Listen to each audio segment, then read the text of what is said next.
overload. There's like so many different ways that can be translated. And then the same translation just happened with overlord. But the translator up there, great, goated, got the exact name right. But it's really funny that we were trying to figure, we're like, what's the actual name? We got to figure it out. And eventually now we just call them Fennel, which is much easier.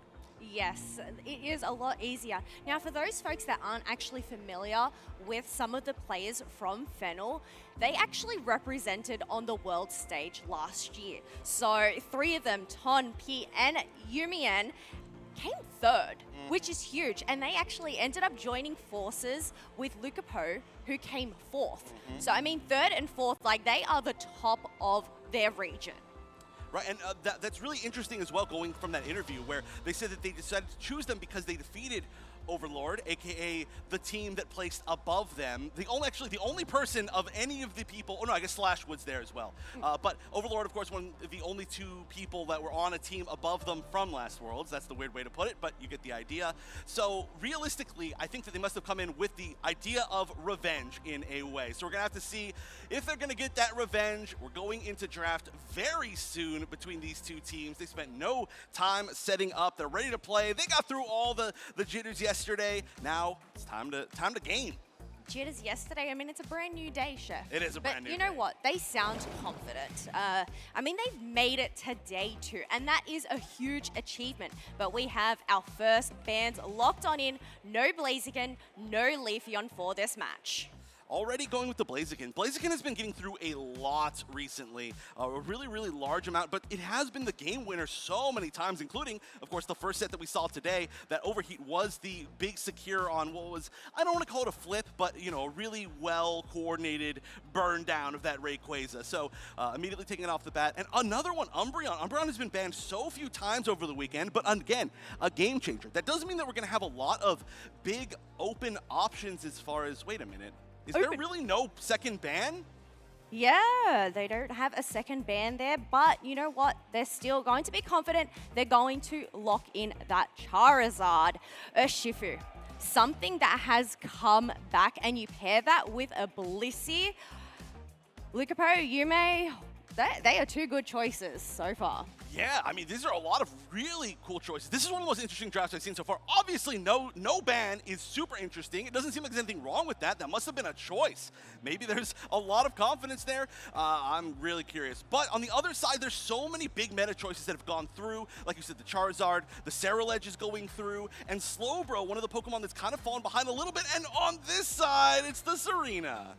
I just feel like we're getting all of these lockdown Pokemon in. The targeted Unite moves from Charizard and Slowbro. But you know what? Fennel are going to answer back with that Zarina. So if they're able to lock onto their prime target there, that could work in their favor. However, I mean, you're rocking the Cramorant shirt here today, Chef. So I am. We must be seeing a lot of Cramorant. Oh, we've been seeing plenty of Cramorant. I didn't get Cramorant for a long time, then finally we get so much of it. But the final pick, actually, so many Pokemon I feel on the side of Fennel that have been really, I want to say, like meta innovations from Japan. Mamoswine we see now everywhere. We see a decent amount of Serena everywhere. The return of the Urshifu and how it's played, a lot of that coming from Japan. Now it's spread to other places, but overall this feels like a much less meta team than East and Almentos, which feels like the most meta team possible. We actually got to see this yesterday, Chef. If you look at Mew's items, it has the experience share. So rather than giving the experience share to the Mamoswine, they're actually going to be double stacking. So going in with a little bit more punch, a little bit more fang, I guess. Yeah, so this is really interesting. Now, in the last set, we got to see Gatlu in game number 1 play, again, the top hat stacking Mamoswine, which is, may I note, I play that a ton in ranked. It's super fun because Icicle Fang can basically one-shot people. It is so satisfying, but I thought it was more of a meme. Now we've seen 2 of the strongest teams, 2 of the top seeds that got to actually choose their opponents, choose that as an option, as a surprise in day number 2. So I'm very excited to see it. Obviously, support Mew as well. Very surprising, but we did get a chance to see that pop off yesterday. You know who else is excited? These players, the big smiles on their faces. They have the trophies right next to them, but we are heading on into our first match. Ice and Amento on your purple side, Fennel on the orange. Oh, I'm very excited for this one. And again, the big potential upset is here. We have already seen some upsets. Of course, we got that little bit of a hint that Onic Rise did beat Shin and Rode off broadcast, which is really wild up on the B stream. But we'll see if we can have another big upset involving APAC teams. Right now, that Charcadet just trying to defend here as the stacks are trying to go in. Tone is going to be able to, at the minimum, get, I believe, just one. And then we got one as well from the Blissey, or currently, Chansey. Well, it's definitely important for Ton to get in these little dunks earlier on. Having that attack weight, but also having that AOS cookie just to give it a little bit more bulk with that HP. But we have a Chansey just circling around, making sure to just replenish that HP. And we are going in for a dive. No, it looks like they're going to back on up, considering Ton is quite low here. However, Lucapo is lurking in the tall grass. That was almost a little bit of a bait. It's like, hey, look at this, really low. You want to come forward and try to get a KO? It's like, there's nobody here to save me.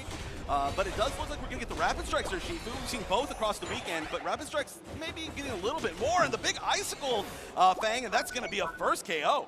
I actually really like the choice of this Rapid Strikers Shifu here, just to have a little bit more maneuverability, but also getting some self-shielding here as they are going to try and take down Jetty on the Charcadet. Was able to grab both of those berries, but that means Fennel were able to get in some more dunks, and now they are at 51 points. That's huge. Their stacks are starting to look very, very scary. And when we see that Mammoth Swine really start to pop off, it is going to be a terror.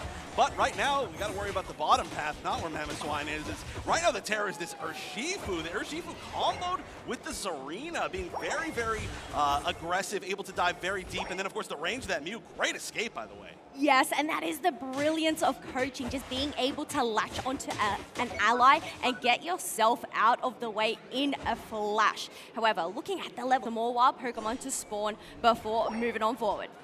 Yeah, we can just even look at the levels right now, though, and the levels have gone so far in the favor of Fennel just because of how the early fights have gone, how much scoring is going in.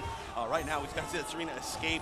Did get a little bit more survivability recently, if you haven't seen Serena in a while. Of course, we've got to see a lot of it 2 worlds ago now. It's been a long time. Huge Hurricane. Managed to pick up all of the neutral Pokemon plus 2 members of Fennel, but not enough to really make them fully win the situation. I think Isanamento realizes that they've got to play a little bit more passive, especially with how aggressive Fennel has been. Well, considering they are behind in levels here, they have decided to leave their defender and support him down bottom as that basement Reggie spawns. Looks like Urshifu is going to solo up that Reggie up top lane, but 4 members of Isanamento are here. Ooh, big Electro Ball, and it looks like they won't get the Regieleki as we're not looking at it, but another big Hurricane coming out from Isanamento. Some great hits there. We are going to see the Unite come from this arena to stop that Charizard, and now there's going to be very little defense on this gold zone. They can break it. They wait a little bit longer just to make sure they get maximum overdunk from what they possibly could. 24 overdunk. They're ahead by almost 200 points. Yeah, that's massive. Being able to take down both of those tier 1 goals. You do have Urshifu there soloing, however, they do have some eggs from the Blissey. Ends up getting chucked in the air by that Charizard. Burns on down. Looks like Ton is waiting for an opening here.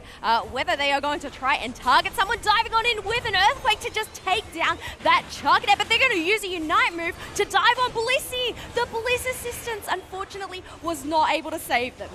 Ooh, and this might be even one more KO. Tone is against a lot of members, jumping in to try and maybe facilitate the escape of Mashio if they need to, but wow, they're staying up for so long. That 1v4, I guess it was kind of a 2v4, was going a lot better than I thought it was going to, but those are some really huge picks, to be honest. And that's one thing that Fennel's got to be careful of, is the fact that they are ahead by quite a bit, but the enemy team has the ability to slow beam you, they have the ability to Charizard Unite you. There's so many different ways they can like kind of pick you up and then just say, okay, we're going to get 1 KO here, and even if we lose the fight, the kind of rubber band experience is going to help us out so much. Yes, the benefit is they do have those Indeedis that spawn on the side, as we can see those yellow dots. So it's just a matter of trying to get the levels, trying to get that Charizard Unite move back online before these next objectives. However, we already have 3 double digits on the side of Fennel, and looking at the points difference at the halfway mark, it's 7 to 235. Yes, that has only gotten worse over time. I mean, they got an extra 30 points since the last time we checked in with them. and only 7 means that any sort of stacking has just basically not happened for the side of East and Almento. Now, those look like they're going to be trying to focus down this Regieleki and try to maybe get some of the points in before they don't have any more opportunities to. Big defense force here, though. At least 3 members of Fennel. I don't know if they're going to be able to hold off against the entire team. Big Unite coming out from Charizard to kind of start that initiation, but Tone is just picking people up and slamming them down. Has to go out, pick up both the berries. But in the meantime, Yu's coming in, Mashio with the big Unite on top of everybody, and that's going to hurt them a lot alongside that Rapid Strike Urshifu taking out every single member of East and Almento. Holy moly, wow. We have Fennel going in, moving forward, taking all of that experience from Ice and Amento as well, seeing if they can try and take away any of these buffs. Urshifu was able to take that blue buff away from them, so that is huge. That was really, I feel like, the last chance for East and Almento to be able to try and fight in the final moments of this game on even footing. Now, I feel like there's basically no way, especially now, look at that, they're going to lose to Base and Reggie as well freely. I don't actually know what's going on right there, trying to get any points in, just giving up that KO kind of for free, but this is going to be a huge lead going into the final stretch, which is still a good distance away, but there's just not going to be any time, there's not going to be any opportunities. They can try one more big push, maybe on one gold zone, try to take that down as we're hitting the final stretch, but this is tough. East and Almento, they've got to find their way back in. I feel like Fennel have all of their bases covered here. You have Zarina lurking up in the top half, and the rest of them lurking in the tall grass, just not letting Ice and Amento make any movement forward at all. I know, they're a wall, honestly. Look at this, and this is quite a literal wall here with, well, I guess still figurative, but with Tone on this Mamoswine getting picked up, slammed down, taking a ton of damage, but look, it's not going down despite being focused solely. And like you said, the shields on the Rapid Strike Urshifu are so good because a lot of that healing can go towards having a top path brawler defender that can be the target of so much of the kind of, I don't know, the hatred of the enemy team. So it's kind of like giving you the ability to heal your entire team while focusing on only one. Same thing with a lot of the ability to heal yourself as Serena. There's just a lot of self-sustain. Yes, it's a self-sustain, but also being able to get that shielding to just try and eliminate some of that hindrance coming from the opposite team. Zarina was able to solo down that Regieleki, and with 20 seconds left to go, it'll be really interesting to see whether Ice and Amento are going to try and shred it down, considering Fennel are looking for some prime positioning. This is looking very difficult. I mean, okay, they are going to be able to get down that Regieleki, but look at how far forward Fennel is sitting. They've got to be so scared. I mean, one person walks into that Mamoswine in the tall grass, and it could be over instantly. The burst damage from this team could be ridiculous. They are covering all of their bases, but they did choose a really great direction to enter. This is one of the safest directions that East and Almento could have chosen. However, Rayquaza is starting to get burned down. It's starting to get a little bit scary. They are going to find Key in just the tall grass. They will know at least one person's out of position. Look, the benefit for Fennel is they have those 2 tier 1 pads that they can easily retreat back into.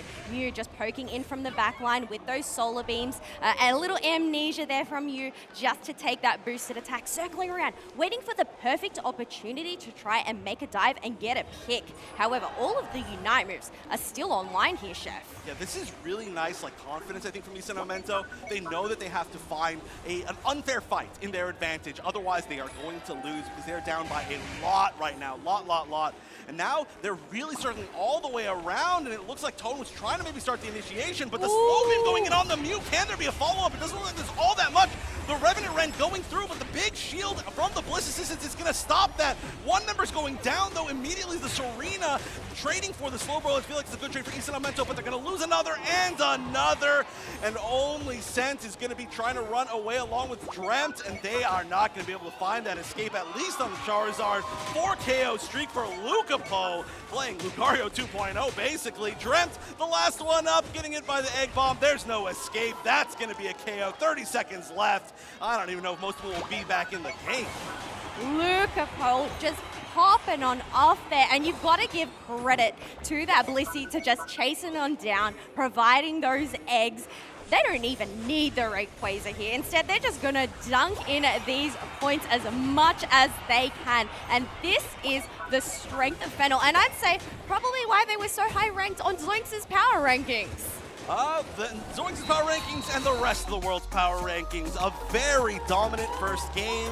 I will give it to Isan Almento. I felt like they played that last moment, like the final stretch, very well. Their positioning was great. Their confidence was great. And the fact that they were able to do as decently as they did, you know, getting the first pick in the fight against a team that had several levels on them, very impressive. But impressive is only so good when you're on the world stage, especially against Fennel. We got them cheering. Even the Japanese casters are standing and cheering for Fennel. You know they've got to root for their home team. But that was really, truly a showing of why Fennel is so feared.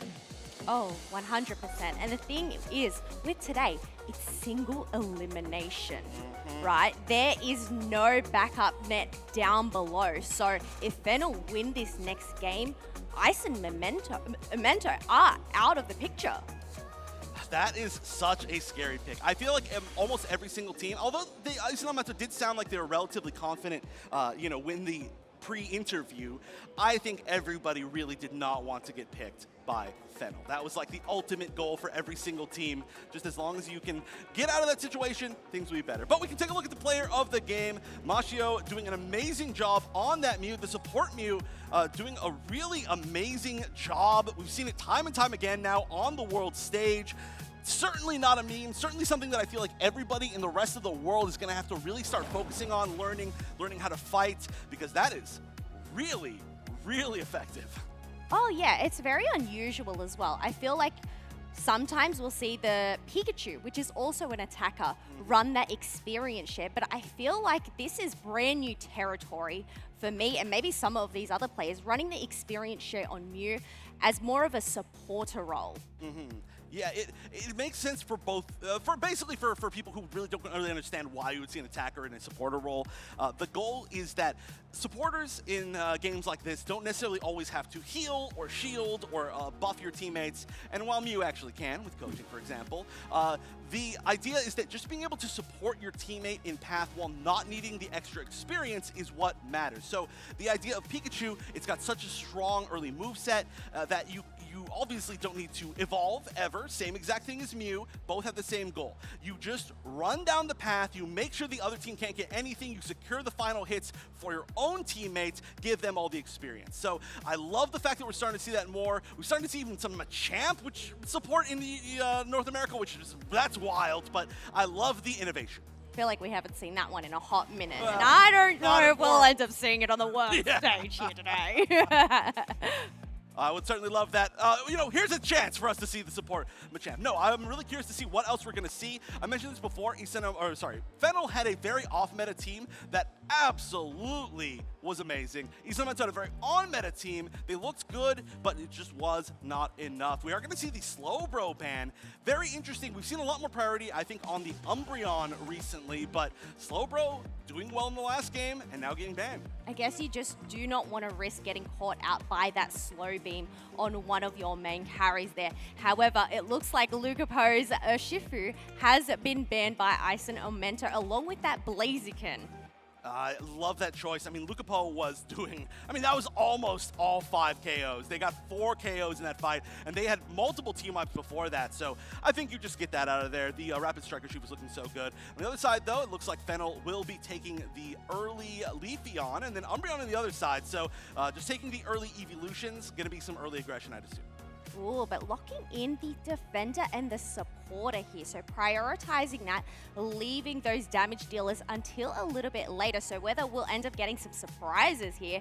Ooh, we get a Comfey. I feel like this is a very fitting considering our location in Hawaii at Worlds. It is. We've seen Comfey work very well and also extremely not well so far this tournament. Comfey's in a really weird spot. And as usual, a lot of it is based on what you can actually put it on.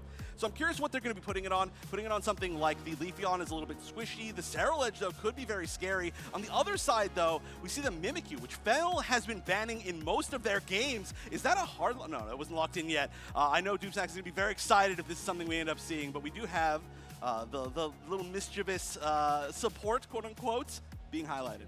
Do we actually get a Sableye this round? That would be absolutely insane. We do what get is the this comp? Sableye. Let's What go! is this comp? Okay, there's a very shiny man right off camera that just put his arms out like, what is this? The shiniest man we know, Zoinks. This comp, there's double speedster, double support, kind of, but both weird supports, right? Not typical. And then Ceruledge, which is just Ceruledge. And on Lucapo, I feel like it's going to be absolutely terrifying. On the other side, interesting, we do get the Pikachu. We didn't get a chance to talk about the Buzzwole, which is a lot of really cool picks on their side as well. But the strategy, I'm so curious what Fennel is up to. I'm really curious as well. It looks like, are they going for more of a scoring comp here? Obviously, Sableye and Dodrio are known for that. And considering Ice and Mento have gone in for a little bit more of a bulkier comp here, maybe they're not looking for those team fights, instead just trying to, I mean, it is a game to win off points, right? Not the amount of damage you deal. True. Sometimes my Soul Cube teammates think that a little bit too true, but that is a very interesting comp. We also get, oh my goodness. Okay, so we get a little off-screen update from, again, our shiniest man, Talon, defeating Nemesis. So the winner of this match will play against Talon. I feel like APAC doing an amazing job so far this weekend, but that does mean that NA is continuing to fall. Yes, and that does mean, Talon continuing on through. So if Fennel do actually end up winning this match, they'll progress on through. However, if Ice and Mento are able to take it, we'll get a round 3. And just as a reminder, we're only missing a few of the very first round matches. Everything else today will be on broadcast, but we're certainly not missing this one for good reason, as we're going into game number 2 here of Fennel versus Ice and Mento, and this comp is blowing my mind already. Are we going to see an invading Sableye here as they are shooting across in that top path? I'm curious where every single person on this team is going to go as far as paths. I don't know what's going on at all anymore. I guess Sableye going into the enemy center area is probably the most obvious of all of them. It does look like taking the center is going to be Leafeon. Up top is going to be currently solo Charcadet, and then everybody else going down on bottom with the Doduo plus the Comfey. Pretty interesting way to split that. They could have obviously gone kind of anyone, anywhere with how weird this comp is. I think that was a really great play there from Ice and Mento to send that Mimikyu and that Chansey for the backup, knowing that they have a Sableye on their team. However, we already have 4 members down in that bottom path. Leafeon only taking the red buff and leaving the blue and the other 2 Voltoys behind to go and get some dunks and create some early pressure. Good job from Ryu to be able to escape out of that situation. Early aggression is certainly going to be the name of the game for Fennel and this comp. And there were 3 pretty scary Pokemon down on bottom, but they were able to get out of there. Umbreon, the fact that they got that quick Umbreon evolution is going to mean that they're going to be able to hold that bottom path a whole lot better. And the early game power, honestly, from the side of Ice and Mento is also strong. Buzzwole, pretty much off the bat, is going to be very scary. We are going to see the Ceruledge evolution, though. So all the power spikes you need have basically been hit already on the side of Fennel. And there we go, a KO onto that Mimikyu, so they're not going to be able to get those buffs as the fight is going to continue up in that top half. Looks like Fennel are looking to try and dunk in some more points. Sableye dunking in 18. However, both the defender and supporter there are able to stop any further dunks rolling on through. This is already looking, of course, quite good for Fennel, but how does this Mento manage to hold on here? Not getting KO'd in their own center path. That, let me tell you, that is not the way, but that tri-attack is going to do a ton of damage to Ryu on that Umbreon, and they're going to have to back up, back to the healing of that Blissey. In the meantime, there's a solo Pikachu defending bottom, and that may be getting aggressed relatively soon. I think they're doing a good job of trying to keep somebody everywhere at all times to try to stop this super fast team, but being able to actually defend against it is another question, as we're going to see Jetty immediately getting burned down. 2 KOs up top. They're looking for the 3rd, but they are going to be able to get at least a ton of points in. They're going to set up for a huge overdunk, tries to stop the score, doesn't quite get it, and then has to retreat. Yeah, being able to leave that base on 5 points does have that potential for a major overdunk. However, we do have the objective spawning in about 25 seconds. Looks like Ice and Mento have decided to abandon bottom base completely, considering it's broken. I mean, eventually you're kind of going to have to abandon everything, but right now, big dunk coming in, almost able to get a KO, but they're going to be getting the KO on the Buzzwole. Dodrio will go down, and Lucapo going down. That's some really big, important KOs on the side of Ice and Mento. They are going to be getting a good amount of points in. Some were stopped, actually. Oh my goodness! What? Was that literally 3 KOs in 1 hit? That was ridiculous! Q popping off. That was absolutely wild. A great Leafy on Unite move to just wipe them out, go and dunk in 40 points, and now they have the space to go and secure that Regieleki. But we can also see on the minimap, Ceremonies focusing on that basement Reggie, while Sableye is just doing what Sableye does best. Ton dunks in 29 into that bottom pad.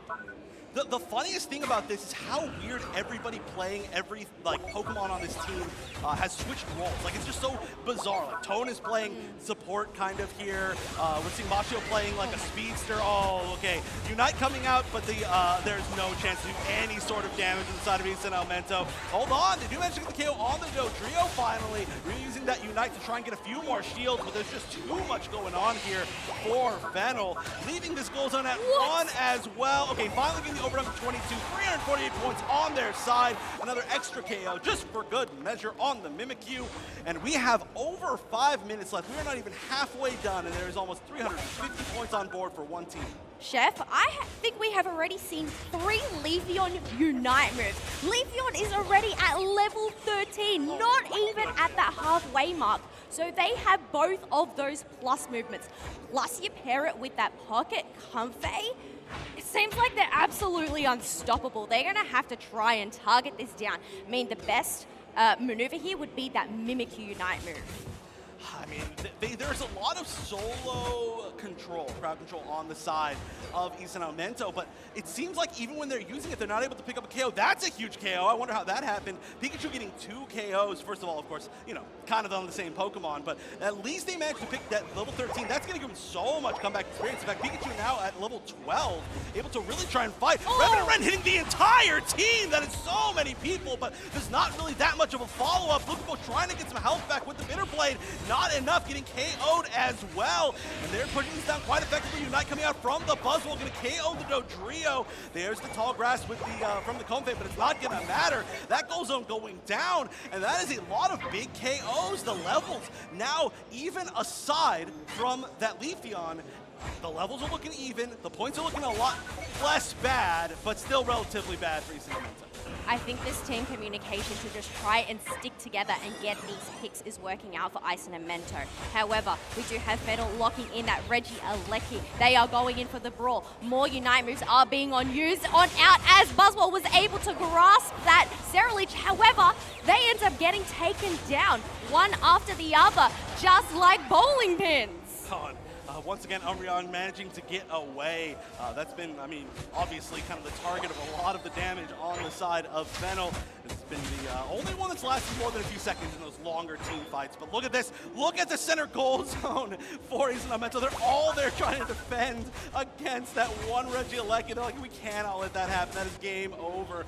And Tone did maybe manage to go in and maybe was able to get something, but they didn't get away. Maybe they just thought it was a little bit too much of a risk.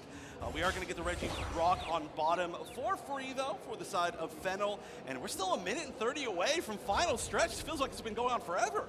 I think what Ton is doing here is just trying to get some eyes on the opponents here, provide some vision, potentially get some picks, as we do have both of those attackers lurking on about. However, a great vault tackle to stun Sableye in its tracks, and they were able to eliminate that ward. Lucapo sitting here with both buffs, just kind of waiting to see if there's anything left. There's a few little yellow dots. You can see some EXP that can be farmed in the Fennel side. Nothing too much in these summons. They actually are just starting to respawn as I say that, of course. So Lucapo's going to be updating those buffs on their side. There's going to be one really well-timed Regieleki, but you're going to have to burn it down a lot. I do feel like based on the comp and how they've been playing, Fennel could try to focus on that Regieleki up top, or they could maybe just try to back cap, kind of like you know, I know. So right now what's happening, East and Elemento's like, they're going to go for that because they're scoring. We can't let that happen. So now what's the response from Fennel? Well, some dunks do end up going in. Ton getting the stun, stopping that Umbreon. And I think Ice and Mento circling around this Regieleki, making sure that Fennel aren't able to get it, so it heads towards that their home base is a good move. But the thing is, because they've gone and done that, they've lost their positioning, which you can see Fennel on the minimap are trying to group together. Look at this. Look at this. This is so sneaky. They're not maybe even going to go for Rayquaza. They might just go for the full back cap. Who needs a Hoopa to get the full back cap? This fight is going to happen in a weird place. If it does end up happening, they do manage to spot up Key, at least as the first member. I don't know if they realize that everybody else is there. They see everybody jumping over. The vision is there for Fennel. They're in the home goal zone, capping so many points. And this is what Isometro has to see, that they have to know that they've got to go for the burn on Rayquaza. What else can they do? But they're losing the fight. 3v5. They do manage to get a KO on Tone. This is going to be at least nice for them, but their Pikachu was their highest level. They really wanted it for the fight. They're still, though, going to have to try to burn this down. This is so risky because they don't really have the secure here.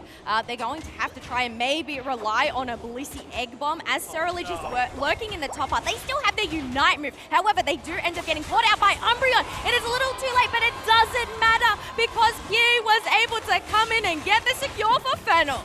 Not only did they get the back cap, they also managed to win the fight, and then they also managed to take the very awkward quote-unquote flip of that Rayquaza. I feel like any way that went, there was an option for Fennel. They did an amazing job, and this score lead, I think this may be another one of those matches where it could end up in the 4 digits. What a ridiculous game from a ridiculous comp from what is a ridiculous team.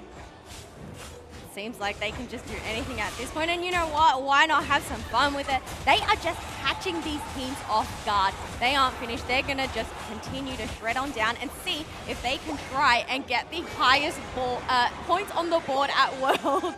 Oh, they're getting close. There we go. Broke the 4 digits, 1,068. I do think the previous record may actually be held by them as well, but they're going to continue to push it forward. I know we got to see, there was another team, it was Talon or something like that, get a ridiculous amount as well. Maybe it was Shinra Day. Shinra Day, that's who it was. But it doesn't matter, the points are ridiculous. Fennel is ridiculous, and they're going to be winning and moving forward into the round of 8. Yes, and you can hear the crowd cheering for them. I bet our fellow casters over there are also very excited as well as they are clapping. Yeah, I love the Japanese casters. Of course, there's a lot of different broadcasts, a lot of different languages. Love seeing all the Japanese broadcasters here, and they're always cheering for their own teams. Yeah, thumbs up over there to them. Yes. We're always really happy to see them, but they're really happy to see Fennel win for sure. What a team. I cannot believe that last comp and how well it worked in so many different ways.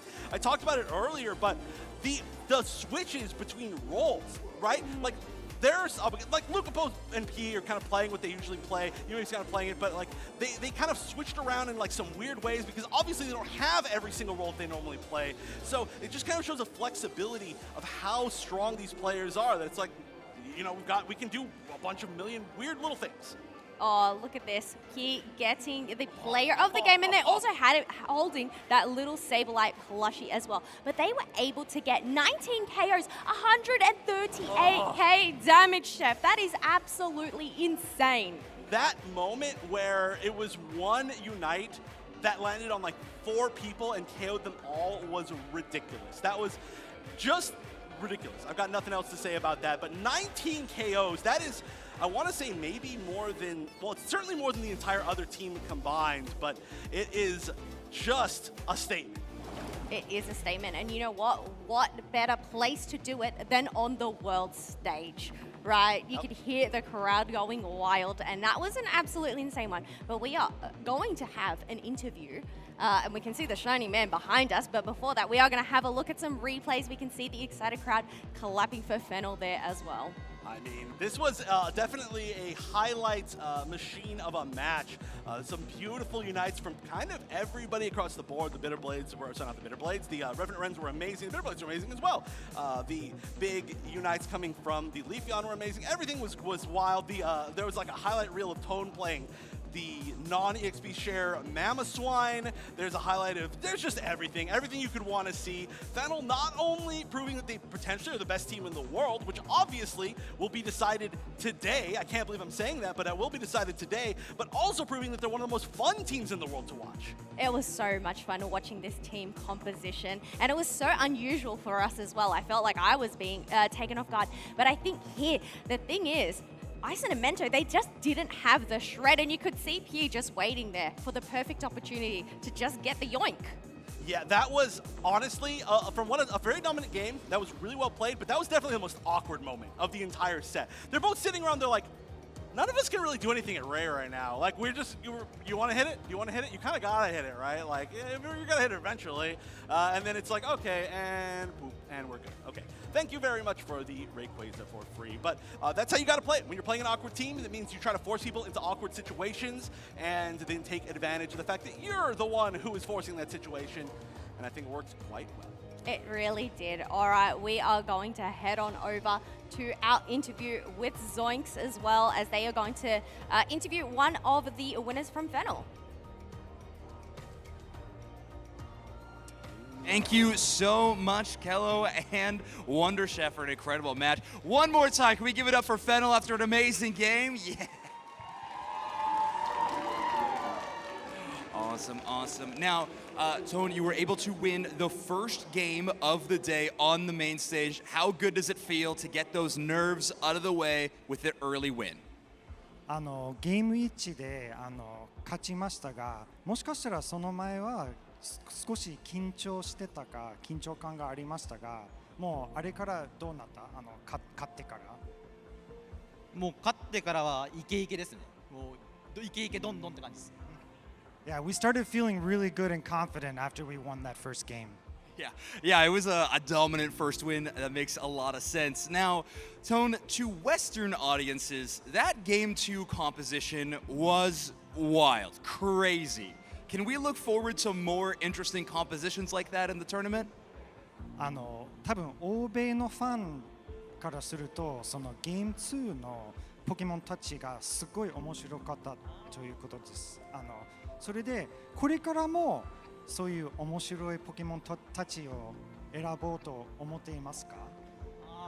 そうですね。勝てる構成ならば、選ぶ時もありますし、動き自体も変える可能性もありますし、いろいろあります。まだマクロは残してるんで。Yeah, there's a lot of things to consider when you're coming into the composition. So, do we think it can win? And is the movement right? So there'll be a lot of factors. Okay, lots of things to consider. One more thing to consider, your next opponent is going to be Talon. How do you feel about your matchup against Talon to play on main stage? 次の相手のチームは多分タランというチームなんですけど、その対戦はなんかどう思っていますか？そうですね。やることは変わらないと。僕たちはもう勝つだけなんで。We're not going to really change anything, and we really feel confident that we can win. All right, that makes a lot of sense. We love the confidence. I know Fennel's got a lot of fans both here and all over the world, so I cannot wait to watch more games from your team. Good luck in the rest of your matches. I'm going to throw it back over to the casters. Thank you, Zoinks. A lot of confidence coming there, and certainly the movement. Sorry, the Japanese casters once again there yelling across the stage. We need a camera on them, let me tell you.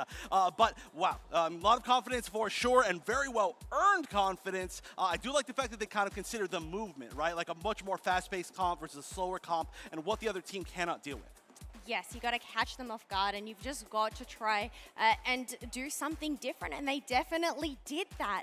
However, while things are heating up so far, two sets down, we have so many more to go. Fennel going to continue up against Talon, and we have Zeta Division going up against DreamMax Esports. So certainly if you were excited to watch the Japanese matches, you are going to continue to be excited to watch that. And certainly our friends that are off camera, I know I keep pointing at them. They are so excited. I cannot explain it. They are certainly going to be excited as well, the Japanese casters over there. So you're not going to go anywhere. We're getting that one set up right now. Again, that's going to be Zeta Division versus DreamMax Esports coming up to see who wins and who goes home right after this.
Welcome back to the Pokemon UNITE World Championships 2024 in gorgeous Honolulu, Hawaii. My name is Zoinks, joined again in day number 2 by Danley. And we already have started off with some amazing games. We got a particularly good one coming up for you next. Yeah, I think this one probably is going to be one of the exciting games because we get to see Zeta Division again. We saw them on the main stage once yesterday, and I mean, that was a masterclass match of itself. And I guess the question here is, how are they feeling for day number 2? Because it's playoffs day. It's Champions Day. This is the one day you cannot afford to falter in any of your matches because it's single elimination all the way through. Yeah, 100%. And now we're going to see kind of a double feature of Japan, right? The last matchup in this one, we'll have to see how the second team can do so. But it's going to be DreamMax Esports going up against Zeta Division. Zeta Division chose DreamMax specifically. I think it was Zeta Division in the 3rd pick overall by a randomized choice. So is DreamMax chosen rather early, which is an interesting spot to be in, obviously, but DreamMax comes from a very tough region in Brazil. A lot of those teams extremely strong. We're going to get a chance to hear from both of the teams, though, as we have an interview over on the stage. What's good, everybody? DreamMax here. Wajiro, Olivo Tech. We've got one question to ask because we want to get these teams into the action. The question is, of course, you got one thing to say to your opponent. What is it? Wajiro, we're going to you first. 相手のチームへの一言をお願いします。お互いベストを尽くしましょう。I hope both teams can bring their A game today. Both teams looking to bring their A game. Maybe they're going to bring their S tier game. We're going to see. You have one thing to say to your opponent, Olivo Tech. What is it? I mean, yesterday they beat us 2-0 on warm-ups, and they were seed 1. That's why they picked us as their opponents. So it was just warm-ups. So what can I say? They're going to regret it, picking us. They're going to regret. The disrespect is real and it is felt by Olivo Tech and company. All I have to say is let's get ready to rumble! Back to the booth.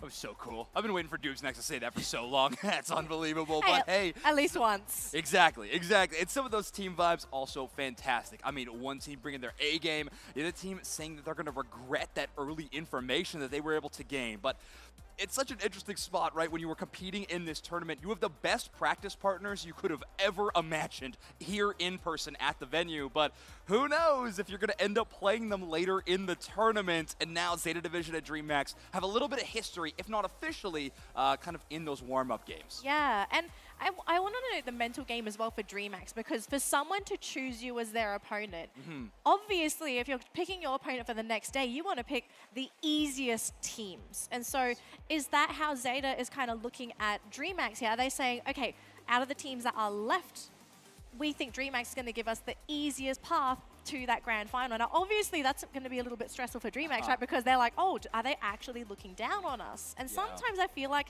that's a really good opportunity to play some really big mind games with your opponents. Make them think that you're easy pickings, but in actual fact, you have something left up your sleeve because it's day number 2.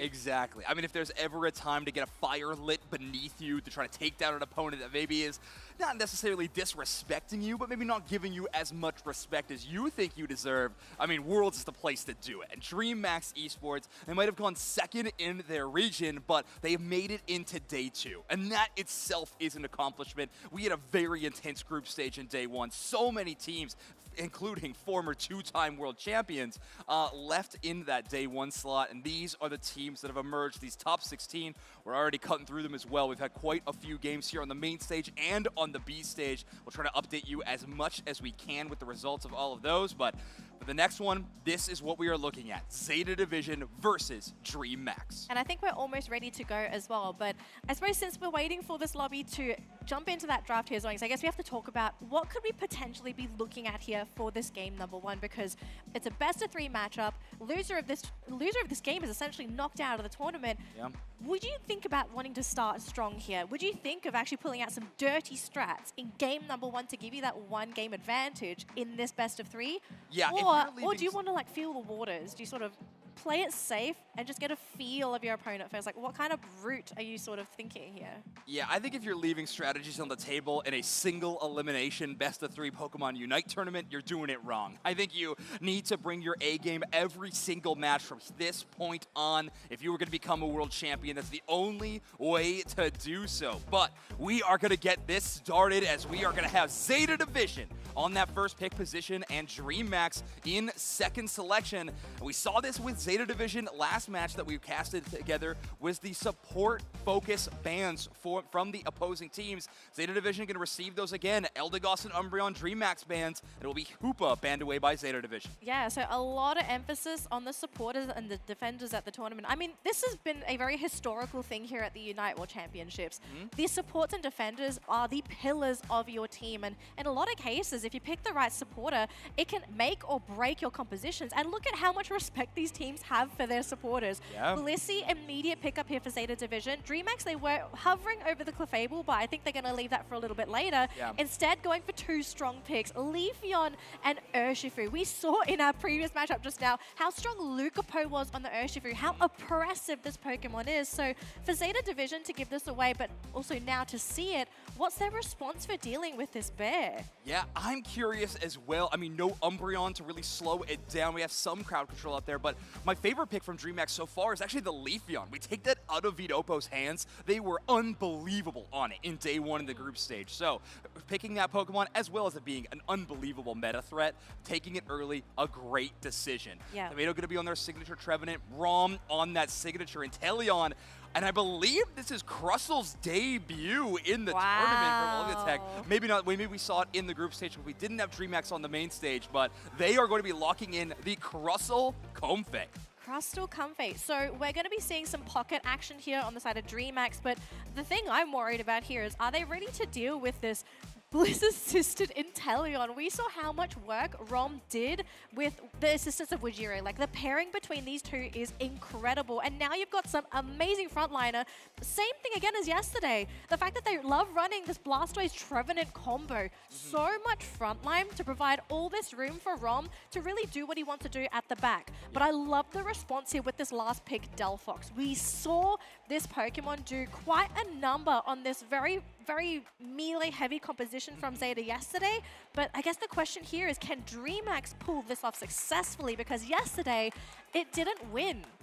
Yeah, I'm not sure. I mean, it was a Pokemon that on paper, it really checks every box, right? A lot of boxes. I mean, there's so many boxes to check, but the Fire Spin, shutting down the Trevenant, and sometimes the Blastoise, but honestly, just waiting Dragonite from getting within Hyper Beam range. Maybe you can stop one of those Dragon Dance combos, break those stacks. Any moment like that seems great, but this Delphox's early game has been exposed so many times. The Fennekin into Braxton stage is really difficult, but they have great early game threats in both the Leafeon and potentially the Urshifu if they can get away without being invaded. I don't really see many invasion threats on Zeta Division side. So DreamMax will have two very early game threats from Kadazera and Gießen. Yeah, now here's the thing though, even though we aren't looking at any natural early game threats on the side of Zeta Division, we know this team is also not afraid to play aggressive if they find the opportunity to do so. So I hope DreamMax is ready for this. If they're ready for this potential aggression and they have the necessary people in lane or any kind of support really to provide that assistance, then we could be looking at them being able to repel that early game and maybe even having a pretty reasonable mid game. Yeah. But again, it's going to have to come down to the execution. Can they make the right predictions for these lane rotations? Because Zeta Division, they are so quick to pivot from lane to lane if they feel like they're going to attack a particular target. Yeah, that is true. That's a great point you bring up, Danley, because I'm talking about all these early game threats. I mean, Zeta Division transforms Pokemon that I would never consider into that category into that option. I mean, we've seen Dragonair invades aggressively and successful from this team, so they are very Drizzile, to play we've seen Drizzile coming in, rotating from bottom lane and just getting snipes off, and I'm like, who? If you want to have fun in ranked, the Inteleon invade right off the start of the game is such a fun one, especially when in ranked mode when you have those emblems equipped. The yellow emblems on Inteleon actually have a really fun synergy, so just want to give that shout out. Folks, sorry about that quick pause. We're actually going to be jumping back into game momentarily between these two squads, and here we go, Zeta Division versus DreamMax Esports. All right, so what are the lanes going to look like? Definitely no invades, but we are seeing a bit of a share in that central area here for DreamMax, just trying to guarantee that nothing gets stolen, no one gets slowed down. So you can see DreamMax, they're trying to start off as strongly as possible. Yeah. This does come at the cost of them not pressuring the Dratini at all, but maybe they have plans for these lanes. Yeah, I am so curious on how that Crustle is going to work out. I mean, Delphox plus Crustle is a ton of crowd control in the early moments of the map, but there's not many targets on the side of Zeta Division that are really trying to dive or make any kind of movement, so it will be an interesting matchup. We have an early push by Tomato, though, on this Phantom.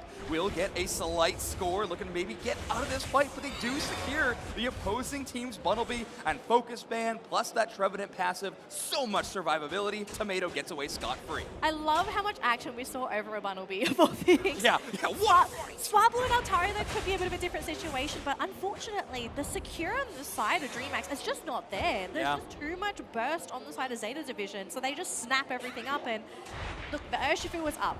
Maybe this is the go sign for DreamMax to do something, because they've gone for Surging Strikes, and the one thing Surging Strikes Urshifu does so well is be an absolute menace on those goal zones. So you go for the dives, you pressure those Pokemon on the goal pads, and potentially get knockouts while you do it as well. The topper, though, going to be running into a skirmish, but look at that, Drizzile just coming in for assistance, and that's a free knockout. Well, I mean, we couldn't have set it up any better before the match started, Stanley. We had a Drizzile, a Dragon It's Rom, okay. into the enemy central area. I mean, we It's know Rom. what Rom is capable of. And to tell you the truth, this is a Zeta Division that we have been watching for largely the competitive season play compositions so similar to this. The Dragonite and Inteleon are really signature picks of this team, and that was a huge part of the run at AO's Cup where they got that second place finish.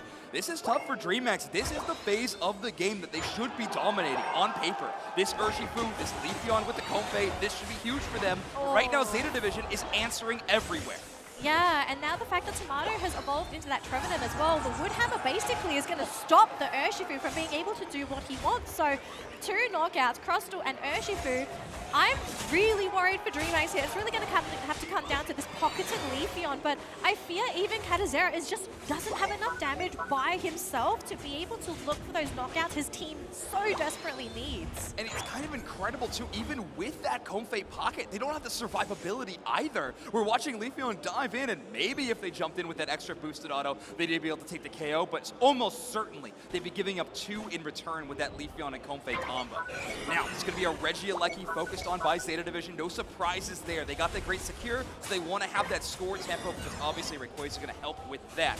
Final one will be the Regice. The Slam Shot goes a little bit wide, but pretty early on the secure anyways. Fire Spin holding Trevenant for a slight moment as we try to chase this, but great play by Tomato, pulling Furza away, and it will be Dragonite, I believe, with the Unite move. Wow. From the toughest of rope will be landing onto that objective. This game is looking so clean for Zeta Division. They are finding everything that they're looking for, and DreamMax, they are scrambling to figure out what resources do we have left, what can we do, because the main objective for this lineup, as you said, it's not doing what it was supposed to do during the laning stage. And unfortunately, if you compare the two teams and you want to look at scalability, it's heavily swinging in Zeta's favor. So what do you really do here? Backcapping's not really an option for this composition either. No, so you have to win team fights. You're absolutely right. And I would say maybe you could find some 1v1s, but with the way that Kakata and Tomato have been rotating around this map, you are never going to find a squishier target alone without a defender or a support to back them up. Wajiro, the whole squad showing up here. Tomato on the back line, but Oh it's a big push by the Crustle, but look at that. They're barely hurt, and they're able to walk away. Urshifu in the back line. Unite move, going to try to hit a few targets, but they're just taking too much burst damage. Rom is simply not missing at the moment. Yeah, and the Bliss Assist on Rom almost deleted the Urshifu as well. So the fact that Zeta, they're not looking at being extremely efficient with their Unites. They just say, you know, if we need the Unite for that damage burst, we're going to use it so you don't actually get those free KOs. Of course. Oh, this team is playing so safe. DreamMax, they've got to come up with something extremely creative or something so out of pocket that basically surprises Zeta Division. But the way that this team groups up as well, they're never splitting up. They're never giving those opportunities for a free potential knockout. So for DreamMax, again, can they pull something out of this hat? A rabbit, a dragon, obviously a knockout. That's what you want out of this hat, but yeah, if we're looking for finding something specific, I'll find that knockout. I'll take that one, please. Kokata going to take a decent amount of damage. They still have that Hydro Typhoon. Leafeon in the backline, but Rom with that great response with their own Unite, and now the damage is swinging in from Zeta Division. Big engage, the Rebel Rouser stuns a few targets, and we're getting real low on the Regieleki, but yet again, it's Zeta Division to find that secure. Tomato lining it up. This team, they are so disciplined with all of their movements, just finding those objectives, being able to jump onto those targets. The Delphox gets knocked out here as well. Knockout after knockout. And Zeta, they are just pushing themselves further and further ahead of DreamMax. And I fear they're going to reach a point where they hit critical mass, where they're just too powerful and too strong that DreamMax, no matter what they do, they're going to eventually run out of gas. It might have to come down to this defense here, but even with the extra defensive capabilities of that goal zone, they're just being pushed further and further away.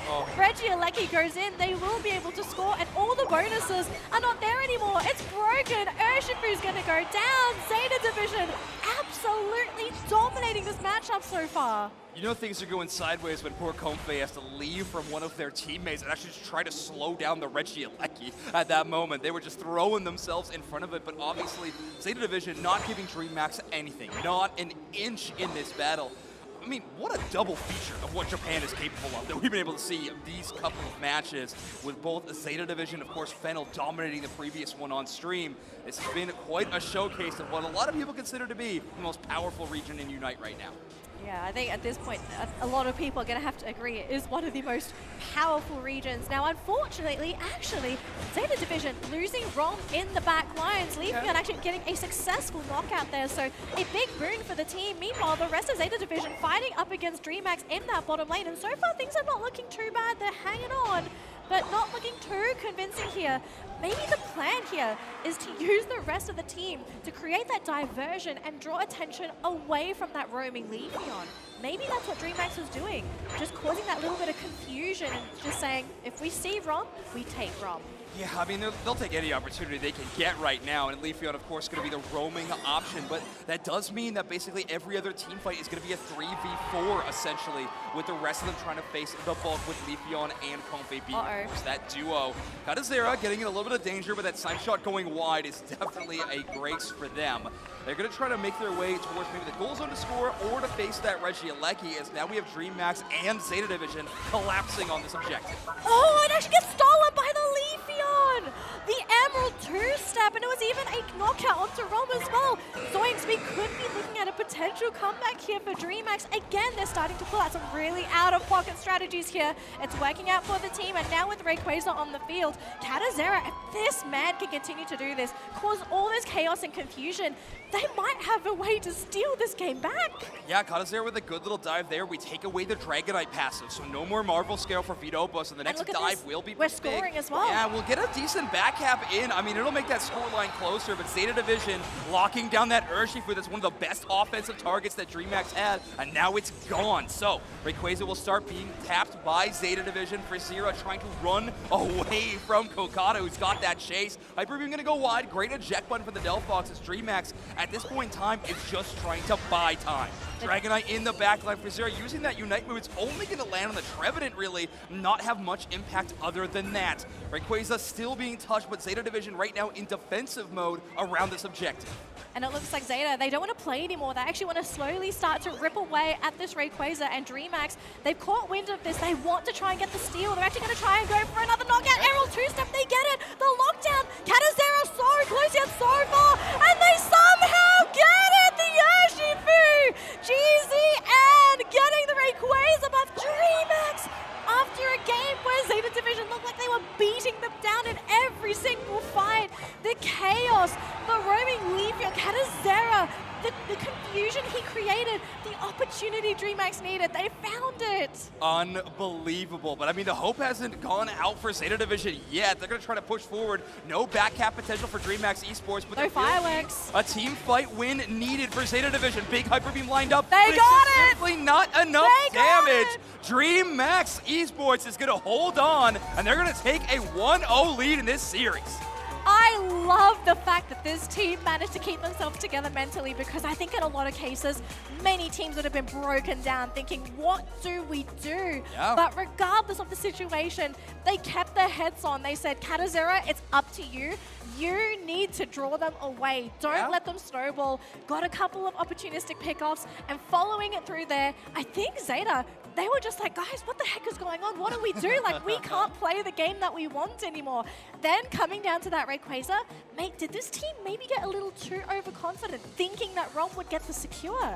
Maybe Rom, but probably Vidopos, who they're counting on with that Dragonite Hyper Beam. But honestly, if I had a decision to be made from Zeta Division, I would have taken that Rayquaza earlier than they did with that much secure potential. But great clutch by DreamMax Esports, and I think, maybe we're going to start pointing fingers of, if a team made a mistake, if a team clutched up. It's tough to tell in some of these moments, but I think the most important thing to remember is there is a result right now of a 1-0 finish for DreamMax currently.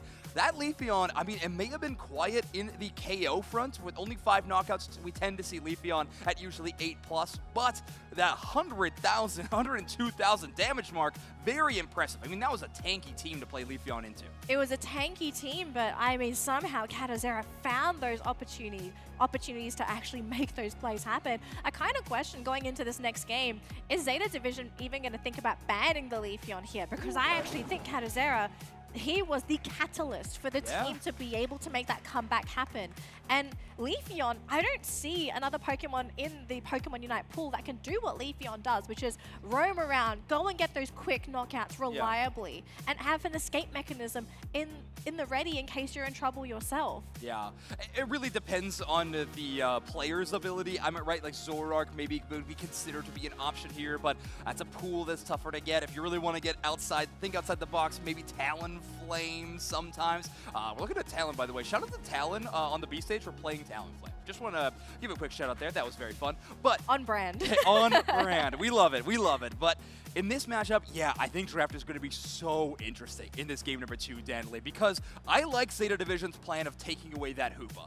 I think it is a great draft strategy they're going into. And they're also banning away that Mimikyu, something that DreamMax and honestly Brazil as a whole is quite well known for, playing quite a bit of. I think Legacy doesn't play too much of it, but a lot of other Brazil teams end up doing so. But we're going to be jumping into draft here in just a moment between these two squads, as Zeta Division have chosen that first pick position yet again, and they're going to lead things off with that Hoopa ban, a 43% ban rate for this Pokemon in our tournament. Just a reminder for anyone out there, our stats, any percentages you see on screen, are now in day number 2 are only from Worlds. So all these statistics are only from group stage from yesterday and will be constantly updated with the matches today.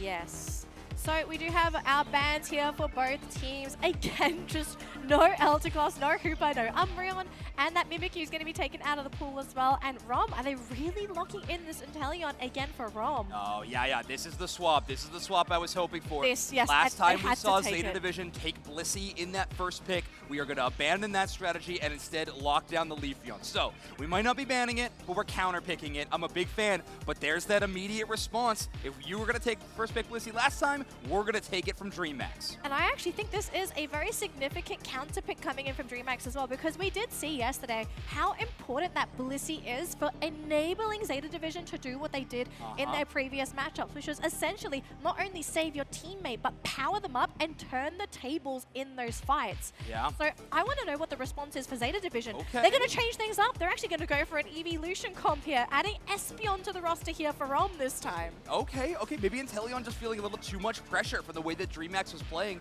We're going to rotate Rom onto the Espeon. Tomato on that Mamoswine is just an immediate answer to the Urshifu. Ice Fang, a but great there's a option Mr. at any Mime! moment. Oh my gosh. Wow. Okay. Yes, Mr. Mime Chandelure! is wild. I'm a fan. Chandelure, this is the Brazil pick. They have been playing this Pokemon for so long. One of the most popular picks in that region. So I'm very excited to see it yet again. And if they pick Aegislash right now, I am the happiest boy on earth. What it's is Christmas even morning. happening? Katazera on the sword. Oh my gosh, what kind of game are we going to be looking at? This is crazy. I didn't think we would ever see a team just go absolutely, crazy with their draft. But I kind of think, I'm thinking through Zeta's perspective. I'm looking at this and I'm thinking, what's happening? What am I playing against? Because you look at this, it doesn't have a clear direction.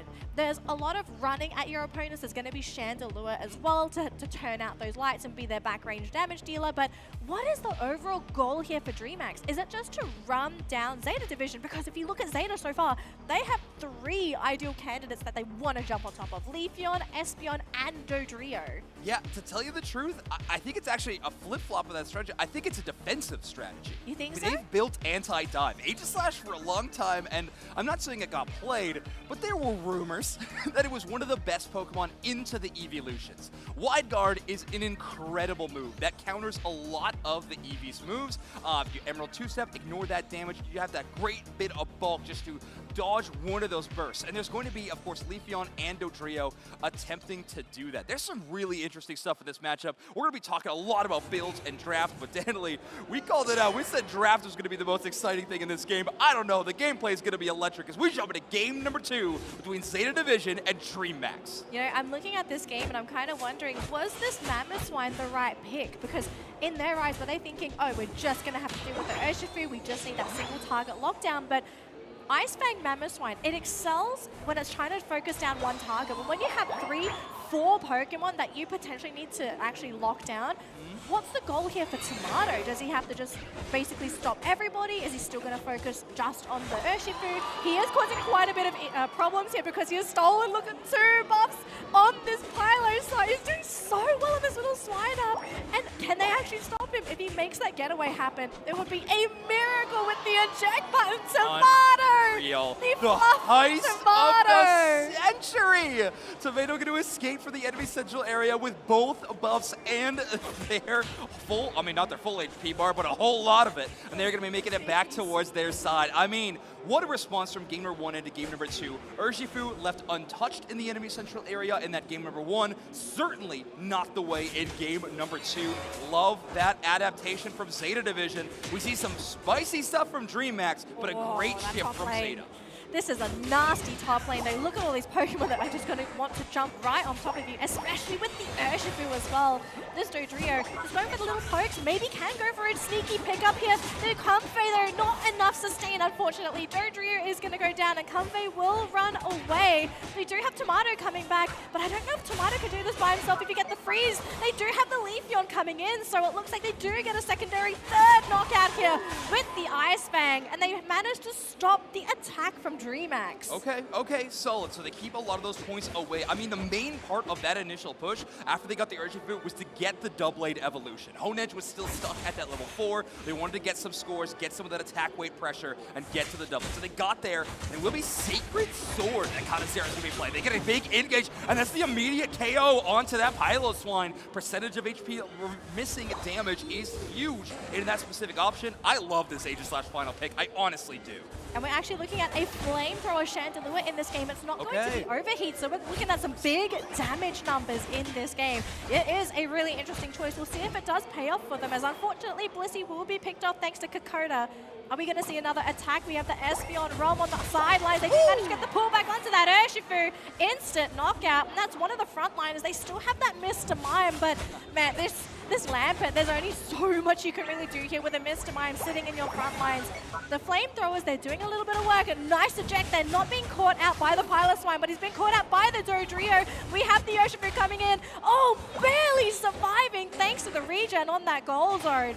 Oh my goodness, that Lampert's living the edge of that cliff. Yeah, man, shout out to Lampert of Kadazera, but nice dive by Giesen to take that knockout, but it's Vidopo on the top side picking up 2 as well. So we're trading knockouts basically everywhere. This Comfey Leafeon duo, we saw it from DreamMax, we saw it really help win the game, and now Zeta Division gets their hands on it. So interesting.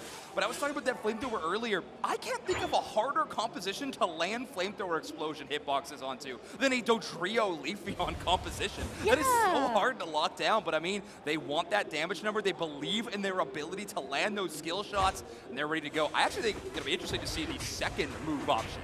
I mean, traditionally, I think Imprison the best competitive move that they have, but it is Poltergeist. Guys. The living room is really tough for Dodrio and Leafeon to deal with, so I think getting all that furniture in play is actually going to be huge. It's going to be so good for zoning those very small choke points as well. We do get a big push coming out from DreamMax, but look at that, they're instant knockout onto that Urshifu. DreamMax, though, they're not going to be letting up at all, Espion with the Psychic Slayer throws them in the air. Another KO. And in the back lines, even the Chandelure as well. DreamMax not successful with that push, and Zeta Division will get their counter scores in and break the goal zone. Okay, DreamMax is cooking. That is a shit ninja doll Aegislash as well. I have played too many games of that in ranked, and I have won some of them. So I don't know if I'd be comfortable with it on the world stage, but right now, DreamMax, they up a game against Zeta Division, and they're feeling it right now. You can tell, but Zeta Division has been the ones responding in time. Triple trample stopped by that barrier, so nice little wall for a moment, but it will not do much more than that. Ignite Midnight for the blind, like we saw, but it's on cooldown now. Yeah, it's on cooldown. Won't be here for the next set of Reggie objectives, but hey, at least Chandelure didn't get knocked out. That's the most important thing, right? Gotta make sure your attacker is going to be big and strong when you need them the most, especially around that Rayquaza pit. We do have a bit of a kerfuffle happening here in that top lane, and Aegislash with the Mammoth here, the Piloswine still actually, Tomato has not evolved yet. You can't really go for those little cute plays, especially with Tomato around. You really have to make sure you have that vision to spot him out. Down bottom, though, they are trying to go for a fight as well. They don't quite get the Leafeon, unfortunately, thanks to the Bliss assist. The damage is there. The Mime is there with the lockdown as well, but they can't comfortably take this goal zone. Yeah, now they get a little bit of points scored in, but it feels like if they try to gain an inch, then Zeta Division just shuts them down immediately. So a little bit of scoring, but not enough. Their mobility is probably the one thing keeping them in this game at the moment for Zeta Division, because they've not been very easy targets to catch. They always have some way to escape these skirmishes, and unless you have that hard lockdown for DreamMax, they can't really, they struggle to finish off their targets. No, you're so right. Like, look at this. Urshifu's trying to chase down a Dodrio. Normally, Urshifu, a Pokemon that can see any individual target and find the KO, Flux Zone or not, but these speedsters are having a great way of getting out, and Mamoswine's just general tankiness and ability to lock down with Ice Fang is just too much for them to contend with. Big dive in with Lance the Earthquake, Sun's multiple targets, grabs Kadazera, lines up Vidopo. That will be a Ninja Doll. Coup de grace onto the Mamoswine, and there we go. That's the Aegislash combo. They're still hanging in this fight. They're still hanging on that fight. They weren't able to get the Chandelure, so just firing off those flamethrowers from the back lines. But I think they're slowly starting to run out of gas because they've lost Tomato in the back lines, and the Chandelure left uncontested. Urshifu trying to catch up to that Dodrio, but just can't quite find that opening. And instead, I think they will be retreating, so DreamMax can deal with the Regieleki. Unless Rom wants to do a cute little play. No, he's going to play it safe. Okay, don't go too crazy, Rom. Okay, it's not Inteleon, it's Espion. Amazing call up by Kadazera to do that rotation. That was a great play from Zeta Division. Leafeon, Comfey, and Dodrio all immediately went down to the bottom path after the fight was a little bit lost, trying to get back. My gosh, the Egg Bomb setup! But no, not going to take the Registeel. Dodrio going to clean that one up. The coordination for DreamMax, they are looking impressive today. The fact that they got that free knockout on Tomato, just perfectly stacking all of their stuns, just goes to show how informed DreamMax are today. And the fact that they were able to take that game number 1, it wasn't a fluke. They are legitimately a fantastic team today. Yeah, they're also looking really good on the scoreline, despite only having one goal zone available, or having no goal zones broken, rather, in this situation. Clearly, they're primed for some pretty big overdunks at any given moment. Leafeon and Dodrio roaming right now, some early damage under the Blissey, but of course that will be out-healed. We're getting real close to the final stretch. Olivio caught out. That will be the showtime, and it's Mamoswine to go down first. Urshifu and Aegislash able to combo those moves. Dodrio caught by both walls and the egg, and now it's all hands on deck. Zeta Division with the response. Leafeon's able to take out the Mr. Mime, and Vidopo is bringing this game back around. Rom, Vidopo, and Wajiro hang on, and now they're focusing on the red. And they're going to be able to get it as well. They have so much damage potential. Zeta Division finding the chink in DreamMax's armor and being able to bring it to a game number 3 in this matchup. Tomato may have been a bit of a hindrance, but I really feel like in that case, he was really a trap. DreamMax really focused and grouped up to try and take down the Mamoswine, but once everything was done and dusted, when you're grouped up and you're up against a Leafeon and Espion, you are asking to be united. I know, exactly. All those Unite moves were so strong, and we just were out of cooldowns on DreamMax. Simply did not have enough firepower to continue that fight, and Zeta Division are just simply not done. They are in the enemy central area still. A lot of those Rayquaza shields may have faded, but they still want to keep on the the pressure. Vidopo still having essentially a full ray shield, can threaten back caps at any moment. A minute maybe left on the clock, a ton of goal zones to work with, but DreamMax has one of the hardest tasks you can possibly have in Pokemon Unite in front of them right now.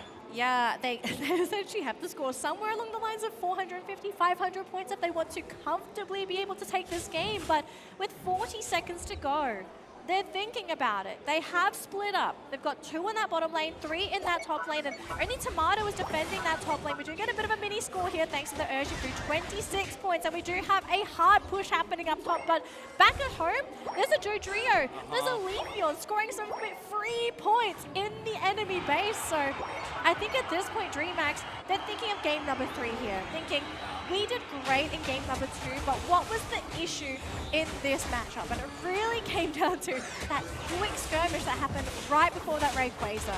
Yeah, that was so important. I mean, a lot of cooldowns used to knock out that Mamoswine. Some decent responses. I like that Mr. Mime retaliation, but not enough. Leafeon, Comfey, and this Espeon simply too strong. And Zeta Division tie up our series 1-1. So, what's the X factor for both of these teams so far? Because for game number 1, I truly feel it was Kadazera's Leafeon, right? He was the one that created the openings for DreamMax. For Zeta Division, was it Tomato? The fact that he was able to draw so much attention to himself and give those openings for Rom and Vitopo to come in and clean things up? Or how do you kind of see game number 2? I think it was impressive. I mean, Tomato is is a world-class player, right? Unbelievable caliber talent, and they have been, I mean, amazing for so long. Seeing this clean up the Rayquaza at this point, they knocked out everybody. And yes, Zeta Division's got some pretty great fans here in the audience as well. But honestly, I think it's this Leafeon. You called out the ban early. We saw the counter pick. It has been so impactful in both of these games. And this time, the Leafeon got 15 knockouts in total this matchup and 113,000 damage. I mean, we had 102,000, one-upped by Vidopo for the 113K. I mean, this Pokemon is simply too strong right now. We have to have some kind of response to this Pokemon. Ban, counter pick, or just take it off the table.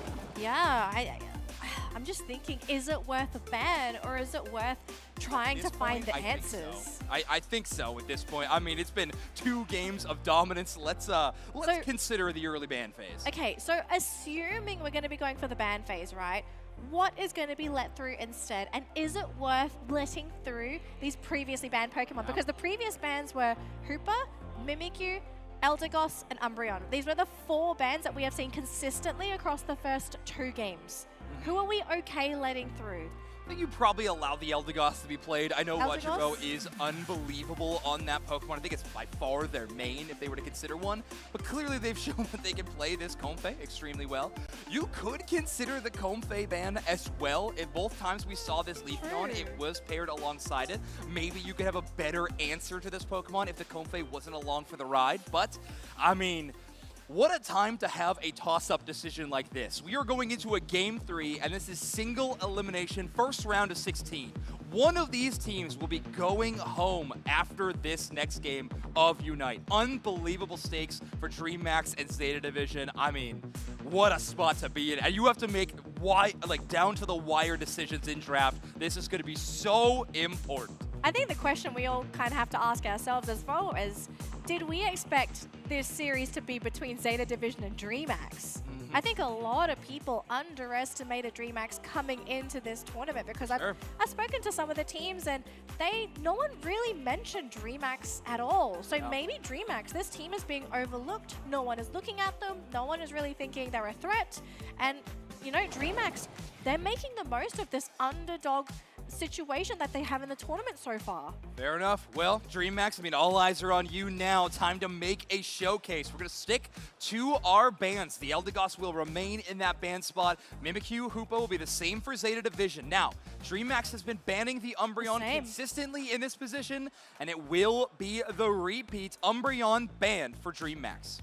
So Zeta Division, what is the play here? Are they going to go for this Inteleon pickup for Rom? Nope, they go back for the Leafeon. It's a safe play, it has worked for them, and it's also a deny pick for DreamMax. Yes.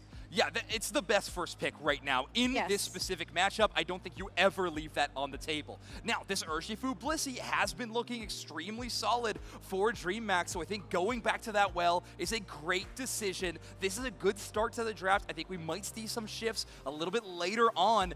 Zeta Division is hovering that Mamoswine again and the Espeon, but I am curious. I think the Mamo we will see a repeat of. I am very curious if we see the Espeon a second game in a row. Okay, I want to hold our horses here because we have not seen any defenders and supporters on the side of Zeta Division. They have gone all out with their speedsters and attackers so far.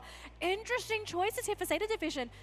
I'm not sure if it's going to be the last two support and defender for their last pick, or are they going absolutely ham, and are they just going to bypass a defender? Comfey is being considered here, and it's potentially locked in for Wajiro. What is Tomato going to be going for that last pick? I want to know, why is Tomato last picking here? He saved this tree to the very end. Yeah, I mean, clearly DreamMax is not going to be taking it away. DreamMax very focused on trying to counter pick everything that Zeta Division is doing, which is a tough spot to be. You're playing Zeta's game at this point right now.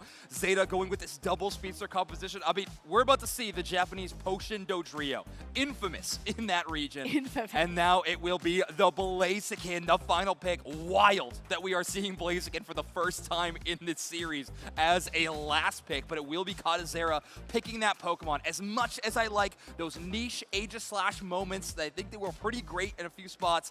I mean, Blaziken has proven to be one of the best Pokemon in the entire game right now. Lock it down. We're running into it. We have Mamoswine for crowd control. I guarantee that's going to be a Volt Tackle Pikachu. We're going to have a little bit of a net, a little bit of stoppage from that Mamo. Let's see if we can slow down this double speedster of Zeta Division. Well, the thing is, I'm more worried about the speedsters slowing down DreamMax, because for DreamMax, their lanes are a little weak for those first couple levels. So this is the ideal time for Zeta to actually consider going hyper aggressive in the lanes, and maybe even consider, do we want to actually go and pressure that mid lane from the get-go? Because they don't really have the best supporters to come in and assist. Like, you've got Blissey, you've got the Mamoswine as well, but these guys kind of either want to be in their own lanes or on the enemy side of the map. They don't want to be defensively in their central area. Yeah, I'm really curious if we see an immediate start to the match of an invade, right? Obviously, Tomato of all people. would yeah, definitely Tomato do it. can, right? I mean, there is the Trevenant invade technology. Usually it involves a float stone. I don't think Tomato had that one equipped, so we'll have to see where these early game rollouts go. We're gonna have Torchic in one, Pikachu in another. Not a whole lot to write home about, but here we go. Game number 3 between Zeta Division and DreamMax Esports. One team moves on, one team goes home. And on the side of DreamMax, look at how they're guaranteeing this farm for their Urshifu. They're saying, we will give you first-class escorts to ensure you get those levels. So I love the fact that they are playing so securely here. They're not taking any risks at all. And it's going to come down to the Urshifu to stabilize the lane for that Torchic up in the top, because you don't want to have that Blaziken delayed at all. Pikachu doesn't need to worry about evolution, so I think they can kind of scrap that bottom lane if they really want to. It's that Blaziken that's going to have to get that assistance. But for now, they just want to take those extra little bit of experience there, get the evolution up for the Urshifu, and we do have a Surging Strikes Urshifu for this matchup. All right, so we're going to go with the Rapid Strike. A couple games in a row. Keeson's made it look pretty good, but they've been struggling to really close out some of these knockouts without a Unite move or without a Bliss assistance. They won't have either of those for a few minutes. So let's see what the early impact is like. Big Electro Ball taking a lot of that. Tomato's going to use the eject button, but well done. They will make it back to their goal zone. That eject button just playing so nicely there for Tomato. So unfortunately, because that was a failed attempt on the side of DreamMax, they're going to go for the rotation instead. Combusken is holding their own up there against that Dodrio Comfey combination. And the fact that Pikachu has shown himself, got to be so careful, Rom, actually thinking of maybe trying to go for a play himself there. But these teams really trying to position themselves to go for those very quick knockouts. And actually, this might not look good for the Combusken. It's a free knockout for the Dodrio. Blissey to follow as well. This is a free score for Zeta. Okay, a 4-player rotation into the top side. It's a whole ton of investment, almost 5 players. As you see Tomato on the mini-map kind of rolling up to join them as well. But a great response from DreamMax Esports. This is their chance to dunk a ton of points into the bottom side of the goal. But with this rotation, Zeta has now locked in a score lead and taken every bit of experience from the mid part of the map. Yeah, very interesting priority decisions on the side of DreamMax because they have not really provided a lot of assistance for that top lane. It's been a lot of focus down in the bottom lane. And I kind of question, is it because they're trying to slow down Rom? Do they want to break that bottom goal zone? Do they want to have that map control down there for that next Reggie? Why is there no priority here for this Combusken? Because they need this Blaziken to come online at some point. Yeah, they really got to invest some resources in it. Dodrio almost getting that KO, but now it's Oh, Ethan's there turn. we go. And that will be a revenge knockout. Liquidation going to take credit for that one, I believe. Kadazera still not at that level 7, but certainly a lot of damage. They're going to be breathing a bit easier. We're headed towards that 7-minute mark, a very close score line, but now the objectives are about to start spawning. It'll be Zeta Division prioritizing the top side of the map. DreamMax with a bit of a split strategy as they have to give Blaziken some farm, but they are going to have eyes on both objectives. Yeah, we've got Urshifu coming in with the Blissey, trying to compete for that Reggie and Lucky, but Dodrio manages to get that secured, unfortunately. So DreamMax will have to deal with this potential 4-man push coming in from Zeta Division, and there's only so much you can do without the Bliss assist. You just don't have that boost in power to really threaten a 4-man push. Yeah, I'm not really sure why we jumped in there with Urshifu. You want Reggie Alecki to hit your goal zone at that point, but it's going to be tough. Now you have to try to retreat and defend your second goal zone where these double speedsters are really going to try to take it. But DreamMax will be able to out-secure Tomato. Not an easy task that we have learned again and again and again, but they are able to take out that basement Reggie, earn a Regice buff, and of course that team-wide EXP. Yep, Kadazera is online as well. Level 8 on that Blaziken, so really going to have to ramp it up with that experience gain. But it's going to be hard with Vitopo roaming your central area. That Dodrio trying to take your experience as well. They do catch them with the Vault Tackle, and there goes the bird going back to base. So big boost of experience going in the way of DreamMax. These little knockouts really paying off for them every time they can get them. Ooh.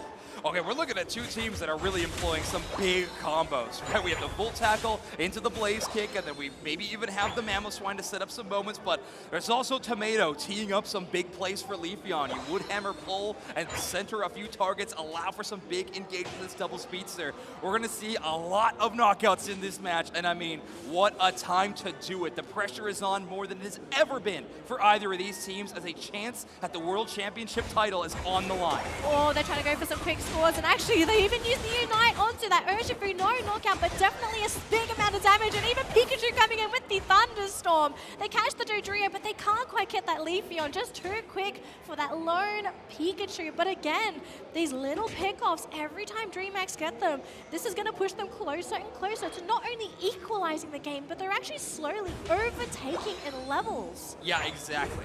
Such a good point, Denley, because, I mean, points, you're going to just kind of have to forfeit that strategy of this game. Frieza will make it away. That's not going to reach the Pikachu, and they will escape. But yeah, you're going to go into the final stretch with a point deficit. That's going to happen basically no matter what. Into a Dodrio Leafeon composition, your plan is to win the team fight and secure that Rayquaza. This sits on the Blaziken, sets up for a huge overheat. That's the first knockout, but Olivio's taken so much damage, they got to retreat.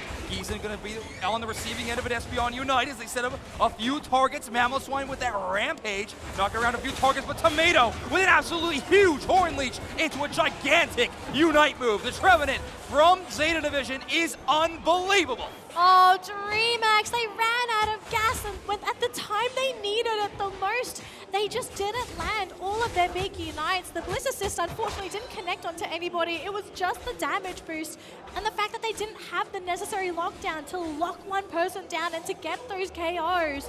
With all the Unites down, it's really hurting DreamMax, especially in this fight up against that Reggie Alecki.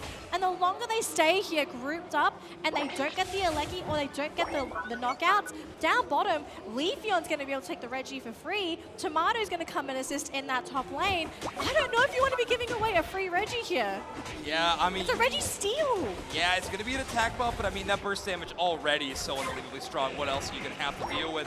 Rom does take quite a bit of damage, but with just Blissey and Mamoswine there to combo, they are not going to find a way to close the deal on that knockout. The trio Comfey has been the duo for most of the time, but interesting to see Vitopo run around without that pocket from Wajiro. Instead, it has been on, I believe Kokada is the player that rocks the Dodrio for Zeta Division. Yeah, he doesn't need the pocket anymore. He's confident in how he plays the game. He's potion. He's the potion Dodrio. He's got his own sustain. Down bottom though, big Emerald 2-step on that bottom goal zone, and actually 2 going down on the side of DreamMax. They will try to keep fighting with that Blaziken, but too many players have appeared here for Zeta Division with no knockouts. They're overwhelmed. And now it's Zeta advancing in that bottom lane towards that T2. DreamMax, this game, they've kind of equalized it, but they're still not looking comfortable here. Tomato simply does not hit Hornleech without at least 2 members in it at any given time. This tank player has been shutting down DreamMax's offensive hopes at every single turn. If we have any time to siege one of these tier 1 gold zones, it's been shut down by a quick rotation and Tomato setting up a huge play. Hornleech, Woodhammer, Unite move if we need it. Everything has been used to lock down DreamMax, and they have not found a way to fell this tree. And we got 5 seconds to go before that Rayquaza spawns as well. So we're hitting that last 2-minute stretch here, folks, at the Pokemon UNITE World Championships. Final game between Zeta Division and DreamMax. Team that makes it through will continue on, but the loser will be eliminated from the tournament. And Tomato has managed to catch Olivio. He's on his own, isolated, forced to use the Mammoth Mash defensively, so they won't have that anymore for this next potential fight. But who's trying to go for the cheeky play? Katazera in a very aggressive push. Vitopo scouting for the team on that Leafeon as well, but who makes the first move? Zeta Division, they're the ones playing defensive because they have that point advantage. Yeah, Tomato with a great lockdown on the enemy L-Bush as they're sitting there. I mean, DreamMax knows they're there, but they simply cannot respond because of the amount of damage they will receive if Tomato locks them down for even a moment. Finally, Zeta Division will relent and move back to their side. That allows DreamMax a little bit of space. Tomato gonna focus on that Mamoswine yet again as Katazera knows their role. Oh, the Blaziken! With their combo, they're down. Olivia was gonna grab that Leafeon. Pikachu Unite move is teeing up quite a bit of damage. Mamoswine with no Unite move will not have a chance to last long in this fight, but they can still land an Ice Fang, and they're gonna run. Oh, Tomato won't Tomato! hit anyone with that Phantom Forest. Pikachu will eventually go down, and Zeta Division is hanging on. But Gießen and Anthras are still in this fight, but Anthras is gone. 2 for 2 so far, it's actually 3 for 2. This Dodrio doing so much damage. Gießen, he needs Olivia to provide that assistance. He needs some kind of disable, some kind of support. The Urshifu is down. Oh my gosh, I don't even think they have the damage. Katazera though coming in with the overheat. It's down to that Blaziken. Bird versus Bird. Who's gonna win this matchup? Katazera playing with the bush, trying to catch him out, but this Dodrio, he's got the assistance. He's got the healing. The overheat's not enough. He has relented. He gave the knockout away. 8, 7, 6, Zeta Division locking this game in. They will proceed to the next round. And DreamMax, their journey ends here. With a few moments for DreamMax where maybe they could take down this team, but Zeta Division is simply too strong. I mean, Japan is a region and they are, I mean, they're unbelievable. They are unbelievable. Love the description. Yep, thank you. I am lost for words when it comes to Zeta Division as they take down their chosen opponent of DreamMax Esports in this round 1. But hey, DreamMax made it to day 2, phenomenal. made it out of groups, had a pretty solid couple of games in that set. And yeah, it's not the result they wanted, but hey, they still had a very, very good tournament run. They had a great tournament run. Really unexpected showing, especially being able to take a game off of Zeta Division, considered one of the best teams in the tournament. And again, it wasn't a fluke. It was because of a clutch play. They made the decision to make that play happen. DreamMax, I hope we see this team again next year. They look amazing this year. Give them a little bit more time to cook, and I actually think they have a really good chance at being one of the best teams in next year's Worlds. Yeah, they definitely could be, but right now, one of those teams that is considered best in the world is going to be Zeta Division. I mean, they have a lot to live up to, coming from a region with a lot of expectations, but they're living up to them tournament after tournament, and this one is no exception. Huge plays from Rom. Cool to see them on a new pick that was just as dominant as their Inteleon we've learned to love and maybe fear if you're the enemy team, but on this Espeon as well, they look fantastic. Cleaning up a lot of great plays. Shout out to Kokata for playing all kinds of crazy stuff. Blastoise, Dodrio, anything is really going to help them win the game. They're willing to rock it. Whatever they need, they have it in their back pocket. I mean, if you're a world champion, I think you better be able to play everything in the game. But for Topo, this Leafeon was a menace.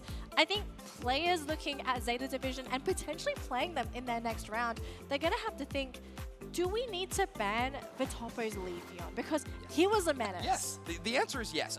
If teams want to ask me, if they want my opinion, the answer is yes. Leafeon's gotta go because that Pokemon is so strong. But it lets other Pokemon through. I always feel like with Vitopo, it's like no matter what you ban, he's always going to get something that he wants. Yeah.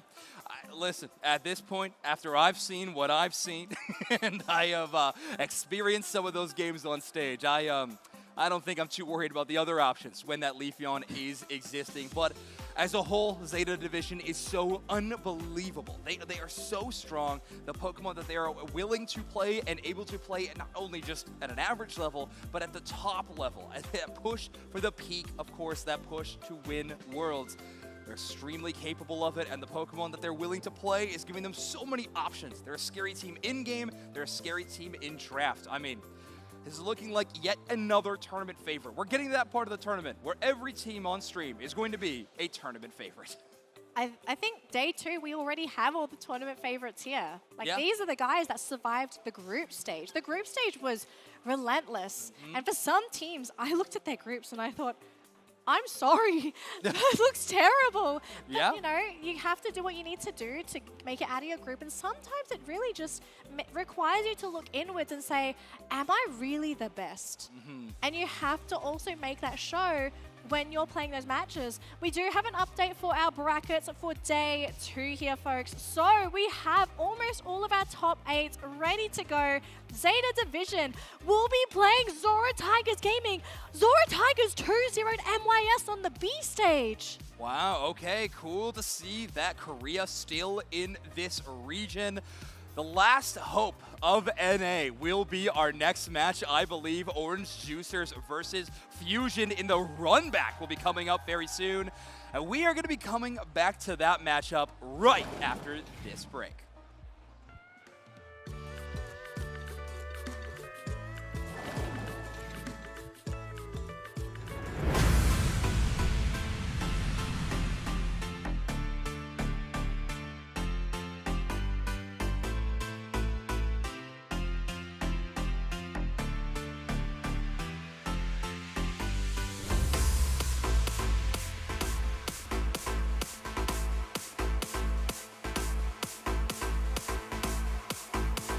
Welcome to the Pokémon World Championship 2024!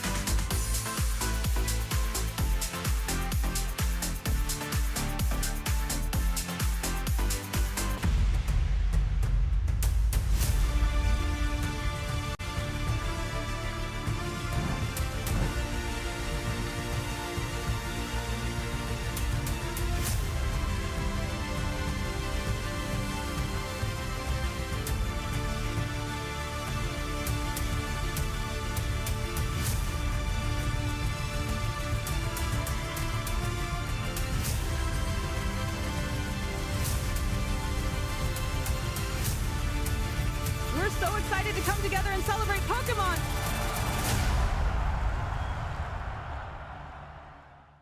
Hello and welcome to Yokohama, where we are at the Pokemon World Championships 2023. I'm Anna Prosser, and I'm standing in front of the Poké Center. I have some amazing models with me today. Please introduce yourself, sir. Hi, Spraggles, content cowboy and aspiring magician. Can you top that? Dupe Snacks, the eye on the sky on Eos Island. Now, we are going to find some clothing, some accessories.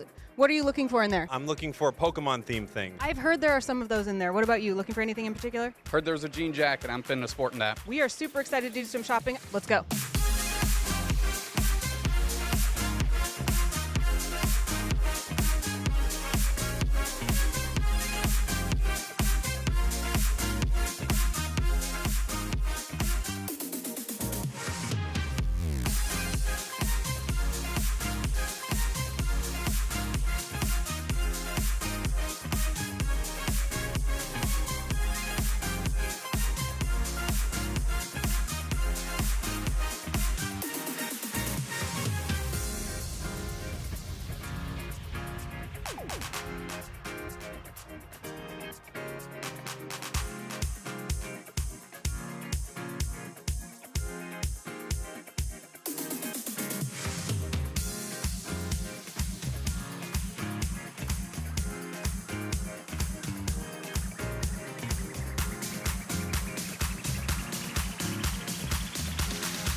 The team that has never lost versus the last hope of NA. Fusion versus Orange Juicers going to be coming up very, very soon. I cannot wait. This is going to be an incredible matchup.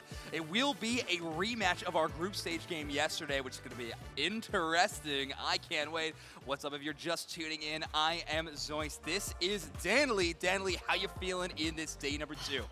I'm happy because we get to see some great games, but at the same time, I really feel for the teams that were knocked out today because we are running a really unfortunate format, I suppose, because you don't get that second chance in a lower bracket. It's single elimination, which means if you lose a single game, you are out of the tournament, you are out of the running of being potentially our champion for 2024. And I've already had to say goodbye to so many of my APAC teams on the B stream.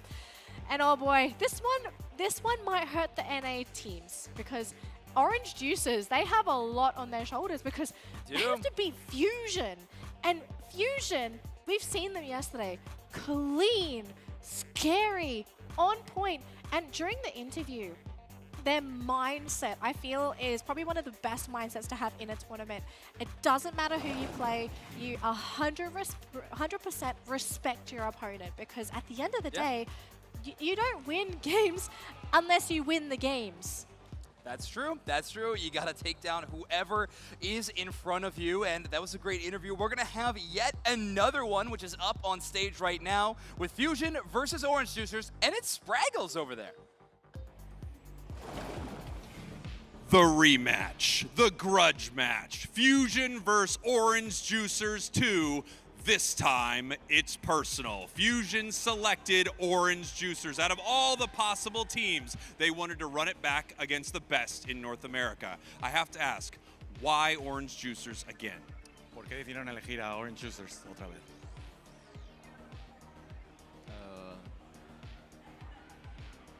No lo sé, solo quería jugar de nuevo.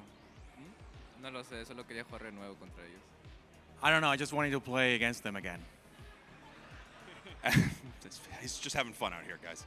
And how do you feel about running into them again, the team that beat you in groups? I mean, we were pretty happy when they picked us. I think we probably would have picked them too. I sold this as a grudge match. Everyone's pretty chill about it. All right. How do you feel about the rest of your day? If you were to head to the grand finals, who would you be excited to play? ¿Cómo te sientes de cara al resto del día? Si llegara a la final, ¿contra quién te gustaría jugar? Contra Zeta Division. Against Zeta Division. Zeta Division. Same question, worded differently. Imagine that. I mean, I don't want to play against Nouns because my parents are watching and they're fans of Toon Slim. Are your parents there? That was your parents cheering for Toon Slim? Perfect. Okay, amazing. And then I guess, final question, is there anything that you think is going to be different this time around against Orange Juicers? ¿Hay algo que piensas que va a ser diferente esta vez contra los Orange Juicers? Que ahora será 2-0. Now it's going to be 2-0. All right, there we go. Some fighting words. Do you have any fighting words for your opponents? Good luck. You guys are going to need it. All right, good luck. You guys are going to need it. We're going to send it back up to the booth for this grudge match, rematch, everything. Orange Juicers Fusion 2. This time, it's mildly personal. It's mildly personal. You know, it's crazy. You know it's going to be a good match based off of the interview alone. That's true. So yeah, this is going to be a good one. I mean, I was glued to that grudge match. Mildly personal is going to be a very interesting dynamic to explore in a game like Pokemon Unite. I'm very curious. Yeah. One thing, though, is there's not too much to explore. We've seen these teams match up against one another already. So we're going to be going back to the same well, potentially with some of the same Pokemon selections, or maybe these teams have had a shift up in strategy from day 1 to day 2. We'll have to see. What do you think? I think there's going to be a shift. All There's always a shift going into Grand Final weekend, and sure, you can just play your usual stuff, but I think you have to have something flashy in your back pocket. Right. Remember, it's a single elimination matchup. This is not group stage where you get to play against someone else and you can make it along with top 2. You lose this match, you are out of here. So you really got to have something flashy. I think we're going to be seeing something brand new, something shocking, because the fact that these teams have history. Yeah. I think if you shake up that history, you take them out of that comfort zone and you pick something in the draft and they go, wait, that might catch them off guard. Yeah, exactly. And I mean, these are teams that are capable of doing so. I mean, Orange Juicers they have a Machizzle. They have a Machizzle. Machizzle, a well-known player in the North American region for playing some really interesting stuff, but not just playing with it, I mean winning with it. Machizzle has made some great stuff work. I mean, don't let the name deceive you. They do, in fact, pick Machamp to an amazing degree. I don't know if we're going to see the Machamp for personal reasons. I would really love to see the Machamp. Spraggles and I have we're arguing about whether Machamp will see play or not, but we'll see. We'll see. I would like to see it from Machizzle, but their Garchomp has looked amazing, of course. But the player in particular that I think we need to see the shift from in Orange Juicers is Kratos. Kratos has an amazing Charizard. One of the best Charizards I have ever had the pleasure of casting in grassroots events. And the fact that we have not seen it in day number 1 in that group stage is baffling to me. With how strong that Pokemon is, not boasting the best win rate in tournament games this weekend, but still, we all know what this Pokemon is capable of. And I know what this player is capable of. I would love to see that lockdown. I actually am so glad you mentioned that because I feel like Charizard is a really good pick against Fusion because Fusion, they love to play their very squishy, very agile Pokemon. And what does Charizard do really good at? He's really good at roasting squishy, soft Pokemon. True. So maybe something to keep in their back pocket. Obviously, you can't just pick Charizard willy-nilly because he is, I still feel situationally, is more of a situational Pokemon. It's not something you just kind of pick and be like, okay, he's our damage dealing all-rounder. He is definitely more for burning those little squishies going into the back line because if you put him up against tankier compositions, he really does struggle even during that seismic slam. Yeah, that is true. Thank you so much, production, for getting Spraggle's own words on it. We can make a segment of just Spraggle's own words on screen at so many different times. I would personally love that. But all right, yeah, I mean, the Charizard, you're right, might be a little situational, but Fusion might be the spot to do it in. Exactly. Fusion also known for a few interesting picks as well. One of the few teams that are still relying on the Buzzwole in that top path. A Pokemon that has really fallen off in popularity to a huge level. Can we just talk about the bug types? How about the Scyther that comes out from Fusion? Okay. I don't think we've seen anyone else play Scyther on the main stage so far. There's a part of me that thinks Zeta Division did it, but that's just because Lucapo's on that team, and I think I'm just remembering Worlds from last year. Well, that's the only thing. Lucapo has played Scyther this year, so I don't think it would be too much of a stretch, but at Worlds, I don't think he has played Scyther yet. Okay, So, interesting. probably yeah, Fusion. that is, Scyther is a very, very interesting Pokemon. I mean, you ask one person how powerful they think it is, they think it's in the bottom tier of damage-dealing Pokemon that you could select. You ask the next player down the line, and they're like, actually, I think it's one of the best Pokemon that you could have on your team comp. And then you ask Fusion, and it's just like, it's the best Pokemon in the game. So, correct. In our hands, it depends. In our hands, it's the best Pokemon in the game. Exactly. So, Pokemon selection, of course, very interesting, but there's a lot more on the line than just what comps we're going to be building. Of course, this is our round of 16, so the first matchup of the day for both of these teams, but because of the format, it is a win or go home scenario. Fusion, a team that has not lost a single tournament they have participated in all year long. Regional victories throughout the entire year. They take down AO's Cup at EUIC, and now at Worlds, they're in a position to set up what I think would be pretty cool, the 100% tournament win rate season.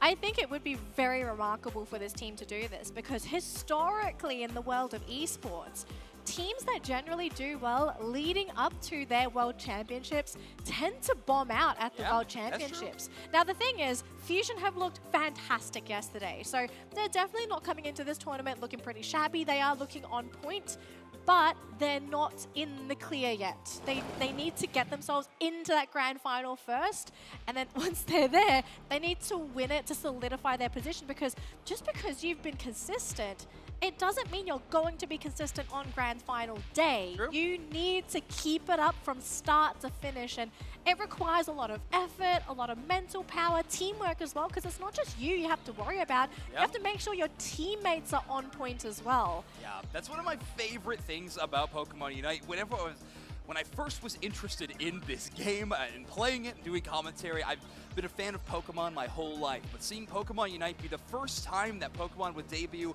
a team game at a competitive level, I fell in love with that aspect, and it really makes our game unique in some fantastic aspects, and it's cool to see that on stage. You were exactly right. You got to trust your teammates, but your teammates also need to rise to the occasion alongside the whole roster of 5. So we're just waiting for our teams to get into the lobby so we can jump into that draft. But I mean, this is plenty of time for the teams to start talking to each other, right? Just think about, hey guys, what do we want to do for our first game? Speaking of first game, I think we have to talk about some of these bans because we are starting to see a pretty clear trend in what is currently being or considered our top tier bans. Obviously, lots of Hooper bans, lots of Umbreon bans. And then after those two, it seems to change team to team. Asia teams really favoring those Mimikyu bans because they want to play all their quick speedsters. We've seen those niche bans where in the case of teams that like to run Leafeons have also been banned as well. Is there anything that you think is like a very niche ban that kind of has to appear in this game for Fusion and Orange Juicers? I think Sarah Ledger Charizard will be coming up a little bit because I believe that's what happened last time these teams actually faced off. And I believe we have some few clips from this last series. So this was just yesterday, a short few hours in the past. So some great Urshifu mechanics out of the Orange Juicers. Kratos really playing that Pokemon well, but this Chandelure and Blaziken out of Fusion looking unbelievable. Yeah, and also just to point out the bans in this particular game. Garchomp was taken out of the pool, Slowbro and that Blissey, so some more supporter hate, I suppose. Not really hate, I suppose. Respect. Ah, there you go. Support, respect. So yeah, exactly. Yeah, Hoopa definitely getting one of the getting the ban treatment most of all of the supporters kind of in the crew, but that Garchomp ban stuck around for Fusion game after game. Chisel is a phenom on that pick in particular. And Fusion trying to take it away immediately into these draft phases. I think we are going to see a repeat of that at the very least in game number 1. I think we see that reemerge. With the history already, Fusion selecting a team they know they are capable of beating, I think that's where the run back is going to be. yeah, another thing maybe we could look at a ban here as well as Trevenant.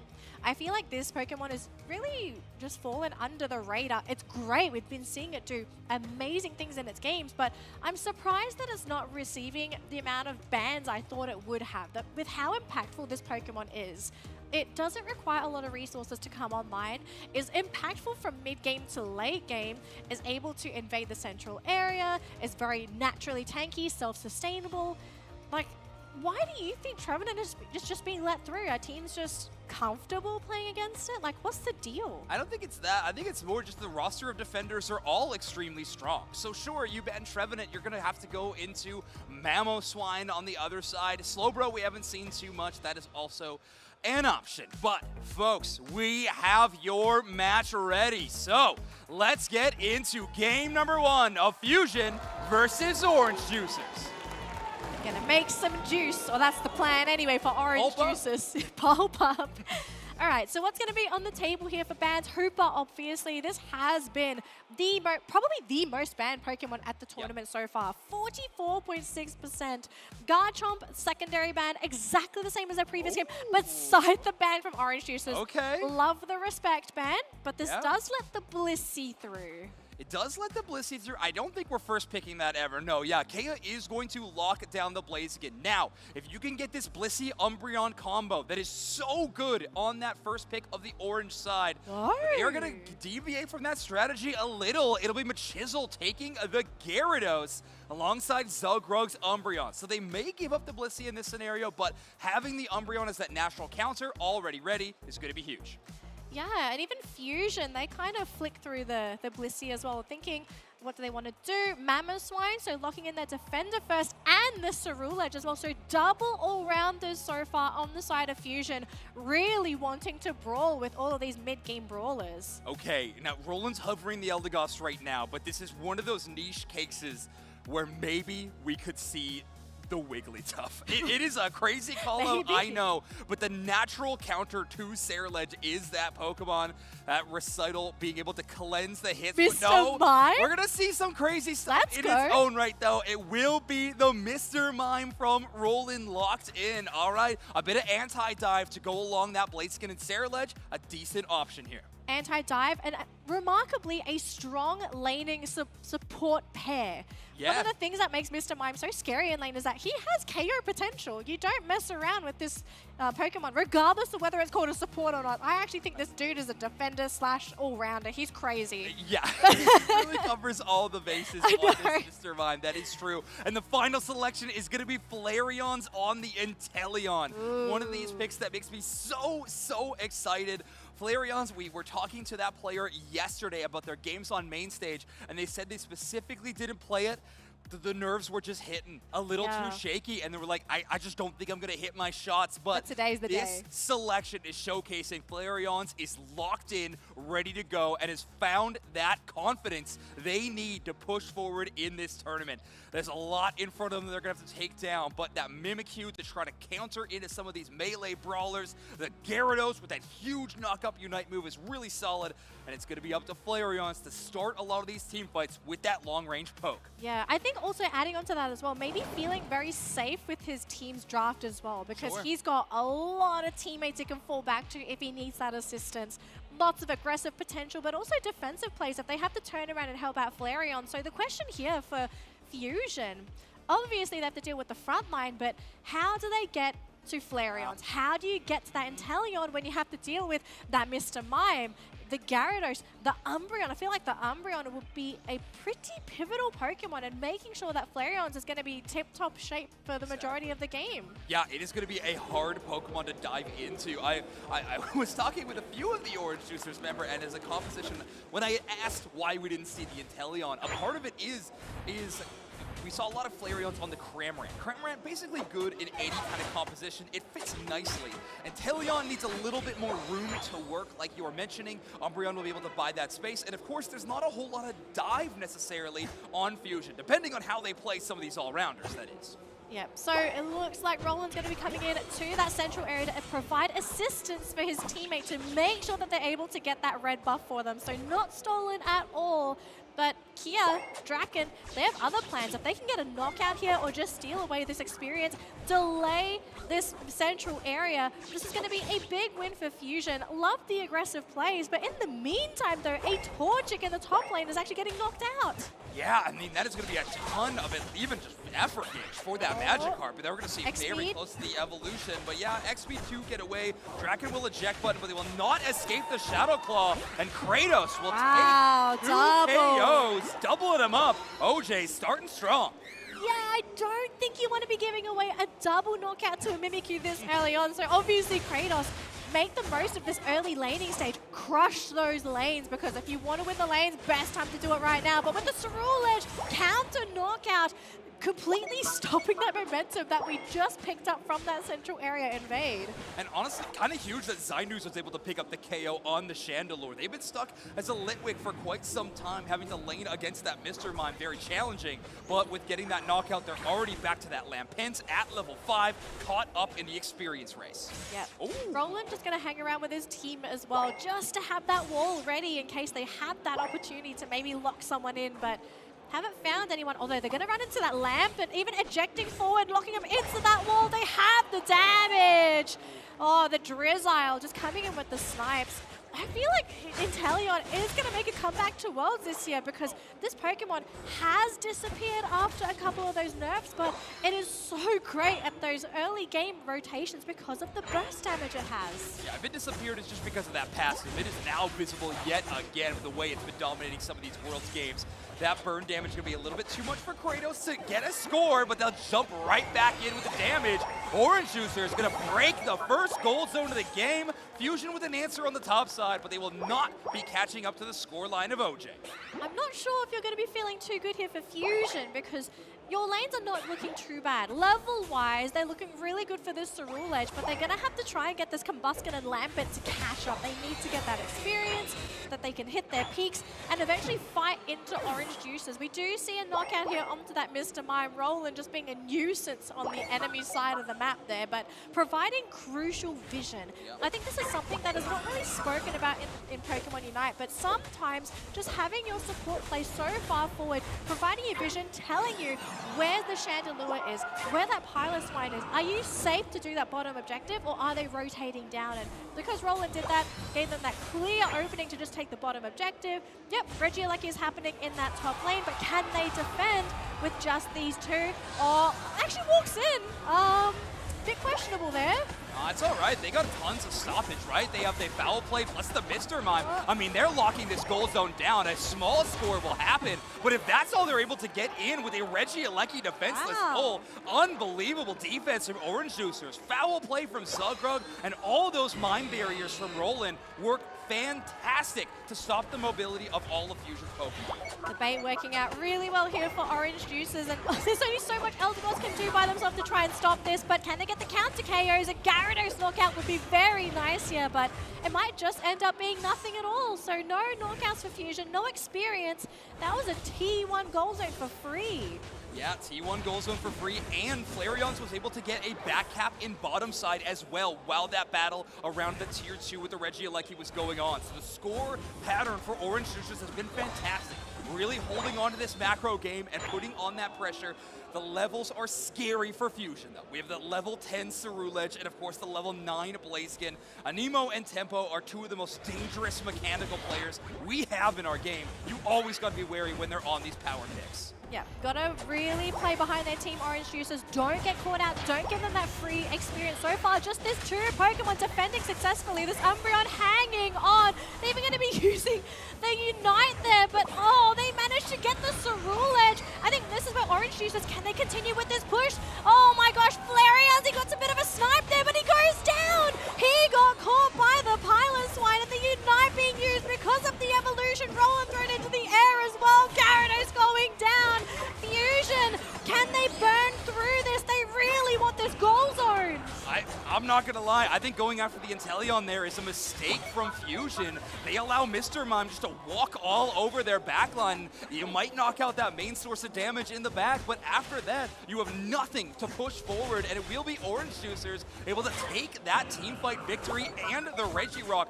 Roland on this Mr. Mime is a legendary player. They've stopped goal zone pushes. They've won team fights on their own at this point. I mean, Orange Juicers are so thankful for this roster right now. They're looking so good. Roland be rolling on this Mr. Mime, and we could even potentially see a Mr. Mime ban. It's not in weekly that tough, next but it's game. fine. It's the same color. It's fine. Okay. Up top, we do have a Regieleki being stopped by that Gyarados mid lane, though. Oh, Flareon's getting caught there. Shouldn't really be that far out as that Inteleon. Pretty questionable play, though, but they have been spotted by the Umbreon, starting out with the Snarl, catching up multiple Pokemon. 3 players on the side of Orange Juicers, trying to protect that Tier 1 goal zone, using the Unite as well. Roland buying time for the team to come in. We do have the Gyarados coming in with the Unite as well, but who do they want to catch out? They get 3 Pokemon.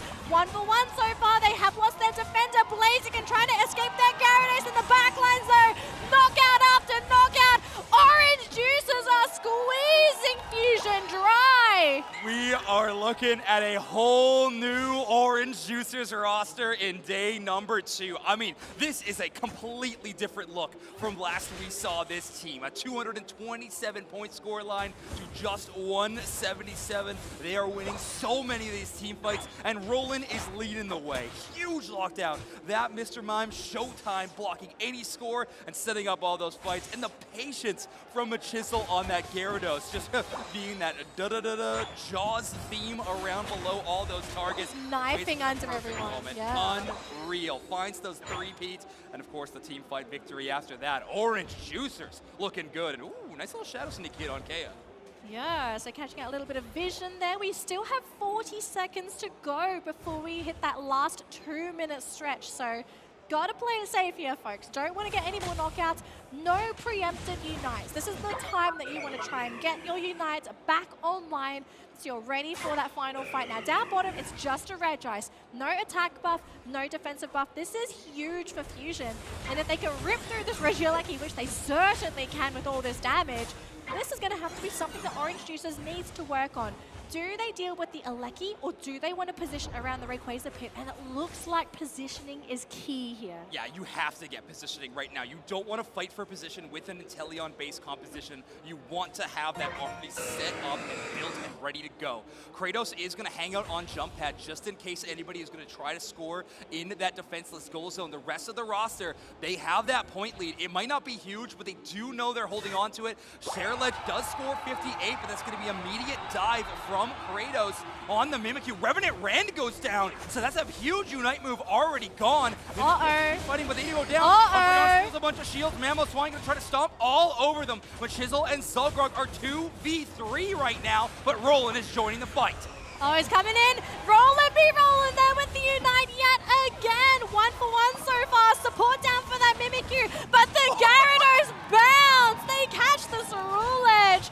We're looking at a 3 versus 4 matchup in this Rayquaza pit, and now it looks like Orange Juicers, they want to take the Rayquaza for themselves, but Fusion, can they snipe this away? Can they slow them or stop them down? The Chandelure stuck with that Umbreon. They don't want to get that steal off at all. Who gets the last hit? It's the Inteleon Flareons! What a combo play from Kratos and Flareon. So good. Blaziken, the one threat to that Rayquaza. He still had HP, walked up to that main objective, but Flareon gets the play with me Unite, locks them down, and tees Flareon's up for an easy snipe shot secure. Orange Juicers gonna start this match 1-0. Starting 1-0, team morale. I'm seeing some big smiles on those player cams as well. So going into game number 2, you know, feeling this positive. They're going to now have to figure out what do we do for game number 2, because clearly Fusions, they are going to have to come up with a solution for this next game. 100%. Do they let Flareons play the Inteleon again? Do they change their own team composition? Because I kind of feel I don't think you can play Blaziken and Cerule on a team together. They are too demanding. I actually think they need something a little bit quicker here. All right, well, I don't know if I'm that less confident than you, but hey, they can make it work. Those Pokemon feel extremely strong. It was, I truly feel in this particular matchup, it was also the fact that Mr. Mime existed. The showtime, the chaos that Roland was able to do in the middle of those team fights, the mini stuns, especially with Pokemon that want to be mobile. Once you're caught out in that way, you're basically setting up for Orange Juicers to finish you off. Yeah, mini stuns are so complex too in a composition like that, where you're also trying to avoid some major stunts. You're trying to save some of your unstoppable moves, right, for maybe a big play by Umbreon's, like foul play to dodge that or something, but you're also just getting hit by Mime a bunch, and you gotta play around that too. MVP of the match is gonna go to Machizel of Orange Juicers. The crowd goes wild for Machizel. I'm loving it. 73,000 damage for this player. I mean, this Gyarados was fantastic. Fusion's focus on that early game invade, that double invade they were putting out, was interesting, but it did allow Machizel to get that early evolution and pick up a lot of steam on that Gyarados. We saw them getting level 15 within that final fight. So definitely a great level game for Machizel, and well, they capitalized. They got out on a knife's edge of HP in that last bounce escape. I mean, if you're level 15, I think you can work with all the stats. They got a lot of HP, yep. Yeah. So, game number 2. I'm really curious to see what adjustments we're going to be seeing from Fusion. Do they go faster? Do they slow things down? Do they tank up? Do they want to try and go for a full CC composition? Like, what's the play here for Fusion? Oh, I don't know. Yeah, we got to go back to the drawing board, certainly. Their bans from this game to that last set they had, identical. I feel like now it's finally time to shift things up. They are going to be in that first pick position again, we can see in our draft lobby, so they will be running that back. We've seen that Hoopa ban time and time again, but I think we still stick to that one. But maybe we return to that Mimikyu. Possibly. You might need to take that Mimikyu away from Kratos. It was a big difference maker. I mean, the most important moment of the match was thanks to a Mimikyu Unite. Right. We do have the draft up here, folks. So game number 2 between Fusion and Orange Juices. We are good to go. What is being banned? Are we seeing any new bans hit the field for these two teams? And Hooper, this one is to be expected. Slowbro will continue to be banned in this series. Garchomp is still going to be hitting the field here for Fusion. Orange Juices and Scyther. Respect bans, same as game number 1. Yeah, we run those back. Okay, so Orange Juicers are obviously feeling pretty happy about this situation. Last time in this spot, Fusion picked up the Blaziken, and we're going to run that back. So, a powerful Pokemon, obviously in its own right. Flareons, don't tease my heart with the Gengar hover, please. That would have been fantastic, but we are going to see an exact same draft so far. It worked so well. Yeah, I mean, it looks great, right? So Umbreon, Gyarados going to be those first picks on the orange side for Orange Juicers. Yeah, look, it worked in game number 1. Run it back, and I feel like Gyarados is so versatile as well that he really fits in a lot of team compositions, especially with how Mishizzle, very team-oriented player. He's not a greedy Gyarados. He's always thinking about where his teammates are, how he can set up for his teammates as well. So Gyarados, great picks. Flareon's back on the Inteleon. Buzzwole coming up here for Fusion. So it looks like we're going to keep seeing this brawl coming up from Fusion, but they really want to go all in for the lockdown. And are they just going to say, we're going to build our team so tanky that we kind of don't care about this Mr. Mime? Yeah, that is so interesting. They're going to take a lot of poke damage from this Inteleon with no threat to the backline again. Yeah. I mean, this is a pretty early selection. They were hovering Dodrio for a moment. I'm kind of shocked we're not going that way.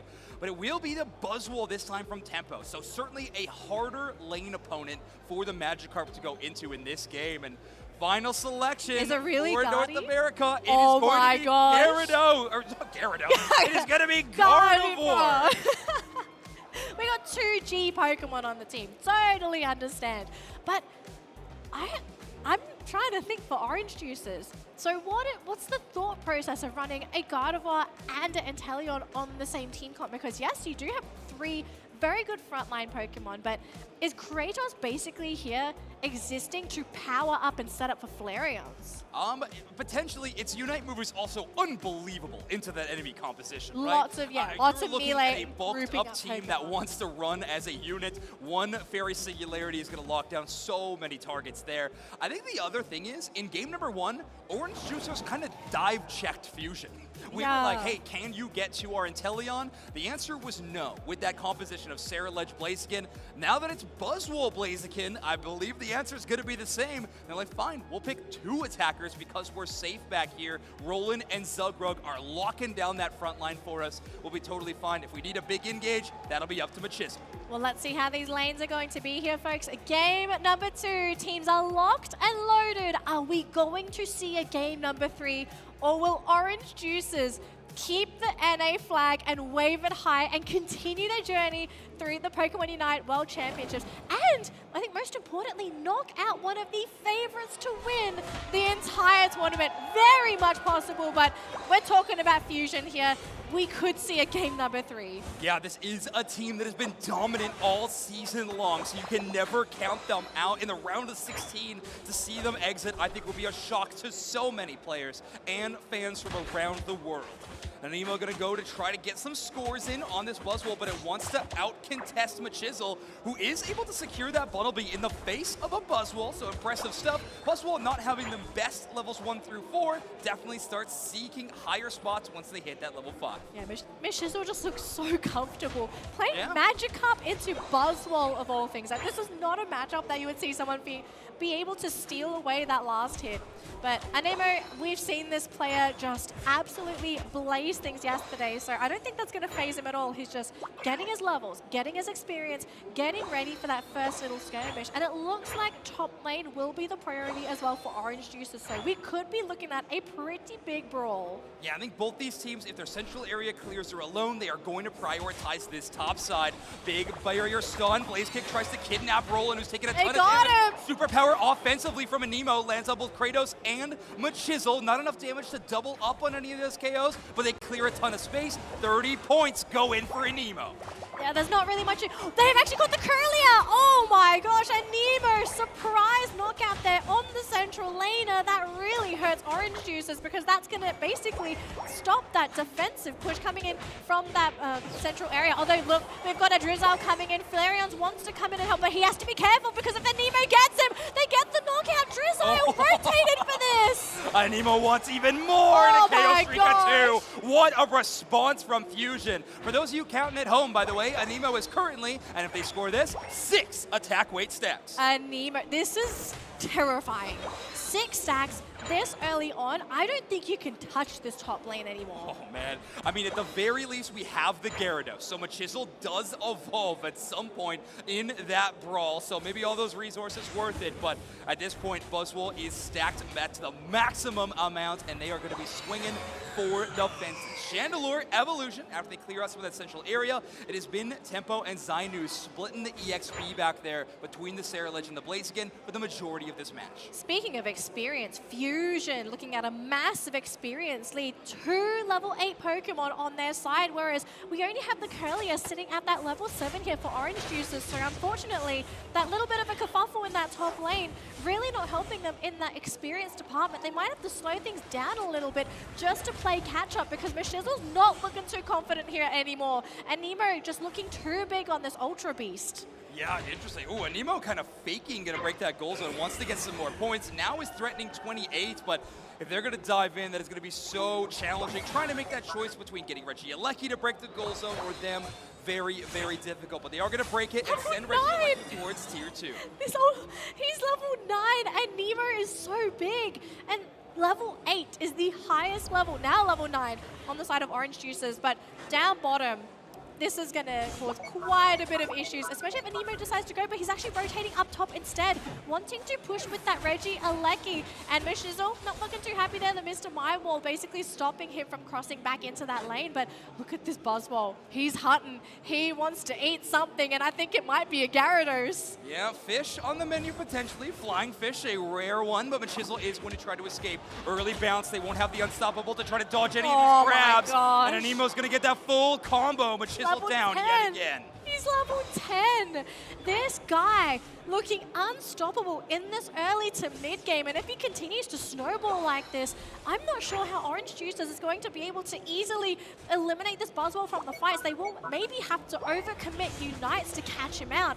Down bottom though, they've actually decided to commit their whole team down here for this Regice. It's not an attack or defensive Regice. It's just going to be the heal bonus, but they will get it. They need this experience so badly, and they're going to try and push with this as well. Ooh, nice barrier stop on Zainu's. Tees up for 2 slime shots in a row, and Flareon's is going to finally get on the KO board. Tons of scores going to rain in from Orange Juicers now as they will break this goal zone, as Anemo and Kea do have to retreat for a little bit and allow that space. The problem here for Orange Juicers is, though, that the entire time Tempo on this Blaziken was scoring in that tier 2 on top side. Scoring tier 2 topside, just basically getting everything that he needs to be that big powerhouse in that mid game. We're at the 5-minute mark here, folks. Halfway through the game, 3 minutes to go for that last 2-minute stretch, and things actually looking pretty even again. We're not looking at that very one-sided experience-heavy Fusion. Orange Juice is doing a really great job catching up in the experience department and now rotating together into that top lane. Blaziken securing that Regieleki. Gyarados is here though. Machizel setting up by himself with the Dragon Current, but unfortunately caught out by Anemo, so no knockout for him. But I think it's a clean disengage here. Machizel bouncing out, but actually they're going to commit. Yeah, Blaziken's going to get the chase. That's a lot of damage from Flareon's to back them up, though. And now Roland and Flareon's need to commit to this fight. Anemo going to get involved a little bit. Rotation around trying to find Flareon's, but Roland always there with the backup. Great barrier stun. Interesting choice from Orange Juicers there, right? Machizel sees an opportunity to dive onto the Blaziken, but it's 1v4. Flareon's rotates for support, but Mr. Mime and Gardevoir defending against the Regieleki. I mean, a rare spot where it felt like the communication was a little off there from Orange Juicers, but they bring it back. Great coverage by Roland to protect Flareon's, and now they got to regain for their next fight. Yeah, just got to keep things steady. Don't lose it even after having a little bit of a rough start in that laning stage. They can make that recovery happen, but they got to make sure they don't lose the Guardi here. They have spouted out a Nemo, so no easy knockout on that central laner on the side of Orange Juicers.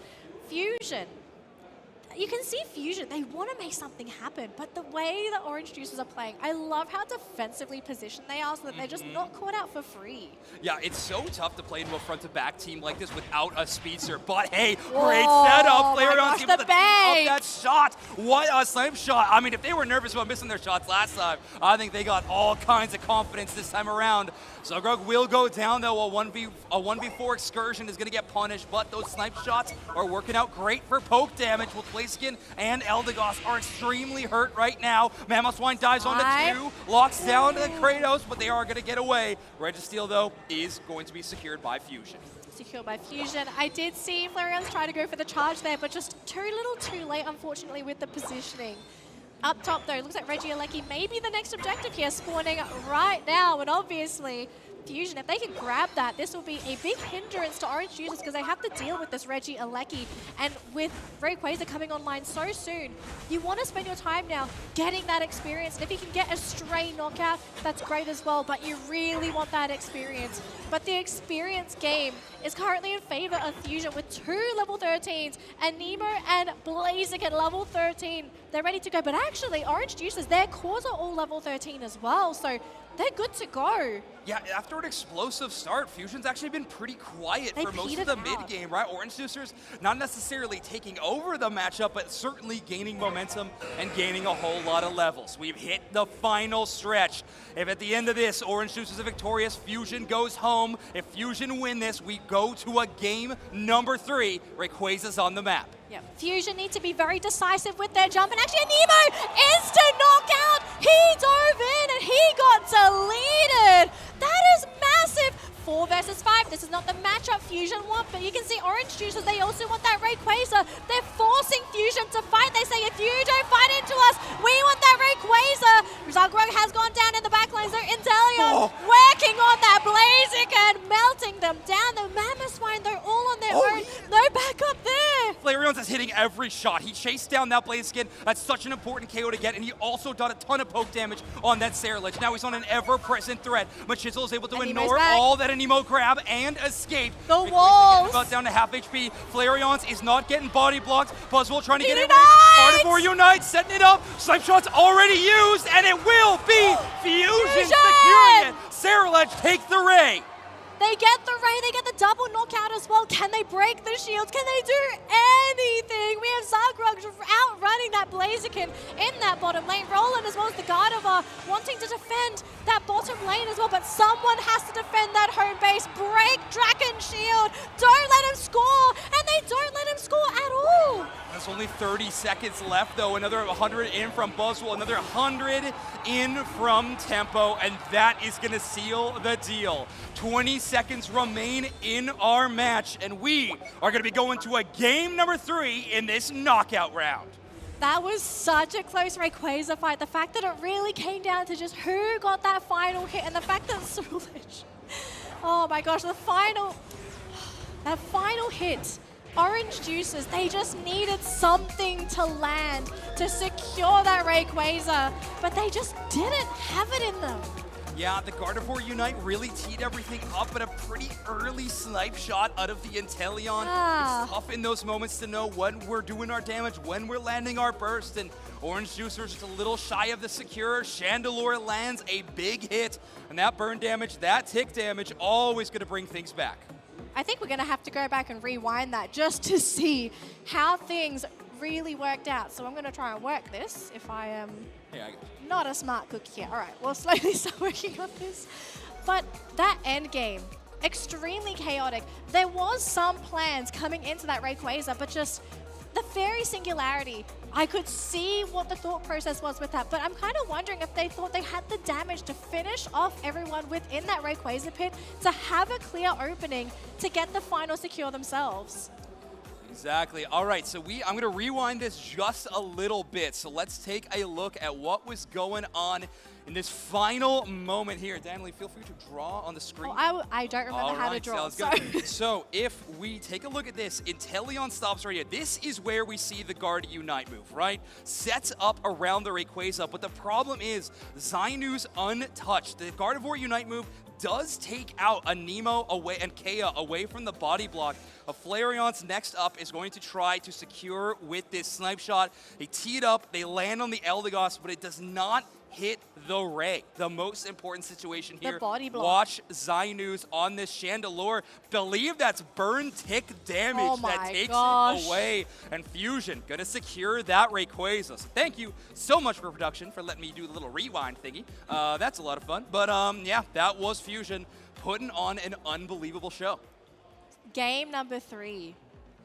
Orange Juicers. I want you to sort of visualize what their mental state is looking like right now. Yeah, I mean, it's definitely cracks in the armor, right? We went all in on this double attacker strategy, kind of getting the call out against Fusion in that hope, but it's not living up to what their standards were, I am sure.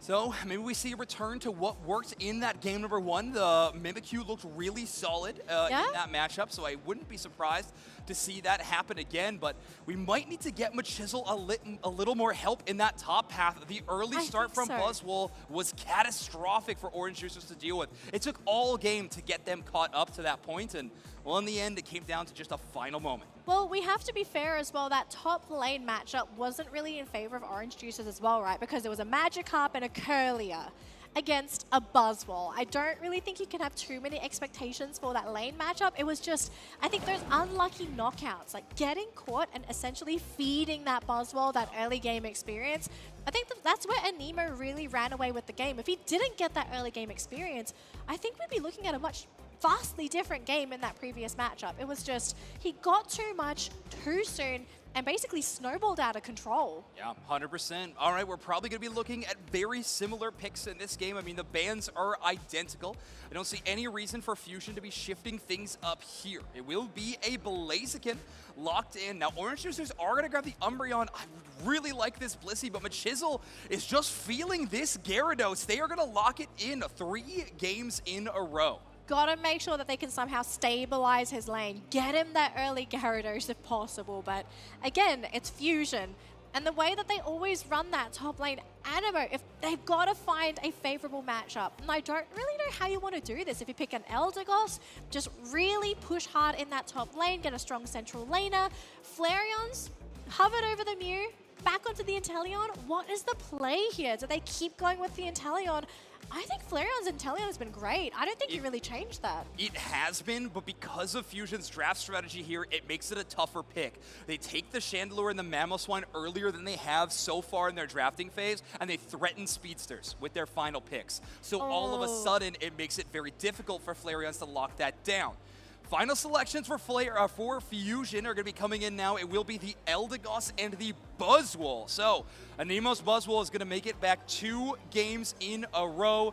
Kratos currently hovering the Urshifu. I actually think this would be a great answer to what has been going on, but that Chandelure matchup can be pretty difficult. I'm expecting Kratos to play very heavy into the top side.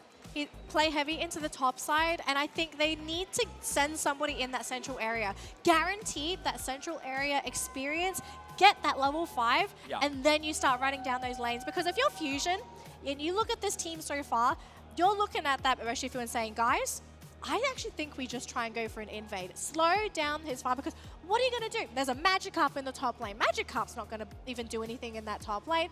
Bottom, okay, Flareon's might rotate as that Drizzile, but he wants that experience too. So I think if you're Orange Juicers, stabilize your lanes. Get the experience on Kratos first, then focus on Machisel, because Flareon's, he's been so consistent in that bottom lane. He doesn't need help. He is such an independent laner, which I feel like makes him such a top-tier player for this team. That is true. He has looked amazing, as have both of these rosters. And now we are headed to a game number 3 elimination match here in Worlds. Honolulu makes some noise for Orange Juicers and Fusion. One team goes home, one team moves on. Oh no, I don't even know who goes home at this point. Both of these teams deserve to go through, but someone has to open the door and basically just watch. Yeah, exactly. I mean, we're in the moment of World Championships where heartbreaks happen, but of course dreams also come true, which is a fun after effect as well. Zainu's on the Chandler, going to head into that bottom path like we talked about again. Pretty tough early lane matchup for them in particular. And look at this, straight invade. Kia's like, guys, we need to stop this Urshifu if possible, but Roland's doing his job. He knows he has to stop this. Even Zugrug is coming in because this little swine up, he wants to steal that experience. If he can KO Kratos here, that'll be even better. But with the assistance of Zugrug, Draken's going to have to make a clean getaway because he's running out of health. All right, so an identical strategy to game number 2 from Fusion with the double invade. Both the Gossifleur and the Swine Up tried to make it to the enemy central area. Not much taken away, but of course we still don't have an Urshifu, so I think we have to count that as a success. Count it as a big success because it does open up those side lanes for Fusion to really do whatever they want. But now hitting level 5. What's the choice of lane here? Are we going to be seeing Kratos go top lane or bottom? Definitely top lane. They want to get Mashizzle into that Gyarados as quick as possible, but they're going to miss that first wave of Swablu and Altaria. Yeah, favoring the KO. Wicked Blow lined up as well. It's Dark Bear as Kratos who swings in. Mashizzle trying to get close to take credit for this KO. Paul and Puff going to do a bit of burst of damage, and KO will take the knockout. My gosh. Anemo grabs a wild Pokemon and uses that as the KO tool for them. Anemo, Tempo, KO all work together, and that's a Lampant rotation for the final touch of damage. Fusion win that first team touch. I think we just witnessed an Elder God moment. Kia just sitting there, basic attacking. Yes, Anemo was the target there, but the damage output. This is why Eldegoss is considered a top-tier support, can just do so much in the laning stage and really assist with those knockouts. And for Orange Juicers, for that engagement in the top lane to go sour, this is not good news at all. Pretty brutal. Flareon's going to try to make a cool little play with the check button, but the water gun going to go wide. They don't get the KO onto the Lampants. Tempo has not hit level 7 yet, whereas Kratos has hit that benchmark. And this Urshifu is going to be a terrifying threat to deal with. This is the first time in this matchup that Orange Juicers have drafted extremely good secure Pokemon in their central area. So the Rayquaza fight has definitely become more of a priority as we go into game number 3, as Orange Juicers focusing on a bit more of objective-mindedness.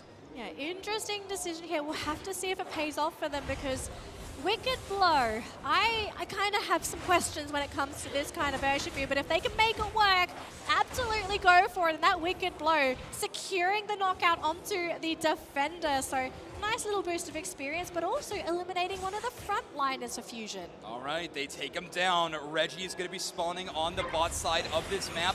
Orange Juicers with a heavy focus, and with Inteleon and Urshifu, those are two extremely difficult Pokemon to answer. Big snipe shot, tease up Kratos, who does close out that KO. Overheat is going to take it.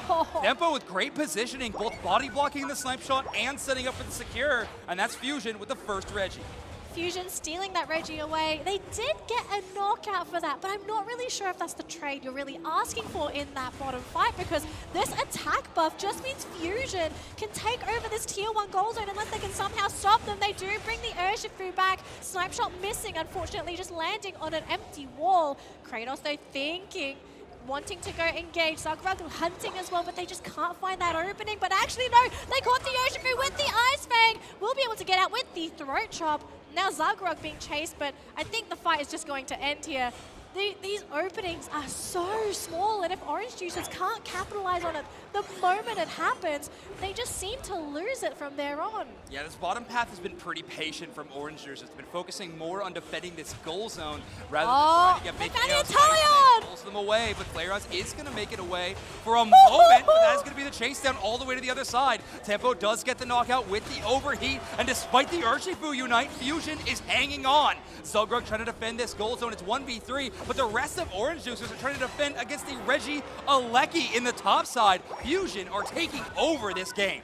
Fusion are running down this game in both lanes. The fact that they've split their forces, and regardless of what's happened, Orange Juice is really struggling on both fronts. It just really goes to show that that mishap in the early game is now really coming back to bite them in this mid-game. They have to figure out a strategy to stabilize somehow, whether it be to go for some clever picks, a diversion, go for those back caps, because looking at the goal zone situation, only 17 points have been scored by Orange Juicers. They just haven't been able to touch Fusion's goal zones. Yeah, it's been brutal. Fusion's been winning the laning matchups, the flanks, the objective fights. Everything has been going in their favor in this game number 2. They've eclipsed 200 points and we're just sub of the 5-minute mark. Tempo does take a bit of poke damage, and with no support to heal that back up, these snipe shots are very sticky right now. That's 3 members. 3 different members hit with those snipe shots, and now finally, Eldegoss is going to join the fight. Kea gets involved. Big Kratos engage. Ebon Fist knocks out Tempo. They're going to try to earn that KO. Gyarados will at least get the Chandelure, but the Mr. Mime Unite move is going to be leading the charge.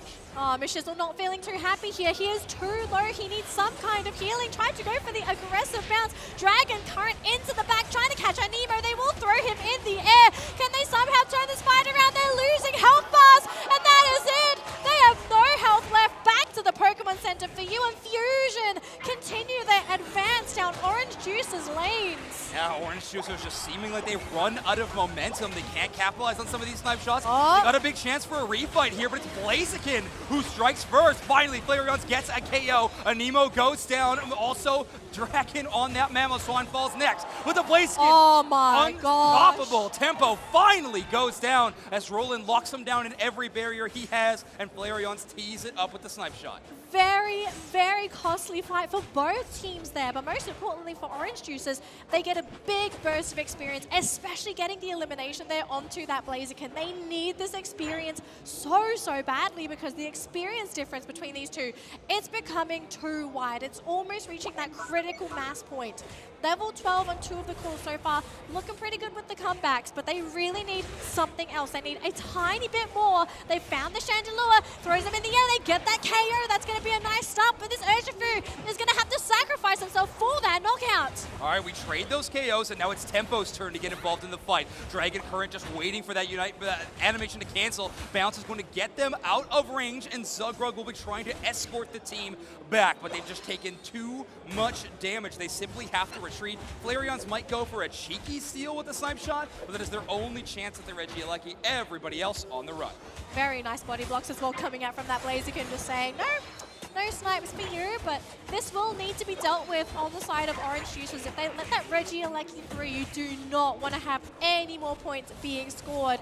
And oh my gosh, of all the Regis to get coming into this final stretch, Registeel, arguably the best Regi buff to have going into that Ray fight. Orange Juicers have not secured a single Regi all game, despite having Inteleon or Urshifu, Aleki or otherwise. They have not got one. And now, as the final stretch has begun, Zugrug does find Anemo alone. And that's where they're going to engage. They're going to go all in. Super Swole Slam, going to get them out of danger and increase the danger. Zugrug goes back for the Citrus Berry. Draken engages into multiple targets on the other side. Machisel charging up, but that will be the first KO. Zugrug goes down. Draken starts the fight.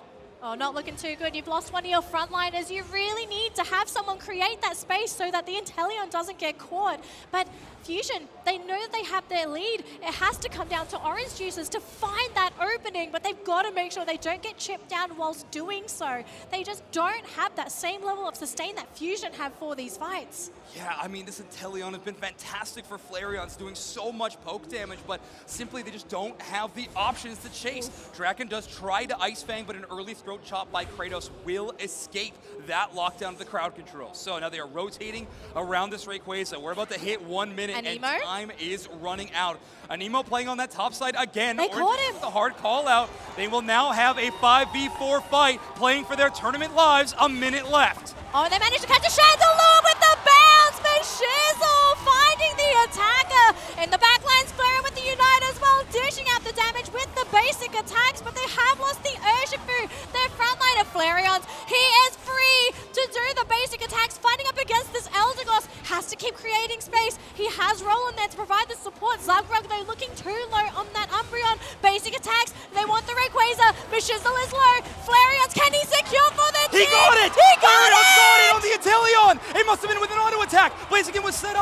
nicely to body block that, but there's only 20 seconds remaining. Sugrug does have a full Rayquaza shield. This is going to be so tough for Orange Juicers. They need more than 100 points. Fusion is got a hold on this series. The time is running out. Sugrug cannot score, and that will be Fusion knocking out Orange Juicers.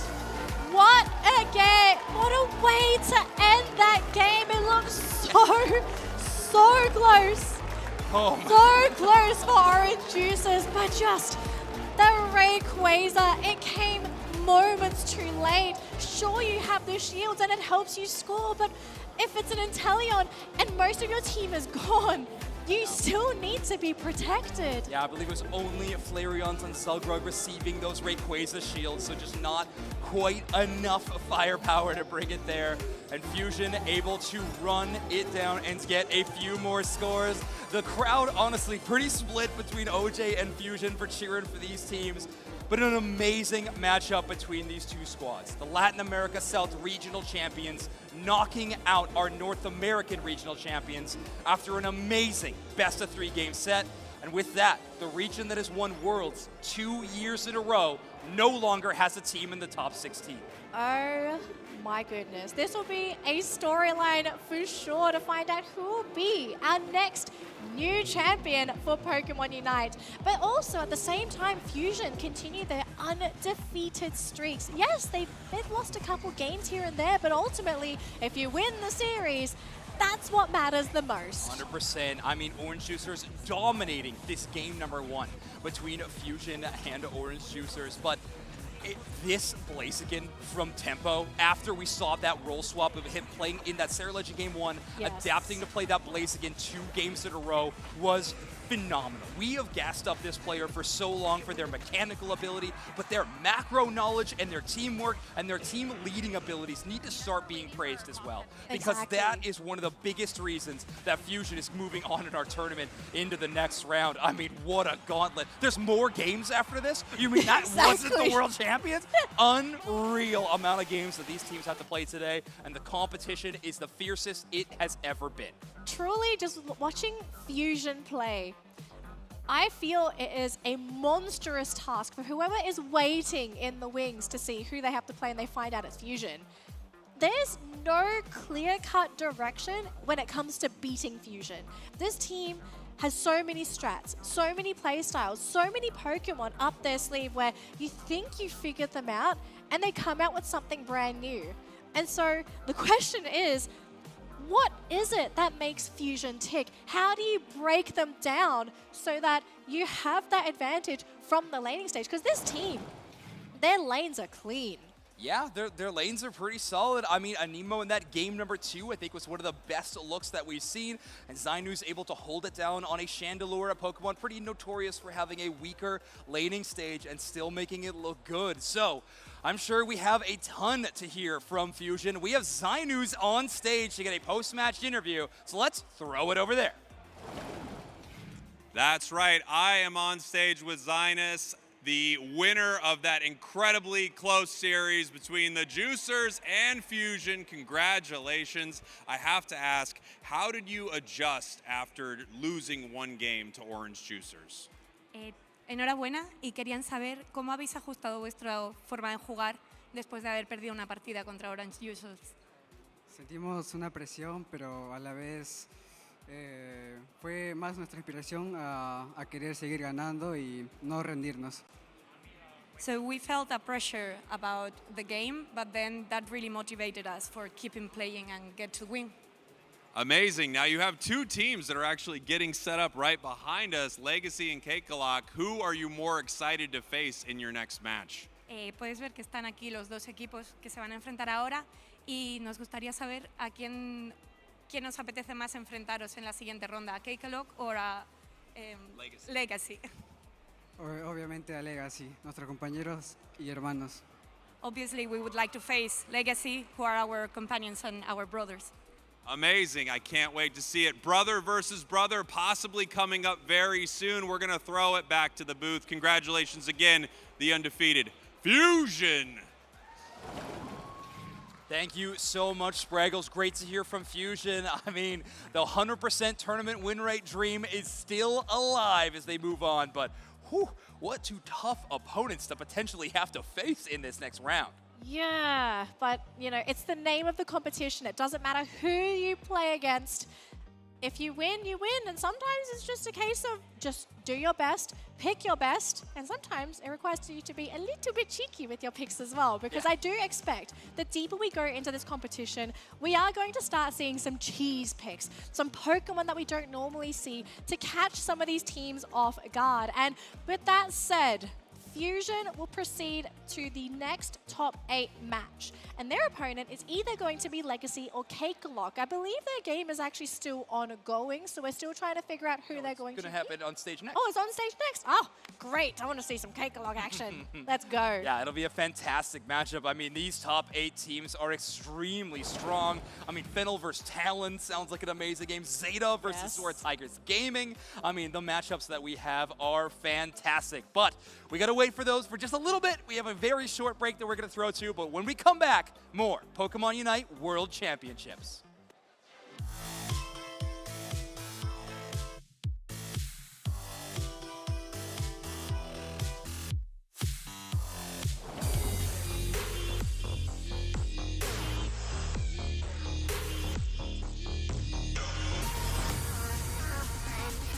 Welcome to the 2023 Pokémon World Championships!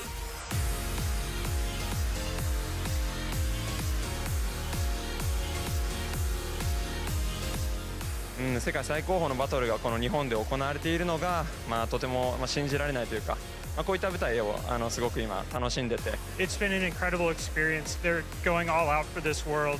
The opening ceremony with the drums, like everything was beating, my whole body was into it. You've seen the show, you've seen the decoration, everything. Like it's definitely worse in Japan. Like it's everything I wanted it to be. So exciting just to walk down the street and see all your favorite Pokemon everywhere, and to watch your children's faces as well when they light up as they see everything. Pokemon just brings such joy to everyone's lives when it's things like this. It's amazing. Altaria, there's only some health left on the Azumarill, and its accent is going to be able to Shadow Claw down, and he will become the 2023 Pokemon Go World Champion! It's Accent, the most decorated Pokemon Go player in history! No. Are we there? Are we there? There's the second energy And cycle that's we're it. waiting for. Now we can attack with the Kyogre. Aqua Storm is going to do so much damage. It's going to take out those bench Pokemon. And Xiao Tong'en is your Junior Division World Champion. Pumpkin Pit! Pumpkin Pit can discard the stadium. There's a Lumineon V that can search out boss's orders. Bring up the Arceus V. Gabriel Fernandez is your Seniors Division World Champion here in Yokohama, Japan. He's got a ton of cards in hand. Power Tablet. Vance is playing quickly. Does he have the pieces? Switch card. Moving the Mew VMAX into the active spot. And Boss's Orders brings up the Zacian V. Vance Kelly, the 2023 Pokemon TCG World Champion! Out here, it's only really got that Pollen Puff or the Clear Smile, but it gets the knockout. Sora Evisara is your 2023 Pokemon World Champion. Now, Arcanine's gonna avoid I don't think that, that KOs. Gastron survives. That It's means just a sliver of Storm. HP. It's little Arcanine sled. That means Gastron gets an attack off. It should get a knockout here if it goes for Ice Beam. It's instantly Amoonguss. That's down. It's a 3v1 now. The battle is just canceled, and Tolia Ogawa is your Seniors Division World Champion in Japan. Get any secondary effects. So as Pollen Puff will take out the GM Pow, and all Michael Kelsch has remaining in this matchup is a sleeping Dragapult. Michael throws in the towel, and Shohei Kimura will be your 2023 Pokemon World Champion. まだ実感が湧いていないです。ワールドチャンピオンになることは自分にとって目標でありました。チャンピオンになってめちゃくちゃ嬉しいです。家族に恩を返せて、観客の人も盛り上がっていたので、僕的にもとても嬉しかったです。 It is crazy winning Pokemon Worlds, especially here in Japan. The atmosphere, it's unlike any other tournament I've ever been to. It still hasn't really set in that it's real, but it's really exciting, and it was super cool seeing my friends in the audience, and it's been a great time. 我赢下世界锦标赛后，我非常兴奋，也觉得不可思议，也很感谢所有支持我的人。 I'm feeling good to be a world champion, something I'm gonna remember for a long time.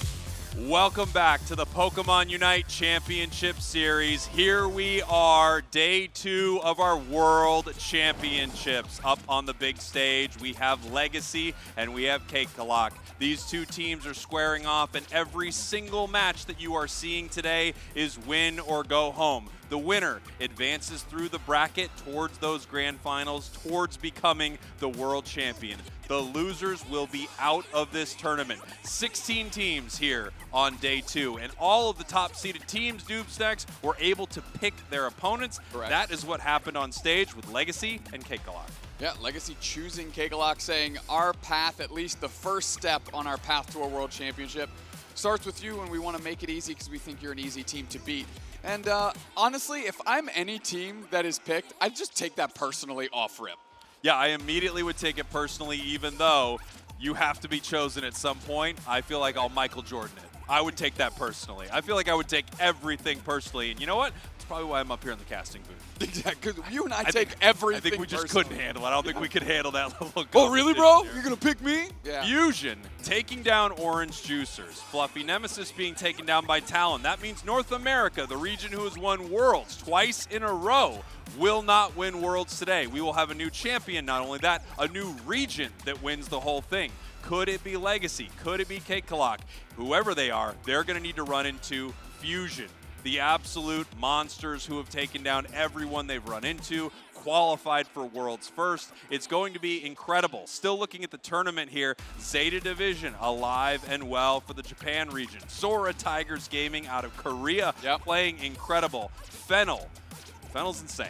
Fennel is crazy. I feel like the question right now is who can stop Fennel? Talon is going to look to see if they can do it. And then a little later, Nouns Esports, Onic Rise. Nouns Esports somehow back to form here after a rocky season for EU last year. They are here and they are hot. But Onic Rise is playing very, very well, taking down Shin and Rude, a team that I think a lot of us expected to possibly get really far in this tournament. They were like a dark horse pick for one of the best teams out there. But not even like that dark.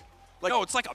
It's like a black coffee, but like take a black coffee, add some cream. So it's like dark, but it's like not as dark as you'd think. They're pretty darn good. Onic Rise hitting a stride, though, getting rid of them. And you take a look at the bottom half of the bracket, and yes, because it's win and go home, every match matters, but that is a scorcher. If you make it to the grand finals through that bottom half, you have to feel great, because that means you've gone through the likes of Nouns, Onic, Fennel, Talon, and those are all incredible teams. Without question. Now, we've got our two teams up on stage. We're going to throw it on over to them so we can hear them square off before game number 1. Right here. Take it away, Kello!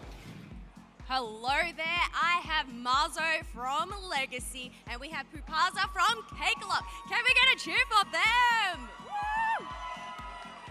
All right, I have to ask you, Marzo, why did Legacy choose Kekalak as their first opponent today? It's mostly a thing about playstyles. Watching their games yesterday, seems like there's this playstyle that's more suitable for us. Of course, they're not a weak team. There's no weak team at Worlds, and we studied them a lot yesterday. Hopefully, it pays out today. Great answer there. How do you feel about being chosen by Legacy? รู้สึกยังไงบ้างคะที่โดนเลือกโดย Legacy ค่ะ รู้สึกว่าเราเป็นผู้ถูกเลือกคนแรกก็อยากจะสู้ให้เต็มที่เลยครับ So we are the very first to be chosen, so we're gonna fight our way all the way. All right, you heard it here, folks. They are going to fight their way through, potentially. Do you have any final words you'd like to say to your opponent? Good luck. Hopefully it'll be a good match. Do you have any final words? มีคำพูดอะไรจะพูดกับทางนู้นไหม ลุยกันด้วยกันลุยไปด้วยกัน You got a fist bump? Fist bump. All right, and we are going to head it back to draft. That's right. Draft is underway between Kekalak and Legacy. Kekalak getting the first pick here. They're banning out the Hoopa. Hoopa seems to be like ban #1 for most all of these teams. On the other side, we see the Slowbro, the Blaziken, final ban over to Legacy here. And then we're going to see what Kekalak wants to bring out as their first pick. A lot of teams have been opting to kind of take this secondary role, right? They don't get their first pick, but they kind of get 2 power picks back to back, which is what Legacy has the option to do right here. We're going to see the first pick for game #1. And we're going to have a quick little reset, it sounds like, so bring it to the stage. I thought it was going to show it to us, but apparently people are really tired of seeing us already, which is crazy because it's only the second time we've been up here. Yeah, it's just wild. I mean, come on. When I saw Machamp get locked in, I thought, oh, and then I immediately heard, we're resetting. That is the old... That sounds about right, bait actually. And switch. Yep. Bait and switch. We're watching them select a bunch of EXs here as they're motoring through the draft phase so we can get this thing restarted for you. One thing I have to note, you take a look at Kekalak and you look at a gamer tag like Pufaza. Yeah. I don't know what that means to you, but to me, that is hilariously amazing, and I love it. It's a strong name. I think so. Sun Sage, I feel like, is probably my favorite. Sun Sage, yeah, it's clean. It's clean. Yeah, I like it. I like that name. Of course, we have Legacy. They chose this team.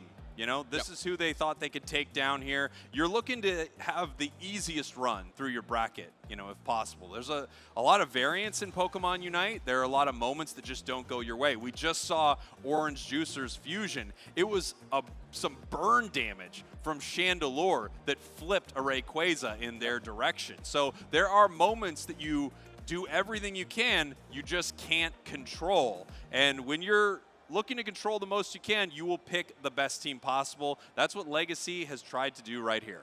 Yeah, whether it's you just believe them, you just believe your team to be so much better than theirs, or you think, hey, we really understand their go-to strategy. We have it in us to counter that, kind of where we are most comfortable, so it's just a clean, stylistic matchup that you want.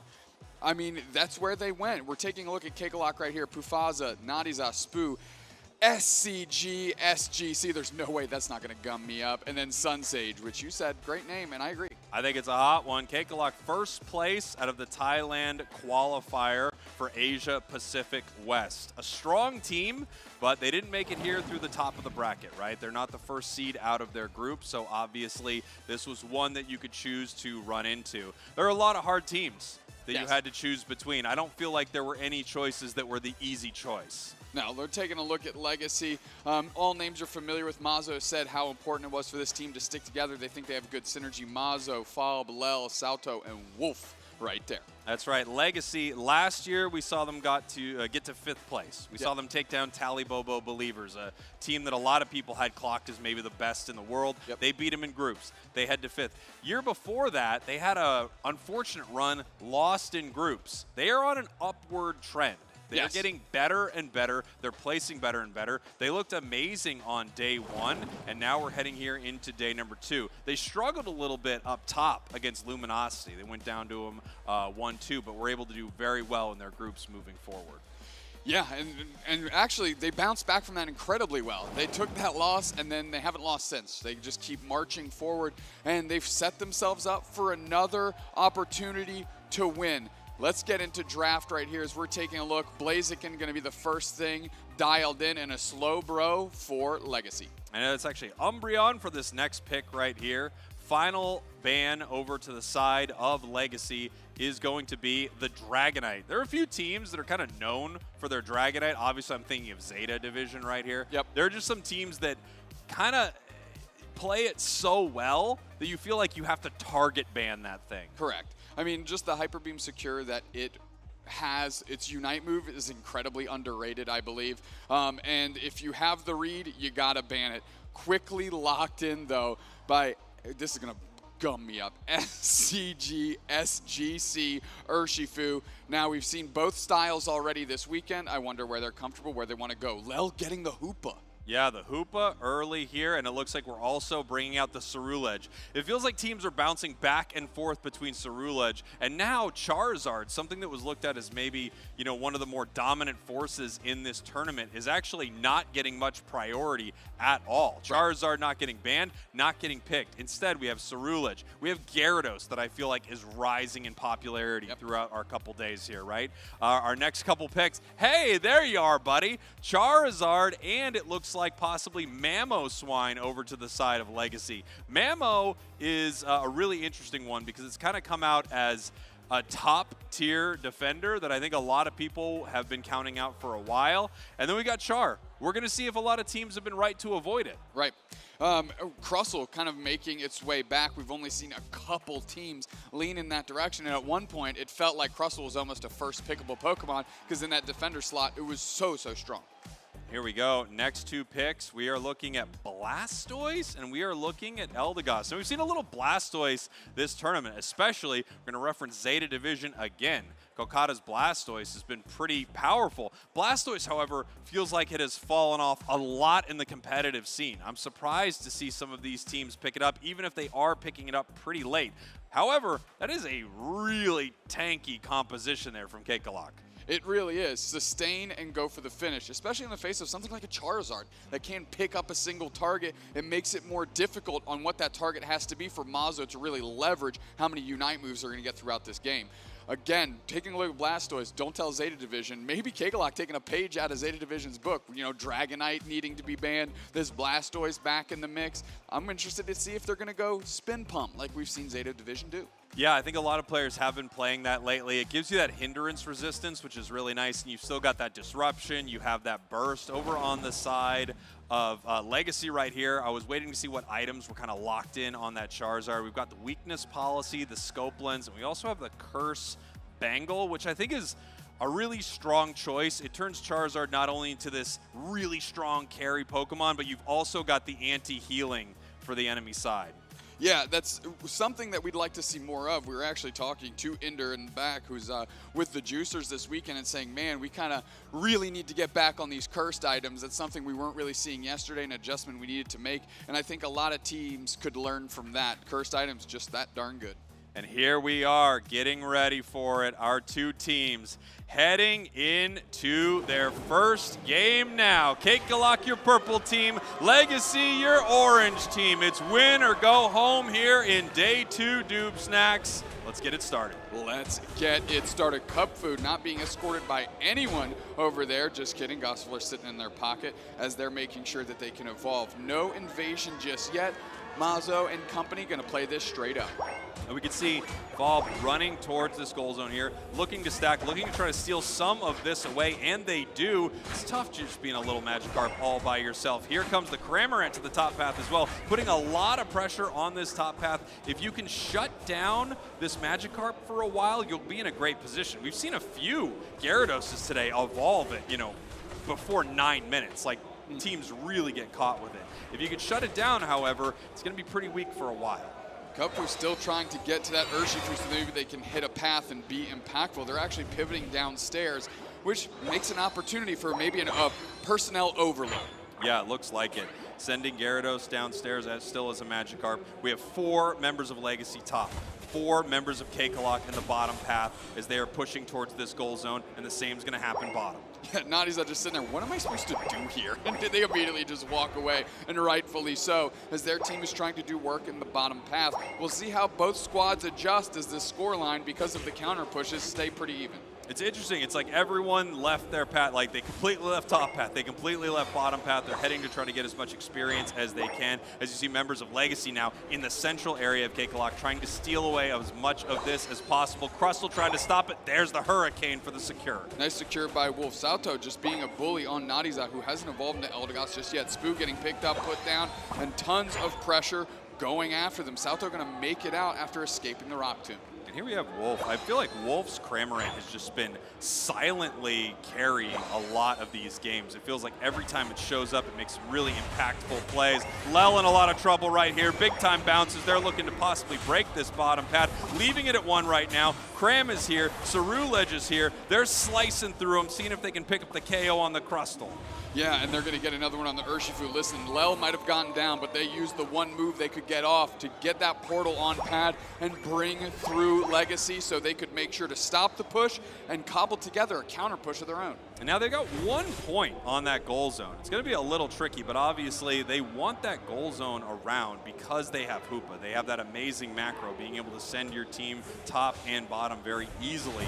That's why Cakewalk wanted to break that so badly, even trying to break it evenly with one big-time Unite move from the Cerulege, and they're going to keep pushing. They're going to go after it. Sato not willing to follow up just yet. Falb doing all the work. There we go. A nice little engagement by Sato. Can't quite land the Fang to reposition. Now they're taking a lot of damage. Lel is there. Going to need a portal down to help somebody out. Soto able to get out of dodge, and nobody falls despite kind of everybody chucking moves at each other. Yeah, that was pretty intense there. I thought Cakewalk had a great defense, and Legacy actually making it out, somehow protecting the Mamo there. Really impressive plays. So we got a little bit of a fight getting ready to happen in this top path over Regieleki. Yeah, Urshifu getting the bottom objective, going to give them that buff. Sato going straight for him, though. Rock Tomb doesn't catch anybody. Reposition is Pufaza, and they are flushed down real quick. Portal is there, and Regieleki is getting smothered by Legacy because their presence is all over the place. They actually pivot to the goal zone. They want to break this thing first, and they're going to be able to. 22 over. Yeah, there we go. Nice little overcap in this top path as they're going to turn on this Regieleki. Bottom path, it did not go well for Legacy. It looks like Char and Urshifu were battling it out, but that Urshifu seemed to get the better of them with the secure. Charizard even did use the Unite move, but not able to take down Urshifu. And that's maybe what we're seeing, why teams are fading away from Charizard. If it's not able to scrap with an Urshifu, which is incredibly popular, it might not be worth that 1v1. Charizard going to join the flanks of Legacy, and we're going to see if they do anything with this Regieleki here. Couple players positioned. Sato going in. Wolf goes straight for the engage. Sato jumps on top of Pufaza. Cram Unite is out. We're raining in some damage. We are spinning the win. We're right on top of this Legacy squad, but it's Falb running the front line, going straight after Nadizan. Nice engagement. Hydro Typhoon kicks up a bunch. 2 players down instantly for Legacy, make it 3. Picking up, scoop and score. No, we're gonna burn them down. Can't quite get it. Crustle, bug type is weak to fire. Is it? Question mark, not today. Falb getting buckled, and all of a sudden Legacy said, we drew this up for a big W, and now we're sent packing quickly. Yeah, really nice plays there by Cakewalk. It was over the 5-minute mark. They had no jump pads, so I love the attempt there by Legacy, but they just weren't able to make anything happen, weren't able to make it there in time. Charizard Unite move got absolutely no value, and then they lost a big fight, giving up a ton of experience. I mean, look at the levels on the side of Cakewalk. It's almost even 10s across, like something you never see is a team almost completely even, but when they all defended right there and picked up a lot of KOs, experience was just flooding to the side of Cakewalk. Lel trying to score on the backside, sussed out quickly by Urshifu. That is cut off as SCG is able to at least get some swabble in Altaria and is trying to keep pace with the Charizard on the other side. Falb goes straight in, the bounce to get out. Pufaza makes it back to pad. Nadi's out topping them off. Sun Sage looking for an opportunity to go back in, but it's Legacy looking at this Regirock here. Fire Blast on it. We're going to start spitting some flames. Sato with the engage. Ice Fang to pick them up, put them down. Secured by Mazo, and now they're going up. Another pick up and slam down, and SCG is gone instantly. We're still Hydro Typhooning, hitting up 3 targets. Can we convert on Elise Sato? They're pretty low. No, it looks like they're going to catch this portal. They can't get displaced by the Rock Tomb. This is why we've seen so much Hoopa banned throughout this tournament, right? I mean, the plays that you were able to make with this Pokemon are just insane. Having this goal zone up at 1 is just giving them that hyperspace highway up and down the map. Beautiful portals back to base, resetting their team. And Legacy, even though they took kind of a bad fight at that tier 2, feels like they're in control of this match, setting up another objective for them as they all pour down to the bottom path to try to stop this. They have to try and stop it too. Pufaza into the back line, Spoo all over Sato, getting the space. Nice little bounce backwards, and they're able to convert on a quick KO there. Falb going to start slashing, slicing and dicing in the front line, running straight at them. Spoo on the backside of this goal zone, trying to line up a Rock Tomb, maybe to buy an opportunity for Pufaza to pounce, but no, nobody jumping back through that portal. The job is done. Yeah, beautiful stuff there from Legacy. Really great reaction to what they were trying to do in the bottom path. Now heading back up to the top path to try to rip this apart. Of course, Cakewalk can make the same play, but with these goal zones up. They're able to bring the team down as soon as they take this Reggie. The question is anyone going to hold Reggie Alecki's hand and walk with it on the beach towards this tier 2, or are they going to head down to the bottom path for defense? Kekalak is going to need to decide how they want to defend and if they want to push. Well, they've got 2 players committed to watching this Reggie Alecki to make sure it doesn't get too crazy and the points don't go in. On the backside here, we're seeing a little 3v2 as we're going to have another Basement Reggie spawning in a couple moments. And here we go, Basement Reggie getting ready to hit the map. 30 seconds until our first Rayquaza of this series. Wolf just being extremely aggressive and annoying in and out with the dive and then the hurricanes for the secures. Seeing a little bit of a Dark Bear on the side of Kekalak.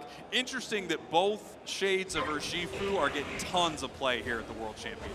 It's a great Pokemon, and right now, no exception. Registeel is just above half HP. We're going to see if these teams want to turn this into a Ray fight right now. Yeah, we're going to see if they want to push in. Possible just easy secure with the single strike right here. They're looking for it. Gyarados moves in. Single strike takes it, and they catch Gyarados. So immediately, Pufazit gets buckled. Portal is down to save the Ceruledge. Hydro Typhoon doesn't hit us. Soul Spraggles, and now we're just going to push forward. Charizard Unite is out. We're starting to burn down. Cram, Unite repositioned by Wolf. Salto's putting the pressure on 2 players down. KO Shrika 2 for Salto. They're all over this goal zone. The X-Scissor comes through, but it doesn't displace anybody for much value. We have the Rings Unbound on top of Ray. Everybody pulls through to be saved.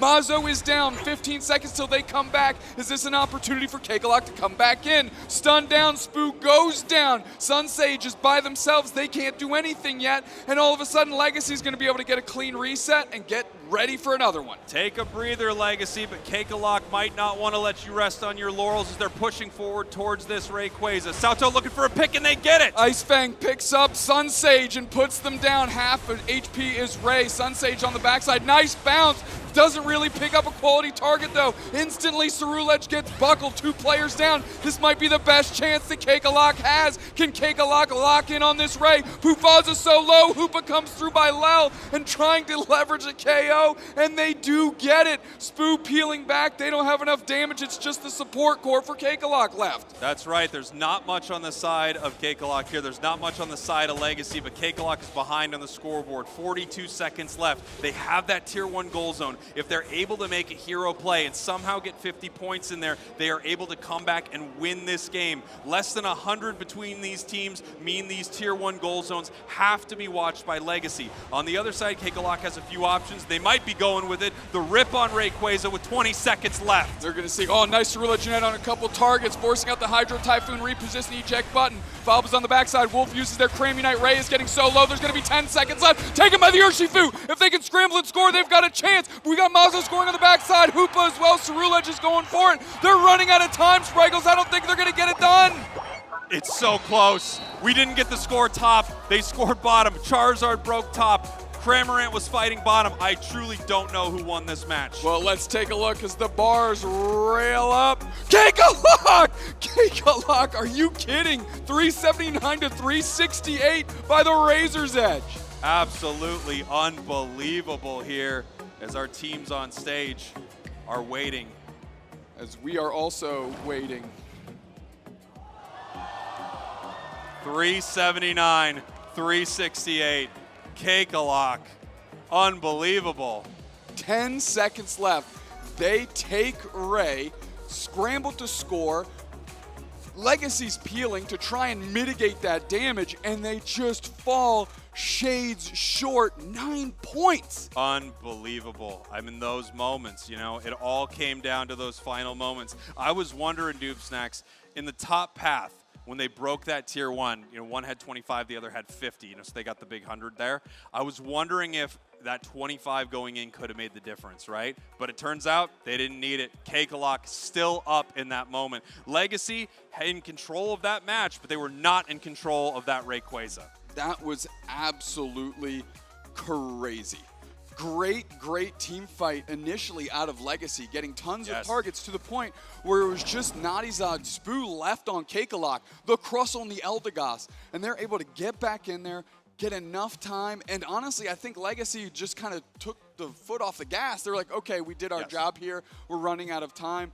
credit to Cakelock. They went straight in for it, and they knew exactly what their route to victory was. To be fair, you know, Legacy had a lot that they had to juggle there. They had a lot of plates that they were spinning, as we see our player of the game, Spoo from Cakelock, on that Crustle. Crustle did feel like it was a very powerful force in that match.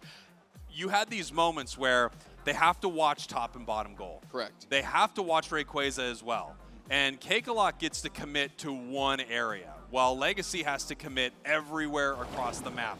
If they score anywhere, Cakelock wins. If they take Rayquaza, Cakelock has an opportunity to win. Correct. So really, Legacy was in a tough spot. They were looking all over the map. They were trying to stop everything, but they just couldn't stop the Ray secure. Big time Hydro Typhoon in that moment too. Then Ray goes down. The scramble to score, and with those Rayquaza shields, it was just too tough for Legacy to stop. I mean, you talked about how important it was that Tier 1 goal zone in the bottom path sticking at 1 point. Man, you might have almost want that closed out, because I don't think Crustle can make it to the Tier 2 with their shield, just based on how much time was left. So, I mean, you know, you write this all in the stars, right? We can always spin a yarn about what could have been. But that's, again, the detriment of holding up a T1. It becomes the express lane to score, and you need much less time to get to a T1 than a T2. Yeah, especially with that 1 point left in that bottom goal. You know you're not that far behind, right? You've already gotten a ton of points in there, and you can put in another 100, which would be huge. In fact, as we talked about, that 100 points right there would have tied up the game. So you had Legacy with a lot of different areas that they had to focus on. Cakelock played a fantastic final 20 to 30 seconds in that match, and they had to. Exactly right. I think you're correct. I said they took their foot off the gas, but really it was just they're trying to shift to try and catch up to all this stuff. Well, there's something everywhere. Things could be bad for you. You let someone go top, it's over. You let someone go bottom, it's over. You let them get Rayquaza, now it's a race. It's a foot race to these goals to see how quick you can score. And in that moment, it just wasn't enough. But you also had that Tier 1 up, you know, on the side of Cakelock in the bottom path. Had they had no goal zones for Cakelock, I think this could have been harder. Their positioning could have been worse. They might not have been able to make it in, but they were able to do it. What a close game number 1. And I know if I'm Cakelock, I'm happy I won. I don't feel great about how that match went. Right. It felt like Legacy was in control the whole time. Yes. They were really just doing what they wanted to. Aside from a weird Tier 2 siege that Legacy tried to pull off in the mid part of the game, the rest of it felt incredibly solid. It looked incredibly solid. And literally it was the last 25 seconds. So Cakelock, of course, you had a phenomenal 25. Let's shape up the other 9 minutes and 35 seconds, and I think you got yourselves a real chance here. Yeah, absolutely, right? I think Legacy shouldn't feel too bad about that. You know that going into a match of Pokemon Unite, there are going to be some issues like that, and you just try to deal with them. Taking a look at our top Pokemon by win rate here in the Unite Championship Series. This is from day 1 and day 2 so far of our World Championships. Blastoise, the highest on the board, and the reason is there are a few players who play it, and the ones who still do are pretty phenomenal on it. And they're all Crustle playing as today. well. And they're all playing today. Yeah, and they are all playing today here in day 2. Metagross has been seeing a lot of play by some of the top teams. We saw it on Nouns before. Yep. I'm blanking. What was the other team we saw it on that was just so incredibly good with it? It was Sync 1. Yeah, Sync 1. He was so good with Metagross. Mimikyu's been doing well. Urshifu picked a ton. Dodrio, it's another one of those. Not picked a lot, but the people who like the three-hatted bird, they're doing very well with it. Dragonite's in that same boat. Then we have some of the usual suspects down here. Yeah. Eldegoss, Trevenant, Hoopa, Blaziken, Cramorant. We're seeing this in a ton of games. It's not shocking to me that Blaziken has a lower win rate than Blastoise, because Blaziken is basically picked by either team if it's available. It's just that good. It's that good. It's just that good. Any other standouts? I know we mentioned, like Dragonite, Blastoise. Are there anything else on the list that you're like, you know what? I wouldn't have expected that to be there. I think a lot of those are probably what I would expect to see. It is interesting seeing the quote-unquote one-trick Pokemon and how well they're doing with them. Dragonite's a big one, right? Yeah. We saw that out of Zeta Division, formerly Cabbie-chans. They're just doing so incredibly well with the Pokemon like that. And here we're taking a look at these pick rates, right? This is what we talked about. Not a single one of those top win rate Pokemon are the top picked Pokemon. It's just not going to happen. Umbreon, however, seems to make its way into every match. Ceruledge getting a lot of priority here as well. Gyarados, I feel like, has been a surprise favorite this tournament. Yeah, it's again, it kind of evolves through the metagame as the tournament evolves, right? Like maybe at the start it wasn't the right place to be, but as certain teams get weeded out and you're like, okay, well, they actually counter Gyarados through their natural strategy really well. This team, less so. It becomes a much more viable option and it starts picking up in selection rate, which we're seeing here, 51%, 38 picks, not bad for Gary. I love Trevenant being so high on a priority for a lot of these teams. I feel like the top players, the way they play Trevenant, the positioning they're able to get with Woodhammer, the Hornleech, they set up some of the most beautiful moments for their team. Of course, you know, you think about some of the stars on this Pokemon like Tomato. You think of these players who are just unbelievably good with Trevenant, and it's so exciting to watch. It's so exciting to watch how they set these huge fights and these huge wins. We always talk about how, you know, the carry's the one that walks away with 5 KOs. But man, when you see that set up by these defenders, you see how the fight went that way. Yeah, I mean, and kind of in the same camp as Tree, having a really great show-out tournament to me is Mamoswine. Yes. Something that, you know, Zoinks has been touting for a minute as could have a big splash, and I think it's doing great here. Taking a lot of the top Pokemon by win rate. We saw, of course, Blastoise and Crustle sitting on the top of that list in that previous screen that we saw because, again, there's not a lot of people picking Blastoise, but the ones that are literally still playing in this tournament today, which means they've been winning a lot. Yeah, and you can tell, again, they're not getting banned at all. It's just this player plays Blastoise, and we're going to have to play around them. As you head down here, Urshifu is getting banned a ton. Yeah. Urshifu is incredible, and it has great priority in 2 ways, right? We're seeing teams that want to play it as the brawler, that water bear, rapid strike, moving in, comboing like crazy. Then we have a lot of teams who are still playing it as the single strike, the ability to secure, the ability to take that huge single target damage Unite move and delete something from the board. Another single target damage Pokemon right there. Mimikyu also getting a lot of bans right here, not as much as some of the others, but big time win rate as well. If you're great on Mimikyu, you're making some great plays. Worth noting that number 4 and number 5, they are, if you're ahead, they are so ridiculously suffocating. Yes. You know, Mimikyu ahead by a level can just start chaining through your opposing team, and you feel really good. Then you can really just kind of cut Mimikyu loose because it can cut through the opposing squad. Single strike Urshifu, in my mind, plays a similar role. You know, we just watched Fusion and Orange Juicers, and when Kratos was a little bit ahead, that single target delete button works great. But when they were a little bit behind in that game 3, and they were isolating the target they were actually looking for, landing the Wicked Blow after the Unite move and not getting a knockout just spells disaster, because that is what you want that to do.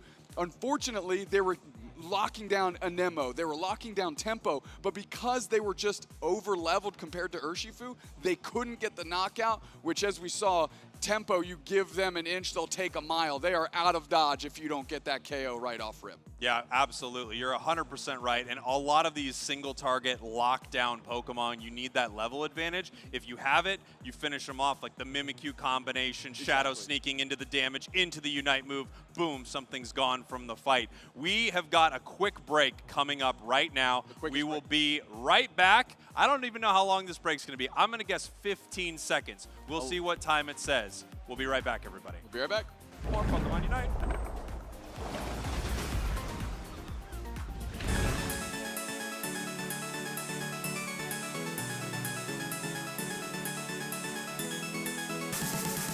It's time to kick off our 2024 Pokemon North America International Championship.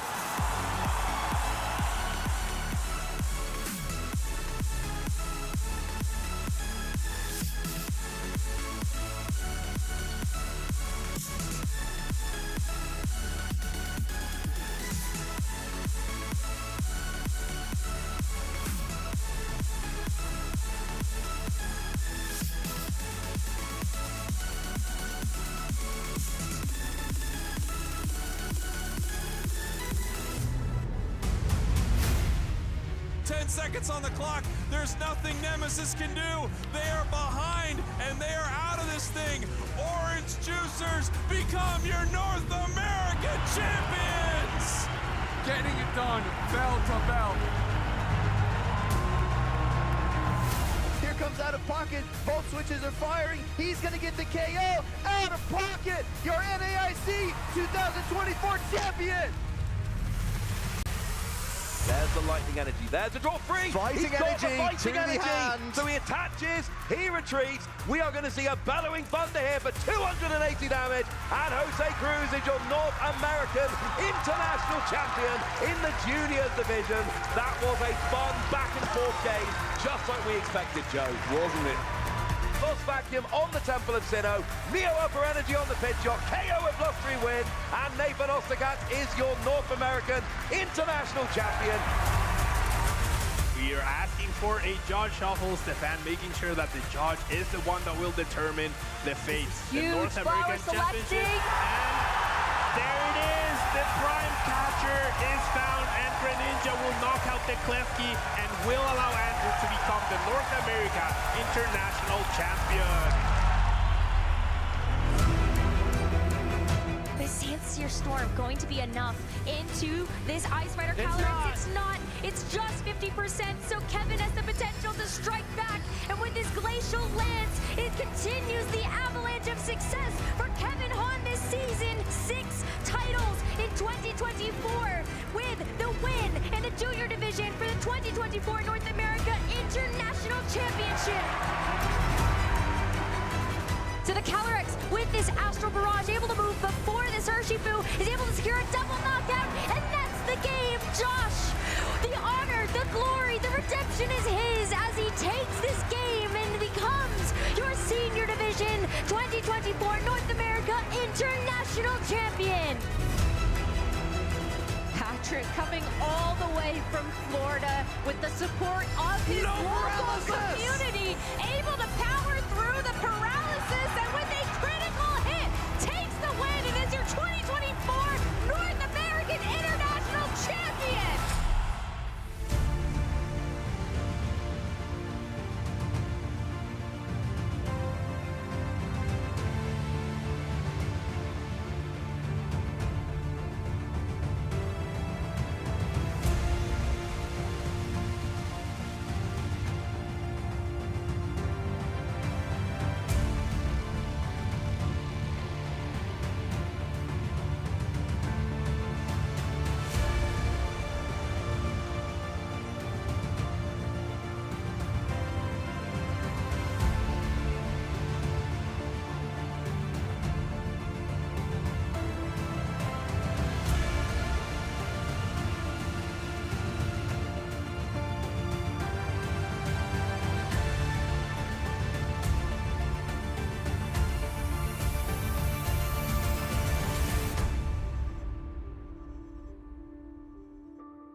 Hi there, I'm Anna Prosser here at the Pokemon World Championships here with EpicTube. I'm sure a lot of people already recognize you, but in case they don't, can you introduce yourself? Tell them what you do. I'm EpicTube HD. I'm a YouTuber. Thanks to my kids, got me into it. Now I can't get out. And we do trading card game, Pokemon Go, just have fun. And you told me a little bit about your background and being an actor, wanting to kind of make a cinematic experience. Tell me about that at Worlds. So being in the acting world, I see things, cinematic. I want things to come through the lens like it's you're at a movies, like you go to the movie and you're seeing this big show on the screen. And I just thought it'd be really cool to take what, people are sitting down playing a game or it's video or it's just the community in general and turn it into like a cinematic movie. And that's how I shoot a lot of my stuff. So make it a little more entertainment and more entertaining and interesting. Why is that important to you to be able to share that with people? You want people to feel like they're here because they wish they were. Not everybody can make it out to the event. It's not an easy thing to do. So I just want to bring people into the TV, into your computer screen or your phone, and make you feel like you're here with me and you're with everybody here. And I think that's really important. And I know you've been to quite a few conventions. So being here at Pokemon Worlds in Honolulu, what are some of the highlights for you here? Man, I've really just been filming the whole time. I haven't had a chance to enjoy much. The drone show was really cool. Really enjoyed the drone show. We've had a lot of fun just interacting with everybody. When I came here, my goal was to make the best video possible for anybody who watches it and bring the community together in any way I can. And that's pretty much all I've been doing, sharing the passion and the love of Pokemon people. Very, very cool. Now, I know you have plenty of things to get to. You told me you won something already? Yeah, so here at the event, you can get autographs. Now, there's not a whole lot of people who sign, but of course, Mr. Ishihara, the president, is here, Masuda's here, and you got some of the artists. And you get a chance, it's a lottery, to get their signatures. So I went the first time, and I was live streaming, by the way, on Instagram when I did this. And I hit the first one, and I just missed it by one. Went back around the line, because you could go back around. I did a second time and nailed it, so I got one. So I went back around again, and it happened a second time. And it was pretty amazing. I didn't get Mr. Ishihara's, though, unfortunately. That's all right. I know you have to go get those signatures, so we won't take you too much longer, and we'll send you back to the Pokemon World Championship.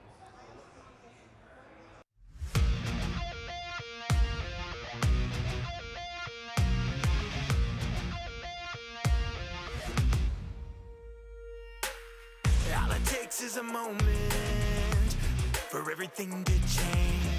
We can turn the tables, we can win the day. In the heat of battle, we won't be undone. Let them come for the throne. We fight, united as one. Here we stand on the edge of greatness. Get ready, cause the battle's here. We can turn the tide, we can take this. So close, victory is near. Here we stand on the edge of greatness. With my warriors by my side. Born ready, we can almost taste it. The edge of greatness. The edge of greatness. The edge of greatness.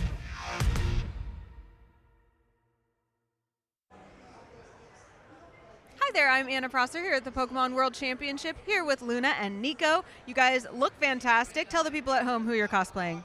I'm cosplaying as Celine from Ultra Sun and Moon. And?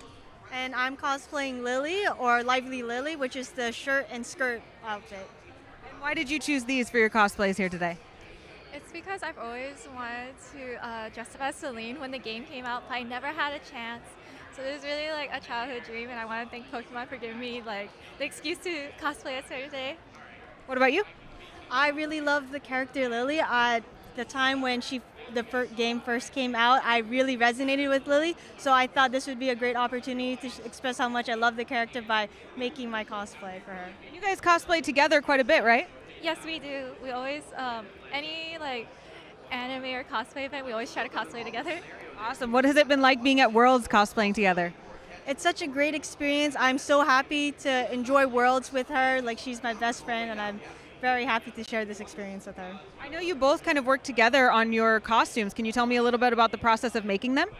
Yes, so I'm really bad at sewing, so Nico here has been really lovely and kind to like help me sew this outfit today. And then I'm more of like a prop and wig person, so I printed out our Pokeballs for us, and then I styled both of our wigs. That's so awesome. Tell us a little bit about your sewing. Sewing, oh my goodness, I don't know where to begin. This is one of the biggest projects I poured my heart and soul into, so it took me about 2 to 3 weeks to make it because I kept messing up. But it's such a fun process, and it's very unique in a way because there's so many mistakes that no one could just replicate. And I know one of the coolest things about cosplaying at the Pokemon World Championship is people coming and being like, oh, I recognize you, I recognize your character. Have there been cool interactions or people you've met because of your costumes? I think there's been a few, but I think because mainly we've been exploring all like the events right now around Worlds. We haven't like ran into people because usually it's when we're roaming outside the halls we get like that, oh my god, it's you, you're my favorite character. There is so much to do here at Worlds. Has there been any highlights that you can tell the people at home about? Any highlights? I would like to say that coming together and meeting new people is one of the biggest and most, one of the most experience I'm so grateful for, and helped me build more relationships, friendships, and even build stronger friendships with her. I love that. That's exactly why we all love coming here. Thank you so much for taking the time to spend with us here today. And now we'll head back to the Pokemon World Championship.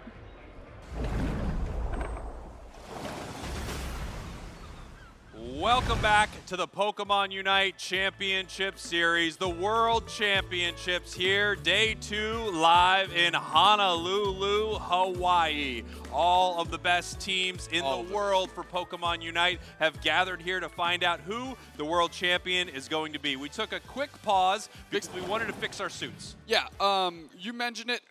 Some people wouldn't want to stop the show for that. We do. We absolutely do. And I know a lot of people are saying, hey, are you really stopping the action to look at yourselves? Yeah, we are, but we're right back into it. K-Kalok up 1 game on Legacy in a crazy final 20 seconds. We have the bans coming in.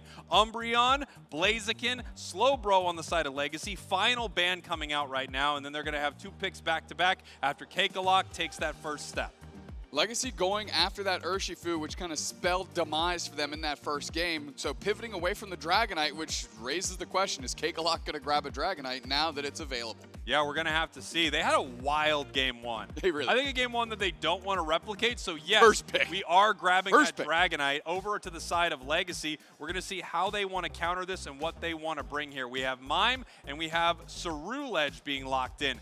The interesting thing about Dragonite, given that it has such good rip, given that it has such good secure, and you're 1 game up on your opponents, you can get kind of wild around Rayquaza. You have a game to give, and if you take a weighted flip, if you will, where you're about 70% to win the whole thing, well, you could punch your ticket to the next round of this tournament against a monster team like Legacy. That's very true. I like that Lel is back on the Hoopa. I think their Hoopa play in that first game was exceptional. Cerulege back in the hands of Falb right now. Mazo going to the Charizard. So we're seeing a lot of the similar things we've seen from game 1. And if I'm Legacy, like you said, I wouldn't be super concerned. Like, yes, you lost, so there's some level of concern, obviously. But their strategy actually want to win some of these games. As it turns out, you do want to win the games. But their strategies seemed fairly sound until, again, the final moments. Yeah, it was those last 20 seconds. And we talked about it. They had a lot to try to cover. They had a lot to try to cover. They also had a possibility of just them getting Rayquaza and the match being over right there, right? Now we're looking at K-Kalok, pretty similar to what we saw last time, but they do have this Dragonite. Blastoise is back. Gyarados is here. Crustle once again, which looked incredible. Defender that we're seeing a lot of earlier in the season, a lot less of here at Worlds. Now onto the side here of Legacy, we've got the Gardevoir. Few teams pulling this out, and it's almost always a final pick. Yeah, it's a great spot for it, right? You get all the information you need because Gardevoir really swings in both directions. It can either be an absolute travesty or it can have those hero plays like we saw like at the final stretch, for example. But that all comes down to that Fairy Singularity gobbling up multiple targets, or if it's only a single target, it better darn well be the right one. You also want to make sure that what's on the other side isn't an absolute monster that just chases you all over the map, right? You don't want to see a Zoroark over there. You don't want to see something that's going to dive into the backline super easily like Mimikyu and just boop, get rid of you here. And since they don't see that, they feel pretty comfortable bringing that out here in game number 2. Legacy did drop a game here, but it does feel like they're in control of this series. If they can just get themselves back in the headspace they were game 1, recognize that, hey, things went bad in the last little sliver of that match. We won't let that happen again. I think they can take game 2 here. I agree. I mean, Legacy played well. Absolutely. Legacy played amazingly. as we take a look at the trophies, what they're playing for. As we head into game number 2, Kekalak, your purple team. Legacy, your orange team. Legacy needs this one for Brazil to stay alive in this tournament.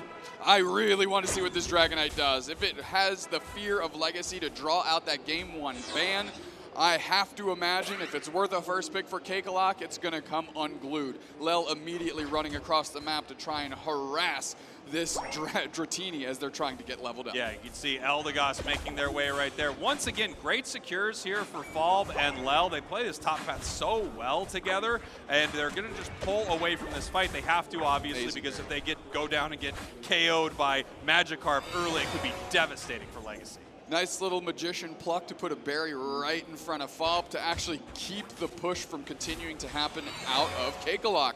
Spoo evolving early this game compared to last. Crustle before 9. And here we go, Mazu up in this top path as Charmeleon with a beautiful little cape on. The Dark Lord Charizard will make its way to this match as they're going to push in, looking to pick something up on Magikarp, now pulling back because here comes the Dragonair. Danger Noodles there. They're going to catch a reset, which means Spoo and company are going to be able to take as much of that as they can. They're going for an engage, though. It's a 4-on-4. Swinub forced to peel back. Nice Rock Tomb to provide separation, and things need to settle down. SCG getting some pressure put on them, but Spoo right behind them for support. Yeah, and SCG, you can see why they banned out this Dragonite early on in that last match here. They don't want to deal with it. Clearly a comfort pick for him. Soto in a little bit of trouble right here, trying to secure that, and it looks like it heads over to the side of Kekalak. Great Rock Tomb there by Spoo to cut off Legacy from their own buff, and then, of course, securing it so they're leaving with that purple buff for themselves. Blue buff, it looks blue to me, but people say it's purple, I don't know. Yeah, the people who say it's purple are absolutely crazy, even though I know it's supposed to be purple. But I know what the color blue looks like. I'm not insane. We're not insane. Here we go. Altaria Swablu in the center here. Really no one from Legacy is going to decide to fight over this. Instead, they're sending their Pokemon top path, possibly looking to score, possibly looking to fight this Gyarados here. Falb's going to have to try to run right now, although Charizard is online. And that's what you need. It actually forces them to just settle down because it looked like SCG and Puvaza really wanted to go for an engagement, but Mazo ticking over, being Charizard, was enough to say, okay, let's pump the brakes, Chief. And now we have a possible opportunity for a fight. Top 4 members of Legacy once again looking to put some pressure on here in this top path. Gyarados is going to bounce and run away from this engagement as Swablu and Altaria pop up. Looks like all of this is going to easily go over to the side of Legacy. Sauto just hanging out. 4 players there. They're looking for a push. Spoo on the backside, going to see if they can trap somebody in the Rock Tomb. Fall doing a great job on the front line. Spoo engages, actually kind of gets stunned quickly. Nobody catches that portal for a reset. It was a little bit of a, look over here so we can peel back the other way. I love that Phantom Force on Cerulege right there. Obviously, you can avoid a lot, and one thing you can easily dodge is that Hyper Beam, and they did. Regieleki just being ripped apart here by Kekalak with an easy secure. This is what you have to worry about with Dragonite. If you leave it alone with an objective, it's theirs. I can't understate its Unite move as well. I feel like it is very slept on. And if SCG is that good at Dragonite, them being able to motor around the map and almost match the Hoopa and what it can do is going to be invaluable. Nice plays here by Kekalak, just making sure they can get all the experience possible and all the Eos energy into that goal zone, waiting for the biggest overcap they could, and they're also shutting down these goals. It's something that you would really like to do when you have a Hoopa on the other side of the map. Cut off their ability to move around. Dragonite Unite just to save itself and run away as we have another push towards this top tier 1 goal zone. Crustle in some trouble. Legacy continuing the push right now, looking for the KO. They get it, and they're assaulting this tier 1. Yeah, this is going to be tough for Naughty's out to cover by themselves. Sunsage steps up, and they actually have Puvaza jump in for the cover on the big bounce over the wall. Enough, again, to keep Legacy from keeping this push going. And here we go. They've been hiding this Gardevoir right here. The question is, are they going to be able to catch anyone with it? And they do get a couple with that big-time Unite move. They're continuing this fight. Cerulege is looking for the Gyarados right now. Big-time Dragon Breath and Hoopa goes down. They're moving in for it, but the bounce pulls them away from the fight. They're continuing to push up here in the top path, trying to chase this Gyarados, using the Unite move to leave, while Dragonite just scoring in the bottom path, putting them up 201-133. Charizard stuck in a Rock Tomb, but it doesn't turn out to be their coffin today. I love the way Kekalak is playing this game yes. right now. Holy, that Gyarados Unite, you'd think that's like not a value expenditure, but just getting out, is worth its weight in gold for this team. 201, 133. Kakalak is grooving, and I can see how well they're playing around this Dragonite. Yeah, we have 2 objectives coming up right now. Hoopa is still level 8. I haven't seen how close they are to 9 yet, so I'm not sure if they're going to be able to pull anyone top or bottom or not. We have multiple members of Kakalak looking to see which objective they are going to. You can just send Dragonite bottom by themselves, but we have 5 members of Legacy top. Dragonite does look like they're heading to take the bottom objective solo. Reggie Alecki going down to the side of Legacy, uncontested. Well, Dragonite has their Unite move. They're going to be able to move a chunk of this map. Rock Tomb there to start slowing things down. Mazo plays forward, scoops and scores and burns down Pufaza. Flushing them down yet again. Reggie Alecki's on the doorstep here. Nice rule edge engagement back the other way. Hydro Typhoon kicks up all 3 players. Can Fob convert into something? 3 players down instantly. And there's Nadiza that bites the dust. This goal zone also gone. Beautiful, big time numbers there for Legacy, and you see the importance of these overcaps, especially dupe stacks, with how close that last match was. I mean, imagine if you just would have scored a little bit more in this goal, a little bit more in that goal. Right now, they are up by only 5 points, but they are up. If no one scores throughout the rest of this match, we'll have another nail-biter of a game score-wise. It feels like positionally, level-wise, score-wise, these 2 teams feel very even this game, but I feel like Kakalak is actually performing a lot better than they did in Game 1. I agree.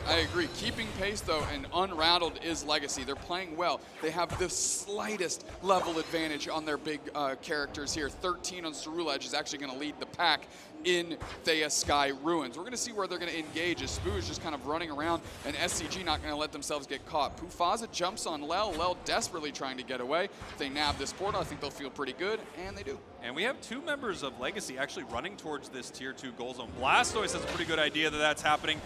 Landing on them immediately, rapid spin, water spout, putting the damage in, seeing if they can stop them on this goal zone. And we have Wolf there, ready to possibly unite. You could throw a Gardevoir Unite pretty late, but it looks like they actually peel back from this fight. 240 now to 206 in the hands of Kakalak. And now it looks like Pufaza's up top. They're eyeing down this Reggie Alecki to see what they can do with this opportunity. 5 seconds till Reggie Alecki hits the map. We've got about 10 until a basement Reggie, and of course Ray right around the corner. That's right, and Dragonite can just head to this bottom objective by themselves anytime they want. Gyarados kind of getting an eye on what's happening with Reggie Alecki. These 2 teams are just going to trade objectives right here. Legacy is behind, so if this Reggie Alecki walks, they can make a sneaky play, but at the same time, Kakalak knows this. They can counter it. A lot of the times when a Pokemon runs towards that Tier 2, they end up getting caught, and then the Rayquaza fight is much easier for their side. Regice heads over to the side of Kakalak. Point advantage to Kakalak. Match advantage to Kakalak. If Legacy loses this Rayquaza fight, their tournament surely is over as we prepare for Ray to hit the map in 2 seconds. Rayquaza is here. The position from both of these teams is strong. They're poking each other out to find out exactly where everyone is. They don't know where this Gyarados is. They don't know where this Dragonite is. Legacy pretty bunched up right here with a catch on Crustle. And Spoo's going down very quickly. They rabble rouse and eject in. They're going straight towards Mazo. They have a portal down, but nobody's really taking damage. Right back into the middle is Salto. Tons of damage. Charizard picks up a Unite move. Dragonite takes to the skies. Very Singularity catches a couple, but no conversion on KOs quite yet. Spoo finally goes down as Lil pops the ring unbound. Salto's all over Pufaza. They are gone. 2 players down now for Kakalak. They are getting cooked in their own kitchen here, and the bake temperature is 350. We're going for it. Rayquaza getting left alone as Mazo's back capping that burger. It's going to go in, and now they have the advantage. They have the advantage here, 240 to 306. This is the position they were in last time. There's still time on the clock, and Kakalak can still look for a fight. Saltao caught right here by this Rock Tomb. Reggie Alecki just being hit a little bit by this Eldegoss, seeing what can happen. Here comes Dragonite pushing forward. The multi-scale passive is proc, so they're going to lose that damage reduction now. We have Cerulege moving up, and they're looking for another possible engagement here. Salto jumps right in with the Earthquake, trying to catch a target on the backside. Follow-up, eyes down. Pufaza, they're getting so low, they bounce over low. They're KO'd by Mazo. Salto on the backside going to catch a reset. They're flipping on Ray, and they're going to need this one in a big way. KO String 2 for Mazo. Can they secure Hyper Beam? Kakalak gets it! Kakalak gets it! Now they need to scramble and score. There's just enough time on the clock for them to take a lead. lead, but we've got the back cap action happening, and Sun Sage chomping on burgers. How is it possible we're in the exact same position we were last time? Points going into this main goal zone. It looks like Legacy scores another 80, but here comes Dragonite with 100 points. It's scoring in this top path. It's going to be so close. 440, 492. Dragonite is still picking up points. K-Glock is trying to stop the rest of Legacy at their home goal zone. Dragonite's coming in score. Dragonite has 30 points right now. The points will win. Dragonite scored 60. Oh my God, I think K-Glock just got it done. Put some frosting on top of that one. Let's see the score. 500 to 492. K-Glock takes down Legacy. Oh, shot, brother. Are you kidding me? Dragonite's the business, my friend. Dragonite's the business. Come on, baby. Hyper Beam was with us the whole time. We slept on it, but it never went anywhere. Holy smokes. What an insane 2 games between these teams. Are you kidding? K-Glock! I mean, what are these 2 games? 15 points separate them in 2 games total? Collectively, yeah. Because it was 8 and 9. What's that math? 17. 17 Nobody points. knows. Wow. Not even. Wow. Brother. I mean, when you saw, imagine Dragonite doesn't grab one of those balls. It needed both. Imagine they don't pick it up. Imagine something else happens. Imagine there was a different cap. Imagine Legacy puts a few more points into that tier 2 when they push early. What was this? What an insane series. Holy.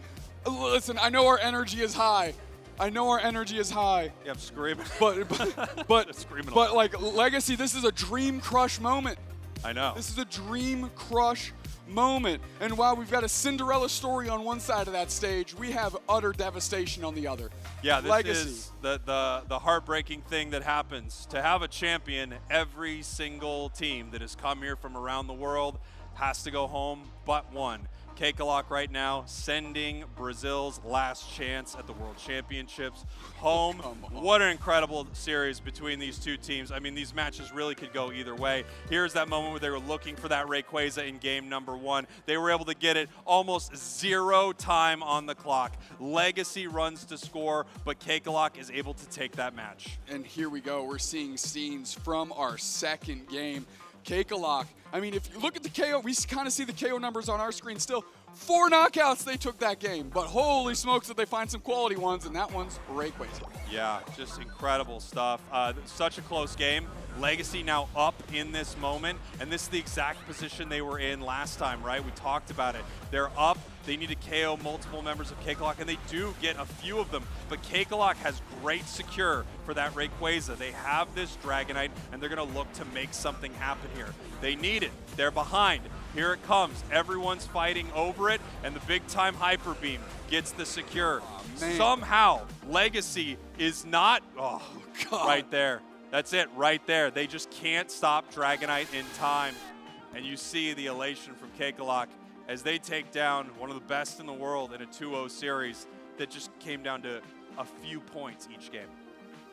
I mean, there is no closer margin there. Spoo getting the tip of the cap here in our player of the game for this second game. Crustle looked great, but I cannot take my eyes off that Dragonite. First pick out of the gate, SCGSGC says, give me that big boy right now, and you kind of start to understand why Legacy banned it in that first game. And you take a look at this right here, but 247 points, by the way, scored by that Dragonite, the game-winning play by that Dragon. It was like the game-winning play for Ray, and then the game-winning play again to score, and then the game-winning play again to score, and finally shut it down. You can see damage-wise, Legacy once again was fighting, doing a lot more damage, and winning some of these engagements a lot better than we had from K-Glock. But K-Glock was playing a different game. Once again, it came down to the end. They saw their win condition. They went for it. They took it. It's what you're going to have to do here to become the champion. Without a doubt. Without a doubt. The smallest margin separated these 2 teams. Said it yesterday, I'll say it again. Welcome to Worlds, baby. That's what it's all about. These teams are operating on the slimmest margins, and that's why you get games like that. Credit to K-Glock. They might not have taken a bunch of fights. They might not have done a ton of damage, but they had map presence in that second game. They were controlling where they wanted their players to be. Every basement region they got was only committed to Dragonite. They only had SCG there. They were understanding. They were just catching the Regielekis as they were coming in, defending the goal zones well, and holy smokes, you can see what a good Hyper Beam can do as well. What an incredible match between those two squads. I absolutely love Legacy. Of course, I'm heartbroken for them. But like we were saying before, you know, sometimes the longer you let these fights go on, even when you're ahead, you continue to open up opportunities for your opponents. And I think that's what happened here. Kekalak saw victory. They saw how they could make it happen twice in a row. They did it with just a little time remaining, just seconds remaining on that last score. What an incredible series. We have more because, of course, every single game is win or go home. Two teams will have won their entire way to our grand finals. We will be right back with more Pokemon Unite here at the World Championships.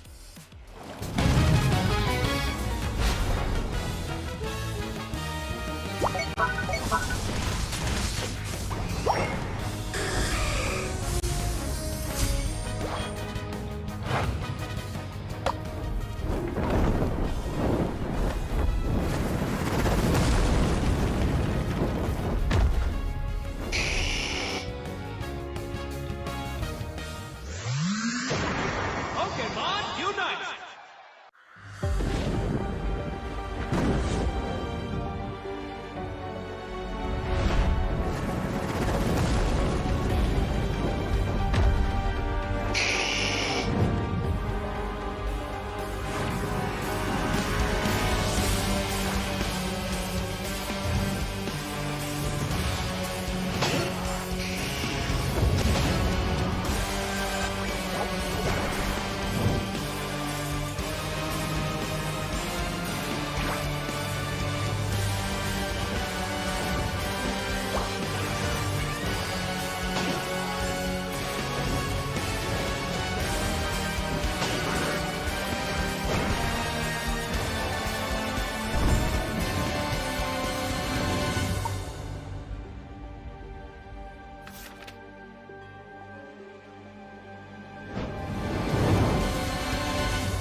Hello everybody and welcome back to the Pokemon Unite World Championships here in Honolulu, Hawaii. It has been an absolute fire day today and we have another fire match about to come on up. I'm Calosaurus and joining me again is Chef rocking that current suit. Chef, how are you feeling? I'm feeling great. I mean, everybody's got to be feeling great after that last match, right? That was ridiculous. 2 games going down to score races. We just got a chance to talk to the Japanese casters, and they were saying, oh my god, we didn't even see the Eos energy that was there, getting picked up by the dragon at the end. That was ridiculous. But that's just how it's going to be for the rest of the day. We are into the best of the best of the best. Like, it just keeps getting cut down of Worlds. Well, we are going to have a look at our bracket so far. So we have already completed round 1, and now we have your top 8 teams. Kakalot going up against Fusion, Zeta Division going up against Zora Tigers Gaming, Fennel and Talon, and the one that we are going to be featuring right now, Nouns Esports going up against Onic Rise. Oh, just looking at the regions that are left, it is so widespread. I mean, that last match, of course, did lower it down just a little bit, giving us another APAC team, but we have players from all across the world still within this top 8. One thing noticeable, though, no North America. So North America, our 2-time champions in the previous 2 years, is not here. Yes, they have been wiped out, and along with OC yesterday as well. So no representation for us homers here. However, I know there are a lot of fans for Nouns and a lot of fans for Onic Rise. Now, those folks that aren't actually familiar with their backstory here, some of these players actually versed each other in the World Championships last year. Yeah, I feel like we're starting to get into that story more and more as time goes on. I feel like it's like, okay, the people who've been at Worlds are making it further and further into Worlds, but of course, Nouns in particular, they were actually backstage and they were seeing a bunch of footage of themselves from like 2 years ago, from last year, from events. It's just like Nouns is one of the most storied teams of all time. Yes, and in between that, they have had some switcheroos here and there. So let's refresh who is on the team for this year. We have Adesu, Gatlu, Sorayu, Brav HD, and Toon. You can see that they were the first for the EU regionals. They have made it to day 2, which is something they weren't able to do last year. Yeah, that was a very, I think, unhappy year for EU in general. A lot of unfortunate stuff went down as far as their early games in the tournament, but this year, I mean, still, there's only one team representing, but they are looking to be so strong, looking to make it to the end. Nouns looking like some people's favorites. And of course, like I said, the last bastion of EU, and they're going to be going up against Onic Rise. Yes, we have EU, Illuna, AXQ, Zoe, and Dev. So they are representing APAC West.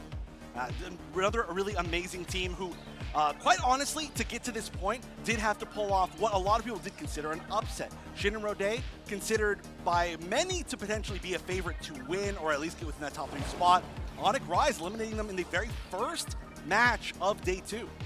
Yes, I was speaking back at the back to Adesu previously, and they said that they actually got defeated last year. So this is going to be their revenge match. They are seeking for that revenge from last year. I mean, it's been a long time coming. Question is, can they do it?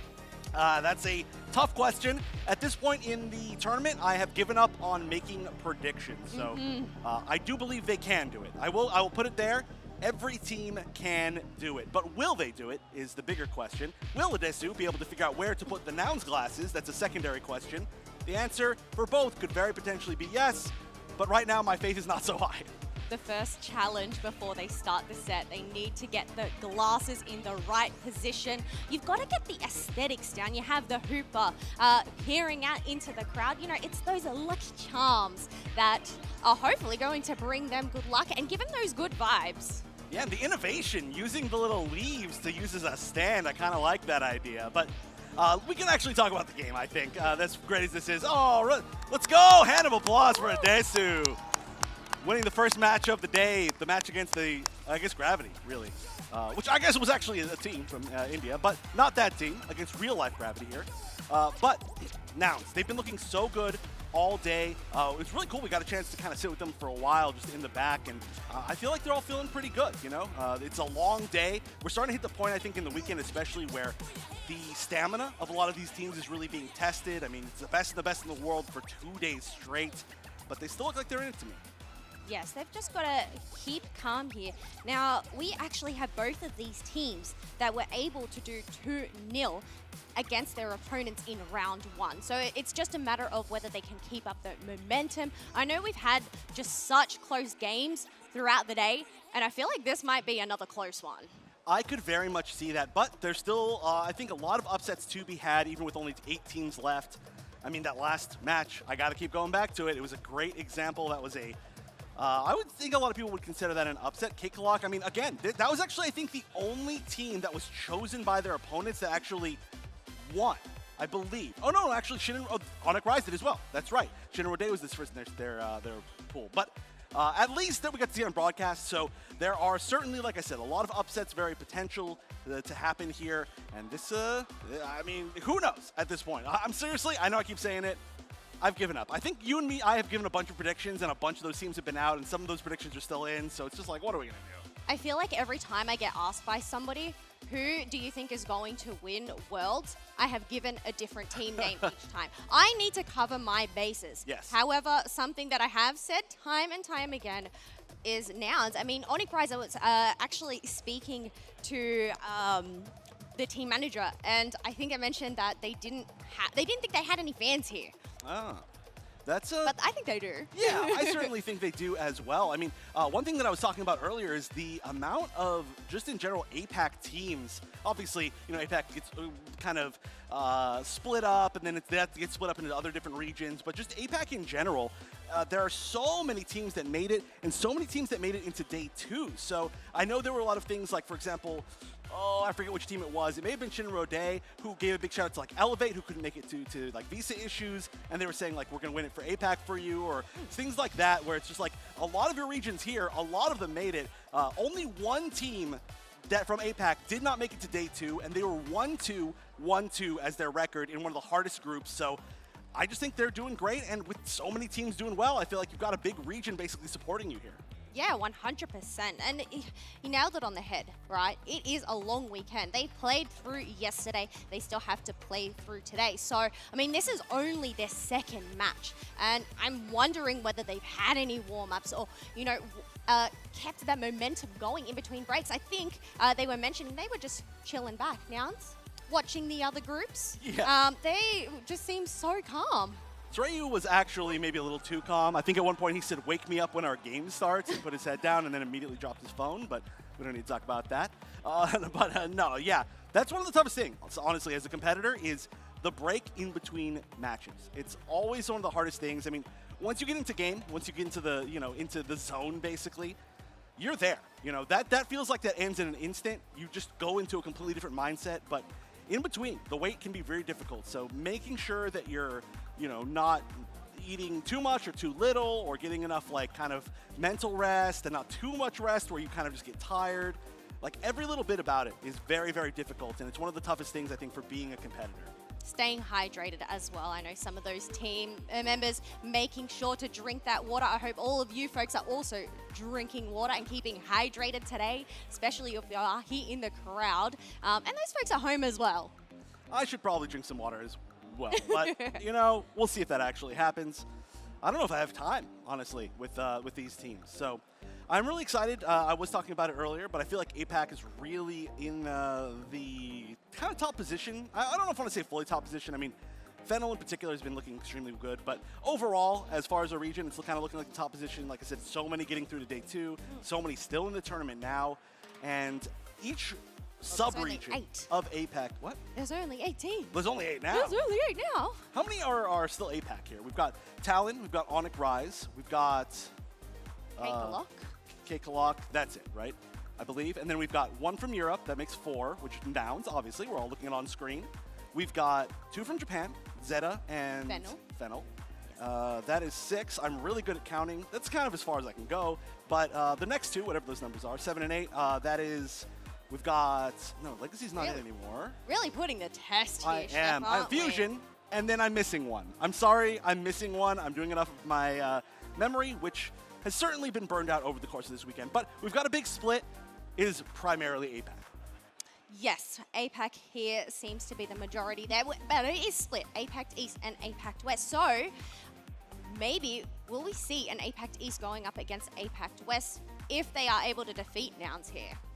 Yeah, I would not be entirely surprised. Also, can I just note, watching a Desu on camera is always one of the greatest things. I feel like while we're switching around, we could have just sat on a Desu for probably like 20 minutes straight, and it would still continue to be entertaining. One of the most charismatic people. Love doing interviews with them. But right now, looks like they're just setting up a few more things. So Onic Rise, like we said, did manage to pull off an upset so far. And then within their group, I believe they lost to Zeta Division and then managed to win in second place of their group. Which, again, that's one of the teams that's looking to potentially kind of be a top runner to win the entire tournament, sitting right next to their Japanese brethren, Fennel. So they had a chance. They had a relatively close match, at least one of them, one of the games against Zeta Division. I'm curious if that's really just kind of showing that they're like one step below. We've also seen some nice runbacks today. Yes, we have seen the runbacks, and I mean, this is the runback of the year. Yeah. We were talking about it. Nouns going up against Onic. They already versed each other last year. However, Nouns ended up losing, so, you know, we're talking about this revenge arc, and I feel like this has been a common theme from this year's UCS. Yes. Well, as the scene gets more, I want to say established, right? We've seen so many players, whether it's be entire teams together that have competed with essentially the same team. Like Fusion's a great example, right? Fusion we've seen year and year again in so many different tournaments, so they have now experience playing against all these other teams.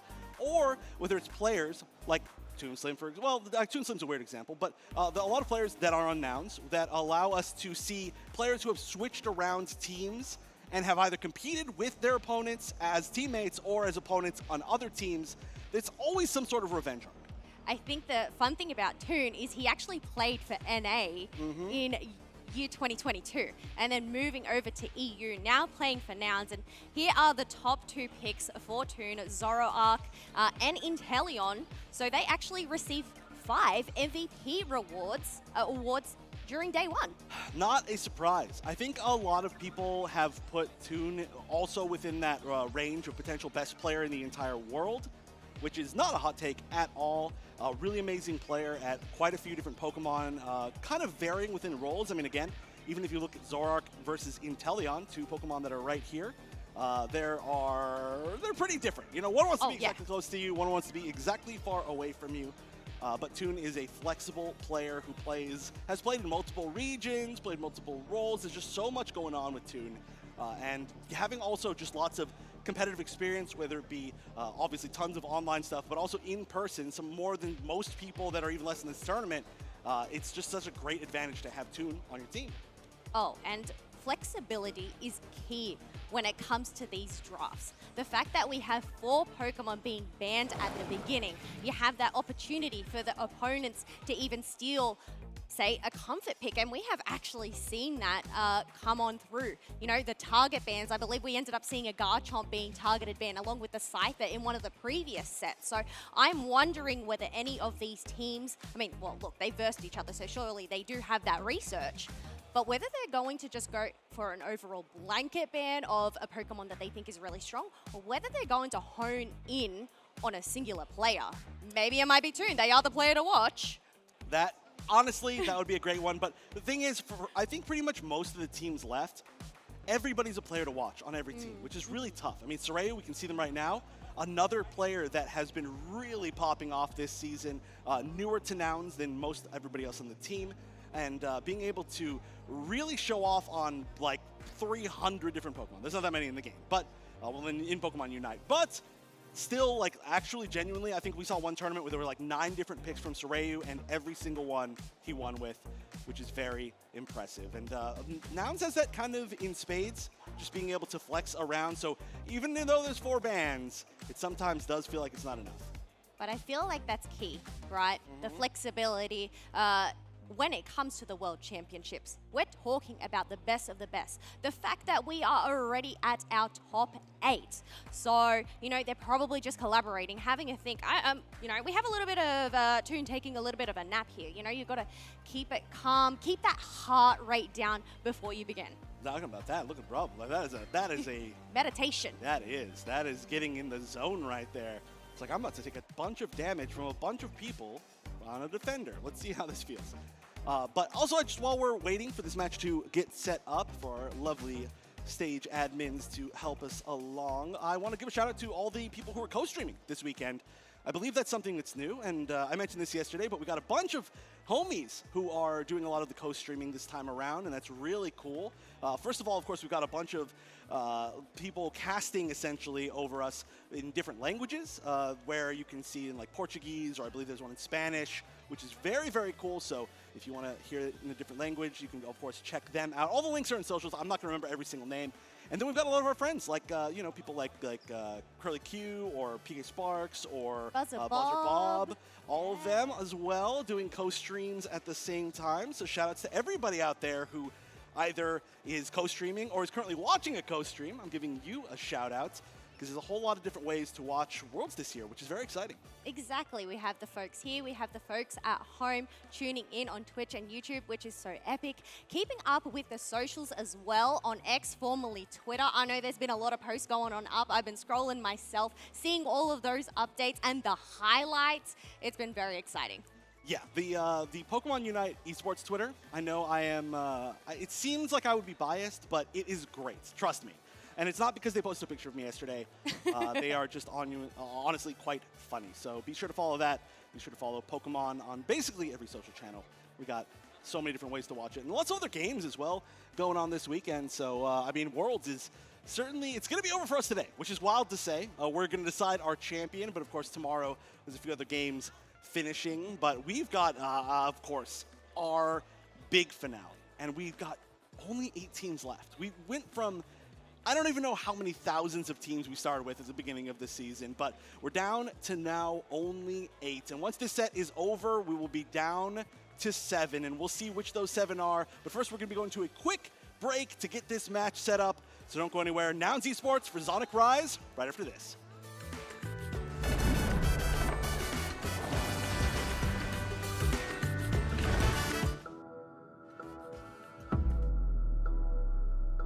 This is the final international event of our 2024 season. And we're so excited to watch our competitors solidify their invites to Worlds 2024 in Honolulu, Hawaii. The stakes get higher and higher the closer we get to that coveted world champion title. This is your last opportunity. There is a lot on the line for every single player out here. It has been a long season with a lot of Pokemon coming out on top. Hello, Pokemon fans, and welcome to the kickoff of the 2024 season. Mirage Gate, that is super fun. Oh, wow. Andrew Estrada. Riley Factura taking the first regional. And Michael Zhang. I'm really excited to see that team again. The previous time I was on stream, we kind of both underestimated a little bit. Giovanni Costa. The double crit! Arjet, a smile on his face. Game number 5 goes to Arjet. Here it is, Mirage Gate, gonna power up Giratina V-Star, and John Eng is the Portland Regional Champion. Then he takes it, the Charlotte Miracle. Todd Ratcliffe is your 5-time international champion. Shifu, close combat into the it holds on! Wolf becomes a repeat champion. 3-time Worlds qualified competitor. No one can do it like Doombug. Other trainers should consider me a threat because I never back down. I never feel like I'm out of a game, and I'm always going to give it my best. Do people not see the 3 regional championships I have? I do not mess up very often, and I'm not going to start messing up. Probably the best of the world right now, so they should be threatened. I'm threatening in the way that any other competitor who is qualified for Worlds is threatening. Somos la mejor región de Latinoamérica Sur. I think if the other players at the World Championships don't consider me a threat, then they have not done their research.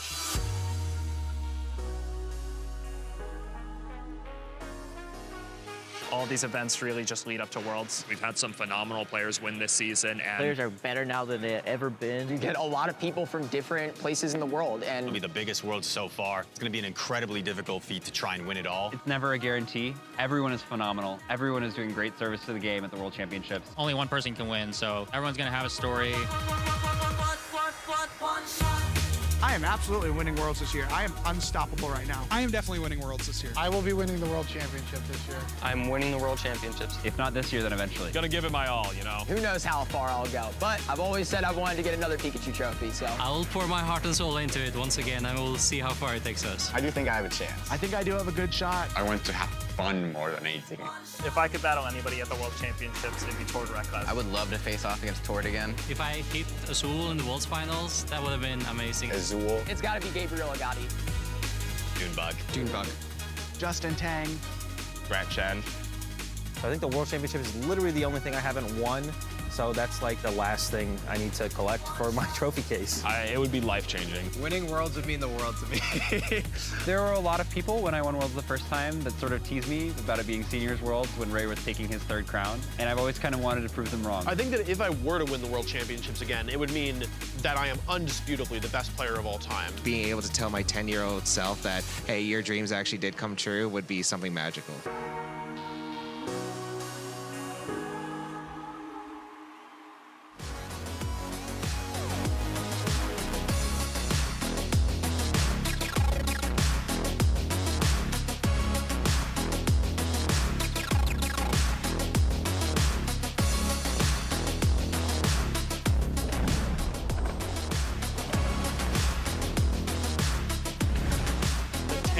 Is building as Nouns Esports gets set up against Onic Rise, our first match in the round of 8 here at Day 2 of Worlds 2024.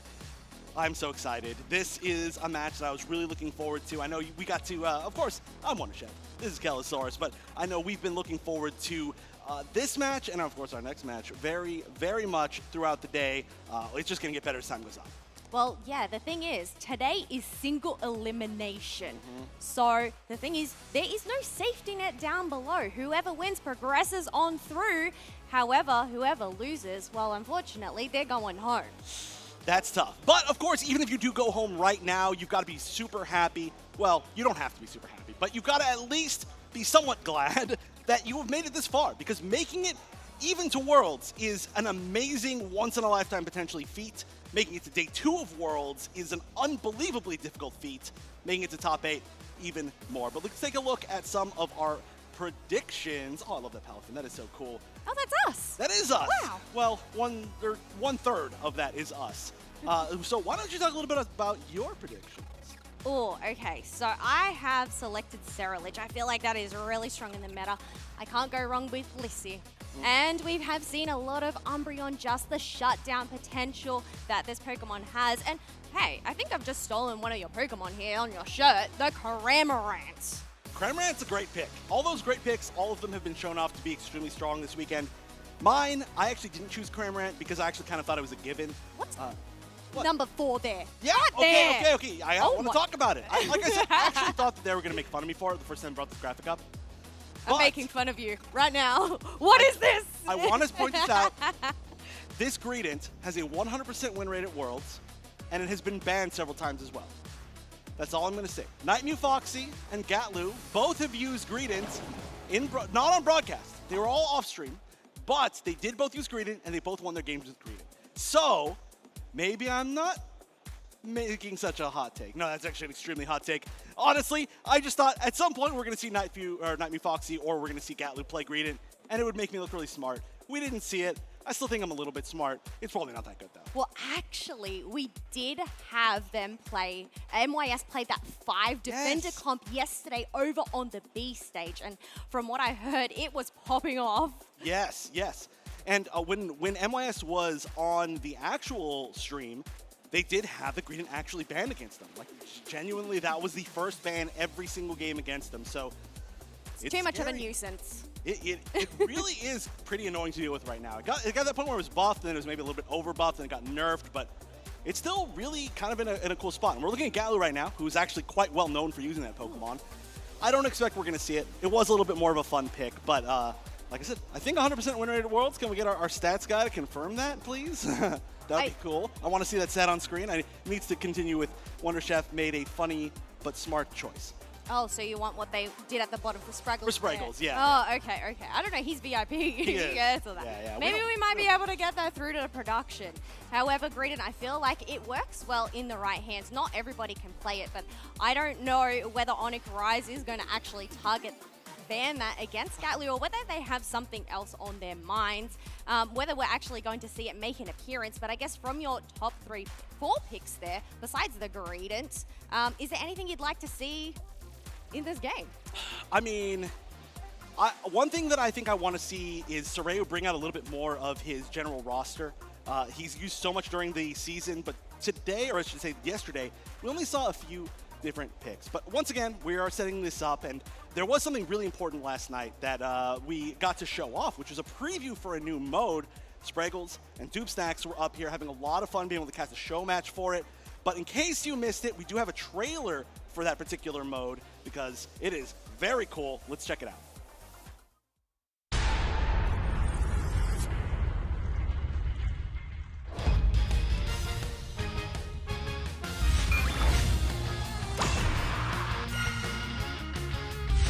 In the speedy new type of Unite battle, the first team to score 500 points wins.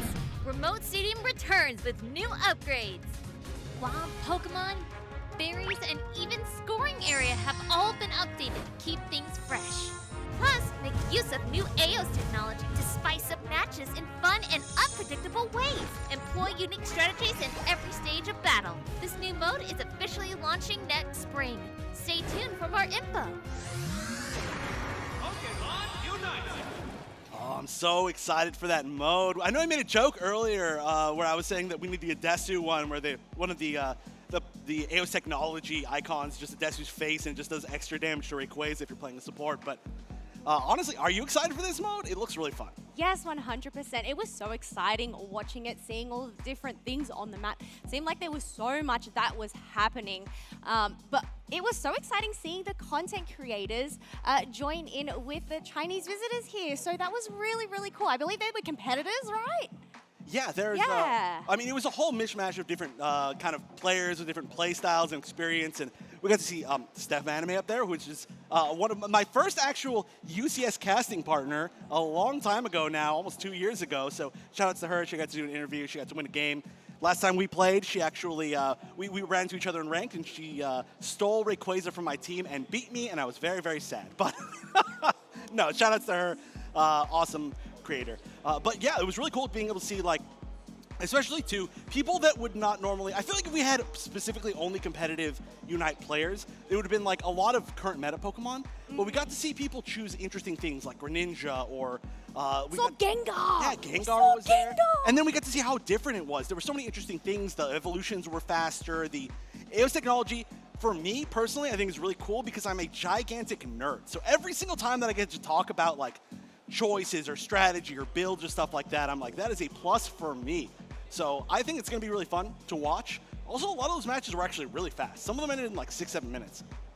Yeah, not the regular 10 minutes that we usually see here. I guess it's the first to 500 points. So it could either go for that 7 minutes or it could potentially go longer as well. Yeah, I don't know if we saw too many that were really long. I really want to see what two kind of very defensive teams can do against each other. What are we doing here? Oh, we've got announced. Oh, they're already losing. I told you we could just leave the camera on Adesu. Oh, no! Knockout. Back. Oh. That is rude, Gatlu. The counter. Yeah, you could seriously just leave the camera on Adesu for probably 30 minutes, and we don't even need to talk. It would be a good show. It's like a reality show, you know? Now you should definitely do that. Look, sometimes you've just got to keep the energy, right? Yeah, Just got to hype yourself up, get that momentum going on in. Honestly, just such a fun crew to watch, and you can just see how much love and friendship they have for each other, which is really heartwarming. Yeah, that's one thing that I really love seeing with a lot of these teams. I think G was a really great example, right? We got to see so many moments of them being like, you know, the huddle or the hug or everybody holding hands over at NAIC. All amazing moments, but Nouns are like that too. I think that's one of the big reasons why they really started to pop off. And for those of you who maybe aren't as familiar with the Nouns storyline, of course, Nouns as an organization, as a base team, has done really well for many, many years, but there was a lot of shifting midway through the season. And I think Europe in general had to have a lot of shifts to kind of decide who, like, all great players, every single player was great, but it was which players gel with each other. And more so than even their play styles, their roles, it's just like who feels good playing together, who doesn't get angry playing together. And I feel like this current build of Nouns, this comp of Nouns, has really hit the nail on the head as far as they just like have fun, you know? They make a lot of jokes, we get to hang out with them backstage. I want to be on any team with Adesu. You want to be on their team? Yeah. Hey, Nouns, are you recruiting? We have a player here. That's They what- did ended up getting the Rayquaza stolen by Stefan Vandenmay, though, so I don't know if you want him. That's true, but that's why I need Adesu there to be the best Rayquaza stealer of all time and potentially defend me. I was wearing the Nouns glasses as well earlier, but no, it does look like they're sitting down, so hopefully we're getting a little bit closer to getting this match underway. It is getting very close now. Like I said, the tension's building, you know? You gotta wait for the good things to come.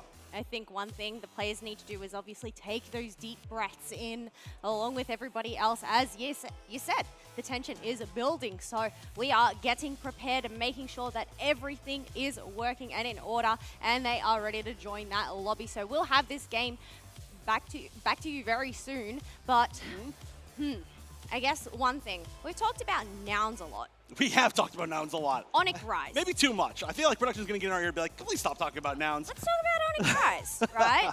APAC West. Right. 3 of them represented last year on the stage as RRQ. Right. So coming in, and then they've obviously got those other 2 members. So we're talking about Nouns making those roster changes.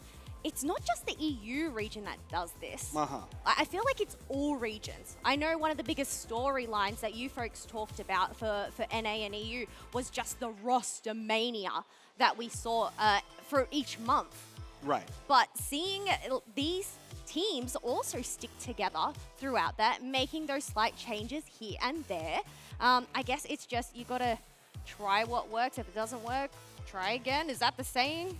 Yeah, try what works and doesn't work, try again. That's definitely the saying. No, I don't actually. But no, I do agree with you though. And one thing that's really been kind of, I think, hard for a lot of people maybe outside of the region to follow as far as a lot of the APAC teams is there's just been a lot of name changes. As far as teams, as far as players, and there have been a lot of shifts, like you said. So, for example, like teams like UD Vestuan, that is, you know, Cakewalk. Or teams like RRQ, like you just said. Or teams like... I mean, Elevate was second place team last year, but they weren't under the name Elevate. There was just so many different teams from APAC that are playing under different names, and it makes Talon, which is actually not the same Talon as last year, right? As well. So I know for us, you know, trying to keep on up, but something that we are going to have to keep on up with here is going to be this draft chef. Nouns Esports over on purple, Onic Rise on the orange. They're going to lock in the Urshifu as their first ban. Like Nouns gets a power up when they're on the purple side. It just fits off. Inteleon. Ooh, Inteleon ban. That you actually were talking about how they could potentially start to target Toon being one of the best players in the world, and that Inteleon ban is absolutely targeted at Toon. I would guess Toon isn't going to be doing any targeting with that snipe shot because they're not going to be able to play it, but 2 defenders have been banned as their second choice, Slowbro and Umbreon, and we were talking about Umbreon and the shutdown potential that it has. Slowbro also has that, but it looks like they're going to prioritize this Charizard.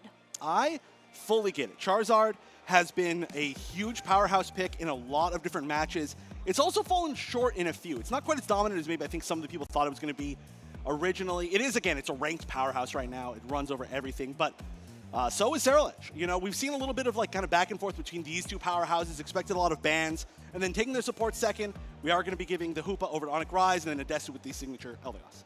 Yes, the signature Eldegoss, which we have seen come in with those steals.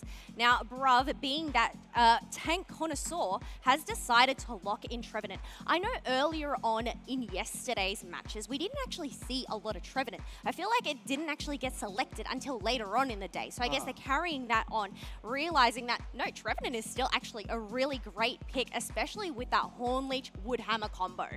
Yeah, and then we're seeing another defender. They're actually kind of going roll for roll almost here. With the Mamoswine, which we've seen so much over the weekend. Zoinks making a great choice as far as his Pokemon to watch earlier. He was the one who chose Mamoswine, and it's so powerful. I still think enabling so many different like single picks that lead to so much good damage. Blaziken looks like maybe going to Soraya. There could be some switches here as far as playing what, but oh my gosh, it's happening. You're showing it. You're giving a little bit of a spoiler, but it's coming back. We are seeing the Zeraora. We saw it the first 2 sets of yesterday. Doing quite well. Toon, supposedly the innovator of playing this Pokemon, and it's coming back. It's coming back. Seeing this team composition, it is so brawly. They have 4 melee characters here. I mean, Eldegoss, yes, it does do that range damage, whether it does a lot of damage, but coming in with a Delphox to counter this. If Axecute selects this Fire Spin, that could be a huge nuisance for Nouns here if they're all bunched together. I've been wondering why we haven't been seeing more Fire Spin Delphox all weekend, to be 100% honest. Currently, there are a lot of really strong self-sustained Pokemon as far as a lot of these brawlers that we're seeing, or getting a little bit of extra healing is really important on them. So being able to potentially lower some of the healing, whether it be through the Cursed Incense, which we're seeing currently used, or the Fanciful Fireworks Unite move, that's all really good. Plus Fire Spin, it completely lets you disengage or allows your team, if they've got a bunch of brawlers, to engage on one target. So I think it's a great pick. I think it's got good mobility potentially as well. There's just so many good things that you can do with Delphox, but I really like that final pick on both sides. I feel like both of those are going to be kind of the signature Pokemon that are different from these comps and most of the meta comps. Yeah, but as we get prepared, I'm going to keep my eyes on that Mamoswine. I feel like this is going to be an absolute luau for them, the feast, because there's just so many melee rangers coming and running at them, whether they're able to target down with their Ice Fangs, but firstly, they need to get online. But, Chef, we are about to head on into our match here. Nouns Esports going up against Onic Rise, your first match for round 2. The first one to see who's going to make it into our top 4. How cool is that? We've got Nouns, like I said, on the purple, and then Onic Rise in the orange, and currently they're sending a little bit of protection for this poor little Charcadet in the center area. Both sides going with a little bit of protection. Charizard will be the one going to the center area for Nouns. Yeah, but we can see Adesu that has decided to just not take that red buff. Zoe has actually taken it on the Hooper, getting a bit of a stun there, able to get some healing and HP, but this has allowed Sarayu to go in and get in the first dunk for their attack rate. That's really good. It can be really hard, especially if you're kind of the first few when you're still a poor little Torchic that's currently getting bullied quite heavily, but is going to make it back to the pad. The damage from Flail can be pretty significant if you do a lot of damage to that Magikarp, but not allowing the Magikarp to get anything going, although Adesu getting very low, barely gets away once again with that heal. Yes, and it's just being able to keep that momentum forward, right? You've got to get the effort points, the hits for that Magikarp. That way they can fill up their bar and get that Gyarados. However, lurking in the tall grass, we have Cerulege diving on in. They have managed to zone out Nouns Esports here and soak up those Swablues, leaving that Altaria and taking down that Torchic too. Oh, that is a very early Gyarados. That's looking great up in this top path for the side of Onic Rise. Look at this Gyarados immediately kind of shifting over, and they're getting a pretty strong invasion here, although there's pretty significant defense as far as things go. Adesu, though, still kind of being gate-kept at level 3, needs to find a last hit, and I think that's one of the reasons why we're seeing Onic Rise kind of jump in there to try to prevent that from happening, but they will just get back through the portal, go home safely, waste some time, and come back safely, too. Yeah, they've decided to come back because we do have those Swablues and Altaria that are going to spawn at the 8 minutes. However, Nouns Esports, they're not going to focus on that. We have 4 members trying to target this basement pad. However, Zero Oratoon ends up going down. Oh, no. That's a pretty... Oh, actually, we're going to see another KO as well. So that's 2 strong KOs early for Onic Rise. Feels like they've really taken the early game so far. I mean, 51-9, that's a pretty big side. Adesu still at level 3, still getting chased down. Will Dev make it back to the portal? Yes, just barely in time. Amazing portal placement so far from Zoe. Yes, and the fight isn't going to stop here as you have Gyarados going in and bouncing once again on Brub. However, they are a tanky tree, able to get some shields, quickly bonk them on the head. Unfortunately, the bonk just wasn't enough. Ooh, I love the fire spin on the Altaria where it just shuffles around all the little birds right there. But look at how much action is still being had in the center area of Nouns Esports. This is Onic Rise just being very aggressive, very bullying, and realizing that they're going to be able to build so much space, they can just take this huge lead. I mean, both of these damage dealers that we're looking at right now, level 9, and we'll see if we can get the steal on this Regieleki. It's very possible. This Gyarados is a huge threat. Gatlu, though, trying to make sure they can get it, and they do manage to get it. Well, can they turn around? Oh, no, I'm sorry, they don't manage to get it. The other way around. Gatlu got it, and Dev running away. Yeah, being able to secure that Regieleki that is going to march on through, walks on in, leaving this goal on 12 points. Adesu does have 30 points on hand, so whether they're actually going to go and break this, maybe they're just going to farm up whatever experience they can and leave it to the last minute, but such a little HP, they finally get in their dunk. break that goal, but they have left Soraya unattended. Yeah, I do think you kind of just got to give that one up at that point. Soraya was like, well, this might be the last chance, so let's just take it. That's going to set them up as well for a lot of aggression as far as being able to use the spacing of Regieleki's later in the game, which is still not going to be all that threatening for the side of Onic Rise. I mean, looking at the levels right now, we already have 2 double digits on the side of Onic Rise. It's just a matter of why take what's ours when I can take what's yours? They have just been keeping the pressure in, making sure to secure all of that wild Pokemon. However, Brav did end up managing to push back a lot of those Swablu's and Altari to their side, still not reaching the Unite move, however. Oh, the jump in from Toon, getting completely jumped on in reverse. Toon still managed to stay up just barely. Is going to be able to chase down that Piloswine and get the KO. Big KO as well onto the Charizard in return from Onic Rise. They've got at least Axew there to defend, and that jumping around Gyarados from Dev is just going to be able to make it so hard to actually chase down their ranged special attacker. This looks like this is going to be a great defense as they jump on Toon as well. Can they get the reverse break? Certainly 240s if they can get off in time, and they will not! Oh, just barely! No, the Fire Blast is going to stop them from breaking that goal. They are going to retreat back, replenish that HP pool, considering there is that basement Reggie about to spawn. They're going to need to. It's going to be a little bit before the Regieleki up top, but pretty much most of Nouns is down here, all but Toon, and there's only 3 members of Onic Rise. They do have better positioning as far as being closer to the Regi Ice, but they've got a tough fight as far as range, and they can bring out everybody popping the Unite move for Hoop. That's going to bring down at least Eeyore to be able to try and just burn down that Regi Ice while this fight is happening. Axew in the back line, Revenant Ren coming through. Looks like it was maybe, no, actually it looked like the Blaziken was able to take down the last hit on that Regi Ice on the side of Nouns. Soraya going down in return though. And so they did manage to lose 1 member apiece, while Nouns came out slightly on top via getting the objective. Yeah, getting the objective, but also getting the HP replenishing here. But the fight isn't going to stop as you have a Luna being able to solo out an Ice Fang, that Zera Aura down. They're just trying to see if they can try get another pick. However, that Ice Fang was not able to land its mark there. Yeah, it's definitely a very short range, sometimes kind of hard to hit and move. You actually do not have a lot of leeway with it sometimes, so we could see a lot more whiffs if these players weren't quite so good. Big bounce coming in, but the counter of the bounce say, you jump into my arms. Gatlu popping that Charizard Unite, can be able to get the side KO kind of on that Sarah ledge, but continuing back onto his original target as everybody on the side of Onic Rise is starting to get quite literally melted. Having to use that Unite to try to get away. They're going to take the shield from it, try to turn on the Desu though, who is going to go down. Toon jumping in, getting a return KO. This is all back and forth over and over. That portal means maybe you should back up, get some healing, because that Gyarados is coming back.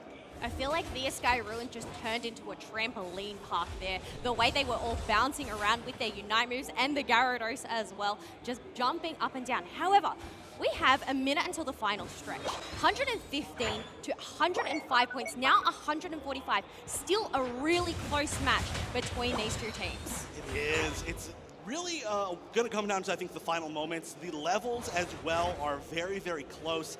I would say overall Onic has an advantage in most spots. I feel like the real turning point could be whatever happens if they decide to fight at this bottom Reggie, but this is a pretty big risk, one would say, to take, because we're getting really close. We're going to be at about 30 seconds left as it spawns until Rayquaza spawns, so how much do you really want to commit to this? How much do you want to forfeit, basically, for free? Well, it is a Reg Ice, so we're going to have to see whether they're going to prioritize it. Nouns looking to just retreat along with Onic Rise. So 18 seconds left to go. Do not want to get caught in that fire spin. But no, we have Gyarados going and poking at it. We might end up seeing the fight down here. We might. This is really awkward. It looks like everybody's just going to maybe decide to walk away, which may be the safer option. But yeah, that's going to be spawning. I think they were just trying to see if anybody was going to overextend. That shows a lot of respect for both these players. Makes a lot of sense with how close it is. But look at this positioning. Look at this Hoopa positioning. That is so far forward. That is terrifying. If somebody just walks in there, you're in trouble. You could get, oh my goodness, getting out of there.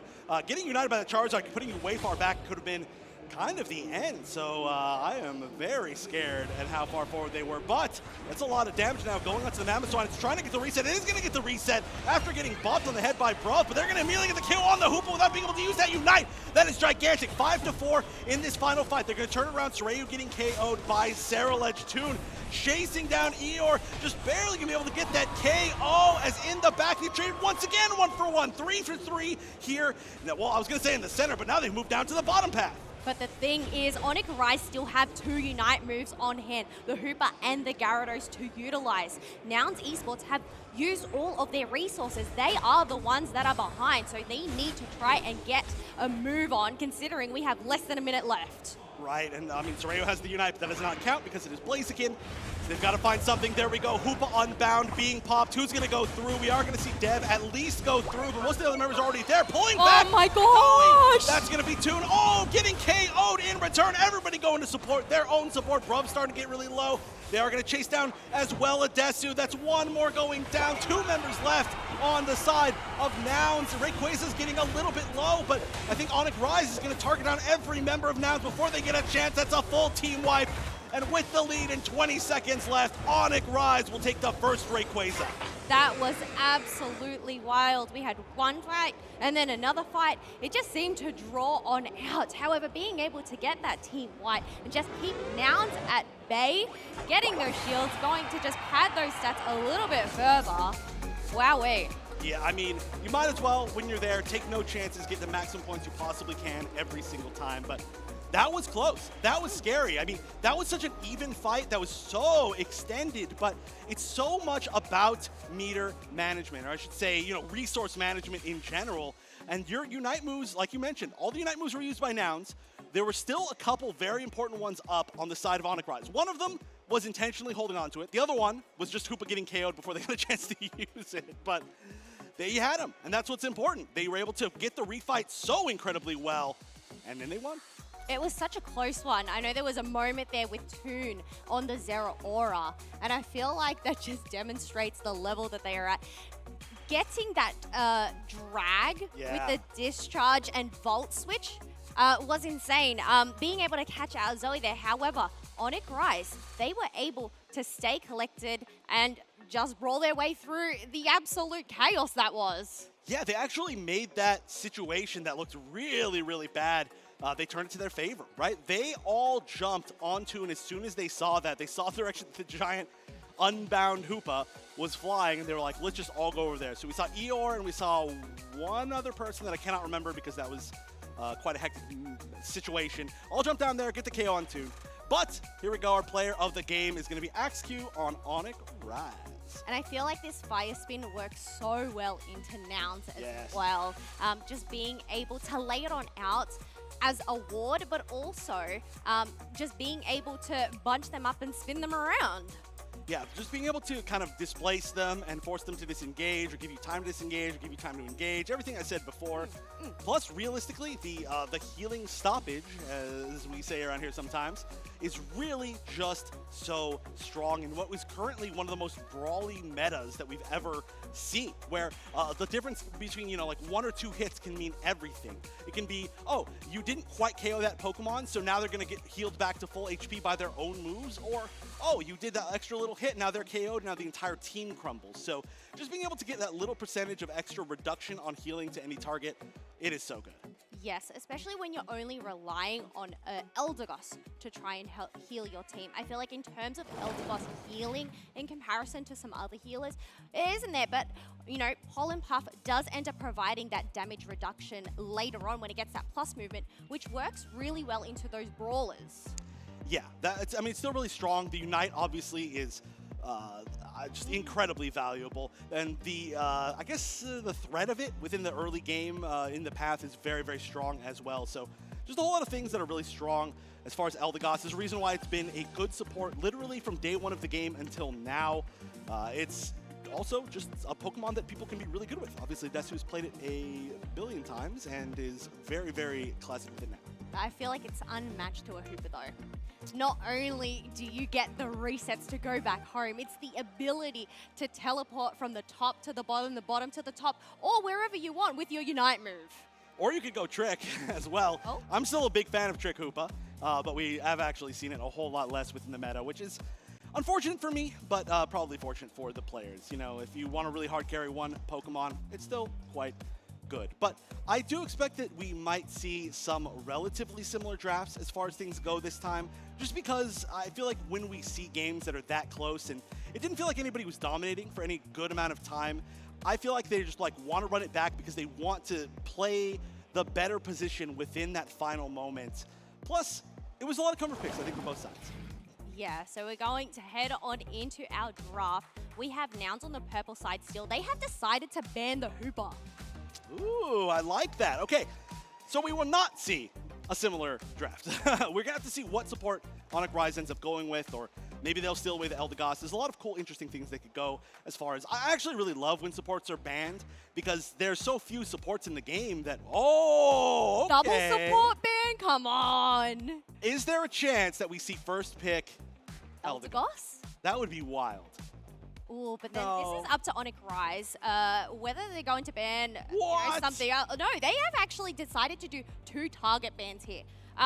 They have just shut down. I mean, we're talking about flexibility, right? Inteleon, then also banning away that Zeraora. It'll be interesting to see what they bring to the table, but you called it. Picking up that Eldegoss first, considering they decided to ban those 2 supports, but that doesn't leave Onic Rise empty-handed as they're able to pick up the Umbreon, which, yes, it's a defender, but it has that wish maneuver that it can still heal its team. Right, they've basically shoehorned them into using that. We've seen some Comfey as well. I mean, it's not like there's no other options, but currently we are seeing a lot of good support Umbreon usage. However, it's been a little bit more effective in the kind of tank role, the defender role, the true defender role. So I do like the fact they forced them into it, and now they know exactly what type of healing they're going to be fighting against and how they can potentially counter it themselves, as we're going to see the Slowbro picked up, Serrage picked up, a lot of similar picks, except for that Slowbro, which is pretty interesting. Yeah, well, that's actually led out onto the field, so Bruv is going to pick that one up. It'll be interesting to see what Soraya and Toon pick up last. I mean, it was a very brawly comp last time. We didn't see a lot of range, so is that what they were missing? Are they going to go for more range, or are they just going to go for more brawlers? No, they're going to go for more brawlers. 3 all-rounders on this team? Ooh, this is really interesting. Yeah, 3 all-rounders is, first of all, very... well, I guess we're seeing a decent amount, but... Seeing the Lucario, this has been a question for a lot of people. Soraya, very well known for Lucario through a long time, years, but Lucario not really doing so hot in the meta right now. On the other side, we are going to see the Dragonite, which we've seen a lot of the Asian teams do very well with. And then aside from that, pretty much entirely meta picks. So that's looking really solid. But aside from the meta picks, which we have seen Mimikyu both pop off and kind of not pop off, I think Lucario is the biggest question mark for me. What value does it bring? What build will we go? And why choose it over something like Blaziken that has not been picked nor banned? Wait, yeah, that is actually a really good point here. Maybe this is just a comfort pick. I mean, looking at that, maybe they might end up going for that power-up punch because it seems like they are lacking the secure over their side. I mean, we've seen Dragonite go and secure some objectives here and there. Whether they're going to go with that Hyper Beam so they have that extra secure. But you know what? 3 all-rounders on either side. What do you think about that? I think that's where our meta's at right now. Basically, we just kind of have to accept that fact. But I do think that we are going to see okay, first of all, it's more different than I thought it was going to be. But I think we're going to see a game where the slow beam is going to be very important. The slow beam, I think, is classically very strong when we're in a meta where it's like one big target is the issue, whether it's going to be like a Zacian that you want to hit or whether it's going to be a big speedster like a Zoroark. But now it's like, who is your main target on the other side? The Cerrage maybe, the Gyarados maybe, the Dragonite maybe. We're going to have to see, but only one way to find out. Nouns Esports fighting for their tournament life. One more game for Onic Rise to potentially move into our top 4. Yes, here we go. We're going to send the Charcadet and that Charmander into the central area. The Magikarp once again going into that top lane. Just need to get those effort points. However, Zoe has already been shredded down to half HP on this Eevee. Well, we did see a lot of aggression from Onic Rise in game number 1, so time to see if we can see maybe a little bit in return. No invasions. Once again, kind of the center area Pokemon are going to be the same. Getting a little bit of support, but this time it does seem like Nouns on top will be a lot more aggressive. That Mimikyu plus that Gossifleur, like I was saying, the power of Gossifleur / Eldegoss is that in path. It can be very scary, especially with the red buff. I guess in comparison to a Magikarp, Mimikyu doesn't need to evolve, so it does have that early level advantage. We have that Cereleech already online, trying to see whether they're going to go into the top. It looks like both of the central areas are actually going to opt for that top half.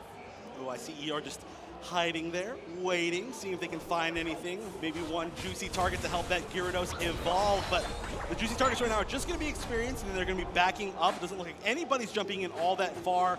Maybe a more passive game, actually. While I thought it was going to be a little bit more aggressive, it is looking very, very passive. What's going on there with that Magikarp just splashing around? I mean, there is a lot on the line here for Onic Rise, so maybe just trying to play it passively, wait to get that splash so they can get that Gyarados, and there we go. The last hit on the Bunnelby was able to give him that evolution, and now they have that bounce move.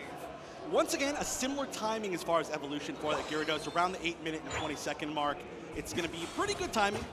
You realistically want it by about 8 minutes, and so that's going to immediately be a gigantic threat up top. But we do have Mimikyu, who's kind of already powered up. Most of the power spikes, I would say, have been relatively hit, but boy, we're already at level 7 on that Cereleech with Eeyore. That is going to be a very scary threat. Currently moving in, and oh no! Gets dodged by the evolution animation. And Toon now, who by the way, is on that Charizard, is turning things around as far as damage goes. What an absolute pick from Illuna there to Ice Fang Adesu into their team. So once you don't have healing, there's not really much you can do except retreat. I mean, you could hold forward and maybe go back to base that way, but no. That was definitely a time for them to back off, especially if you're only giving up one KO that's on your support. Going to be low level. You're not going to be giving them as much of a reward. You're not going to be losing that much XP on that Pokemon because they've got the XP share. But we're going to see a spawn up top, entirely going to Onic Rise's side. And it does show that the good majority of them are going to be up top for that Regieleki potentially, although they are rotating down with just enough time. So I like that, showing vision of where you are and then immediately moving. I feel like this match so far has been so close. Nobody has decided to dunk any points yet, but as I say that, Umbreon has dunked in the first goal, 26 points, but we have both of those objectives up, another 5 just to try and get some stacks in. It's going to be a Registeel this time around, Chef. We'll see if they can get the Registeel on the Registeel, as currently it's getting really low. Nobody really targeting each other. Revenant going in, and the last hit's going to go to the Slowbro somehow on the side of Nouns. They're going to get that Surf as well to help secure that KO on Eeyore's Cereleech. 2 very low members of Onic Rise remain to defend, and I think they're just going to have to back up. What else can you do? No, it looks like they're just going to retreat. Do they have enough points? They've left it on 5, so this could be a 25 overdone. However, Zorayu is making sure to get in those attack weight stacks that they missed out earlier on up in the top half. We have Onic on the chase onto Gatlu, who ended up catching themselves in a pickle. Ooh, yeah, a little bit too much of a pickle. Dev sitting here waiting, and Zoe as well. Brav, of course, the first one in line, trying to check out what they've got to deal with as a team. And they can already see that Regieleki is getting very low. Potential for a steal, but no. With Dragonite there, your chances of stealing are extremely low. In fact, you are paying the ultimate price for it. You are coming up, sorry, not you are coming. Zoe coming from behind as well, pushing the entire team forward. Toon using a very, very late Unite. They are going to be able to back up in time. They're turning this around with the damage, but just barely, as that Umbreon is going to live for such a long time. Big Unite coming out from Dev on the Gyarados. Not quite enough. Still trying to chase down here. Oh, they almost let that Regieleki in. Yeah, they are there to go and defend it while we do have Toon trying to take down this Cereleech. However, they had that Revenant Ren to go in and slash, but they quickly get shut down by that Mimikyu, and Cereleech is out of the picture. Umbreon is just standing there watching, knowing that they can't do anything to save this goal. Oh, that's a bad feeling. You're like, well, I really wish I could do something right now, but all I can do is sit and wait. So, with such an aggressive game 1 from Onic Rise, it feels like things are turning around completely. Level advantage at the halfway mark and point advantage, both pretty significant for the side of Nouns Esports, which is really, really good because they're fighting for their lives here. They're the last bastion of EU, and they've got to win 2 in a row. Yeah, they need to win 2 in a row here, but one thing they need to focus on is going to be this objective. Charging on up that bounce there. Dragonite and the Gyarados are going to dive onto it. However, Slowbro ends up shutting down the Dragonite, and the Friendship Rock ends up smushing them down and finishing the job. Gyarados being able to dodge themselves out of the away. Reggie Rockwyler ends up being Umbreon that gets the secure. Wow, Zoe's been in great position this entire time, and look at them turn this entire thing around. It's going to be Soreo going down after 2 more members, both Grub and Adesu, have already fallen. Toon will be able to defend pretty well here, but I don't know about against 5. That's looking really tough. Gatlu is coming in with some support, but that gold zone is gone. They're going to start a fight off of it, though. Unite coming in with Dragonite. Look at that. The Gyarados chasing down. They're going to hit a huge Unite on Toon. Toon going down. Yeah, but Gyarados isn't finished. They're going to dive on in as well, trying to look for more KOs. 2 members, 3 members of Nouns are down. However, 2 members of Onic Rise are eliminated as well. The fighting just doesn't stop. It was a slow burn there, but finally we are reaching that boiling point. Oh no! Are we reaching that boiling point or not? It's Ray with 50 points and 1 HP, not realizing that Aluna was in the tall grass, and that's going to be very, very unfortunate. Bruv now having to run away from both Aluna and Axe-Q. I mean, Adesu's there as well. They shouldn't be taking all that much damage, but wow, actually, it's going to be Adesu just leaving. Bruv saying, all right, I'm giving this one up. Just get away. I'm going to build some space. Just got to take the KO reset as they can, but 195 to 123. Nouns still have the lead. They have Lucario and that Charizard at level 13. However, Onic Rise, despite the points discrepancy, they've managed to keep up in levels.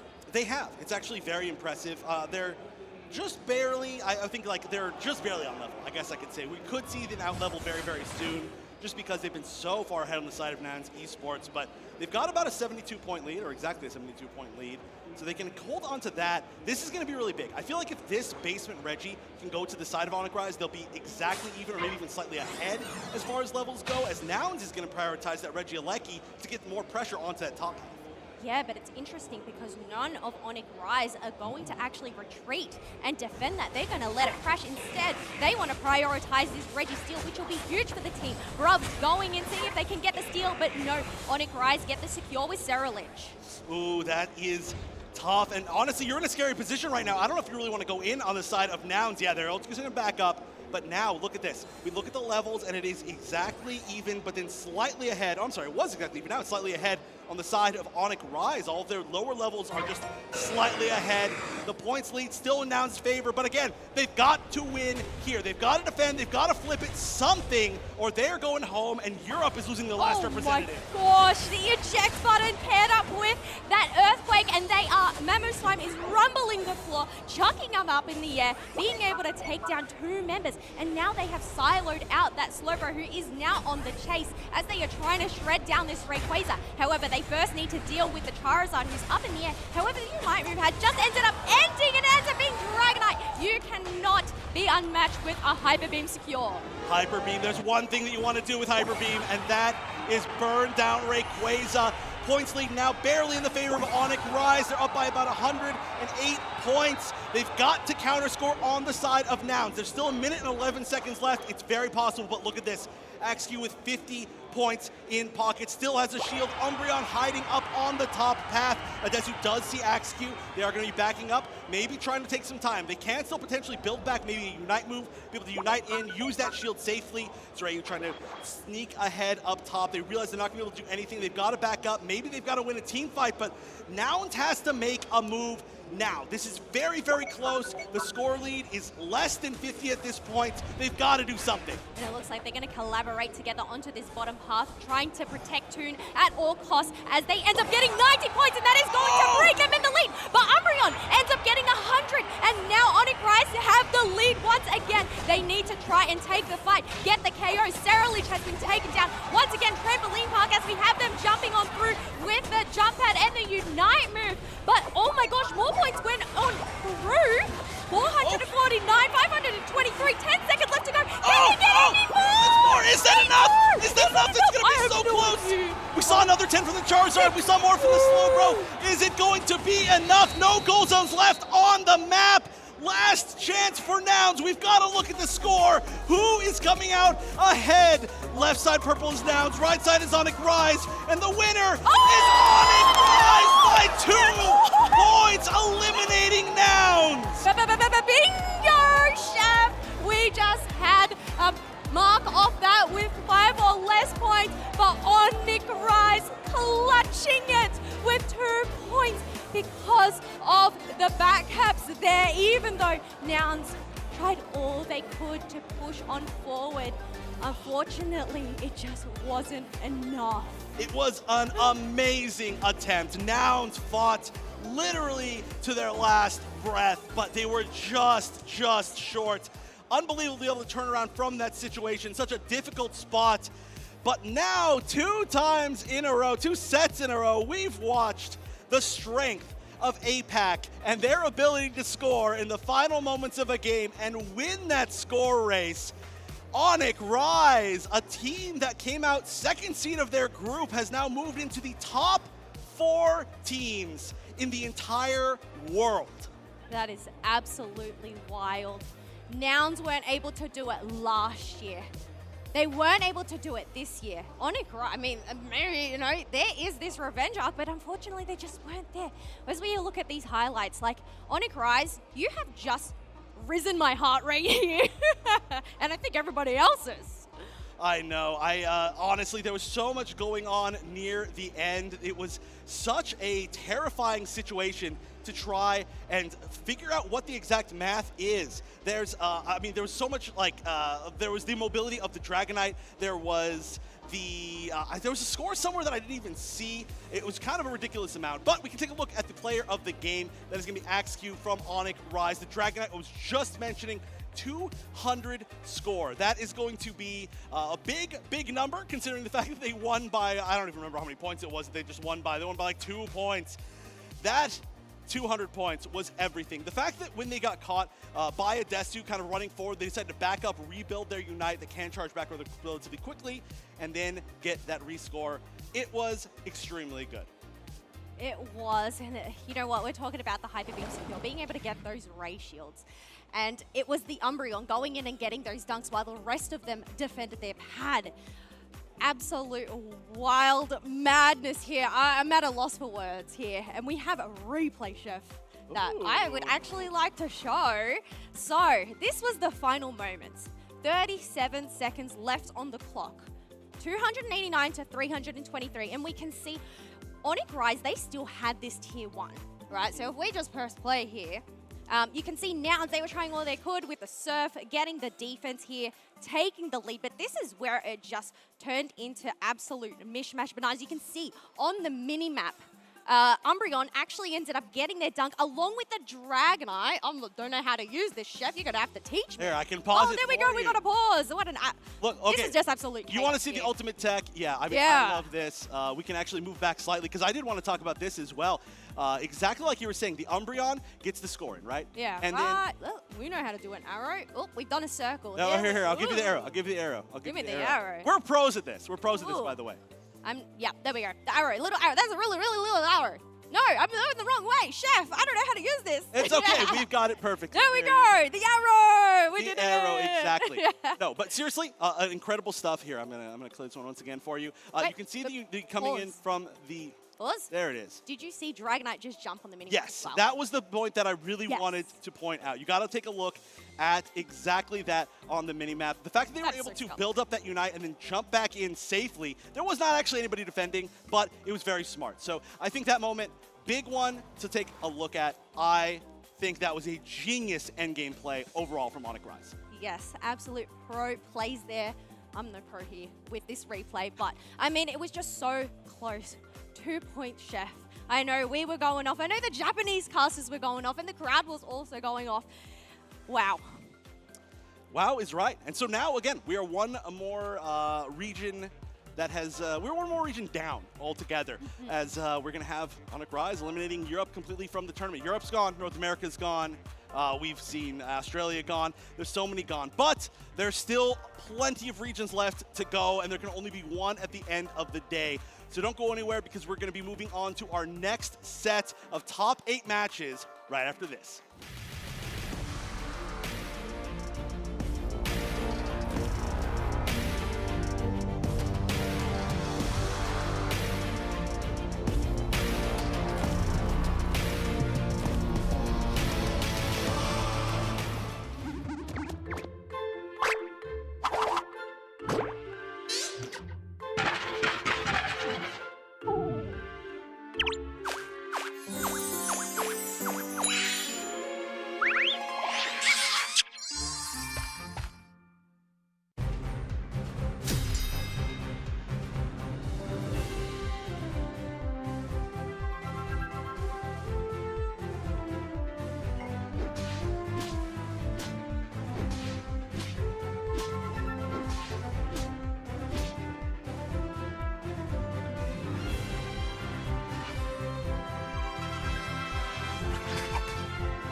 7 teams remain, and we're about to bring it down to 6 as our top 8 matches continue here at Worlds in Honolulu, Hawaii for 2024.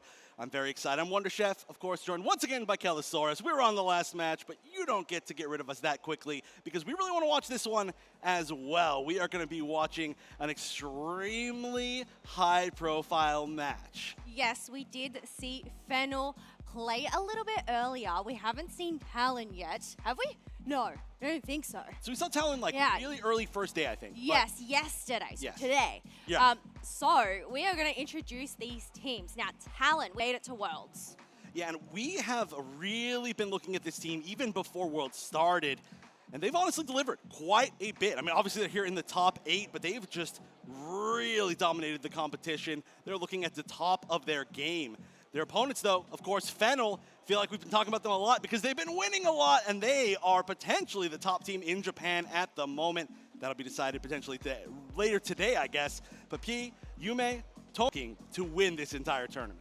Those profile pictures were also looking pretty legendary there as they get set on up. Now, for those folks that aren't familiar with Talon, this isn't their first rodeo. Well, for 3 of them, they actually participated on the world stage last year. That was RBX, Lance, and Sync. So, you know, facing the crowds, versing the opponents, yes, they had the experience yesterday, but I mean, to make it to day 2, they weren't able to do that last year.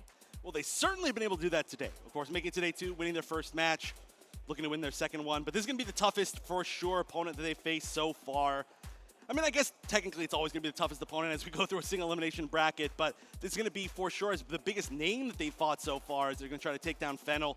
On the other side, also some very high placing, veterans of being here at Worlds, or I guess you should say in Japan last year on the side of Fennel. I believe 4 members altogether being there, just on somewhat different teams. Yes, a mixture of 3rd and 4th place between those joining forces to just make it the ultimate. Could it be the ultimate Japan team? It's looking like it. It's looking like it's kind of hard to say that that's not the case. They have been dominating every single opponent basically that they have fought, but like I said, APAC is looking really, really good this year, sitting in top 4. In fact, I believe the winner of this match will go play against Onic Rise, another team from APAC. And so Talon are going to have to pull off what would be considered quite an upset. But of course with Zoinks, Zoinks has always got his power rankings. He's got the whiteboard on his streams. And Talon ended up for quite a while sitting up at kind of like, I think around 4th or 6th or something like that, which was very, very high. However, Fennel, formerly champion of the road, they were sitting at number 1 basically forever. Yeah, but we'll have to see whether they can make that journey to number 1 for the World Championships 2024. And who is going to go up against Onic Rise next? But, Chef, we're going to head on into our band phase here. That's right. It's time to see what's going to be highly valued. And basically, I think Japan has had some pretty unique choices. That Mimic U being a high ban from Fennel throughout the entire weekend. I would say it's pretty interesting. We have seen Mimikyu do quite well. Nouns was doing well with it recently, but to be first ban often over and over, I want to see it pop off at some point. We're not going to see that this time, of course. Oh, we're going to lock in the Blaziken. Oh, Hooper ban as well. So 3 all-rounders, the supporter. It'll be interesting to see what Talon prioritize as their first pick here. There are so many good options with how this draft has gone. I like that. Going with the Umbreon, that I've talked about it before, it really does not show what your strategy is going to be. It shows 0 direction. You can play as a support Umbreon, you can play as a tank Umbreon. We saw top path brawler Umbreon earlier, kind of, in a weird way. On the other side, though, we are going to be very first picking the Leafeon, which is still quite good. When there's some other scary options like Cerulege still on board, though, I'm surprised that we're seeing it so early alongside that Blissey. Yeah, prioritizing those evolutions, but it looks like we're going to answer back with a Mew. Now, we actually saw earlier, I believe it was Fennel that had that support Mew, wasn't it? Yeah, so taking that away and locking in the Charizard as well. Well, I do believe we're most likely going to be seeing an actual attacker Mew, but that's a lot of damage. The Charizard is, once again, one of the high priority picks currently. Cerulege, though, really not being picked, and they're just kind of ignoring it. I'm curious as to what their exact priority is. I don't think I've seen most of the Japanese teams play it all that much. Tone did play it, I believe, and it went really well, but we're going to see the Slowbro picked up, which has been picked up more and more as the tournament has gone on, I feel. Yeah, it wasn't very popular in the beginning, but I guess you just can't go wrong with a slow beam, especially when that Charizard is up in the air with their Unite move. That's one of the moves that can stop it in its tracks. Yes, they're the weird rock, paper, scissors of now unstoppable Unite moves that stop moves that are also stopping unstoppable moves is strange, but oh, the Talonflame coming in. This is a pick that I really, really like. It's been picked up a lot less recently, but oh, also the Serena. Yeah, so another lockdown character with their Unite move, so just lockdowns all around. But can we just say, Talon playing Talonflame? This is meant to be. That is absolutely true. There is no Fennel Pokemons. They can't return in kind, but you gotta love it. You know, they're going for branding. But no, I think Talonflame is still quite strong if it has the right targets. And I'm assuming it's gonna be going a lot for that Espeon. I just like it in general, though, still as a kind of a speedster. We don't see too many speedsters, though, I would say, recently, or at least being played as speedsters. Sometimes we see them playing a little bit more as a brawler, but interesting comps on both sides. A few Pokemon that we're not seeing that are commonly being picked. No Cramorant, no Ceruledge, no, I feel like there's one more, but I can't think of it. There's still just a lot of interesting picks overall. And I guess this isn't the time to really experiment here. So Lance potentially going in for a comfort pick. So I'm really interested to see how this actually works in favor, considering they don't have that much of a backline besides that Umbreon. I mean, yes, a fly could potentially land down on that Leafeon, considering it is quite squishy, but Leafeon also just has maneuverability to move out of that move. It's true. It might also be trying to get rid of that Blissey, but again, there's only one way to find out. We're in the top 8 here at Worlds, and it's time to see who will be moving on to the top 4. First match of Talon on the left, Fennel on the right. Yeah, we're actually going to see that Charmander take that central area for Talon, and Talon taking that top path there. It looks like a Blissey and Slowpoke are going to take this red buff or just help them along the way. Slowpoke actually ends up taking that, an interesting one. Yeah, that's going to be kind of annoying, honestly. We are going to see the no EXP share Slowbro, by the way. Tone almost undoubtedly playing the Scald build up top, which should be able to prevent a lot of the damage on the side of Talon. I do like that a lot. It's going to be very, very interesting. It's not something we see all that much. We saw it a little bit to try and counter, I guess it was the Buzzwole meta, but it didn't really pop off. So I'm curious how it's going to go. Look, it's just that shutdown potential there. Maybe for that Espeon, getting that special damage reduction there. But I mean, we have a little bird here who can't really do much. The pecking just isn't doing enough damage into Ton as that Slowbro.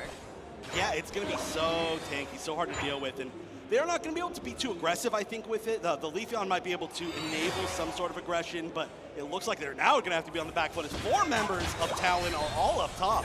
Yeah, but that was a great pushback from that Umbreon to lead those Swabas and Altaria over to their side. That way they can get the secures. It's just a matter of whether we have Lucapo retreating on back, considering that red buff has just spawned for them.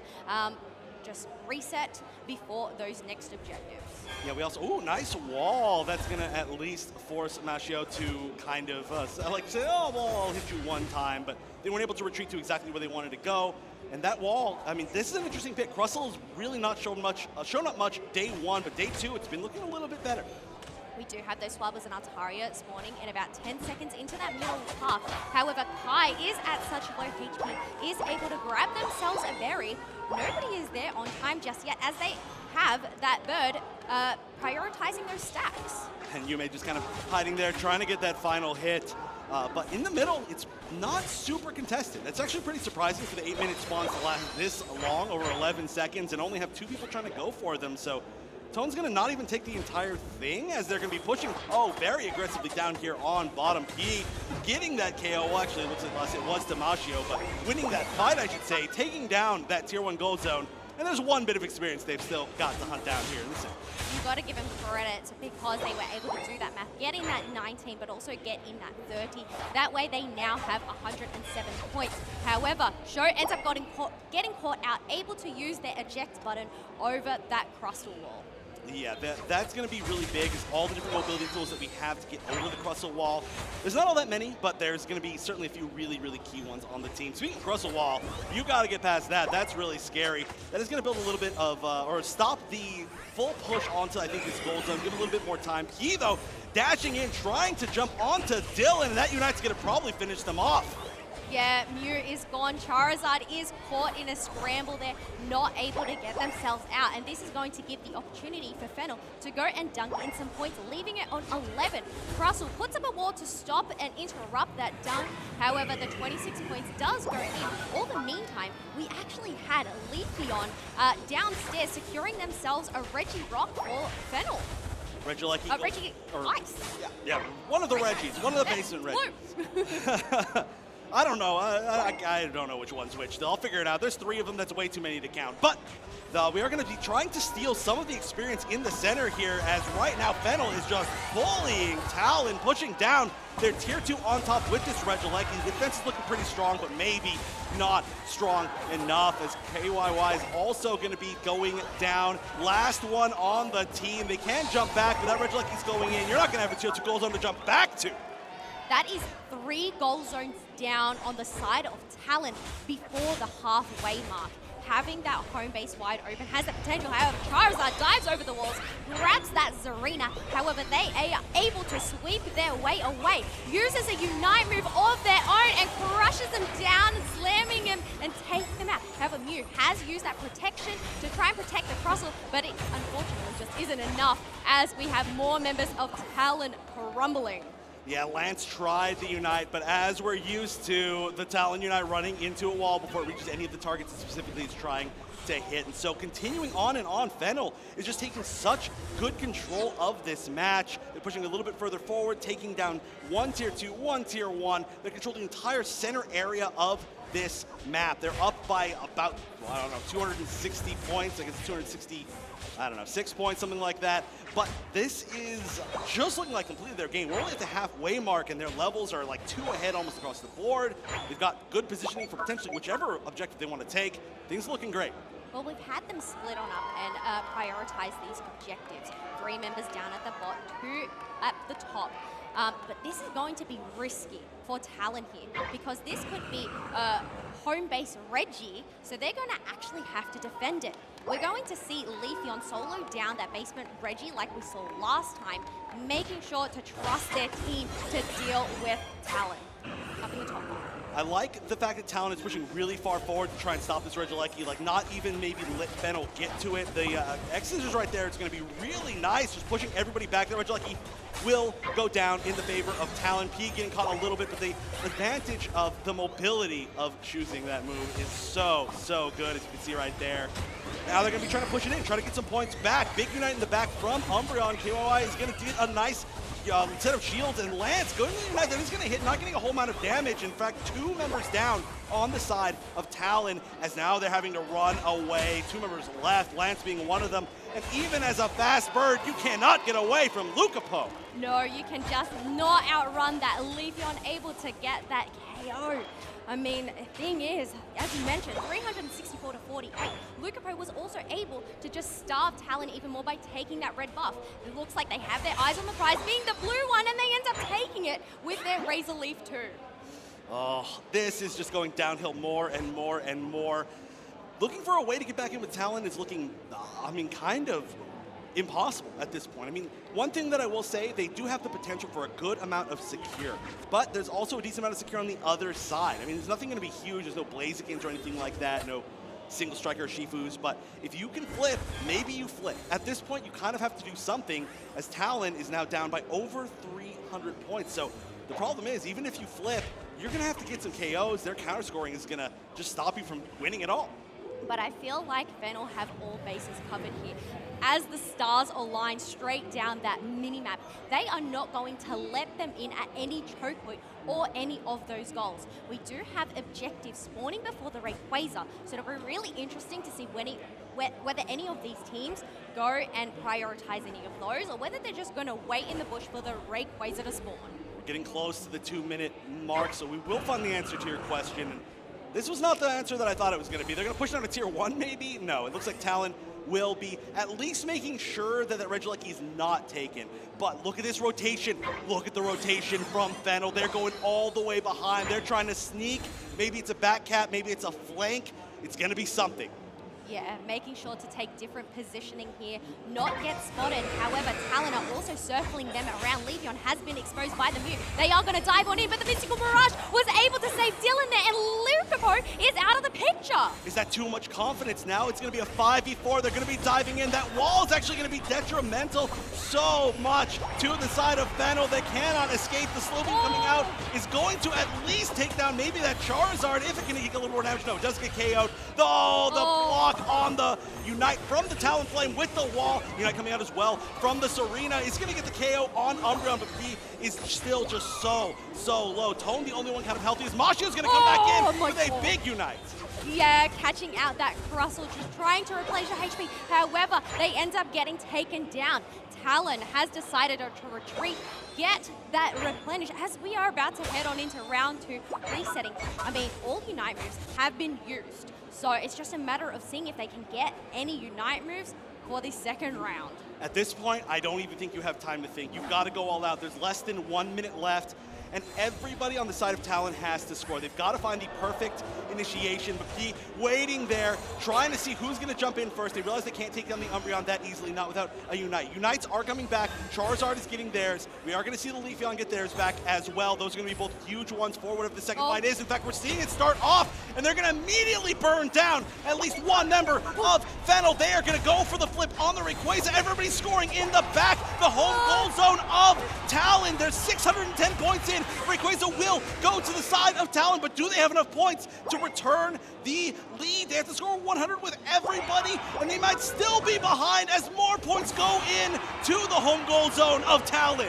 15 seconds left to go on the clock, but Fennel, they didn't even need to worry about that Rayquaza considering they were so far in the lead. Instead, they just dumped in all of their Eos energy and still took the lead despite losing the Rayquaza. They knew exactly what their win condition was. They knew that the moment that anybody jumped on Rayquaza, they were going to just walk away. The very key amount is 500, right? If everybody on a team scores Hundo Burgers and you still cannot take that lead back, then there is just not really anything you can do. A huge score line throughout the game, but Fennel taking control of that late game incredibly well. Yeah, they had all of those bases covered there. And it's funnily enough, they actually decided to abandon that. You could just see the mind games that they were playing, thinking they were going to take that team fight. But as you mentioned, they were just so far in the lead that they didn't even need to take the Rayquaza, just knowing that they could match the 500 points that would have went in even if they lost the Ray. And I mean, you know, the story tells itself. And yeah, this is the level that Fennel are at. Yeah, and we can see their MVP, that's going to be P on the Serena, doing an amazing job of targeting down that Charizard specifically. I think in a lot of situations where that could have been kind of the linchpin for turning around the fight. So I love that pick. Again, the rock, paper, scissors of like Unites that can stop Unites, that can stop Unites, that can stop Unites. It's very, very funny, but if you can be up ahead of that, you are in a great place, and certainly Fennel was in a great place for that. All right, we do have some replays here from this match as well. It was so early on that they were able to take down 3 of Talon's goals. It was. That was really the kind of start, right? When you're trying to focus down a team and use points to win, right? The point advantage to win, taking out those top half goals is so important because you take down the Regielekis. Every Regieleki becomes stronger and stronger and stronger, and they can defend against it less and less and less because they have less safe places. And then Fennel knew that exactly. Yeah, they did, and you're talking about the shutdown from the Unite moves there. Here, you're just chucking them up into the air. It was an absolute insane match, and yeah, this was the moment where it's like, okay, the hope here for Talon, but just seeing on the minimap, Fennel rushing on through, dunking in those points of their own as the score lead just grew. There's not much you can do, and this is really interesting because now we've seen what is it, 3 sets in a row that have been entirely almost based around just score and score at the end. It's very interesting to see where this meta has kind of gone. But let's go into our next draft and we'll see if anything is more score focused, less score focused, any more target bans in particular. Urshifu is getting taken out relatively quickly. And once again, Fennel clearly highly respecting that Mimikyu. Yeah, but another respect ban here. Talon is deciding to ban that Mew instead of picking it up themselves. Hooper, once again, locked in for Fennel. Do not want to let that supporter out on the field.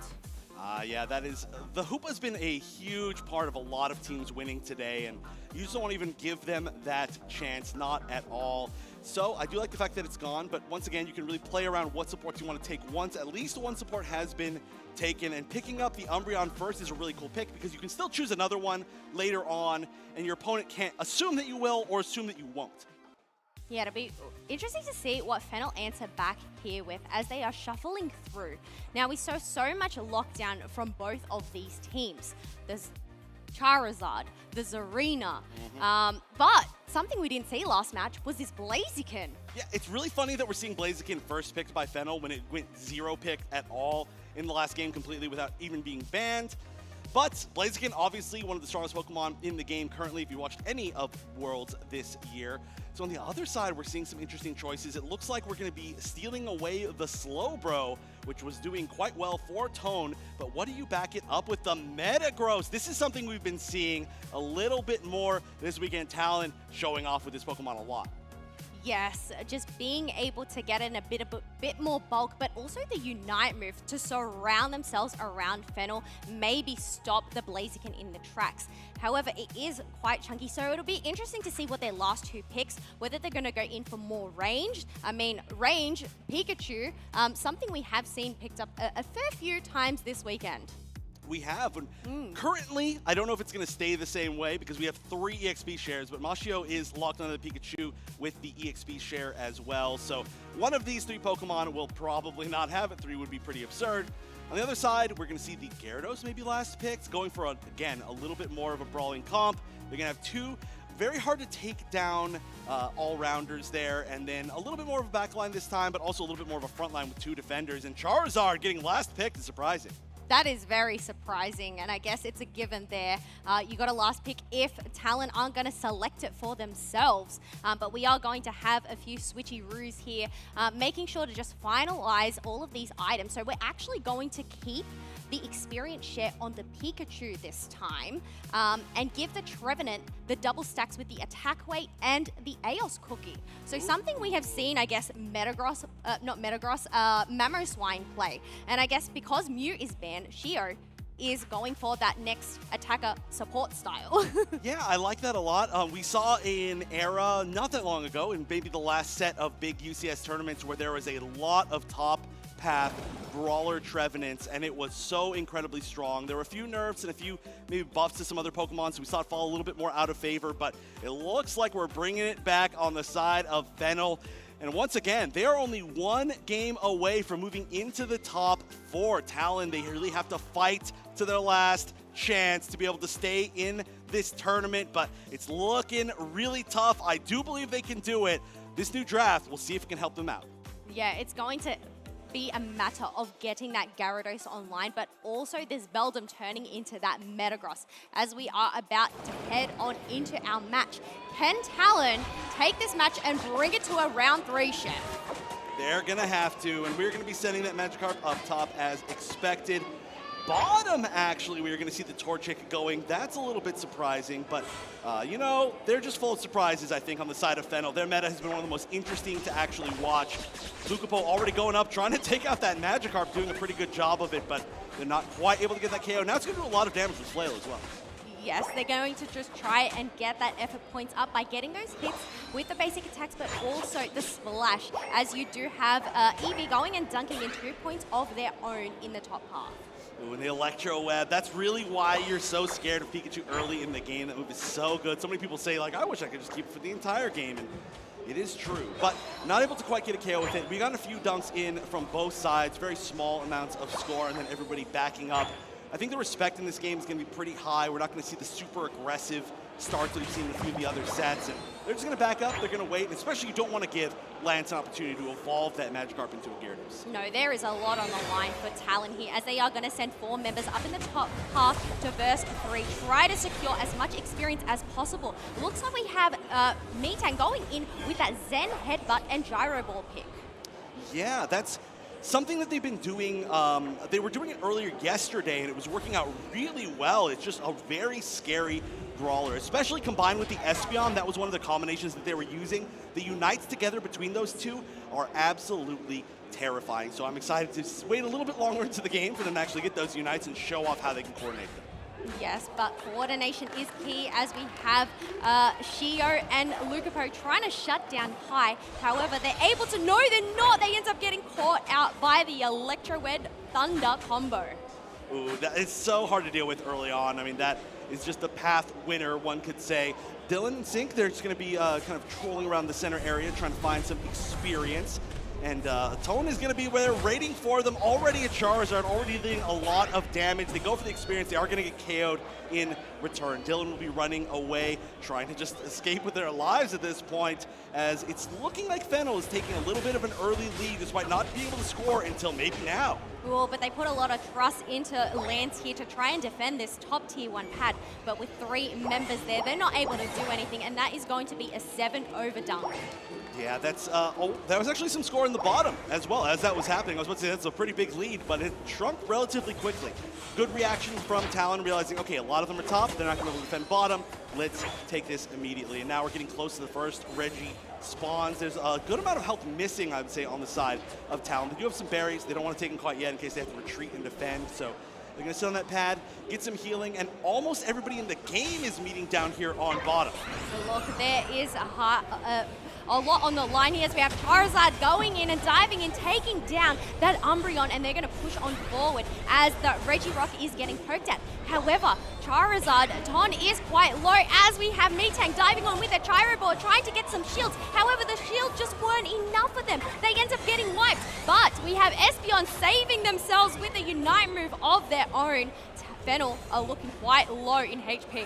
They are. Every single one is low. They're trying to burn down Regirock, but instead they're going to get jumped on, and this Umbreon is going to be able to at least take 1 KO, or maybe they didn't actually. I thought they did, but it looks like they were able to just barely escape, get out of there. Regirock needs to get last hit. Who can actually take it? They're not only going to take the Regirock, they're going to take the Umbreon as well on the side of Fennel, going from a very small lead to an extremely large lead, as this tier 1 goal zone is going to have a lot of points put into it. They're not going to be able to get that 40 in that the Lucapo was holding, but they're still up by about 150 points, and now their level lead is up by 2. It's not just that bottom goal zone. We had Blaziken soloing that Reggie Alecki, and we had Ton coming in right at the last second to go and break it down. The fighting isn't going to stop here as Dylan is trying to work their way away, but they end up getting shut down by the Focus Blast from Blaziken, a 3 KO streak. They are now at level 11. 3 KO streak from P, amazing stuff. And yeah, 2 level 11s, not just 1. 3 level 11s. Yeah, let's keep going. Somebody level up twice in a row. But they're also getting some more experience up. Oh, now back only to 2 because now we're 12 on Charizard. Now down to 1. Let's keep counting number 11. Basically, the point here is this is a ridiculous lead. There's a little bit of aggression on the bottom side from Talon. They're trying to take this tier 1 gold zone, but what can you do? Especially when it's Pokemon like Blaziken and Charizard that have the lead on you. It doesn't matter if you're a tanky Metagross, you're getting melted. It doesn't matter if you've got some self-sustain as Gyarados, you're getting melted. It just doesn't matter. And look at this. They see any sort of opposition, they're like, we just have to give up. Yeah, they're just going to protect that pad, but the thing is, the risk, the Reggie Alecki, 10 seconds left to spawn. If Fennel grab this, that is going to be heading towards that home base because they have no protection. Talon are aware of this, so they're going to send all of their recruits up into the top path to try and shred it down themselves. Well, they are doing a great job of it. That's going to be Regieleki going down immediately, and we see that on the side of Fennel. They decide not to go for the steal. They're trying to defend, but single unite aside the bounce, and now the unite from the Metagross. That's going to be a really hard to defend situation, but Lucapo solo with the Phantom Forest has so much HP, so much healing, getting double berry, still alive, finally getting KO'd. And the Regieleki, most importantly, going in, so even the support of the teammates on the side of Fennel will not be able to stop that. Oh, the maneuverability. Unfortunately, Flux Zone was just not enough to stop them. We have Blaziken going on in, Charizard going on in with the Unite move. However, they quickly get shut down once again. Lance diving straight onto that Pikachu. 2 KO streak for them. Unfortunately, Yumi wasn't close enough to provide some eggs. And Lance going for even another. They are starting to pop off. Level 13, first one in the game for going from a huge level lead on the side of Fennel to now Lance being far in the lead. Well, now not far in the lead as we see another level 13 on the side of Fennel. This is looking like a much closer match than just a few seconds ago. The points lead not super significant. 1 minute, 20 seconds left to the final stretch. Level is still slightly in the advantage of Fennel, but just barely. And that Gyarados really popping off. I think this is a really smart move from Talon, not wanting to risk utilizing all of the Unite moves. They had a lot of wild Pokemon on their side, so just trying to hit those power spikes. However, Fennel are aware of this. They're going to try and secure these birds for themselves, using a little wish to heal them. They need to play it safe. There's a minute left, and another Regieleki that will spawn in 20 seconds. Once again, this is Fennel. Fennel's chance to move on into the top 4, and Talon's only chance to save their tournament life, and they've got to win another one on top of this, so they have everything on the line. Everything is being built back up. They're getting into a relatively safe position, but a move in from Lucapo. That might be a mistake. They are going to be able to Horn Leech out, try to get back to safety, and a lot of damage going on to Umbreon. Sync down to, Kai down to about 1/3 life, and they're going to have to back up. That Regieleki is getting threatened. The fight might happen here for Rayquaza as RBX now being hunted down, taking so much damage. Everybody taking a lot of damage. Unite coming out from the Charizard, Unite coming out from the Pika, from the Espeon, everybody in a row, but no KOs going to the side of Fennel. One already on the side of Talon. That's going to be 2. They're hunting for 3 Lance. The real highest damage on their team needs to escape, but they will not. No, and they are down for 25 seconds, which means Fennel have the chance to go and shred down the Rayquaza. However, they need to try and deal with the Umbreon, who has popped their Unite move, not able to get any shielding of their own, as we have them pushing on forth, seeing if they can get another catcher, but the slow beam onto the Charizard. They have been wiped out as Rayquaza is now at half HP. Oh, this is looking like it might be turning the other way. Gyarados just respawning, not going to be there in time for the fight. So the curse from the Trevenant is going to be gigantic as 2 members now of Talon are very low. 2 members are KO. Dylan running away, trying to just escape. Lance coming back into the fight, but you're the only one left. Rayquaza isn't low. You don't have a chance to steal. You've got to escape, got to try to regroup, but you're not going to get that chance. Fennel has a chance to take this Rayquaza. Slowbro's getting a little bit close, but can't get there in time as Pikachu. Mashio taking not only a 4 KO streak, but the Rayquaza on a support Pikachu. That is experience share Pikachu. The amount of damage they were able to do with that. Now they're going to go and dunk in some points, and unfortunately, I don't think there's a lot that Talon can do here to try and defend, as we already have Slowbro getting wiped on out. Oh, this is looking rough. I mean, not only do you need to defend, you need to get the team wiped, you need to turn around, run to the other side of the map, and right now you're the one who's getting wiped. 3 members probably not going to be back up. 4 members probably not back up in time to even reach the other side. Only poor Slowbro left, going back into their goal zone, and that looks like there's no more chance. Just sitting outside as Fennel is looking at their victory through, I guess whatever the wall is there. They're saying, you know what, we got you, good games. One final fight just for good measure, but with 10 seconds left, this one is going to be bringing Fennel to a 2-0 victory and into our top 4 at Worlds. The first top 4 that we have here today at the World Championships in Honolulu. The crowd goes wild for them. They are also celebrating their victory, and that was a top-tier victory indeed, as they just created so much pressure. They did. I mean, this is clearly the team to watch. Talon, like I said, looking like one of the best teams in the world, and they were not able to clutch it out either of the games up against Fennel. They are the true end bosses, it's looking like, of this tournament. Somebody's going to need to upset them if they want to stop their reign of terror at this point. Incredible players earning their spot into that top 4, but a huge hand as well to Talon, making it all the way into the top 8 at Worlds. A great showing, just a little bit short of that top 4 spot. Look, they have still got to be proud of themselves, right? Making it up to day 2 is no easy fate there, but top 4? Yeah. Fennel? That is insane, and I mean, this is probably the reason why they were so high on Zoinks' power rankings. They were. Zoinks off to the side, very shiny. I'm sure you can actually see his shine off of my face, but he's got to be very happy, proving that his power rankings are looking very, very good, and they're certainly good in the hands of Fennel, who have, by the way, had so many different picks over the course of this tournament. Talking about right now, Tone's pick in game number 1 of this Slowbro with the Scald was so incredibly interesting. You can see right there, an eject button Scald to try to get a final hit, but it was working. It was a pick that was very cool, very surprising, and obviously very effective.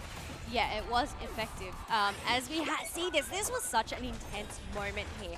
Talon having all of their members try and shred down the Rayquaza, but the big brain plays from Fennel to just abandon that and get in the dunks of their own, which means the points didn't even matter with the shields. Scoring is absolutely everything. It feels like it's been a long time since we've seen a Rayquaza win until, of course, this final moment of Game 2, where they were able to just take the Rayquaza, but they actually technically didn't even need to because they did so well in that fight. But Lucapo, legendary player from Japan, MVP, player of the game on that Trevenant. Yes, and they did actually have the double stacks there. I mean, Shio seeing that replay, getting the 4 KO streak, but also the Rayquaza. I mean, yes, they did have their whole team there, but I bet those Pikachu fans are cheering out there. Oh, yes, that is so good to see. And yeah, on the fact that it was a support Pikachu. We've seen Pikachu being built both different ways throughout the entire tournament, but that in particular saying, oh, even if you're going in as a support, you can help your teammates win the lane, you can help give them experience, and then you can still pop off near the end of the game, which is super cool to see. And again, shows the flexibility of a team like Fennel, able to play Mew as support, able to play Trevenant back in top path, able to play Pikachu as support, or Pikachu normally. I believe they maybe chose Pikachu as a carry earlier, maybe not, but they've got so many different Pokemon in so many different roles. They surprised us. We got top path brawler, Slowbro. It's just like we cannot even begin to anticipate what we're going to see from Fennel in the future. And now we know that we're going to see more Fennel in the future. I believe they earned their spot against Onic Rise up in the top 4. Yes, they did. And this is the thing, with a huge roster like this, you need to have things up your sleeve, especially when you have the team doing their research and watching. So I'm wondering what other surprises we're going to see from Fennel here, and I'm really excited to see them in the top 4. Me too, but we've got more matches to see who's going to make it to the top 4. If you want more matches from Japan, we're going to get that right up next with Zeta Division up against Zora Tigers Gaming from Korea. Another clash with potentially one of the final members of a region. So don't go anywhere. We're going to decide our 3rd member of the top 4 right after this.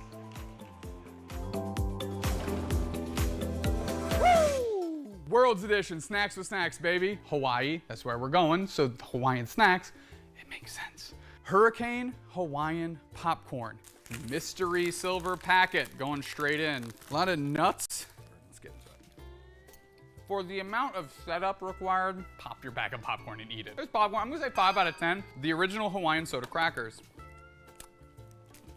So like saltines have salt, these are eens. No salt to them. Just a flatline, saltless cracker. Whatever, 2, 3. Sweet Maui onion chips.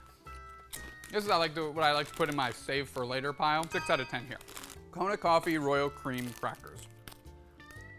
This I would eat on their own, but I would love to dip this in coffee as well. 8 out of 10. Canned sizzle pork. Pop this open like a military ration from the 60s. Great color, just that of cat food. 4.5, but you can gussy this up too. At minimum a 7. This is tuna sashimi for the content. I mean, tuna sashimi is good. This is good. 6, I'll go 6. Island iced tea, 5.25. Mauna Kea cookies. No shot I said that right. Is this like made of spackle? What is in the middle of these? Dropping this to a 4.25. Kiawe smoked barbecue macadamia nuts. Great like on the go snack, I imagine. 6.5, okay. What is this? Pineapple. An apple, okay. The outside's a little tough, but the inside's good. If you just remove the outside of this type of apple, I think it'd be a pretty decent snack. So like in the apple family, I'd put it at like an 8. Worlds, Honolulu, Hawaii, we did it. The last snacks with snacks for the year. That's 4 done now. We'll keep this train rolling if they'll ever have me back. Peace, love, and hugs. We'll see you in a bit. Hello there, I'm Anna Prosser here at the Pokemon World Championship, and I'm here with Taka and Kat. You guys are dressed matching and adorable. What are you dressed as? Slowpokes. And why did you choose Slowpoke? So it's kind of a long story, but it reminds us of our old cat. His name was Loki, and he was like really slow. Yeah. Slowpokey. Slowkey. Slowpokey. And you guys are here cosplaying as a couple, right? What's that like? We love it because we can always do coupley cosplays together, and we're always like bouncing off each other's energy, giving each other like hypes and stuff like that. And you cosplay quite a bit, but you said these are more of a comfortable cosplay, is that right? Yeah, this one's more casual, comfy. We wanted to be able to move around, get some footage, enjoy the shows. What have you been doing moving around? Mostly, today we're just mostly watching. It's really fun, yeah, the hype, the spectating, it's great. What do you guys prefer to watch? We love Unite, but we also love the VGC and TCG and Go. So. Do you have anyone in specific you're rooting for, or just like to watch? We're rooting for Luminosity. Yeah, Luminosity. All right, awesome. I also can't help but notice you have some bling here. Tell us about that. This is my prized possession. This is my Beckett Black Label Slowpoke.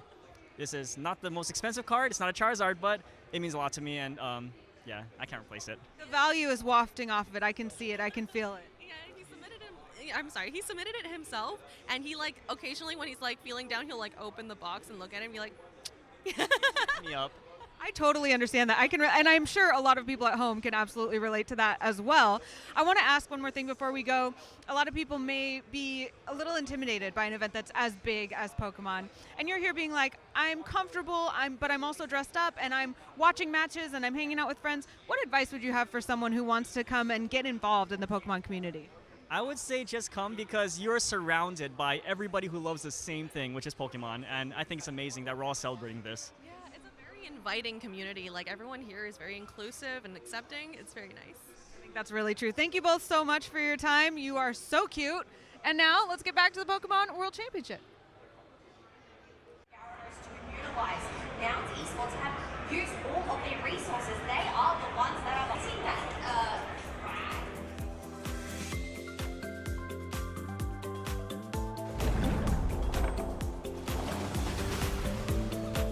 Welcome back, everyone, to the Pokemon UNITE World Championships 2024 here in gorgeous Honolulu. And honestly, first thing we got to credit is that amazing stage behind us. Unbelievable work from production to make it look just as good as the surrounding area. What's up, everybody? I am Zoinks, and this is Danily, and we are almost all the way through our quarterfinals matchups, our top 8 games. We have 2 more remaining before we make it into top 4. And it's going to be a pretty devastating matchup because I was telling you before the broadcast swings, I feel like whoever wins this could divide communities. We have Zeta Division from Japan. You guys know them. We all love them. They are such a young and talented group of players going up against Zora Tigers Gaming, the Korean representative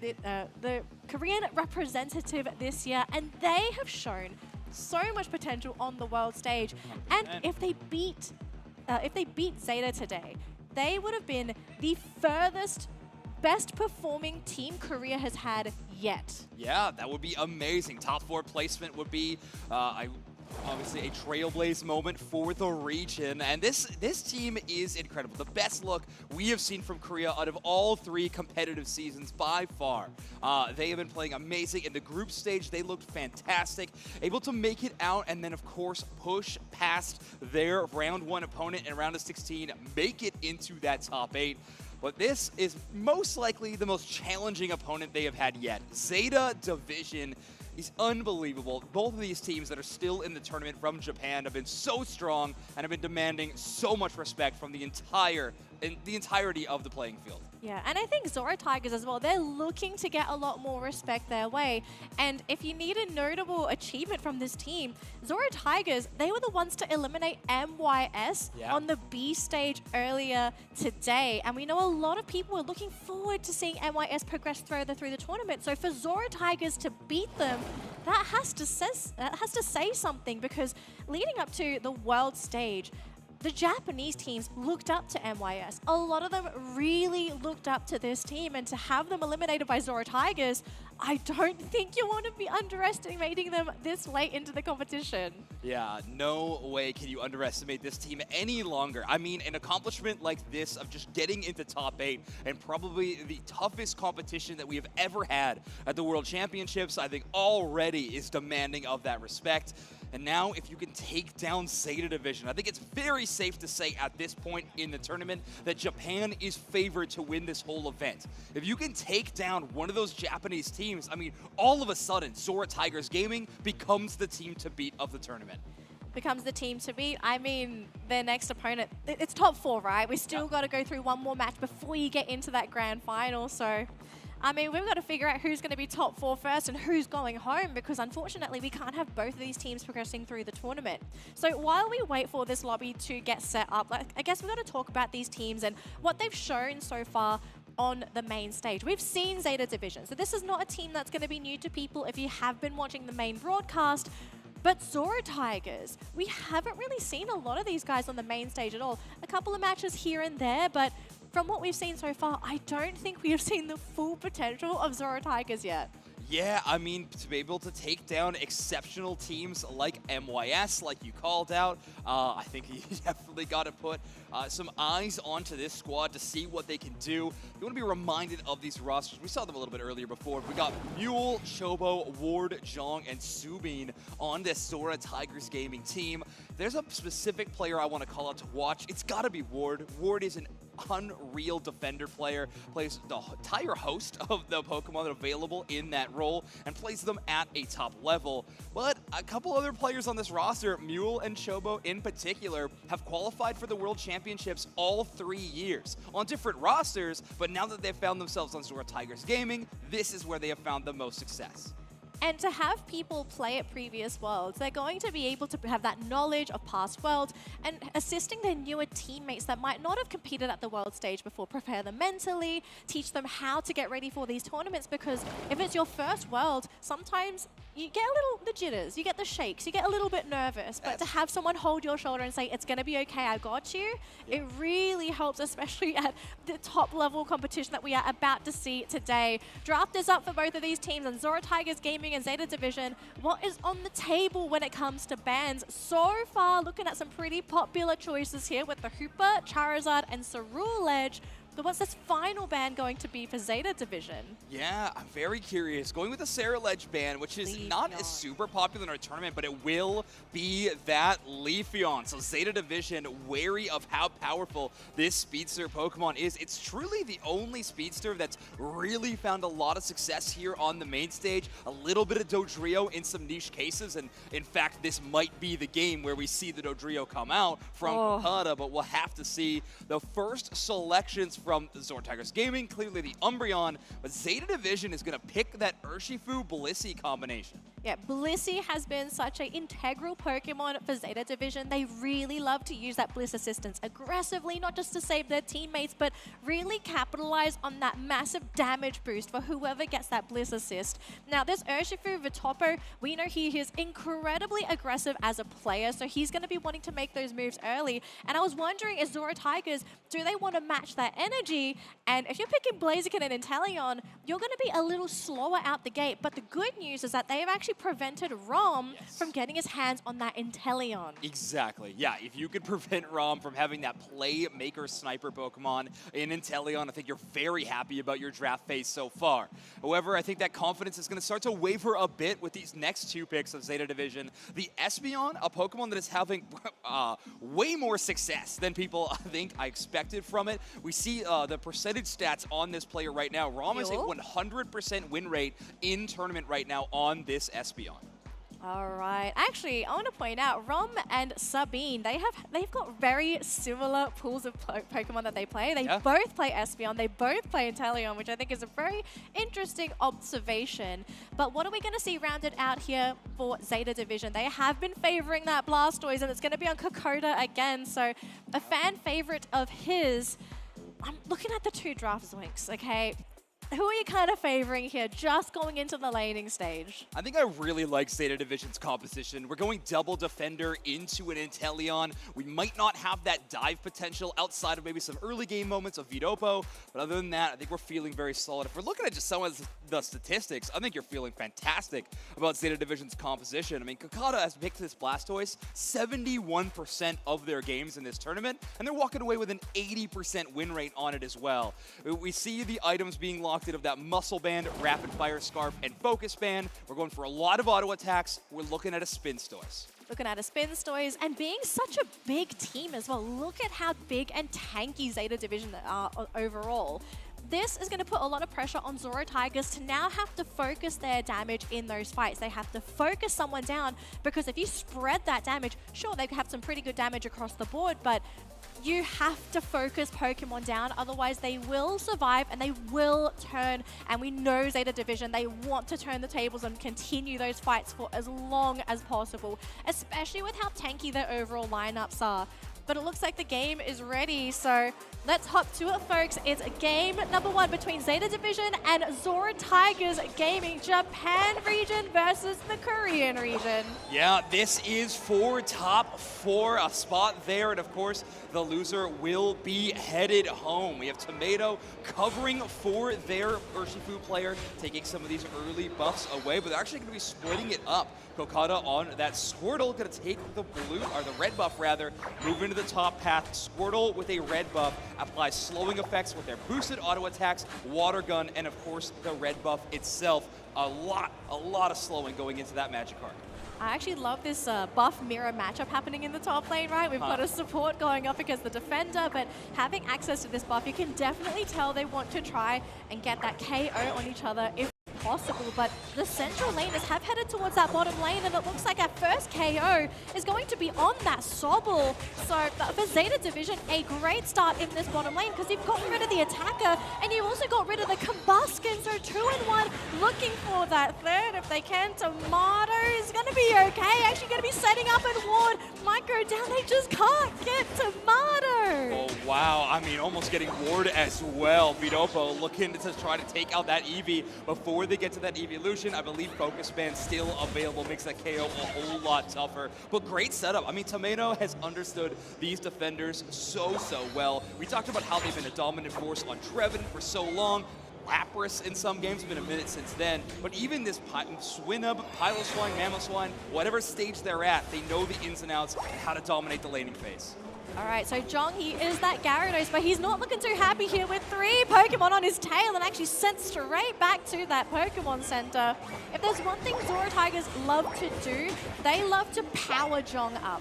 Earlier this year during the Asia Champions League, one of the major strategies that Zoro Tigers love to do is to give Jong that really early game start. Back then he was playing that basketball, so if you let him just go completely ham in the top lane, he can take over. But as this Gyarados, there's only so much he can do with the rest of his team really in just an awkward position. And with how aggressively Zeta Division are playing this, it doesn't seem like they're finding any openings to capitalize on any mistakes. Yeah, it's been tough. I mean, Zeta Division putting up a fantastic defense, and yeah, I don't think they're very well known for their mistakes at this point.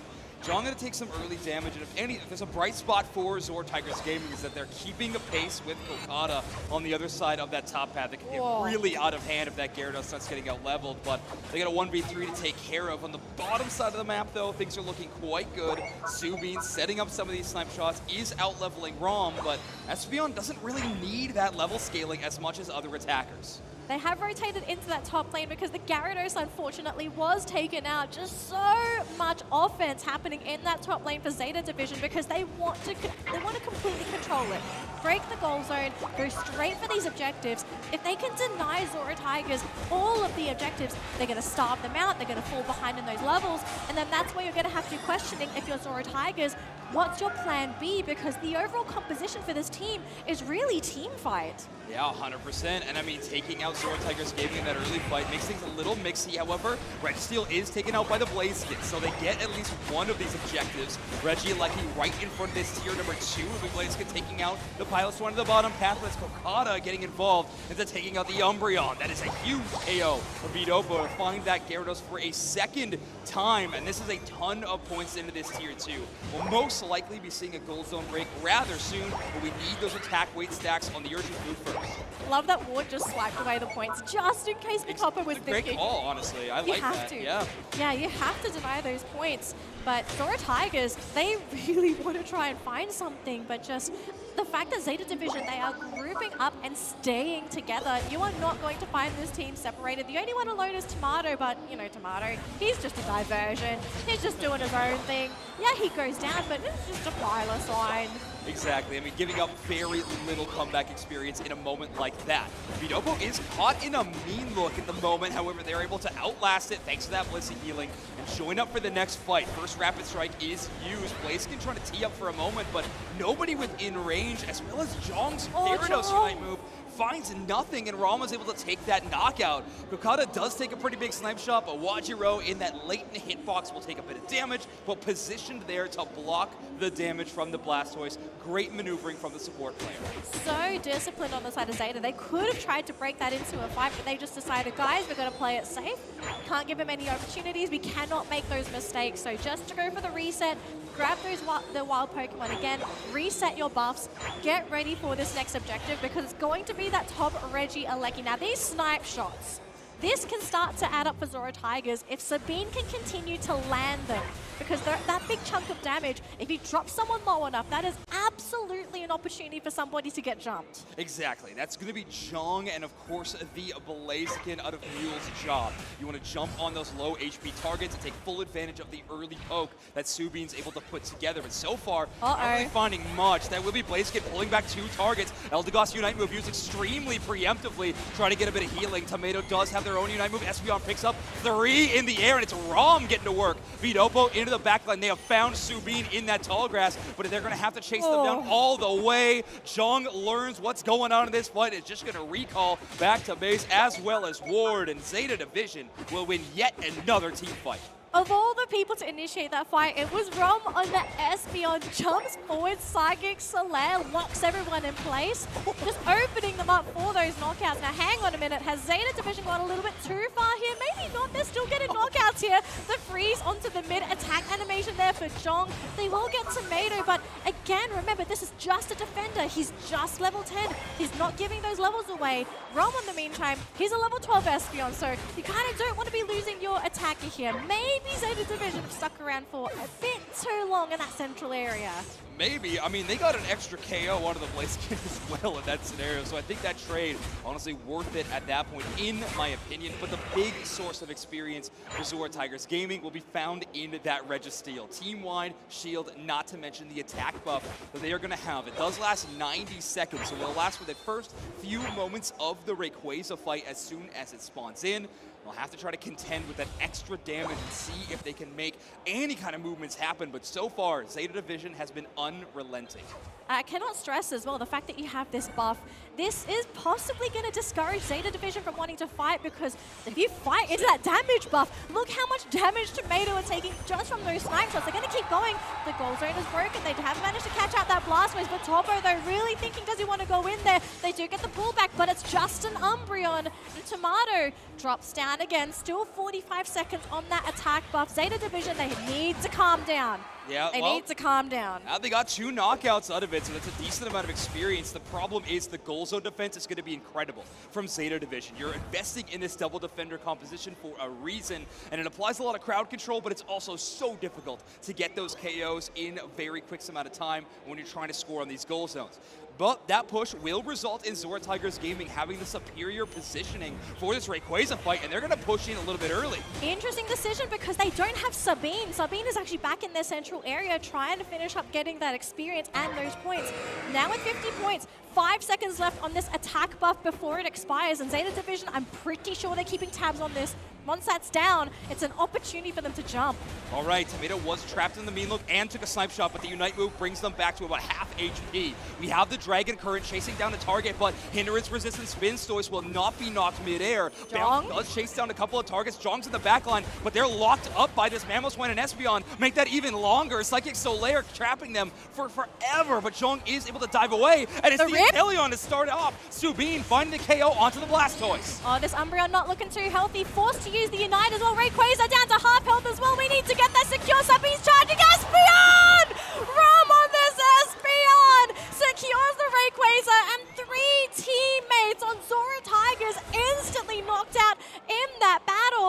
Zeta division! I don't know how they do it. They are so good at securing these objectives. They made the perfect play calls in those final moments. Blaziken, realistically, the only secure threat that they really had to deal with. And as soon as you see Rayquaza gone, you take a look on the left side of your screen, that's a 14-second respawn timer. So they isolate that Pokemon first, even mid-overheat, and find that KO. With 42 seconds left and a scoreline of 700, this is Zeta Division starting off our series 1-0. Starting off 1-0, looking fantastic and basically setting themselves up one more game. That's all it takes for Zeta Division to continue on in the tournament. Get one more game in. If they mess up the next one, they still have another game to go. But for Zora Tigers, you've got to now start thinking about game number 2. What needs to be banned? What needs to be changed? What has to be fixed? And again, like we've mentioned this earlier today, Zeta Division is not a one-dimensional team. It's not a case of banning one Pokemon, banning for a particular strat. You need to do multiple things to slowly and methodically shut them down. You know what's interesting about that too is I feel like that is a thing that we could credit this team with earlier on in the season. I feel like we could kind of look at their play style. You see objectively how they focus around these big moments in the game, and that is a very clear-cut play pattern. However, they have leveled up a ton for the World Championships. Clearly, able to take out a team the caliber of Zora Tigers Gaming, just like so, was fantastic. I mean, Zeta Division have compositions that revolve around Blastoise, Leafeon, Dragonite, so many different versatile offensive threats that really just, when you break it down, you have so many things to work with. Right, so as we get ready for this next matchup, I think we have to take a look at that Ray fight because it was a case of just very, very slow, very patient play coming out from Zora Tigers, just trying to find the opportunity to just break through and hopefully get the knockouts before they were even forced to go for the Rayquaza.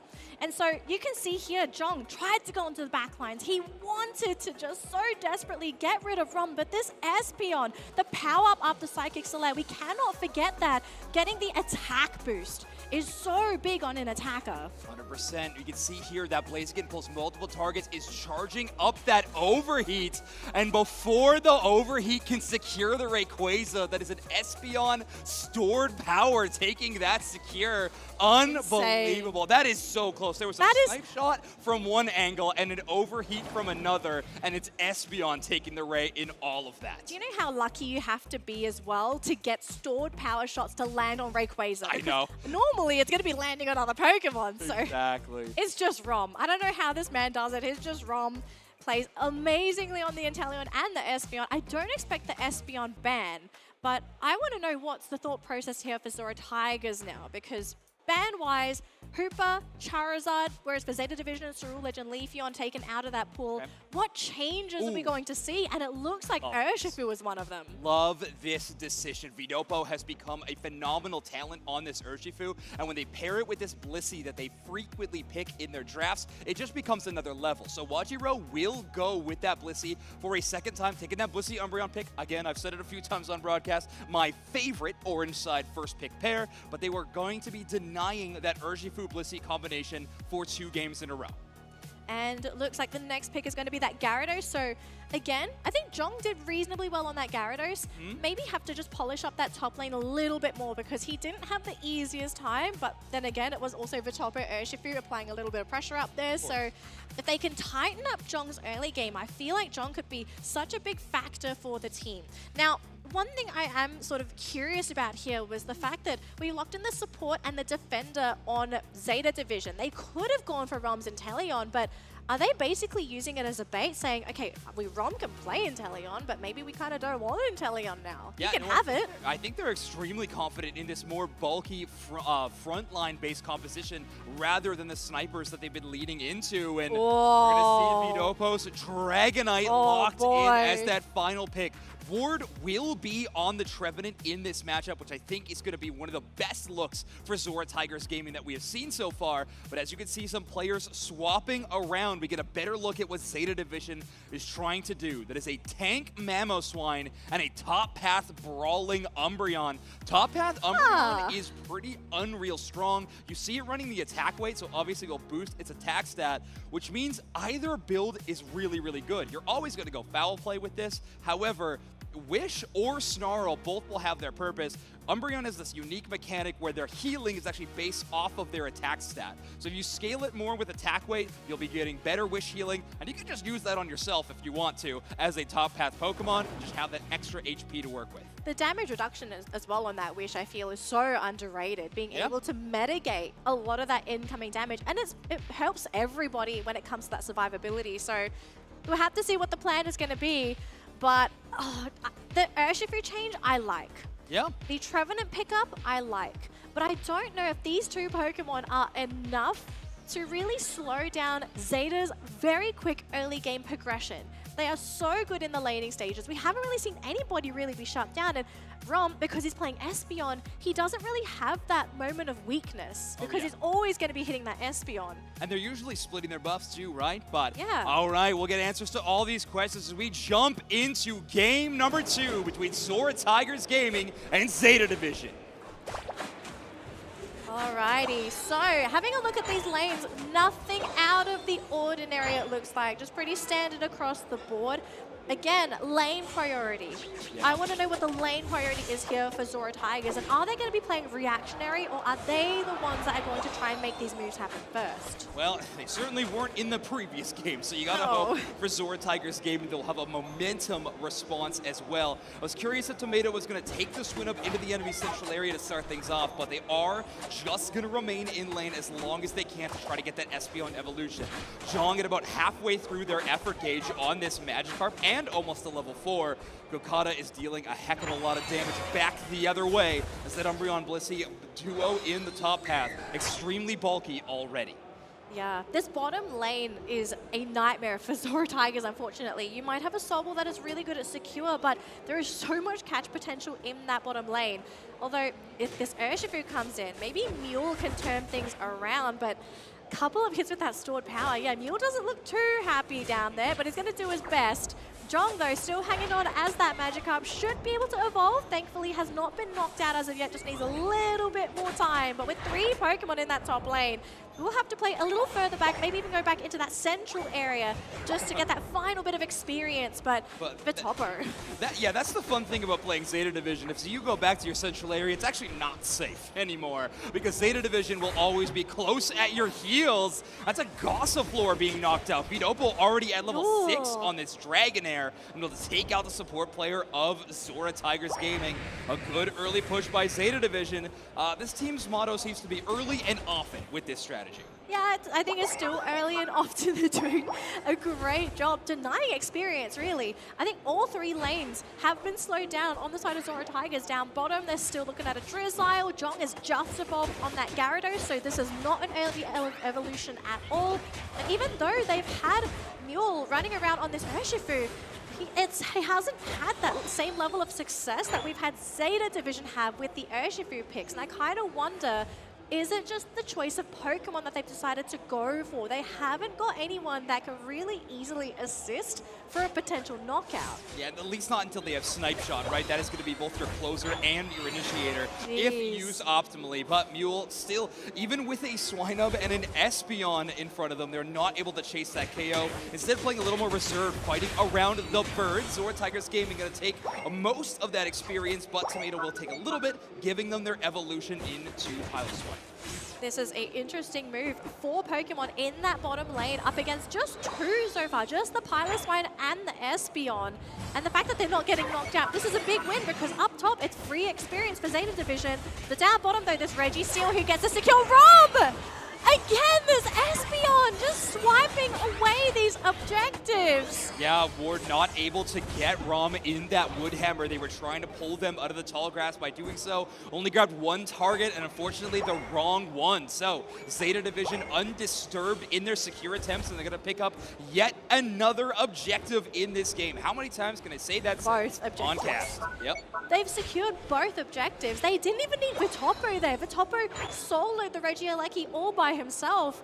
And so Zora Tiger's now back to square one, trying to figure out, how am I going to get those levels on my teammates? How are we going to get some knockouts? How are we going to score? Because they've only scored 33 points. They have struggled to even reach the goal zone. I was going to say, how are we going to get a single knockout in this game? I'm not even confident that Zora Tigers Gaming has been able to put that together at this point. But when you're playing up against a team like Zeta Division, you have to just play to every one of your outs. It's never going to be an easy task. And currently the Gyarados looking for a target, with Kokada taken care of well by Wajiro. That Blissey Umbreon duo, I can't really think of a more tanky duo in Unite right now. What a powerful duo that is playing around this top side. Yeah, I just don't see them getting knocked out at all. They're just, you also have the Bliss assistants that can potentially come in. So you think you have the Umbreon, and then all of a sudden it's like, oh, okay, there's a shielding, extra damage. Yeah, I think we're gonna have to bail. Oh, Zora Tigers playing so defensively, so reactively. Does it reactively reserved as well as another word I would use for it right now. Zora Tigers Gaming play an extremely safe game. Now, the benefit of that is it has been rather challenging to score on these tier 2s, something that Zeta Division likes to do a lot of the time. So, Zora Tigers Gaming may have had a rough early game, taken a lot of points into their goal zones. However, if you can shore up your defenses, you can enable a moment in the late game team fight where a comeback can definitely happen. So now the time to batten down the hatches, but eventually you need to turn on the offense. Go turn on the offense onto the Regis here. So unfortunately, no defense or attack buffs. This would have been so crucial for the Zora Tigers to maybe feel a little bit more confident trying to fight into Zeta Division. They're all going to launch themselves into that top lane, though, ready to defend against that Regieleki. They can't quite catch anything with the Woodhammer, unfortunately, and even a preemptive Unite being used by Sabine. So really just to zone Zeta Division away. They don't get any KOs. They don't latch onto anybody. It was just to stop the Eleki. Yeah, and Zeta Division never done with a simple Unite move bait either. They rotate through the enemy central area, and that's a blue buff taken away onto their side now. Mule also not safe, as Kokada's going to get a ton of snarl damage into that Pokemon and stun them for a moment, and this pressure from Zeta Division cannot be understated. At this point of the map, the 2/3 of the map are within their control at any given time, thanks to this Umbreon and the Mamoswine constantly roaming up and down the center of this area. Looks like they have found Tomato, but unfortunately the Horn Leech just not going to connect. They have found the Umbreon instead, though. Blissey is there, has used the X. Bliss assist as well, and they're forced to use the Dragon Current on the Gyarados, catching 4 people with the Dragon Current. But do they have the follow-through? Kokoda coming in with the foul play, connecting onto 2. Is this where they time to shine? The Dragonite is down. 4 Pokemon caught. Zora Tigers. Is this the time we see them come back? Yeah, John, with a great initiation on Gyarados. I mean, that's one of the biggest Dragon Currents we have seen all tournament long. Not only that, avoiding getting KO'd themselves, just a few auto attacks in here and there to get that lifesteal that Gyarados has with those boosts. It's absolutely fantastic, keeping them around in these team fights. And when you're playing at a knife's edge against Zeta Division, you gotta make clutch plays in those moments. Great call up by Zora Tigers Gaming. And more importantly, the levels are now in favor of Zora Tigers. They're sitting on 3 cores that are above level 12. They've passed the levels of Zeta Division, so now all of a sudden, you're going to be feeling much stronger, much more confident. And also these resources help you get ready for that Rayquaza because you're going to get your plus skills. Exactly. Yeah, you're starting to get into those big plus moves that can really be game-changing for a few Pokemon in particular. The Registeel going in the favor of Zora Tigers Gaming as well. So yet another attack buff to work with. Feeling quite confident about these final moments, or at least the Reggie will help in that regard. But Zeta Division have taken the early defensive positioning. Umbreon and Mamoswine, they've been doing this all game long. Why stop now? Gotta keep it up. You know, if you've been confident doing this in the early game, why not keep going? Their execution as a team is relatively unmatched. So if there's a team that can make a comeback happen at a level deficit, it is Zeta Division. But Who makes the move first? Yeah, Chong is only at level 12, right? Despite a big push earlier, they still were able to catch up as much as Just maybe got they 13. would have liked. They finally get to that level 13, and Urshifu will start tapping that Rayquaza. Always a danger when playing into a Dragonite composition. Kokata with a big push. Tomato right behind. That's a few Defender Unite moves with the Dragon Current with the response. That is Rom down to start this fight. They've also used the Psychic Soleil, so even if he comes back, he won't have that damage boost. And look at this, Fuel in the backline, Jong as well. They try to use the Umbreon Unite, but everyone is down anyway. Kokoda coming too late with the disengage. Rayquaza at the mercy of Zora Tigers Gaming. Wow. Zoinks, we're possibly looking at a Game 3 situation. They somehow did it. I think almost assuredly that is what we are looking at. Zora Tigers Gaming with an unbelievable comeback. I mean, built up in that moment around the bottom side of the map earlier on, finds that confidence, finds the momentum, and they take a fantastic team fight. I mean, Zeta Division using a lot of their tank and support Unite moves to try to get out of an initial engagement. Zora Tigers Gaming able to wait, bait out those moves, and then collapse with a way stronger and a better advantage state team fight. Amazing work from Zora Tigers Gaming. They were not shaken, they were not moved. They said, guys, it is okay. It's not over till the game is over. All it took was them just to find that one opening, and they did it. Meaning, game number 3, Zeta Division, Zora Tigers Gaming, it could truly go anyone's way, and I think in this final game, we're going to be seeing some cheese. We're going to be seeing an ace. Someone's going home.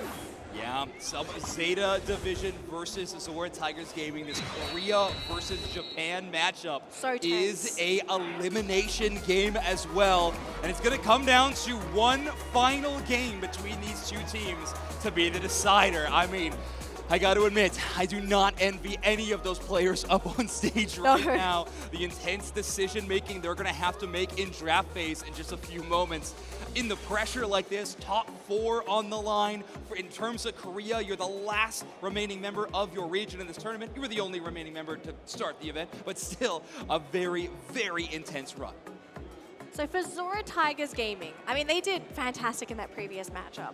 Do you possibly just go back and rerun the exact same composition? Because they look confident with Jong's Gyarados. They feel happy with that.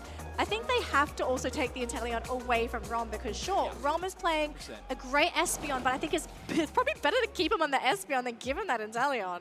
Yeah, potentially. I'm actually curious if Zeta Division would ever decide to kind of mimic that strategy in their own right, take the Inteleon and deny Subin that same Pokemon, because I think that was one of the bigger moments of that final fight as well.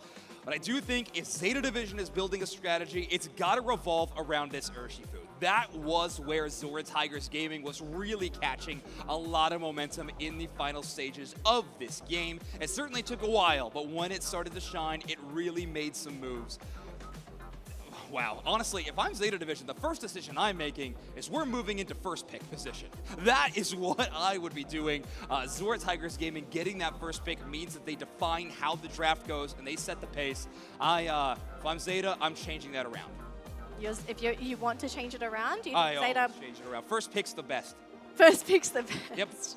Yep. Sure. We'll have to find out. Maybe Zeta Division decide to change things. We kind of don't know. Okay, we're not in the draft as of yet, but we do have a moment as our players get ready. Just have a drink of water. You can't have anything on your mind right now. You can't be thinking that you're thirsty. You can't be thinking about going to the toilet. You need to be razor focused. That's true. That's true. And I mean, if there's two teams that look razor focused, I'd say these ones are right now. Zeta Division looking locked in. Zora Tigers Gaming, clearly some communication, but a whole lot of smiles. I mean, you just took a game off of Zeta. I think that's going to give you a whole lot of excitement and, of course, momentum. So Zoinks, let's take a look at the two teams. Are there any priority players that you feel each team is gonna have to sort of gun down in these fights? Who's making the most influential plays for these teams? Oh, I think for Zeta Division, it's Vidopo, whether it's Dragonite, whether it's Leafeon. We just see them on a variety of these carry Pokemon, but always these compositions are revolving around that player in particular. I think Zora Tigers Gaming's got to find a way to slow down Vidopo. On the other hand, Zora Tigers Gaming has a I mean, it's been a rough couple of games for them for 8 minutes in both spots. But yeah, Jong's Gyarados has been great. Ward on the Trevenant looked, I think, a little bit better. But Mule is the player you want to be shutting down for a lot of these fights. So Mule's the guy. Yes. So does that mean we're going to be looking at an Urshifu ban? No. No. I don't think we look at Okay. an Urshifu ban, but I do think we could get a little more creative with some of the picks that we have going into that. What we're about to find out the answers to most of, if not all of our questions. So we're going to be heading into our draft phase for game number 3 between Zora Tigers Gaming and Zeta Division. Elimination match and the top 4 spot on the line right now. It'll be Hoopa Band and Saraledge Band. We're running it back. That's a Charizard Band. No surprises so far. And Outside Urshifu. of that one, it had to go. The Urshifu Band. It had to go, Zoinks. I feel like both teams can play it, and it's like, if you don't get it first, there's a good chance you're going to go up against it. But because of that, Leafeon goes through. And we've seen what Leafeon has done in the tournament thus far. But because of that, Rom gets his Inteleon and Wajira gets that Blissey. So the dream team pairing is now here for Zeta Division. Okay, so Zeta Division has the Inteleon in their hands, denying Subin to have it, and it will be the Blissey taken. I wonder if this means Zora Tigers Gaming would ever consider the Comfey support in this lineup. It could work great with that Leafeon, especially if Mule's main job is going to be shutting down Rom throughout this series, but Zeta Division is going to lock in the Blaziken. Vidopo going to take that Pokemon in particular. They're hovering Metagross right now, but it will be the swap to Tomato's Trevenant. Okay, I like the Trevenant. This is Tomato's signature defender. If there's a Pokemon I think of when I think of Tomato, it's him hanging off the branch of that Trevenant. Whoa, okay. What? We are going to have Pikachu, attacker Pikachu this time around, not supporter Pikachu, locked in, and it will be the Metagross from Kakata. So obviously that Blastoise in game 1 wasn't quite getting the job done for Zeta Division. They want to change it up. They're going with the Metagross Blaziken, a very, very strong pushing kind of front to back melee build that they've put together. Subin going to have their work cut out for them for that Pikachu damage early. So a couple of things we need to consider looking at the drafts. Very early game oriented for Zora Tigers. It's only really Jong that they're waiting for with these evolutions.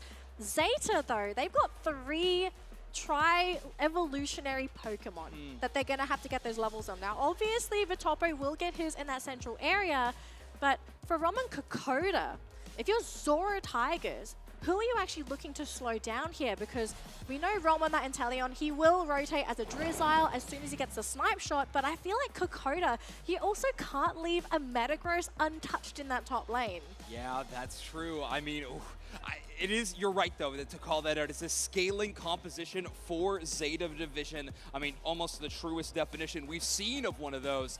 So it's going to be late game focused. If you can try to shut that down early, maybe you can take it out. Torchic target down, maybe that's Sobble. Build them tougher to take down. But here we go, game 3 between Zora Tigers Gaming and Zeta Division. Elimination match, win or go home.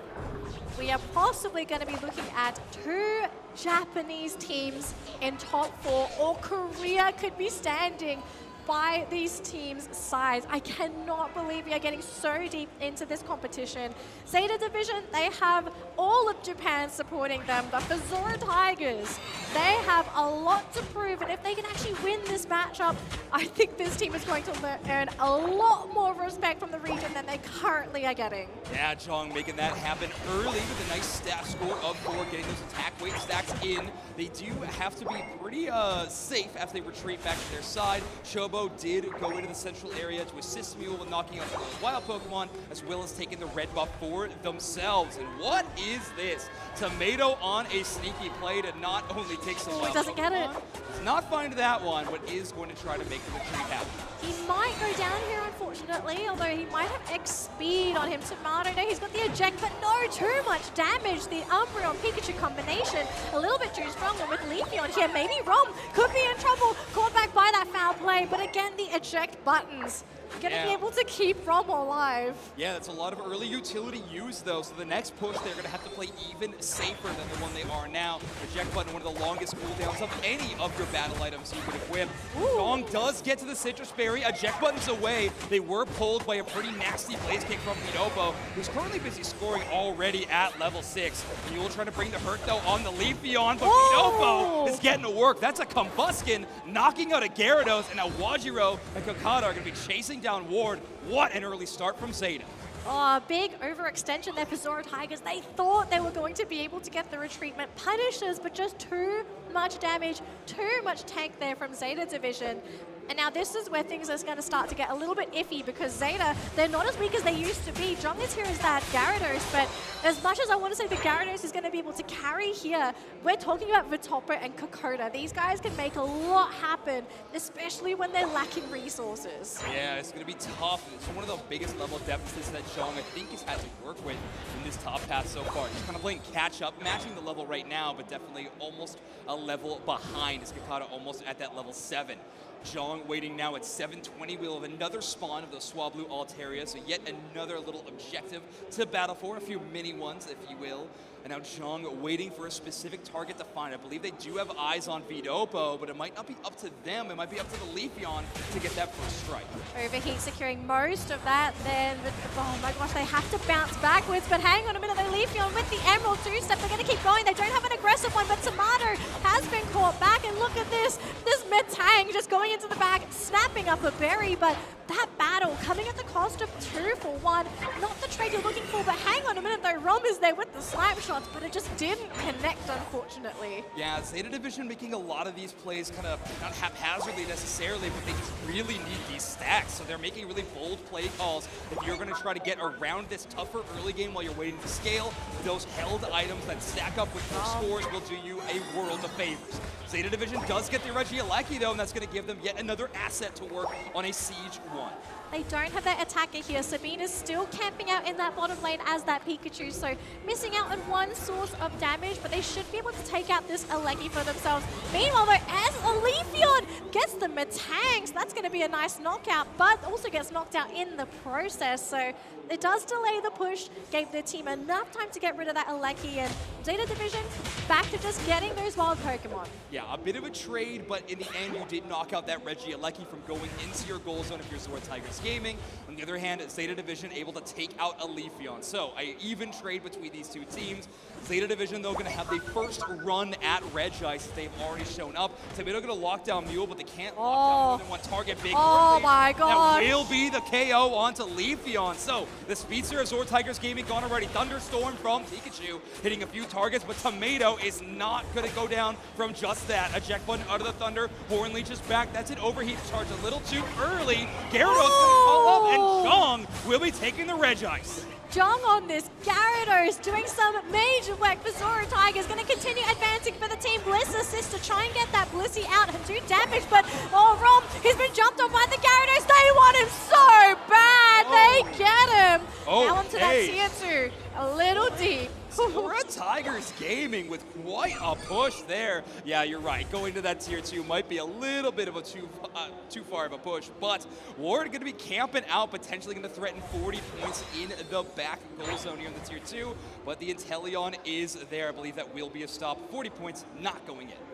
Game looking pretty stable. Levels are looking a little lopsided, unfortunately. It's very even across Zeta Division, but Zora Tigers got to get their supports and defenders to catch up a little bit because they are slightly behind. Thunderstorm, they're going to be committed because we have that Metagross in the front line, losing a lot of health. Kokoto trying to build up all of that shielding, but it's just not enough. Sabine's Pikachu amping out damage. Oh my gosh. It's so strong, and it's not even equipping that cursed incense that we see on Pikachu quite a bit, so no anti-heal.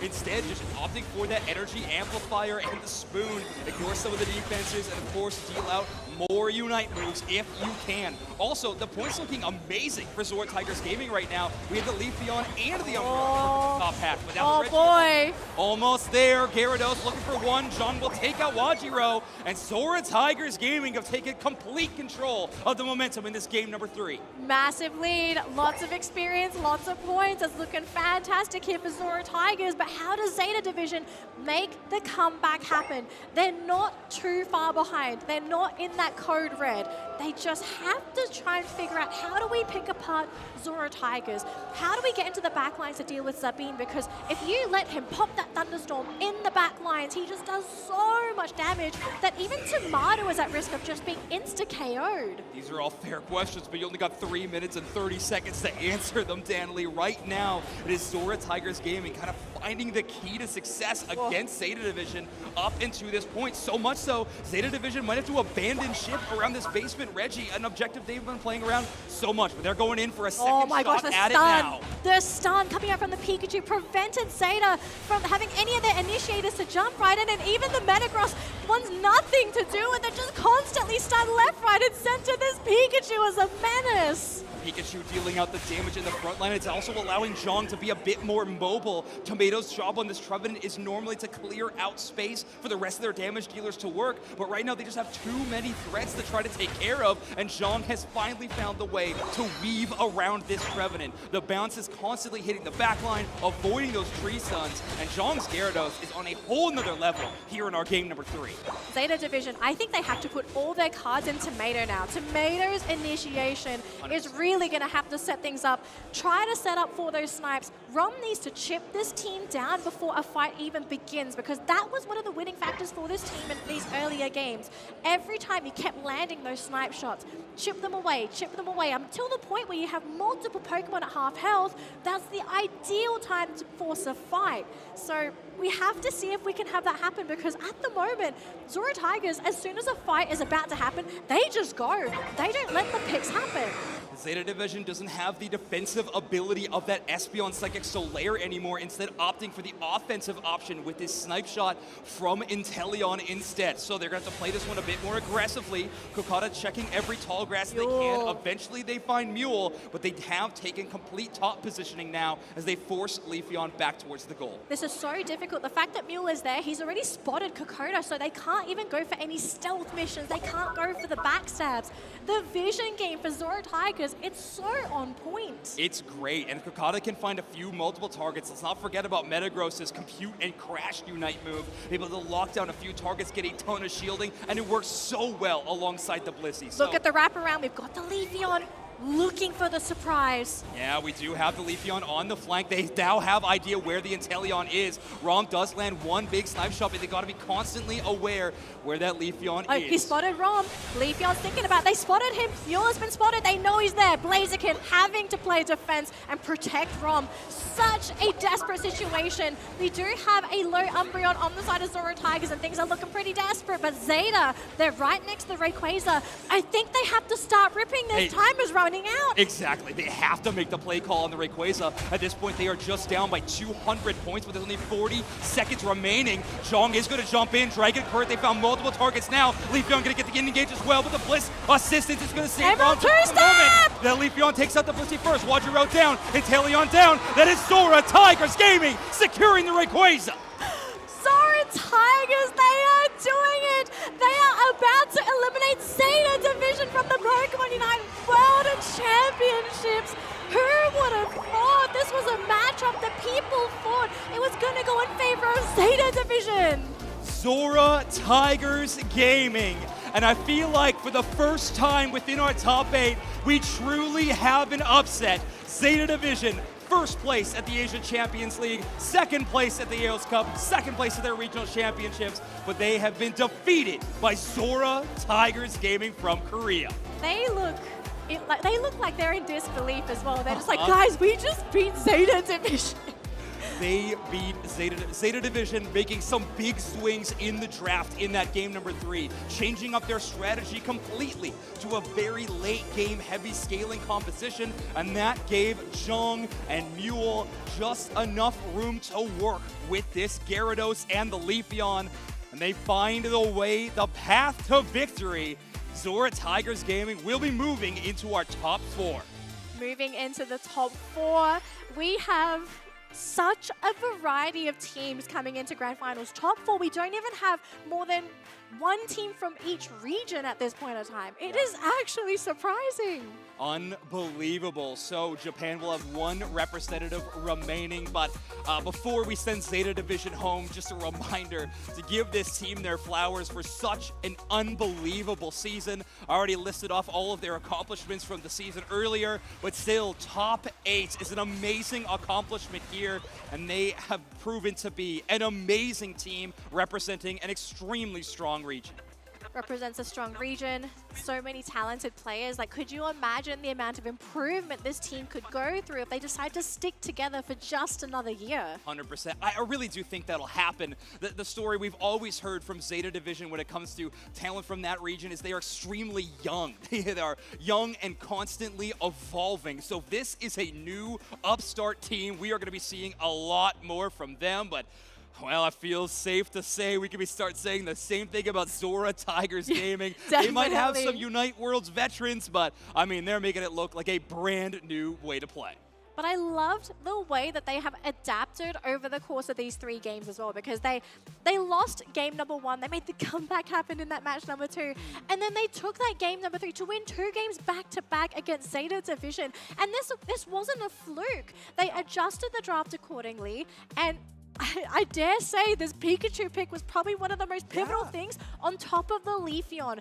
Mule getting the Leafeon, I think, was also such a big factor, because every time he saw that opening, jumps in, Emerald 2-step, instant KO, numbers advantage. You know what happens after that. Exactly. Yeah, this Pokemon has proven to be a day 2 menace in this metagame.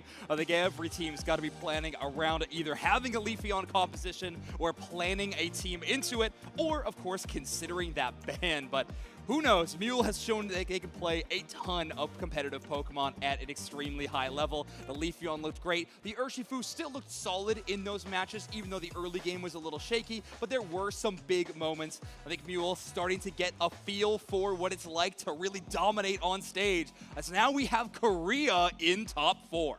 Korea is in top 4. I want to know what their next opponent is going to be. Yeah. Right? I want to see the brackets. I want to see who's playing who, because we're down to our last few games today. We're crowning a champion today, Zoe. I know. It is unbelievable. I believe their next matchup will be the result of the matchup that we are about to see. Kakalok versus Fusion. Yeah, whatever team will move on from that top 8 match will be competing against Zora Tigers Gaming in that semifinal. And of course, Fennel and Onic Rise are waiting until later today to play their top 4 matchup. Unbelievable. So now we have Korea, Japan, and APAC qualified into our top 4 so far.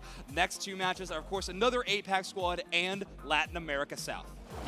I don't even know who's going to make it through. You think you know, and you think you want to make a prediction, but then all of a sudden you think, like, wait a minute, we've had a lot of crazy stuff happen today. So many upsets, and we could potentially see another one in this next upcoming game.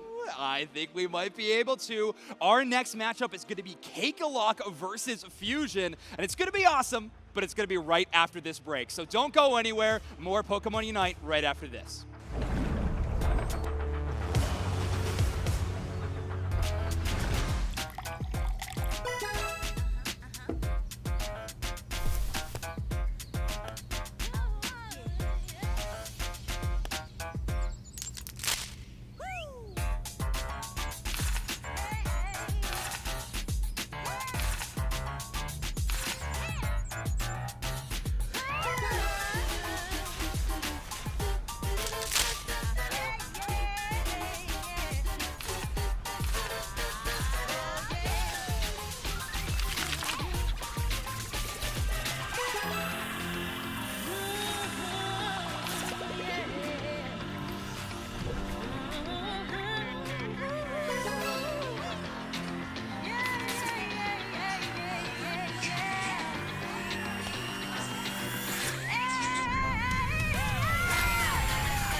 Hi there, I'm Anna Prosser here on the floor at the Pokemon World Championship 2024. I'm here with Evolutions Cosplay and Sarah, the official cosplay handler. Show us the shirt. I like that you are cosplaying as a cosplay handler. It's fantastic. But Evolutions, you have brought Sarah to help handle you in cosplay. Tell us about your cosplay. Today I am Jolteon. As if you know, each island has its own color. So I want to do something yellow because it represents Oahu. So what better Pokemon than Jolteon? Yeah.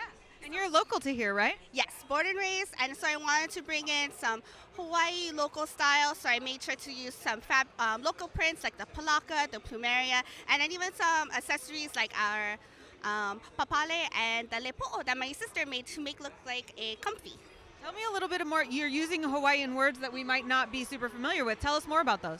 So the papale hat is usually just this wide brimmed hat that has the top opening so you can fit your hair through it. And the lepo'o means the lei for your head because po'o means head. And where does Jolteon fall in your favorites in terms of the evolutions? You know, as a cosplay, Jolteon's so hard because she doesn't have too many elements to her besides being yellow, white, and lightning. So she kind of falls down to the bottom. But today I'm so loving this outfit. It's comfortable and moving, and it helps represent my island too. Of course. And we talked to you yesterday when you were Vaporeon, right? Mm-hmm. Yes. And since you were Vaporeon, any new news to report from around the convention? What have you been up to?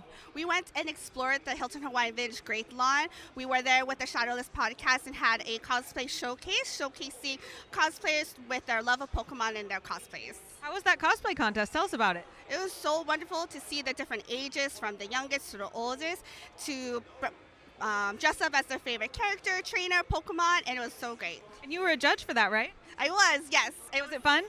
So fun, but so hard. Everybody came with their best dress look. It was really hard to make the decision. Oh, that's so cool. Well, anything that you'd like to say if people are looking at you and being like, I want to do interpretive cosplay like this. I want to make something that's not necessarily the character itself, but something that brings my own style. How would you advise them to get started? You know, just sketch it out, make a brainstorm, a mood board. Think about what makes you feel comfortable, what brings you excitement. Is there a theme that you love? And then just go from there. Don't let your creativity be limited, and just do what you love and don't worry about anybody else. That's such great advice. Thank you so much, Evolutions Cosplay. And now let's get back to the Pokemon World Championship 2024.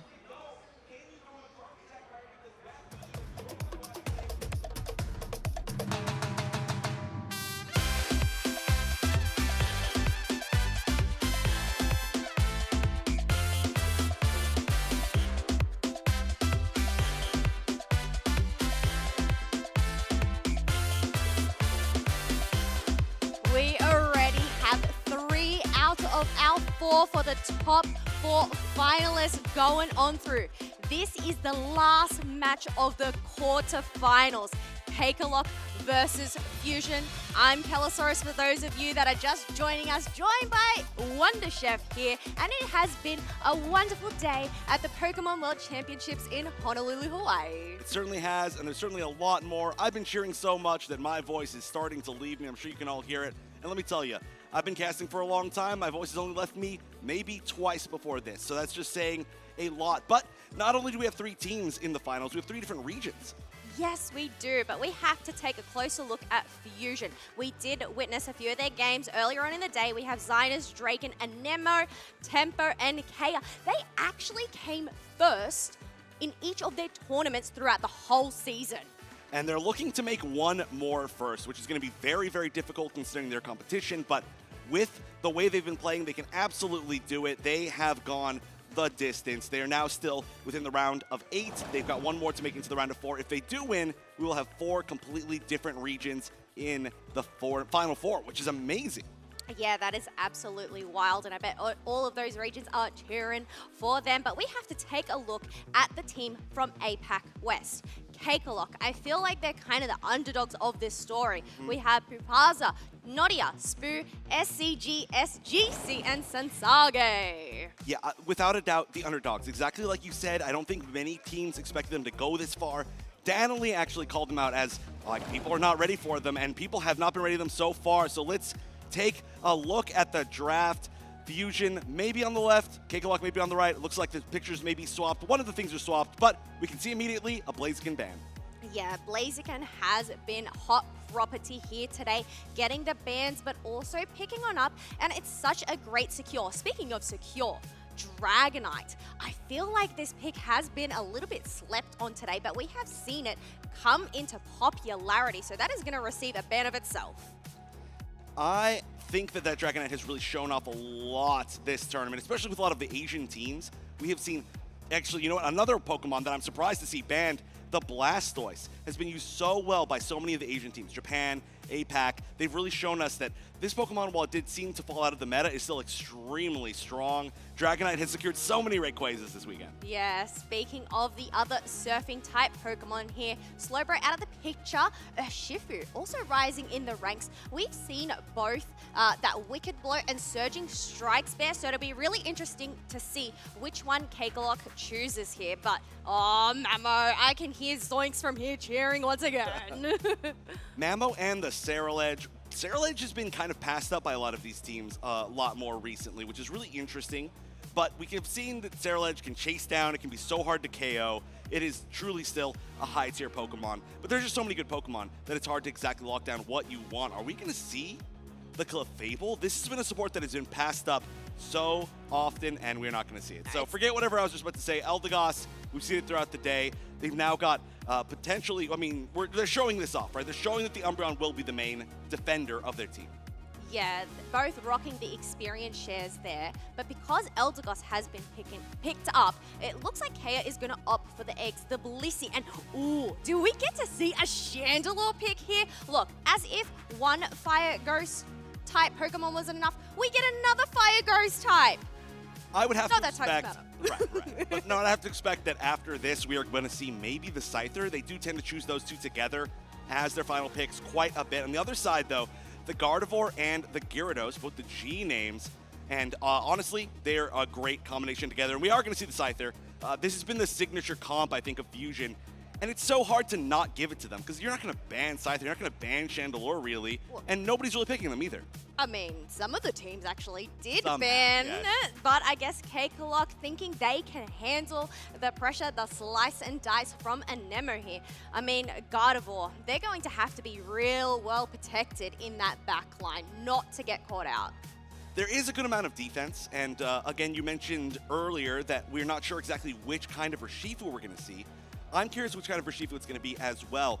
Whether it's going to be a little bit more to maybe like defend some of their backline, do have a relatively vulnerable backline, or whether it's going to be diving with the, the water options and just kind of go into their backline, which I think would be great against the Chandelure. That Chandelure is going to be very, very scared of the dive capabilities of their team. Yeah, dive capabilities, however, it does have that ability to turn off the lights with its Unite move. So if it's able to pop it, but definitely have to be wary considering it is such a squishy pick itself. As they call it, the Glass Cannon. High damage, however, just such a low HP pool. Yes, the literal Glass Cannon. But one thing that's interesting, speaking of the, we'll talk about that in a second, but right now we're going to be getting into the first game here, our final game of the top 8 matches between Kakalok and Fusion to see who's going to make it into top 4. Kakalok on the left, Fusion on the right in the orange. This is going to be a good one. It is. We're actually going to send both the Litwick and the Ralts down in that bottom path while those all-rounders go and take the central path. Ooh, we are going to have a little Swinub here going for a little invade. And if we know anything about Kubfu, it cannot really do much on its own at such an early level, which is why we actually have the Gossifleur to help it out. #1 most bullied Pokemon maybe in the game. They do get the final hits on the side of Kakalok, so they're not too worried about that. Small delay, but really not the worst delay in the world. Looks like they should be able to maybe get a pickup off of this. It's going to be a little bit slow, but they're running back the path anyway. Oh, that's huge. My God. Look at that bar. The effort point on that Magikarp is almost full. And that is just before that 9-minute mark. Oh my gosh, we have a Gyarados before 9 minutes. I think this is the quickest Gyarados we have had. That is a great sign if you are Kakalok. Honestly, that is exactly what you want to see. This top path was going to be quite difficult once the first power spikes went off, and it's still looking pretty difficult. We do see an Anemo coming up. That's a lot of damage, especially for somebody who wants to be in close, but Gyarados very survivable, able to jump out of there, able to survive. We still don't see the Eldegoss. Some points will go in, but they're not getting KO'd quite yet. Oh no, we do have that bounce just to give the Gyarados a little bit of shielding. However, Blissey and Cerealich have taken a trip into that Flux Zone to go and finish the job that the Scyther wasn't able to. Dunking in more points, leaving it on 11 out of 80. Just gotta get those stacks in. That is a lot of stacks, a lot of points going in. They were able to get the return KO though, and that's going to be super important as far as kind of staying on pace, especially when you did evolve so early with Gyarados. You want to try and push that advantage, but right now, they're just getting chased down. Tempo going all the way, trying to catch Eldegoss. Not quite going to be able to. In fact, the return jump, as we're going to be seeing Gyarados get at least a lot of damage, getting 1 KO altogether. Looks like there's a chance to run away. Are they going to try to turn around? That's so risky. Oh, they're going to slice them up to half HP. However, that Pollen Puff isn't going to take down that Scyther. Instead, they're just going to try farm on up a little bit more before we move on forward. But I mean, looking so far, it is quite even. We finally have the Swinub evolving into that Kylo Swine, reaching level 5, which I think is the one that was falling a little bit behind there. And we got to be careful up there. Big bounce, yeah, into the tall grass. And Nemo getting caught out. Scyther, very easy to kind of jump on and KO. It has a little bit of mobility, but it just is not survivable at all. It's a true speedster once you can actually catch it. A little bit more range than I think a lot of other speedsters, but it was able to get out of there. Luckily, not a huge follow-up. It did have to back up a little bit. Good healing, though, from the Bliss. Yes, you've got to stick by your team. Make sure to replenish those HP pools with the eggs. But we do have both of those objectives spawning. And Nemo is on a different objective, being that of the Umbreon. However, they are able to make it out of the way. I will say Nemo had to kind of spin around a lot and like chase a lot of people and didn't really get too much out of it. They should be able to get this Regieleki. Yep, they will. Perfect timing for that last hit. So finally they find something that they can KO. But they really want to try to break this before the Regieleki goes in. Unfortunately, the Regieleki will go down. Or sorry, not go down, but take the goal zone down. They should be able to get a lot of points into this tier 2. That's actually huge, 66 points. Yeah, who needs a Regieleki to crash into tier 2? The fact that they were able to clear that space, empty out their pockets. All the meanwhile, we do have the other team going and securing themselves that basement Reggie. Another 40 points goes down in the bottom half. So Kakalok are slowly climbing here as we do have Scyther just slicing on up. Gyarados is quick to shut it down, though. That felt like a huge risk to go for that. I mean, you do have sustain, but you've got to assume that nobody else is going to jump in there and get the KO. And the KO on you as a carry, as Scyther, is so much bigger than getting the KO on just the support that you're chasing down like that Umbreon. So, interesting choice, but Anemo still leading the pack at level 10 by a good amount. Fusion, though, does have a point lead as well, so they can just continue to kind of hold tight. They got to be careful, though, not to trade too many KOs like that. Yeah, exactly. You do not want to pass over the experience over to the opposite side, but I mean, you've got to look at these teams. There's hardly any yellow dots on the map, so they are just able to wipe out all the wild Pokemon as quickly as possible. However, Spoo is able to get themselves out of the way, a little bit of a heal, as we do have Fusion backing on up here.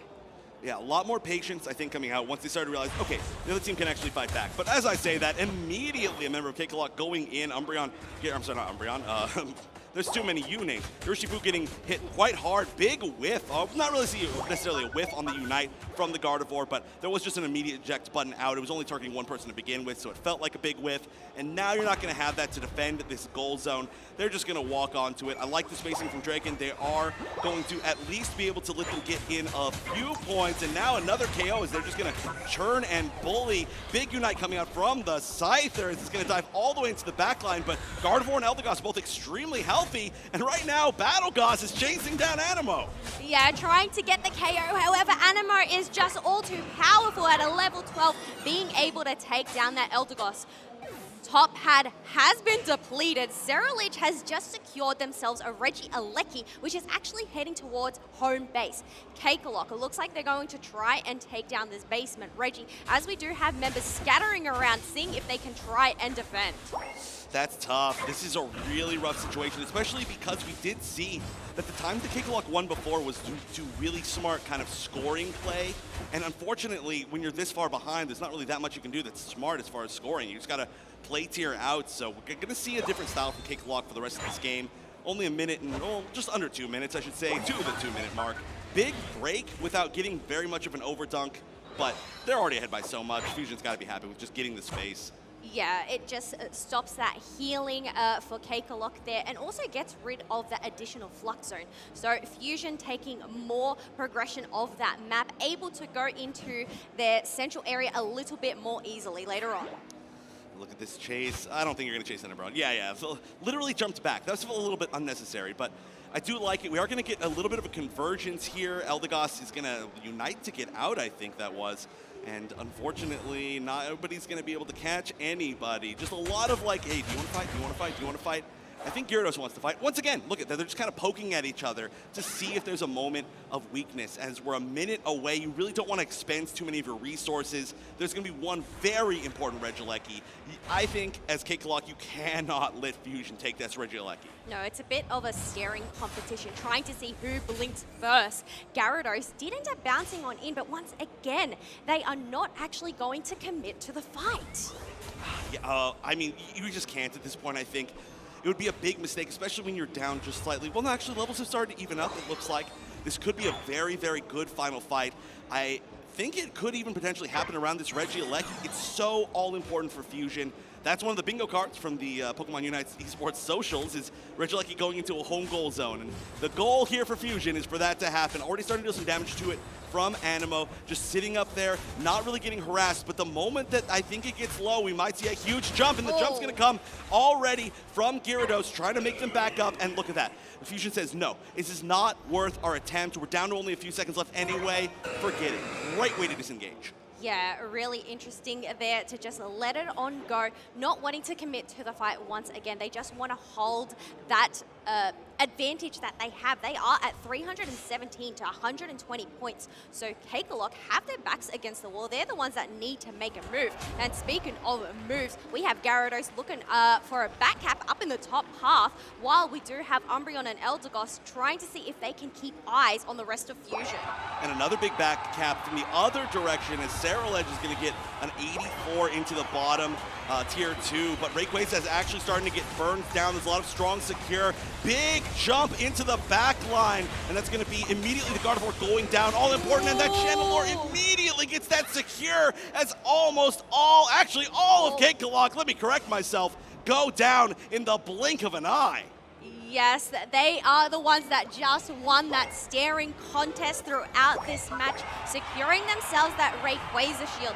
Chandelure being able to just turn out the lights and burn and shred with the rest of the team.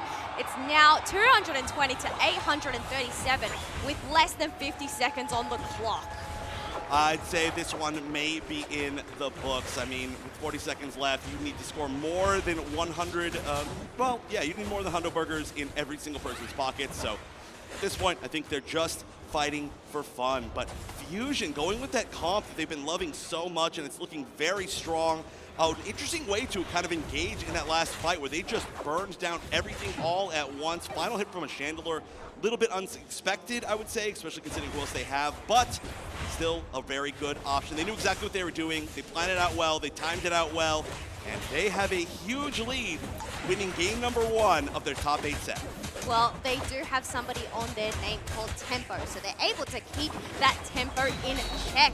But, oh my gosh, I must say, is this why that Scyther has been banned previously by other teams that have gone against Fusion? It, I mean, certainly is. Animo, known as, I would say, probably the best Scyther player that we know of, at least. There may be some other players that just kind of hide it, but as far as tournament results, without a doubt, the best Scyther player. And it does sometimes not work out too well, but a lot of the time, as we've seen this weekend, it is just so dominant. Teams do not have an answer, and I think one thing might be that people just don't really know how to fight against Scyther. It's so uncommon. It's funny because we were actually speaking to Spraggles and he was not a fan of the Scyther pick at all. So I'm wondering if he's starting to change his mind after seeing a Nemo pop off on them. We had a discussion. Yeah. If Fusion can win with Scyther, then he will probably change his mind, but most likely not. Regardless, I think that just the overall skill of Fusion is so good. And their Chandelure play is a Pokemon that has really been attempted by a lot of teams over the course of this weekend. It's so strong. Like you mentioned, it does blind with its Unite, which is so important, but It's such a glass cannon. It's so easy to get jumped on, and Fusion have proven to be maybe the most successful team with that Pokemon as well. For whatever reason, the Chandelure plus the Scyther combination is just their signature. I guess the Scyther's job is just to keep the enemy team at bay, while Chandelure is in that back line providing the additional damage. So you can't exactly break on through when you have a bug slicing and dicing in your face. Yeah, it's very difficult. Also, Scyther can turn around and try to help. If too many people dive onto the Chandelure, then that Unite move is such a great way to deal with big groups of people, especially if you don't have anything that can kind of grab it away and steal it away and make sure that it's not hitting what it wants to hit. But the question is, how do you deal with it? And that is a question that Cakelock is going to have to answer. Because, again, it's very difficult to say that you want to ban Scyther, that you want to ban Chandelure. It's very difficult to steal either of those Pokemon away. You may have a Chandelure player, highly doubt you have a Scyther player. So, what will you do? Current first ban is going to go to Blaziken once again, not changing. Yeah, and we do have that Dragonite ban once again as well for Fusion. So 2 all-rounders out of the picture, but we know there's so many all-rounders to select from. So not too bad. Otherwise, you're talking about lockdown. Onto the Scyther. Slowbro has been taken away from Cakelock, so that could have been an answer, but I guess they just do not want to give it over to Fusion. Blastoise once again as well. Yeah, the same ban from the side of Fusion. 2 strong Pokemon that, well, I would say 2 Pokemon that were not expected to be super strong in the meta, but have shown up this weekend very well. And they're not going to show up this match because they are not allowed to show up this match. So first pick, Urshifu. Very high priority on that when it's usually quite capable of being picked a little bit later on. But I suppose if you take the Blaziken ban the Blaziken and take the Urshifu, you've got a plan. Yes, we'll have to see what the rest of the plan is to answer back to the Cerulege and this Mamoswine. Cerulege just being sneaky, being able to use that Phantom Force to, a lot of the time, to perfection, to dodge a lot of the moves from Cakelock. It was intense. Tempo, we've been talking about this. Tempo is, without a doubt, one of the best players in the world. I think certainly in contention for that title, and especially with the results this season. But just as far as just like visually looking at one player, incredible player. I think I said earlier they're worth 2 players themselves. But Umbreon and Crustle taken does seem to imply that we will be seeing a support Umbreon and defender Crustle. But actually, we could see some top path Crustle shenanigans. I'm not sure yet. Look, maybe just try and build the walls, cut them on out, but we are going in for more brawlers here, locking down that Garchomp and Mimikyu pick.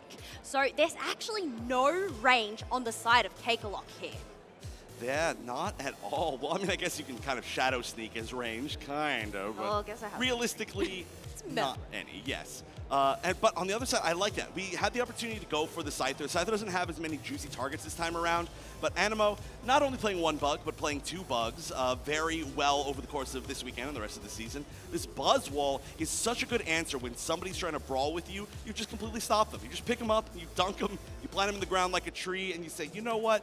You get a turn when you come back from your home goal zone after you respawn. Yeah, I think that's a good answer considering we might end up seeing this Mimikyu head up into the top half. So they don't really want to select anything that needs an evolution, which could get shredded down by that Mimikyu. I'm interested to see where Cakelock actually ends up going. We did see the Cubfu take the central area this time around, but are they going to prioritize giving it to the Garchomp instead? Yeah, I mean, if you really look, if we look at which Pokemon we've seen, let's just say even in the top path. Urshifu could go top path, Umbreon could go top path, Crustle could go top path, Garchomp could go top path, Mimikyu could go top path. You can go say, what could go center? You can keep on that for a long time. That bid is far too long, but not likely for some of them, but we have seen them in tournament play in UCS. So their split is going to be really interesting, where they decide to send people. Specifically to me, I'm curious where the Garchomp's going to go. Obviously very, very EXP hungry, but where do you send them? Yeah, that's the thing. It is experience hungry in comparison to that Cubfu and Mimikyu, but all of these answers will soon, all these questions will soon be answered as we are about to head on into round 2, Cakelock versus Fusion. If Fusion ends up taking this match, they are going to join the other 3 in the top 4 finalists. Well, we're going to have to see a big adaptation from Cake if they want to stop it. Animo already moving forward, going for stacks, saying, oh, you're going for stacks, I'm going for stacks. Let's just all go for stacks. And almost getting an immediate KO here on the Mimikyu. They are going to get those points in. They're going to back up. They might be KO'd for this. Mimikyu can do quite a bit of damage, but it's pretty scary. Trying to bait him out a little bit further, get the dunk, but oh, not going to be enough.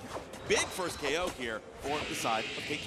Yeah, such an early KO as well, and I feel like that is the definition of in for stacks. They've got the one, they had the opportunity to back on up, but I guess they just couldn't get away from the Mimikyu claws that were slashing at them. Ooh, we almost had another KO there onto that Dweeble. However, it was able to get on out of the way, but with 3 members there, I don't know, it has a chance. It has both of those berries, so it was actually able to survive. It still needs to a little bit more XP to evolve, which is unfortunate, but Draken is going to be chased down. I don't know if that check button was necessary. It does speed it up a little bit, I guess, but just making sure that there's no more shenanigans. Fusion is up by a few more points, which is just mostly important because of the top pass stacking, which we saw starting off very early. But an attempt to invade, and I really like this. This is something that we've seen from a few different teams now, from a lot of different regions, where you kind of invade a lot with an Umbreon. They're very hard to deal with. They can really delay your clear by a lot, and they always have EXP shares. They just run around, be annoying, and that kind of lasts for the end of the game. Yeah, they're able to heal and sustain themselves. Speaking of those defenders, though, we still have that Swin Up. Thankfully, does have those Bumblebees behind, so it should reach level 5 quite shortly. But we do have these mid-birds spawning, and it looks like Cakelock are nowhere in sight for them. Yeah, not even going to attempt it. There's not even that much left for them to clear. We are going to see just some attempts to, I think, play a little bit safe. Fusion has a very aggressive attempt at the team, especially with those dunks, and yeah, they were very ready for that. Trying to move in with the Umbreon, but you're not really going to be able to get anything as far as damage. In fact, you might be the one KO'd. You're going to last a little bit longer. They don't even want that KO that much. They wanted the stacks. That's the most important thing for them. They want the points. That's how they won last game, and they got what they wanted.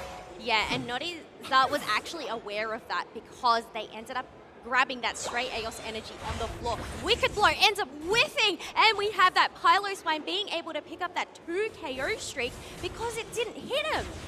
You just picking up everybody and dunk them. Pick them up and dunk them. He says, you know, Buzzwole, you can do that. I can do that too. And going to get a ton of points in. 30 to set up a huge overdunk on bottom. And this game is starting to look a lot like the last game. Almost a 100-point lead before the first big objective spawn. And now they're spawning.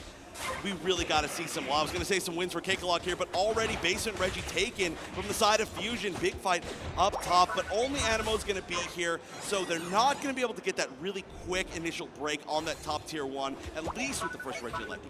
No, but that is going to bide some time for Cakelock to try and get the levels evened out with the wild Pokemon over on their side. Buzzwole, Eldegoss able to deal with that, but I guess considering Fusion had that Registeel buff, they just did not want to push on forward. Going to jump over into the center area. Well, there's already a little bit of a fight. A really good position, I think, for Chandler to be able to engage here. That Crustle, nice eject button over the wall, is going to be able to at least attempt to escape. Wow, that Shadow Sneak you can see going down through the wall vertically was able to, oh, it connected. I thought it whiffed, actually. I was certain that that whiffed, but maybe I'm just not able to see it. That's how fast you are. Not able to get a K off of it, though, as we've seen Fusion play very careful as far as the not giving up the single little picks to allow the comeback to happen. No, when they're the ones that have the points lead, they have the level lead here. So it's just about keeping their distance, playing it safe, waiting for Cakelock to potentially make a wrong move here. Getting burnt on down, sent back. Shifu isn't going to push on forward, considering there's 3 members of Fusion up here, and they're on the chase on the Mimikyu, but it's able to eject itself out of the way. Yeah, this is a scary team to try and push. Like I said, I'm going to call it the double dunk, right? Mamoswine says, oh, Buzzwole, you want to dunk people, I can dunk people too, but what happens when you get dunked by both of them in a row, right? That's the scary thing. It's like nobody is going to live that long through that, so you've got to be super careful, especially if you're the Mimikyu or really, well, I was going to say any of the melee Pokemon on the side of Cakelock, which is literally all of them, so that's why I love this draft for Fusion. Yeah, but we can see 4 members of Cakelock up here looking to take it, potentially this top Reggie Alecki, as we do have Nodizal using their Unite move, diving onto that Buzzwell, who ends up getting taken on down. The lights have been wiped out by that Chandelure, which means Cakelock have no vision. The Midnight Knight wasn't able to actually land anything, as Cakelock have decided to retreat on back, but not if Fusion have anything to say about it, as we have the Mamo sign stopping them in their tracks. Oh, the big Revenant Ren is going to catch, I believe, 2. I think maybe there was an eject button out right before that. And so Grussel is getting very low, but Zinus has to get out of there. Chandelure getting KO'd. And a big Unite to try and turn things around, but Unite into Dunk, SGC versus Animo. And that bear is not going to be able to make it back safely to their goal zone. Big amount of KOs for Fusion and small amount of KOs for Cakelock. It is going to trade a bit of back and forth, but they're still quite behind here. Fusion able to lock down that Reggie Alecki, and this goal is left on 34, so if it does crash, has that potential for a big overcap. But, oh, it does! They decided to let it go on in. Well, that is going to be, for sure, a big overdunk. They just got to decide how long they want to wait for it to actually happen.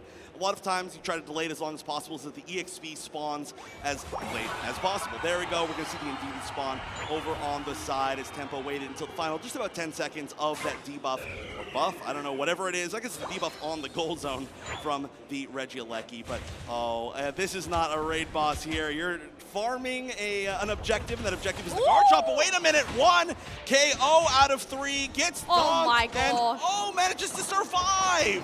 No way. That Dragon Rush combo to just give the stun, get themselves out of the way, and let the team to come on in and finish the job. Insane plays from Sensage there.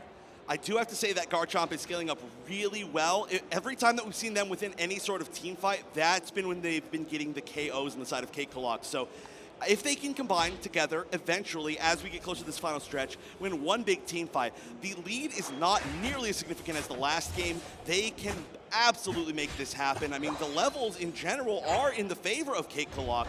It's just the points lead only for Fusion. So I think they're doing pretty well. They've just got to make sure that they don't get all clubbed together as one big melee team. They don't get zoned out, and they've got strength in this comp. Yeah.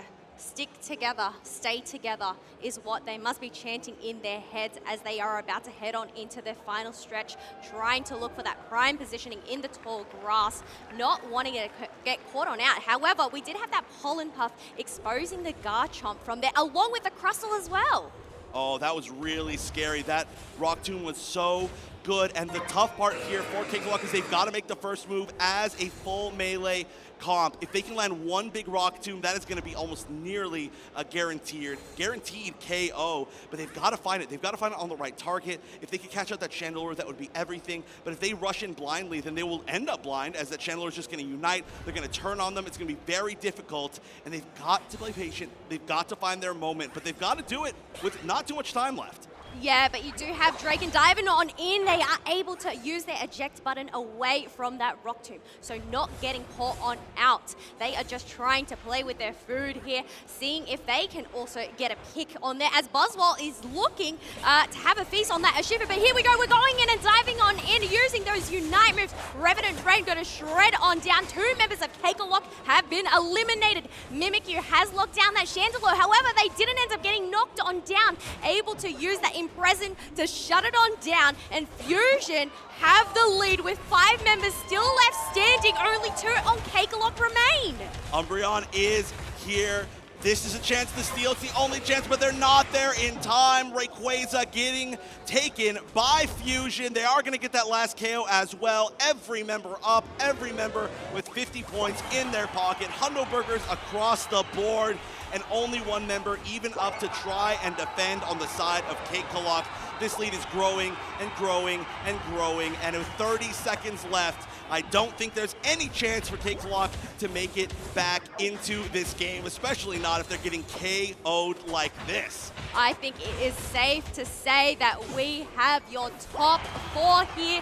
Fusion will be joining the semi-finals. Amazing.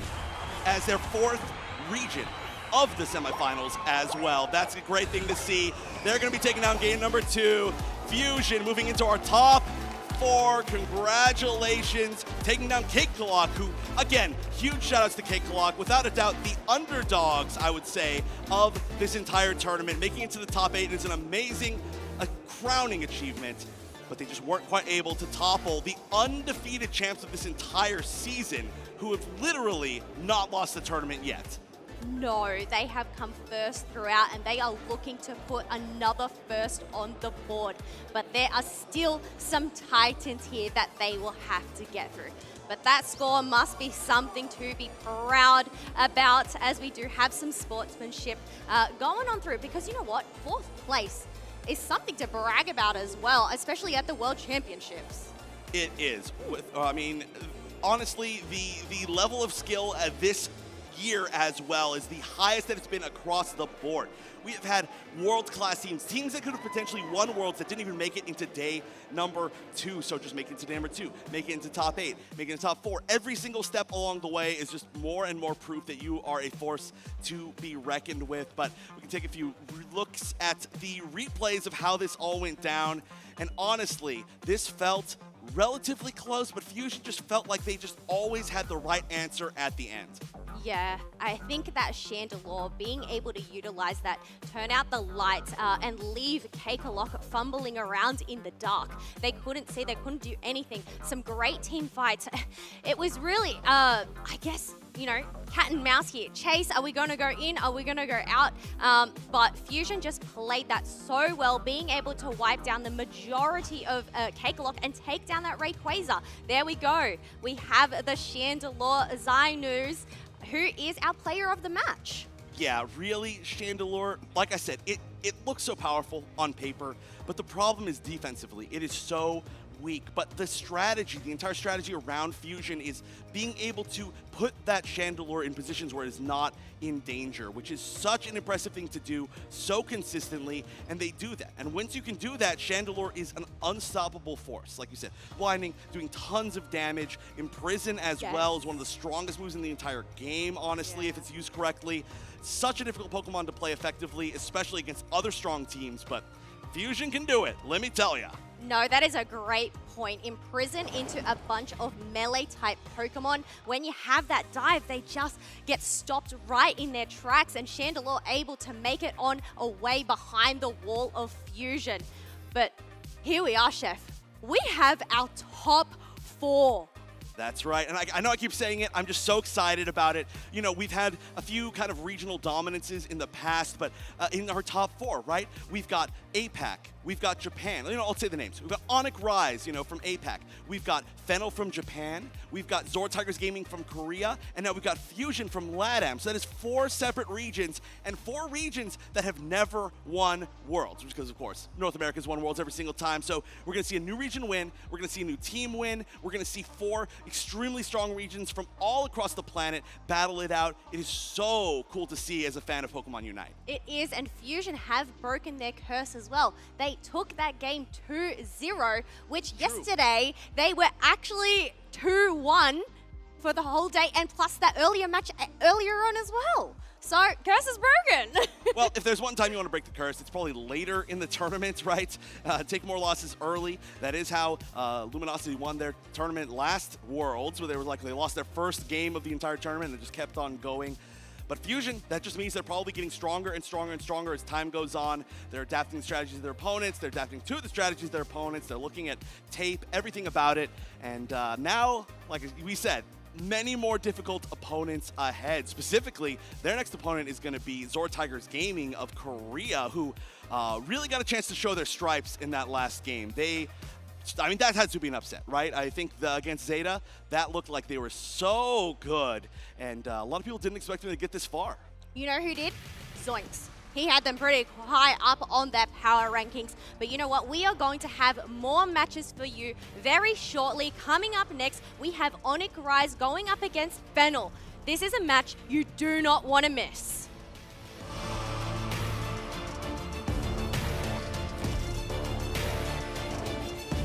What What's up, everybody? It wouldn't be a Unite broadcast if we didn't have our interview. I am here with Inder in front of the big stage while it looks like Nouns is going at it right here with Onic Rise. I wanted to talk to him a little bit about North America, this tournament, going from the two-time world champion region to not being in this top 8. What do you think, of the North American season overall?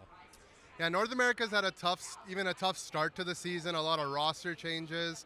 Historically, NA's been known as almost the pioneers of the metagame, and I think with this meta, two bans being introduced in draft, North America really never found their footing, and they couldn't really innovate. So they relied on their practice partners, trying to steal things from them. We saw some Zera Auras, some Sweet Kiss Comfies. Nothing really ended up clicking, and as a result, NA's not looking too strong anymore. When you think about what would happen next season, obviously you go from being the champs, all the teams are knocked out, you have to rebuild, you have to find something new. What do you think North America has to do next year?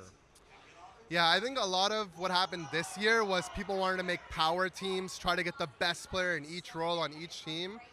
But what NA had a lot of success with in the past was people playing with the people that they liked, playing with their friends. And I think even in some of the other regions, we see players going back to kind of more community-oriented, playing with people that they like.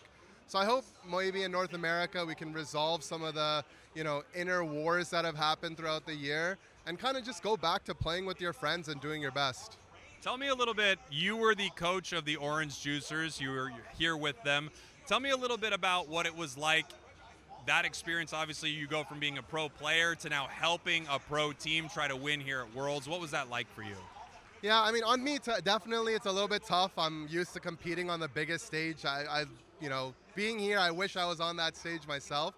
But it was a humbling experience. Those are a really great group of guys. I think a lot of teams didn't have a lot of confidence in the Juicers. Everyone was kind of expecting the power teams at NA to step up. But the Juicers, they won the 2 tournaments in NA that we're a part of. They're the NAIC champs. Obviously, they didn't get the results here that they wanted. But I'm proud of them. I think they worked really hard, and they had a decent showing. Now, with what's left in this tournament, who do you think's making it to the grand finals? Nouns is looking quite good.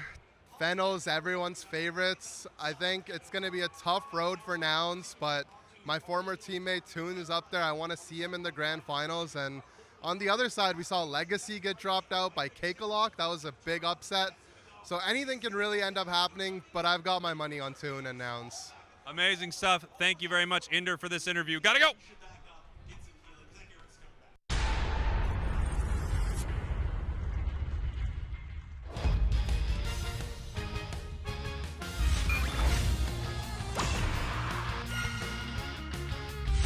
In the speedy new type of Unite battle, the first team to score 500 points wins!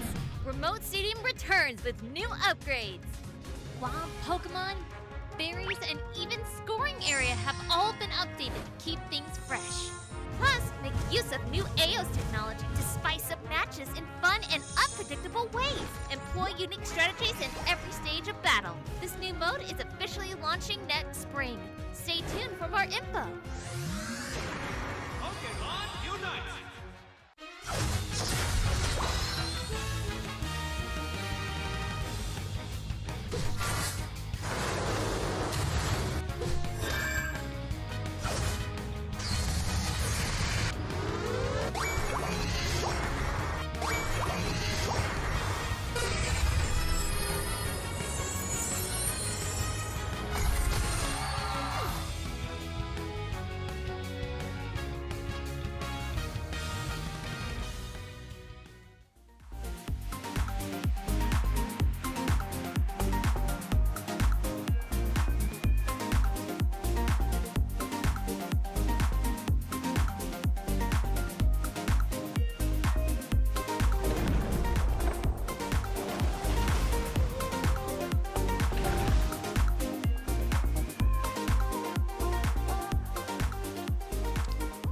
Welcome back to the Pokemon Unite Championship Series. Here we are in the semifinals of our World Championships, live in Honolulu, Hawaii, where we are about to find out which of these two teams will be heading to the grand finals. I am Jake, your resident content cowboy here. Ye to the ha, joined by the one and only broadcast bandito, DreamMax. Hello, DreamMax. Whoa, careful, buddy. Okay. Bolster those. I'm so excited. Fennel, Onic, Rise. One of these teams is going to the grand finals. Onic, Rise, I'm going to say out-kicking their coverage. I don't think anybody picked Onic, Rise to get this far, but they are riding the lightning. On the other side, Fennel, which has looked transcendent. They look like they've made everybody else look like they picked up the game yesterday. This is one of those teams that just feels like they can't be beat. I feel like every year at the World Championships, there's one team that is just so hot, so good. Their macro is so strong. Their micro is incredible. This year, that feels like Fennel from Japan. They just feel like they are on another level. I think a lot of people would expect them to get to the grand finals here, but we are seeing the best of the best go head-to-head right now, and that is huge. Obviously, Japan wants to make it to those grand finals and prove that they are the best in the game this year. But Onic has looked insane. Again, just has completely elevated their own game. We talk about Fennel, okay, they've hit another gear, but Onic, again, outperforming everyone's expectations. Let's take a look at them right now. Eeyore, Aluna, AxQ, Zoe, and Dev, all names that if you've been watching the UCS, the UCS, the Asian Champions League, the UCS, Worlds last year, you know these names. These players are here to game. Yeah, absolutely. And there's something I love about watching this team. There are moments where they're kind of playful in a match, even though maybe something's not going their way or they recognize they can't score. They see their opponent, they sort of dance in front of them a little bit and run away. I remember talking to their manager backstage, and I remember saying, are they fun? Like, you never know, like, how fun are they? They feel like a fun team. He's like, yeah, these guys are really fun. Like, they are having a great time, and they're playing like it. They're playing fantastic. I love they brought out the Delphox in a game. I feel like that's been kind of an underused pick in that attacker role, and of course, that's what they're playing for, Snacks. Those trophies right there. The winner of this match is going to move on to our grand finals. This is a single elimination bracket. The loser is heading home. Without a doubt. We're taking a look again at both these teams. If you're watching before, I mean, AxQ was playing crazy, crazy good to help Onic Rise get to this matchup here. And you want to highlight a player from Fennel. It's really tough to ignore the presence of Tone because they have been playing everything. One of the nastiest Sableye games I've ever seen. Slowbro game taking over. We saw them on the Charizard as well. This player is all over the map in all different roles, and no matter which Pokemon they're picking up, it is raw destruction. Yeah, I think one of the most impressive things about Fennel is they just have so many tools in their toolbox. It feels like they have so many different strategies they can throw at you, so many things that they are prepared for, and it does just feel like they are on another level right now. They're undefeated. I think they've gone completely undefeated throughout this tournament, not dropping a single map. I'll have to have someone check that. Someone check that, actually, but I'm pretty positive they have not dropped a single map. Yeah, production, feel free to look into that, put it on screen, and prove Spraggle's correct for the first time in his casting career. Huge if I was right for once. I would love Right at Worlds, perfect. Head into our draft here. Fennel, your purple team. Onic, Rise drafting for your orange team. First ban is going over to that Mimikyu. Blaziken on the other side for Onic, Rise. We'll see where they end up. Hoopa, incredibly popular ban, especially out of these Asian teams, seeing how strong the macro that it facilitates, making sure that it can't even get in the mix. And look at that, taking away the Zarina that we saw Fennel use to great success earlier today.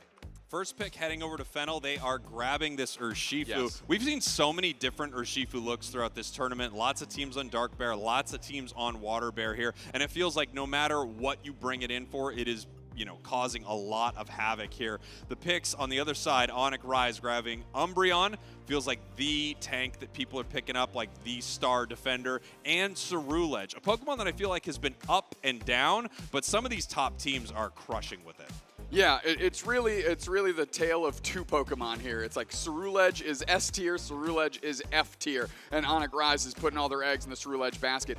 Two pink blobs for Fennel, Blissey and Slowbro, incredibly powerful Pokemon. And now we have Gyarados on the side here of Onic. We've been seeing a lot of Gyarados. Basically, if you're not able to get your Blaziken or something like that, you're grabbing Gyarados, running it up into that top path. Final couple of picks on the side here of Fennel. We're going to see what kind of attacker they want to bring out. Hovering the Mew right now, and possibly also Leafeon. Nice thing about Leafeon, especially into Gyarados, if you can get up there early, level 4, and just bully Magikarp for a long time, you can really shut down Gary. One thing I've got my eyes on is Lucapo's Bear, and I can't wait to see it enter this game. Axew hovering Pikachu at the moment. We'll see if that's where they land. We're giving them just another moment here, and we'll see if that kicks off.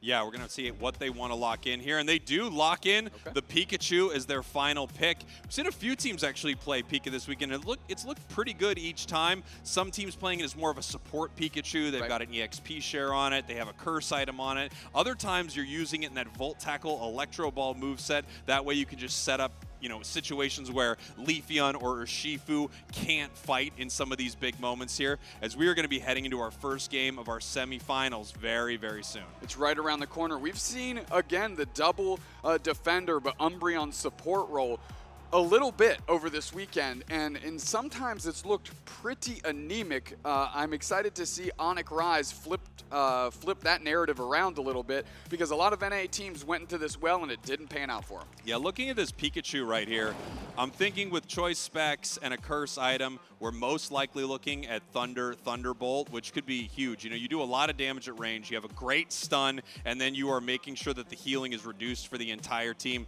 It's not fully support, you're playing this attacker, but you're also disabling your opponents at the same time. As our players are now loading in, this is a very important game for both of these groups. The winner of this best of 3 heads to our grand finals.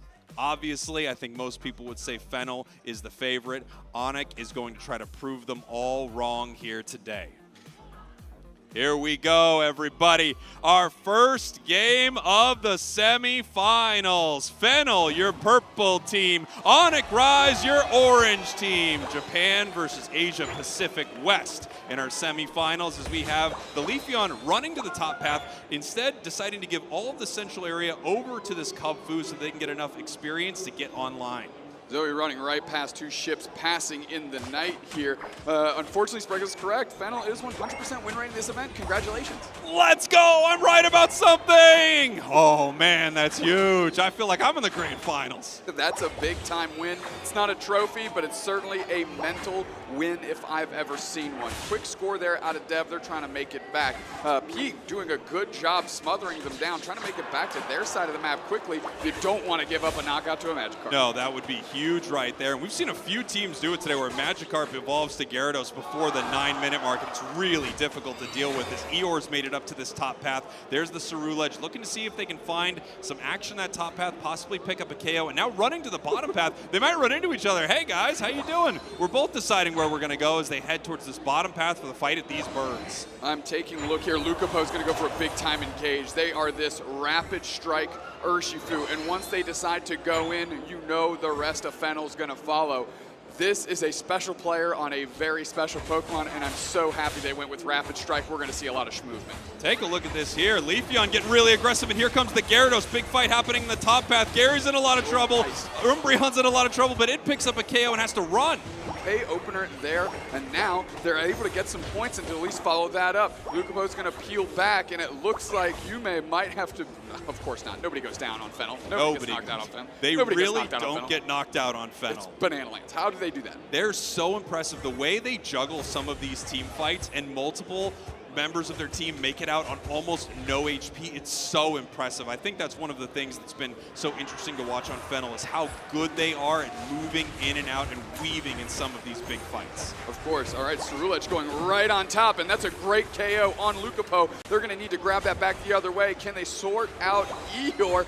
Not quite Yes, and who else but Tone to seal that one up. Yeah, Tone picks up a nice KO right there as we're taking a look at our bottom path. Mamoswine having to defend here. Just a little swing up, getting the hot water as they're pushing onto this goal zone, trying to get 28 points in there. Nice Icicle Crash, not stopping it right there. They move in with the Unite move to pick up the KO. And that's just clever communication. Pop your Unite move now. I'm going to start scoring my 30. We're going to get these points in while we have the opportunity. Zoe scoring back the other way, 123 to 74. The scoreline isn't awful. Now the Cerule is all on top of Tone to see what they can do. Zoe going to have to peel back, but they got P right there in support. That's a big slash that doesn't really catch Tone for much damage as they go ahead and take that amnesia and forget all about it. Yeah, it's interesting seeing P on this Leafeon and setting up, huge moments from path, not using any of that central area. Already level 9. The Unite move is back, actually, as they're going to look to actually take a fight here if they can before this Regirock goes down. It looks like they're chipping it up right here. The Thunder is coming in and secured by the Cerule. Very well done by Eeyore. Tone steps back up. 2 players down for Fennel, and this is a great opportunity for Onic Rise. The floopy flopping Gyarados getting into the back line. Dev bullying them out, and now they've got a great opportunity to score up, to even up the scoreboard.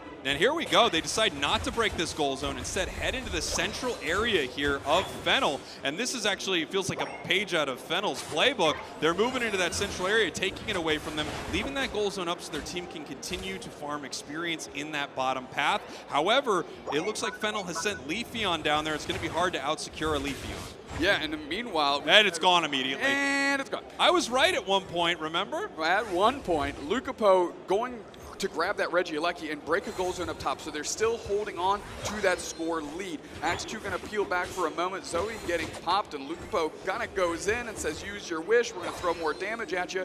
And now, I'm kind of wondering what we're waiting for. It's almost like, are you going to engage on me or not? But meanwhile, the rest of the team is moving around the map to, I hope, achieve something successful. This is what I was talking about with Onic Rise. It's like he's just kind of having fun with him there. He's like, you can't really KO me. I don't have anything better to do right now. I'm going to dance in your face here for just a little bit. Nice big boosted onto the Mamoswine, pushing them back a little bit. Ton going to have to pull back from this goal zone here as we have no objectives on the map. This is the point when they're really trying to lick that plate clean, find all of the experience on the map, take everything they can, and possibly take a sneaky fight at one of these tier 1 goal zones. That's another way to manipulate the game, is actually manipulating the clock. In the way that Zoe just did that, it's like, yeah, did they achieve anything, air quotes? No, not by a measurable metric, but they wasted a lot of time from 2 players on Fennel. They were just like, well, are we going to get this KO or not? Meanwhile, the rest of Onic Rise was able to move around the map. Once again, I mean, just in their face with this Umbreon, wasting time, frustrating them. They can't take it down. Looks like Ton's caught right here by the Ice Wing. Big pickup right there as we have the objective spawning in the bottom path. Registeel has hit the map. Machio moving forward, got Gary going straight towards Registeel to see if they can bait anybody in. I'm watching for Lucapo. This is a great time for them to have a pop-off moment to get Fennel feeling good. These last couple fights have gone weird. Registeel's on the razor's edge. Nice Earthquake by Aluna. Ice Fang pop-up. Gyarados KO. And they're flipping the script. They're taking the bodies on Fennel. We popped the Unite move. Nice plus assistance right in there. We're using the Pikachu Unite Thunderbolts all from the skies, raining down on the heads of Fennel. KO streak of 2 for the Gary. And now Onic Rise is saying Fennel who? Onic Rise looking incredible in these fights, perfectly orchestrated right there, taking that objective. All the meanwhile, Fennel was scoring points. We have the Leafeon moving around the map. It is level 12 right now, so it's keeping pace. We have the level 11 also on the side of Fennel, so they're not too far behind, and they are up on the scoreboard. But man, these fights are looking good for Onic. They are doing a great job. Did you see that Registeel bait? And then there's a big Earthquake engage. And the immediate Gyarados stops hitting Registeel, goes in, catches the body, the Unite moves are flying, and despite an amazing Bliss assistance on Lucapo, they still take the raw deal of that bargain. Onic Rise up in another team fight. Beautiful stuff here from Fennel taking the objective, but all the while that was happening, Onic Rise was able to score in the bottom path, getting that score lead shrunken quite a bit. 204 now to 180. Very, very close. When you're, less than 50 points between these two teams, anything can happen. Nice big slow beam. We're at the 3-minute 15-second mark, so they're actually looking for a fight on this tier 2. I think they're going to get pushed back, but Fennel is still pushing. They're still going for it. They want that action. They want the smoke. Another version for Unite. KO Shrika 2 for Leafeon. What kind of Leafeon? Those KOs are getting high. Now the Regieleki has hit this goal zone, and the score line's going up too. That's one of your best.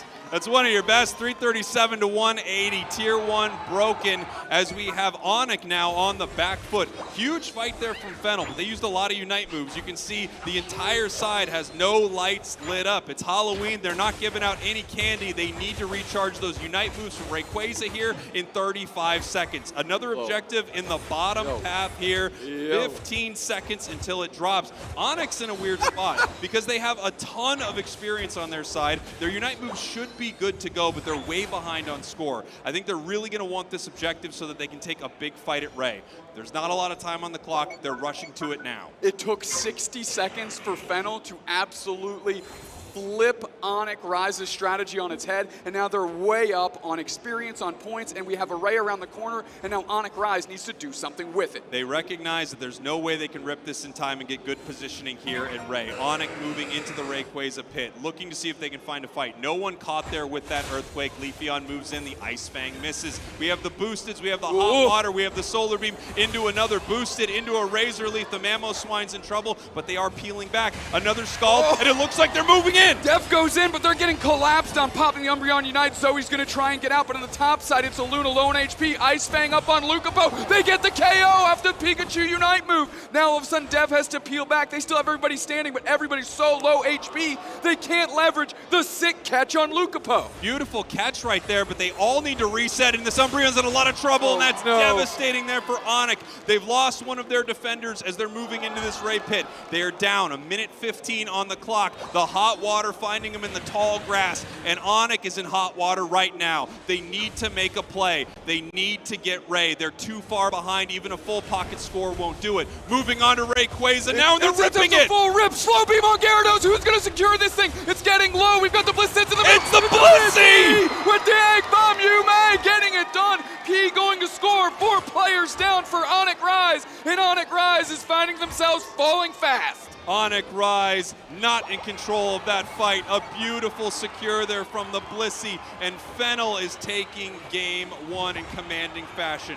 Controlling the score, controlling the Ray pit, controlling the fight, and then when they moved in to try to do the last thing they could, secure Rayquaza, they took that from them as well. Fennel going to be up 1 game here in our semifinals. All I'm focused on right now is from 3 minutes and 30 seconds to 2 minutes and 30 seconds. The 60 seconds that Fennel needed to absolutely get back in the game and like shatter the doors off of it too. Not only were they behind, all of a sudden they're ahead by 200, they're ahead by 3 levels. How the heck did that happen? Onic Rise is looking at all the sand falling between their fingers going, how did we let that go? Onic Rise played an amazing game, but you're right. There was a switch that was turned on.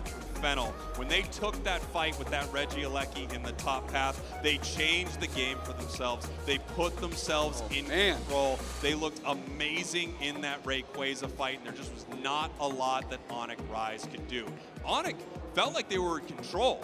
They were. Out of that game. But again, now, once again, Fennel has not dropped a single map. That is, it's so crazy. When you talk about being in control, it can't be understated how much control Onic had. Yes, the score was always a little bit tipped in the favor of Fennel, but in terms of how they were moving around the map, how these team fights were shaking out, it felt like everything was coming up Onic Rise. Yeah, it really did. And, you know, we just saw Fennel shift into another gear. It felt like for a second, you know, we were starting to actually see that, you know, Fennel had a weakness, that something could be done about this team. And then the flawless play that we've seen today, yesterday, seen in, you know, their qualifiers for this where they absolutely dominated Japan, that came back out here in game number 1. That Regieleki fight was the turning point of the entire match, and they never stopped winning. There is nothing that seems harder in this game than a full 5-on-5 tier 2 siege when you're trying to push in a Regieleki, and they made that look like child's play. Well, they took huge risks, right? They were using Unite moves, they were moving hard. They wanted to get their advantage there, and they absolutely got it. Picking up massive KOs, breaking the goal zone, giving them the score lead, and then at the same time, they had enough time to run back, start getting their Unite moves back for this next fight. Just a really amazingly played match there by Fennel as we're heading into our next draft here. The bands, Mimikyu, Serena band out. Now we're going to get our next band here. Fennel. They will be our team with our first pick. A lot of teams lately opting to take that second pick. You get 2 powerful picks in a row. You can almost counter whatever your opponent's going to throw at you. In fact, sometimes you want them to pick something that you're kind of, you know they're excited about, but you want to run it. Yeah, the problem for Onic Rise right now is the best counter to Fennel is like disconnecting their switches. That's a huge counter. That is a gargantuan counter to Fennel. They just haven't looked like they've had any weaknesses all weekend long, and the trend continues. Even when you think you have a leg up, they are right there to snatch you back down and make you realize that Fennel's here to gain. Onic Rise now with 2 picks. Umbreon in that first slot. Umbreon's been getting first picked in so many matches here today. We're going to take 2 powerful all-rounders. Nope, switching up. Nope, still 2 powerful all-rounders. All right, there we go. We've got Cerulege and we have Gyarados. Now on the side of Fennel, they're looking to see what they're going to lock in for these next 2 picks. Possibly bringing out Charizard. We've seen ton on Charizard today. It looked pretty fantastic. Next pick, hovering the Eldegoss. Eldegoss is the support that always provides massive value. As you can see what they're playing for right there. Those World Champion trophies. Those trophies are gorgeous, and you definitely want the one where Pikachu's holding the gold. Oh yeah, without the a one doubt. where Pikachu's holding the gold. I tried to touch him earlier. They said you just make him dirty. Yeah, I thought it was mean. We are just filthy said no one people. could touch him. But you don't wash your hands. It's disgusting. Oh, come on. He Germs does aren't wash his real. hands. Germs aren't real. I won't get into it. They told me not to get into it. Mamoswine being locked in. Pikachu once again being locked in. I thought that Pikachu looked fantastic, actually. I thought it had so many big moments in that game, so I'm not surprised they're bringing it back out here. Next 2 picks over to the side of Fennel. They did decide to move off of that Charizard, instead grabbing the Urshifu for Lucapo there. And finally, we're going to see what they want to fill in these last 2 slots. Tone hovering the Cramorant, and a Mew is locked in. Machio Mew last game looked great. It was just Solar Beam harassment, Electro Balls, and it was facilitating great engagements. Tone actually switching off the Cram to a Lucario, a Pokemon that you and I haven't been particularly big fans of all weekend long, but if there's one player that can make us eat those words, it's certainly Tone. Yeah, Fennel is the kind of team that I feel like anything they're throwing at me, I'll go, yes, okay, Fennel, you're exactly right. On the other side, Onic, I actually kind of love the counter pick here with Clefable. We haven't seen a ton of Clefable this weekend, but boy, Urshifu and Lucario do not like gravity. And if we're seeing a gravity Clefable right here, I mean, they make their day miserable in some of these big fights. Yeah, there's a way to work around gravity, right? Go in, force the gravity out, wait a second, and then re-engage afterwards while it's on cooldown. However, even just having the opposing team having to play around gravity is another hindrance that exists because it's not allowing them to operate in a manner that's the most efficient. Yeah, absolutely. As we have our teams ready for this next match. We've got the Rescue Hood on that Clefable. We've got the Special Attack Specs looking to stack as much as they can. Get those big-time healing numbers. Once again, Pikachu with that Curse item to lower the healing of their opponents. And we see that EXP share on Mew. This is going to be a support Mew. Yeah, and it's something that was played earlier. You and I didn't get to cast it, but I'm excited we get the opportunity now. Yeah, it's going to be cool to see here. Fennel up 1 game right now. 1 game away from the grand finals. Onic down 1 game. They need to win 2 in a row to keep their tournament alive and head to these grand finals. Onic last year in groups knocked out. This year possibly heading to a grand finals as we head to game number 2. Fennel, your purple team. Onic Rise, your orange team. Everything is on the line for Onic right now. Tone leashing that Indeedee over to see if they can catch somebody. Not quite yet. Dev going to move forward. We want to see an early Gyarados for Onic Rise so they can start putting pressure on this aggro Umbreon. Yeah, and we have this Clefable just stealing some berries here, looking to stack as much as they can, but not making a lot happen. Umbreon moving over to the side of this Magikarp, able to steal away some of that experience here. Again, if you can, you really want to try to shut down this Magikarp early. Yep. So many teams have let it get online so fast. Yeah, I mean, already going to be level 5 here in short order is P, but in combination with a Gossifleur, just the A-Press monster is great. Electro Web, one of the best moves in the game. Is it going to be enough? The way they just covered for the Machio coming through, boosted out a long range. K opener is on a Cerulege by who else? Who else? Yeah, beautiful stuff here from Fennel. That was a pretty fight too. We had the Bitter Blade charged up for the Mew, coaching right into their allies to pull away from it there. Nice big boost that they're pushing onto this goal zone, raining in some points, which they're able to easily do. Get themselves a score lead, 47-7, in control in the bottom path. Tone actually outscaling Lucapo here. They're both on the verge of level 6. Lucapo will tick over, but just Tone, impactful player over and over and over again. Okay, we got a pretty decently timed Gary here. Gonna have to jump back, grab a berry. So at least the push stops for now. 4 players for Fennel. Actually, Lucapo peeling away. Let's see what they're gonna do. Yeah, and here we go, just throwing some boosteds at them here, peeling back from this goal zone. There's a lot of experience to deal with on the map. Urshifu running back to that central area, Cerulege on the other side, as we have some spawns here in the middle. The birds are about to jump into this middle area here, and I didn't see which kind of Lucario we got. What do we got? Is this extreme speed? Is this power-up punch? What are you playing, Tone? That's a great question. That is a great question. We're moving back through all of that experience, went to Fennel really quick. Eeyore caught out, and they are going to get buckled by Lucapo. And now Axu finds themselves like, wow, there's 4 players here? What's going on? Baluna going to have to peel back, grab a berry, but Tone is right there with them. Electro Ball popped up, Ice Fang reposition. Is that still the Electro Web? I mean, we are struggling out here. Beautiful stuff here on the side of Fennel, breaking that goal zone. Nice overcap there. Not massive, but also the positional advantage at this next bottom Reggie is going to be huge. We did get to see its power-up punch, close combat. We're going to see if they have more luck with it than some of the teams we've seen throughout this tournament. So far, so good. The level lead is pretty incredible for every Pokemon on the side of Fennel.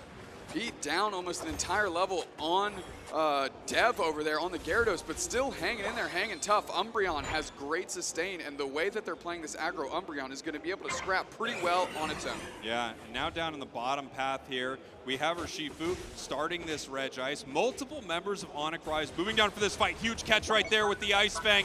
Tone's in a lot of trouble. Tone goes down. Unite Move is not able to come out, and they have to peel away from this Regice. It looks like they just got it ready for Onic Rise. Thank you very much. We'll take that. Beautiful, beautiful engagement there. Great follow-up. And shout out to Lucapo for not overextending their welcome. They just get out of there and like, look, I'm not going to get knocked out on a vain attempt on this. There's 4 players there. Yeah, they recognized very intelligently it just was not going to work out for them. Lucario already got caught. Let's peel back. Let's not give up more, right? The worst thing you can do is throw good money after bad. At least that's what everyone keeps telling me. Fight breaking out. Umbreon Unite moving in. And they're going straight for them. Umbreon pops their Unite, but they're going to have to just go on the chase down because they're looking at Zoe, who is intelligently enough making sure that nobody else on their team is really getting sieged on. But they are able to get the Clefable on the other side and the Piloswine, so at least P came back with some sort of prize on that chase. Yeah, they picked up some KOs there, but you're right. That's what some of these, top teams are able to do. If they're going to give up a KO, it's going to be on their lowest level supporter running the EXP share, not their level 10. Ooh, nice. Cerulege already. Oh, wow, oh, looked like they were going to be able to secure it right there. Not able to make it happen as this Regieleki is walking towards the side of Onic. Giving them a real opportunity on Onic Rise was Dev with a nice little bounce into the action. Tone moving forward, charging up, engage on Dev quickly. Pikachu Unite move is great. We're going with the follow-up. Aura Cannon right through everybody. Repositioned by P on the foul play, and now 2 players are down for Onic Rise. Tone is down on the other side, but that Regieleki already hit, which means the work's done. Yeah, beautiful stuff there with the Gyarados Unite move coming out. Obviously, they were looking to pick up a big KO, but at the same time, Regieleki can't see you when you're underwater, walks right into the goal zone, lets them have a huge score there. Fennel in control of this game. Level-wise, point-wise, everything is looking great for them. Finally, we have a Mamoswine on the side of Onic Rise, all evolved up and ready to go. I mean, Mashio's ability to use coaching with this Mew has been a wonder to watch. They are just in and out, tracking back, never giving themselves up as a potential target for Onic Rise to capitalize on, but always there to support the squad. I kind of like this support Mew. Beautiful stuff there, taking down this Umbreon in the fight. We have Cerulege now peeling towards this top path, looking to see if they can score, and Gyarados is going to try to cut Lucario and Mew off at the pass. Cerulege looking to put some points in, and they do. 32 points ran into the goal zone, and they are now going to peel away. Nice use of the Phantom Force to make sure they don't get hit there, but Tone chases. Go straight, another Pikachu Unite right there to put the pressure on. I think I saw the Cerulege Unite come out as well. 2 Unites just to get Tone off the map, and they aren't even able to get points on the follow-up. They're already peeling back to their side. Meanwhile, we have Fennel taking this bottom objective here, ripping apart Regirock, and there's really nothing Onic Rise can do about it. They have one, of course, the Caster Curse. Yeah, there's something they can do about it. Clefable can apparently steal it. Yeah, and it looks like the Clefable might make it out of dodge as well, so a true double check mark win, unlike you being correct just that one time. They were right twice. Yeah, but I'm going to remember that forever. forever. As we head to the top path here, we have an objective spawning here, and Fennel is ready to go. Reggie Alecki is on the board. They have a good shot to take it here, but now take a look at this. Onic Rise is on the march. All 5 members making it to the top path. They're looking for an engagement here. We've got a little bit of scrap downstairs. Okay, we're going to crash land on P to top them off. Yume is, and now we're all sitting on top of each other, realizing that everybody's shown up. Meanwhile, Tone is just moving forward, trying to see what they can do. Is there an engagement opportunity? No. P was playing in the front line there. Cerulege actually backs off this Reggie Alecki. Is this fight going to materialize, or are we just middle school dancing out here, sitting on the opposite sides of the gym?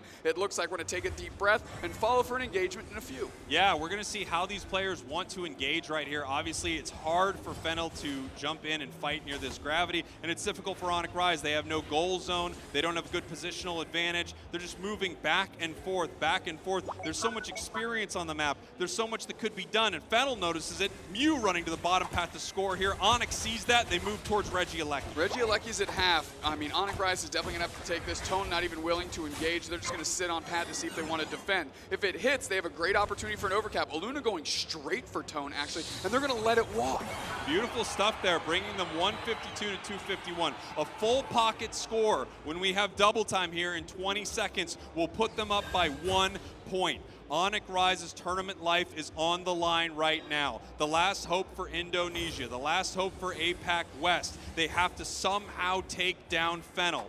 Clefable has not found its moments, has not found the gravity to get them stuck here. We'll find out if it can happen in this big fight. The solar beams coming through, the healing on the team as they move towards Ray. They're going straight for the rip. We're onto the backside. Gyarados, nice Unite, spins up a couple. Can they leverage it? We're pushing forward here. Lucabo pops their Unite, move around the chase. Dev uses that action right back. They actually have to bounce away. Nobody quite down yet. Pikachu is there. Rayquaza solo, taken by the Pikachu. Onic Rise remains alive. Can they get some points in? You said 1 burger evens this thing up. Aluna doesn't have full pockets, but they are one of the few with the shields. Clefable's peeling up top. Is that the burger they need to go up by 1? Clefable running to the top path here. They're going to let their ally score first as Onic Rise is now up 372-51 here in game number 2. A minute 15 seconds left. It's definitely not over, but they still have Rayquaza shields. They are still looking to score. They're still looking to put more points on the board while they try to defend.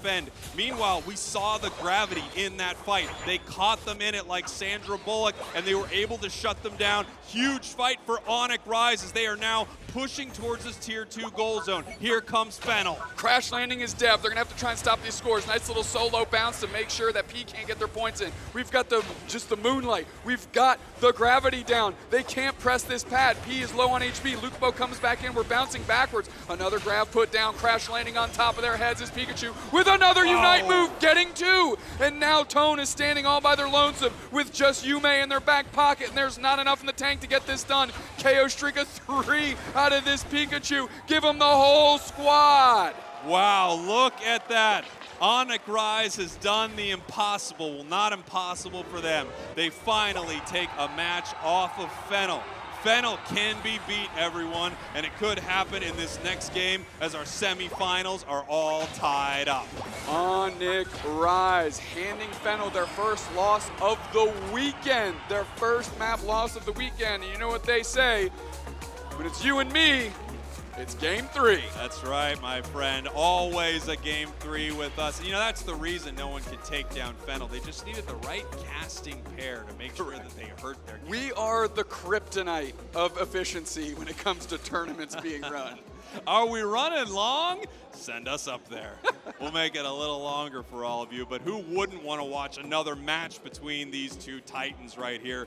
And once again, Fennel dropping a game, pretty unusual for them. And now the question is, how do they react when they have lost? Right. This is something they don't have to deal with often. Some teams can get quite rattled, and you would think, well, one of the best teams in the world, maybe not. I don't know. They don't lose too often. This might be pretty unusual for them. Yeah, they might be navigating uncharted waters for themselves here. And Onic Rise, you gotta think this is just a shot to the arm of pure momentum as Eeyore is going to get the tip of the cap. 232 points, 2 knockouts, but that's Cerulege showing up. Yeah, Cerulege has just been, again, as we talked about, kind of up and down throughout this tournament. Always a powerful pick, and it seems to slot into a lot of teams. Everyone having varied results with it, but they all recognize how powerful this thing is. I think one of the biggest things about it is its level 5 is so aggressive, so brutal, and it seems to work into just about any enemy composition. Yeah, that's the thing, right? Is it the game-changing Pokemon that we all kind of assumed it might be? I think you can make an argument that it hasn't lived up to that quite yet, but that doesn't mean it's not good and it's not serving its purpose and essentially following through on its role. Onic Rise finding a way to get it done today. Somehow they took a game, and if they take one more, they're heading to the grand finals. And the region that seemed kind of unstoppable, Japan, could once again not make a grand finals, which would be crazy. I mean, we've been talking about them all weekend. We've been talking about them all year, especially after watching them at regionals. This just felt like such a monstrous region and an unbeatable team out of Fennel. Well, Onic Rise has proved that wrong. Onic Rise has taken down so many great teams, and they look fantastic doing it. Yeah, I mean, you want to talk about a giant slayer. We're looking at one right now with Onic Rise. Let's get straight into this draft. As Onic Rise is going to ban Zarina, Mimikyu for Fennel, and Onic Rise is going to have the first pick this go-round. Yeah, we're going to see how Fennel wants to take 2 picks in a row. Onic Rise, a lot of great options here. Blaziken, I feel like, would be picked up by just about any team if it was available. We have so many powerful defenders, they could steal away something like an Umbreon, but instead, they want that Cerulege back, and they're going to take it here in the top slot. Yeah, really, it might be like we are pretty good on it, but we definitely don't want to deal with Fennels. We're going to see where they end up. I think the Umbreon's a great place to start. One of the best defenders going, and we're going with Gary. I like this. Gyarados, Umbreon. Umbreon, that all-rounder that everyone was like, this is really good, but I don't think anyone recognized that it was going to be one of the top all-rounders throughout this tournament. On to the other side, we're going to see the next 2 picks here for Onic. Hovering that Pikachu, wouldn't be surprised to see it again. Maybe not so early, we're going to have to find out. Slowbro getting locked in right now. And then finally, yes, they do lock in Pikachu pretty early in this draft. Yeah, I mean, there's some writing on the wall that you and I aren't reading right now, and Pikachu between these 2 teams has been played quite a few times, and honestly, it's really been exceeding expectations in my opinion. I think Pikachu's been doing incredible. It got some buffs a little while back. It's one of those Pokemon that has been slowly buffed over the course of this entire UCS season, and I think a lot of people just didn't give it an opportunity to shine, but Onic is. We've got Leafeon, and we've got Mew. Leafeon, interestingly enough, was a Pokemon that at the beginning of the UCS season was banned out almost every single game. Yeah, exactly, and it's really been a peak and a valley with this Pokemon, right? Originally with Solar Blade, and then it kind of had a resurgence when people realized how good Razor Leaf was, and then it kind of fell off, but crawling back into the mix, and it's had some great games this weekend. Now, interesting here, the Lucario has now been picked up by Onic Rise. I haven't seen it as a huge force this weekend. Really, every team that's picked it up, I feel like, is often losing with it. That's probably just me noticing a few games here or there. These players obviously know what they're looking for, but I'm kind of surprised to see it here. I really personally don't understand the strategy behind it fully. Clefable, once again, felt like a great pick for them, and we do have Charizard as a gutter pick for Fennel. Yep, and then Tone's going to pick up that Charizard. We saw it earlier. It looked really good. 2 players to watch if you want to play Charizard, Tone and Toon Slim. Something in the alliteration there must make sense on how good these players are, and it comes down to the spacing that they have when they play this character. So dial in if you're looking for a lesson. Yeah, this is going to be a really exciting match here. We've got the 2 all-rounders that I think a lot of people expected to be sort of the big dogs this weekend, Cerulege and Charizard. We also have 2 more, Lucario and Gyarados, that have been in the conversation a lot. This team on the side of Onic is interesting. They don't have a ton of front line. Nope. They've got the Slowbro, and then they're going to be diving in, right, with Cerulege and Lucario. And then, of course, they got this backline. It's Pikachu. It is Clefable. It's going to be interesting to see. It's going to be interesting to see how they can get away from the Charizard Unite moves. If they can, and if they can outlast them, they probably have a better team fight here than Fennel. I have a tendency to agree with you, Spraggles, but it's Fennel. So you can't just assume that, oh, we have a theoretical better team fight here. You have to execute. And now, for these teams, if they lose, they are out. That's right. This is it. All is on the line for these 2 squads. They are playing for that spot in the grand finals. The last match here of these two in the semifinals. Onic Rise, your purple team. Fennel, your orange team. It is all tied up right now. The last chance for APAC West and the last chance for Japan to make it to the grand finals. There's more on the line than that. There's tons of pride included, right? The trophy, but being able to say you are your region's first champion can't be understated. Right now, the trophies have lived in North America, no longer Spraggles, and one of these teams wants to take it home to theirs. That's right. Lucario picking up a nice secure right there, taking it away from Fennel, who's just in their face trying to stop them. Here comes P into that central area, seeing what they can steal, looking for this red buff, and it looks like they're going to get it. Yeah, I mean, there's no way Eeyore could even contest that, right? The level 4 run across, grab a buff, and then hit top path is going to be devastating. We still have a Clefairy there, and Dev is moving back with just above half HP. And we have this Magikarp looking to get some experience, get online here, become Gyarados. We have Eeyore in this bottom path, able to now get to level 5, running towards this fight, barely making it to the 850 birds, but they do make it in the bottom path. Now here we have P ready to go. Razor Leaf pulled back through, grabbing the Swablu and Altaria. Dev, I think, actually got a couple of them to their credit, able to skirmish there and not leave empty-handed. Dev just looking to watch Yume right here, going, yeah, we know what you do as Umbreon. We know you're coming in here. We're watching you, buddy. We're trying to make sure it doesn't happen. Clefable scoring in this top path. Still a Clefairy, but they need those stacks so their healing is able to really support them near the end of the match. Leafeon running up to the top path right here, moving back onto the Slowbro. Slowbro pulling back towards their central area. Lucapo hitting Gyarados fairly quickly, not the fastest we've seen all weekend, but certainly reasonable. Able to be an impact in that top path, which means they don't have to be babysit as much. And it looked like we're going it right after them. Nice little foul play on Zoe to reposition. Here comes Eeyore. Can they get anything done? We're going to bounce out, says Lucapo. Nice Razor Leaf to get the space because nobody wants to step in that green blender.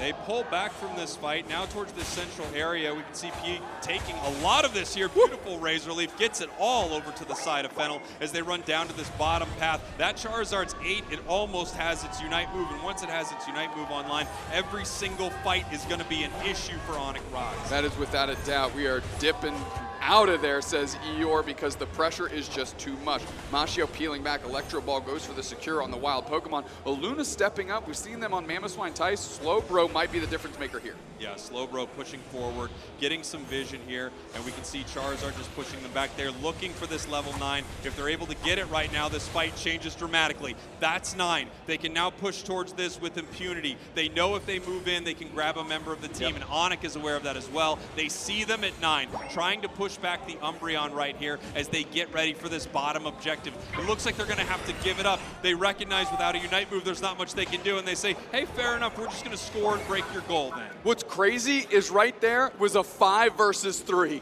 All of Onic Rise was there, and there was only 3 players for Fennel, and that was enough just to push him away because the Charizard was so big. Yeah, they recognized having that Unite move at that bottom Reggie was just too much for them. Reggie, like being ripped apart. Cerulage, Unite move coming in. They do get the secure, but Char's in the air. And they're burning them down. Close combat comes out to get a little bit of HP back, but that is not enough. The Moonlight's not down, which means they're not getting healed. Zoe going to have to run after, going to try and pick up Eeyore, who has a KO streak of 2, finding a way to get it done. Reggie Alecki nicely secured again by Eeyore, and they let it hit. They completely missed the stop, and now the goal zone's gone.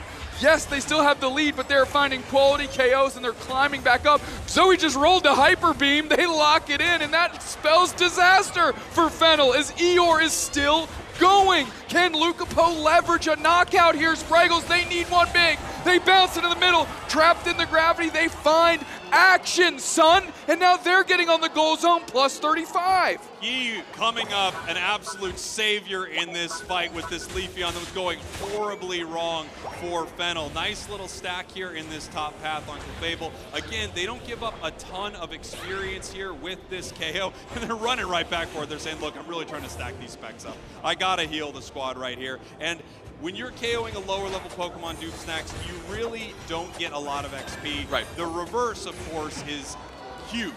Yeah, nice little Solar Beam out of Mashio to get the knockout on that Lucario. I almost forgot the name of the Pokemon. Yeah, it's because we don't see it too much. 155 to 198 right now as we're at the halfway point. And it feels like these teams are pretty even here. Fennel moving into the central area, catching the Clefable. Clefable up into the air. Leafeon seeing if they can make something happen. Clefable in a lot of trouble, and it does go down as Umbreon scores in this top path. Trying to secure some quality targets. All right, picked up and slammed down straight into the slow beam. A great KO by Eeyore, 2 down instantly. We saw the Pikachu Unite flash for just a moment, and they actually forced Mashio to use theirs just to get out. Electro Ball on a Luna, and now P is finding out that there's 3 players from Onic Rise on the hunt. This Leafeon is just so aggressive towards all of the wild Pokemon on this map. They are going to get punished for it right here as Onic Rise picks up a nice KO, but they're down 155 to 14. Getting ready for this objective, but there's a tier 1 goal zone here for Fennel, so this is a pretty safe fight for them. They can move in and out as they move towards the side of Onic, catching Slowbro a little bit. Bitterblade coming out, seeing what they can make happen. Gyarados heads underwater. The Phantom Force was not on time, and they go down. They catch Eeyore right there. That's gargantuan. They're going to be able to get this Registeel for free, and you can already see where that Umbreon is, just menacing them, moving forward, always pressing forward. Beautiful stuff there from Fennel. Great fight. I don't know if that Gyarados actually popped out of the water a little early to sort of make sure that they could outplay the Phantom Force that was coming from Ceruledge, or if it was just simply on cooldown and they couldn't make it happen. You see a lot of plays like that with Ceruledge where they wait to the last moment, hide right there, right, and make sure that they miss a Unite. Well, it didn't happen there. They go down. Regieleki now being pushed towards the side of Onic Rise. Again, they're behind on the scoreboard here. Level-wise, they're pretty close, but Fennel is all over their side of the map. Yeah, and immediately grabbing the Regieleki, Yume bought them so much time that they could get that clean, and now they're trying to score. Another huge toss and slam. The Charizard is trying to burn. Oh, we have a slow beam was used as well here, and that's a pretty late one, as now they're able to defend the goal zone, but they're fading back. 2 players down quickly. Eeyore getting another KO streak of 2, but they are dealt an L on the backside of it. Yeah, they stopped them from scoring, but they're going to need to recharge these Unite moves. One nice thing about Slowbro and Ceruledge actually getting KO'd there for Onic Rise is that helps charge their Unite move. They do get charged once they get KO'd. The unfortunate thing is they give more experience over to the side of Fennel. Fennel with a level 14 Charizard, 13 Gyarados, 13 Leafeon, about to be 14. Almost at their max level with 45 seconds left until Rayquaza. They're going to be a force to deal with, and we're going to have to see if Dev is going to be able to make anything really happen on this Lucario. It feels like it's been mostly a non-factor in this match. I mean, Yume always getting quality vision for the team. I mean, Fennel has a clear understanding of where almost every member of Onic is right now. Pete going in, puts a Razor Leaf down to see if they can get a catch. They can't. You actually saw Yume come down for the support here. 15 seconds till Ray Spraggles, and this one matters a heck of a lot. That's right. It matters so much for these two teams. Onic Rise, Fennel, 1 game away from the grand finals. The only thing in their way is the other team. Onic Rise is down right here, but not by much. If they can catch them, they can make something happen. Umbreon in trouble, and they're going for it now! They have to use their Unite move, and Charizard picks up and slams down. They don't get any quality action here. Yume peeling back. They rip Ray the whole time! They rip Ray the whole time! Tone secures, and holy smokes, 3 players down in a heartbeat. You want to talk about a bait and switch? Fennel just pulled the rug out from under us. Fennel takes Rayquaza. Fennel scores in the top path, now moving towards this main goal zone here, deciding to peel away. 1:30 left on the clock. It happened so fast, there's still time in this match, but look at this. Rayquaza shields on multiple members of Fennel right here. Mew doesn't have one, but Gyarados does. Charizard does. Leafeon does.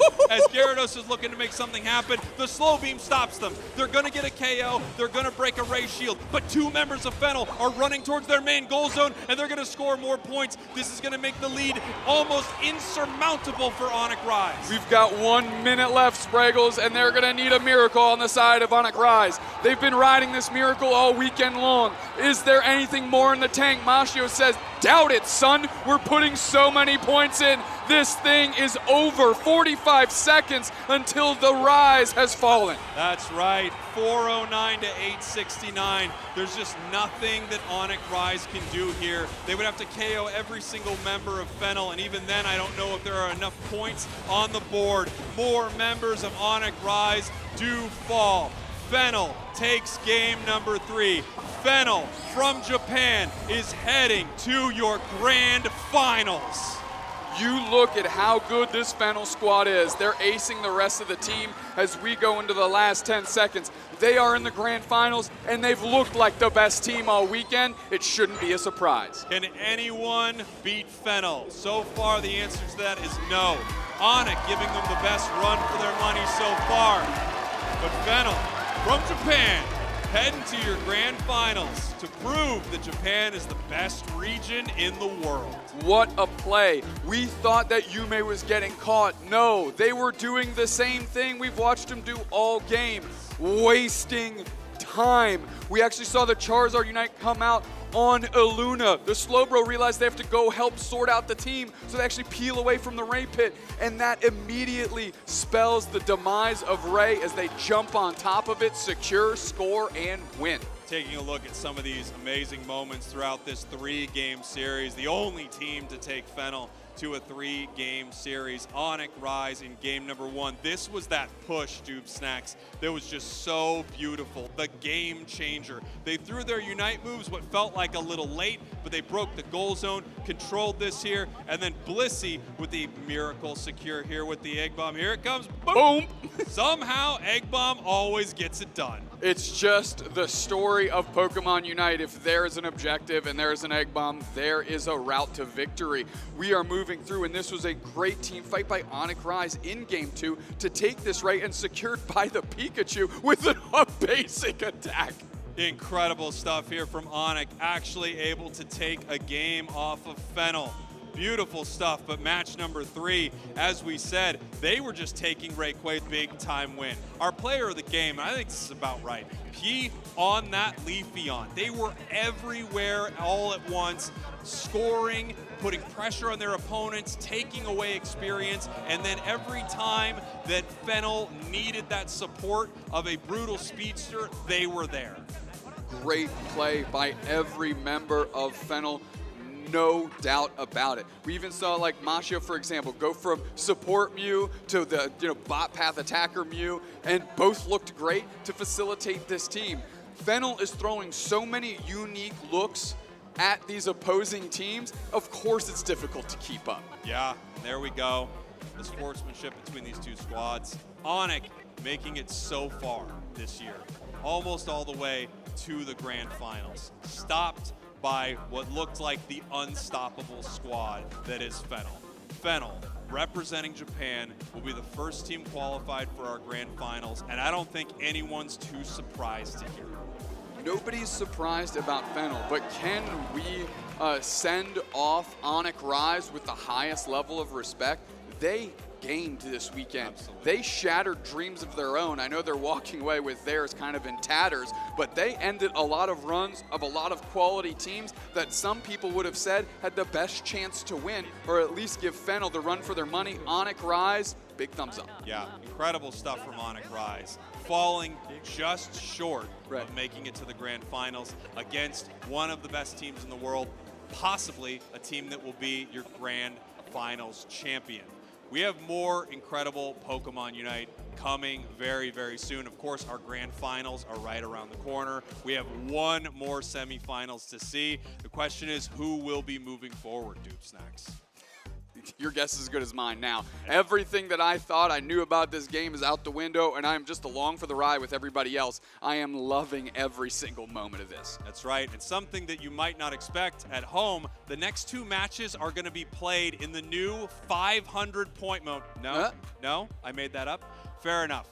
We will be right back very, very soon with more Pokemon Unite. Don't go anywhere. I will be mad at you. Very, very. I'll be more mad. You'll be more.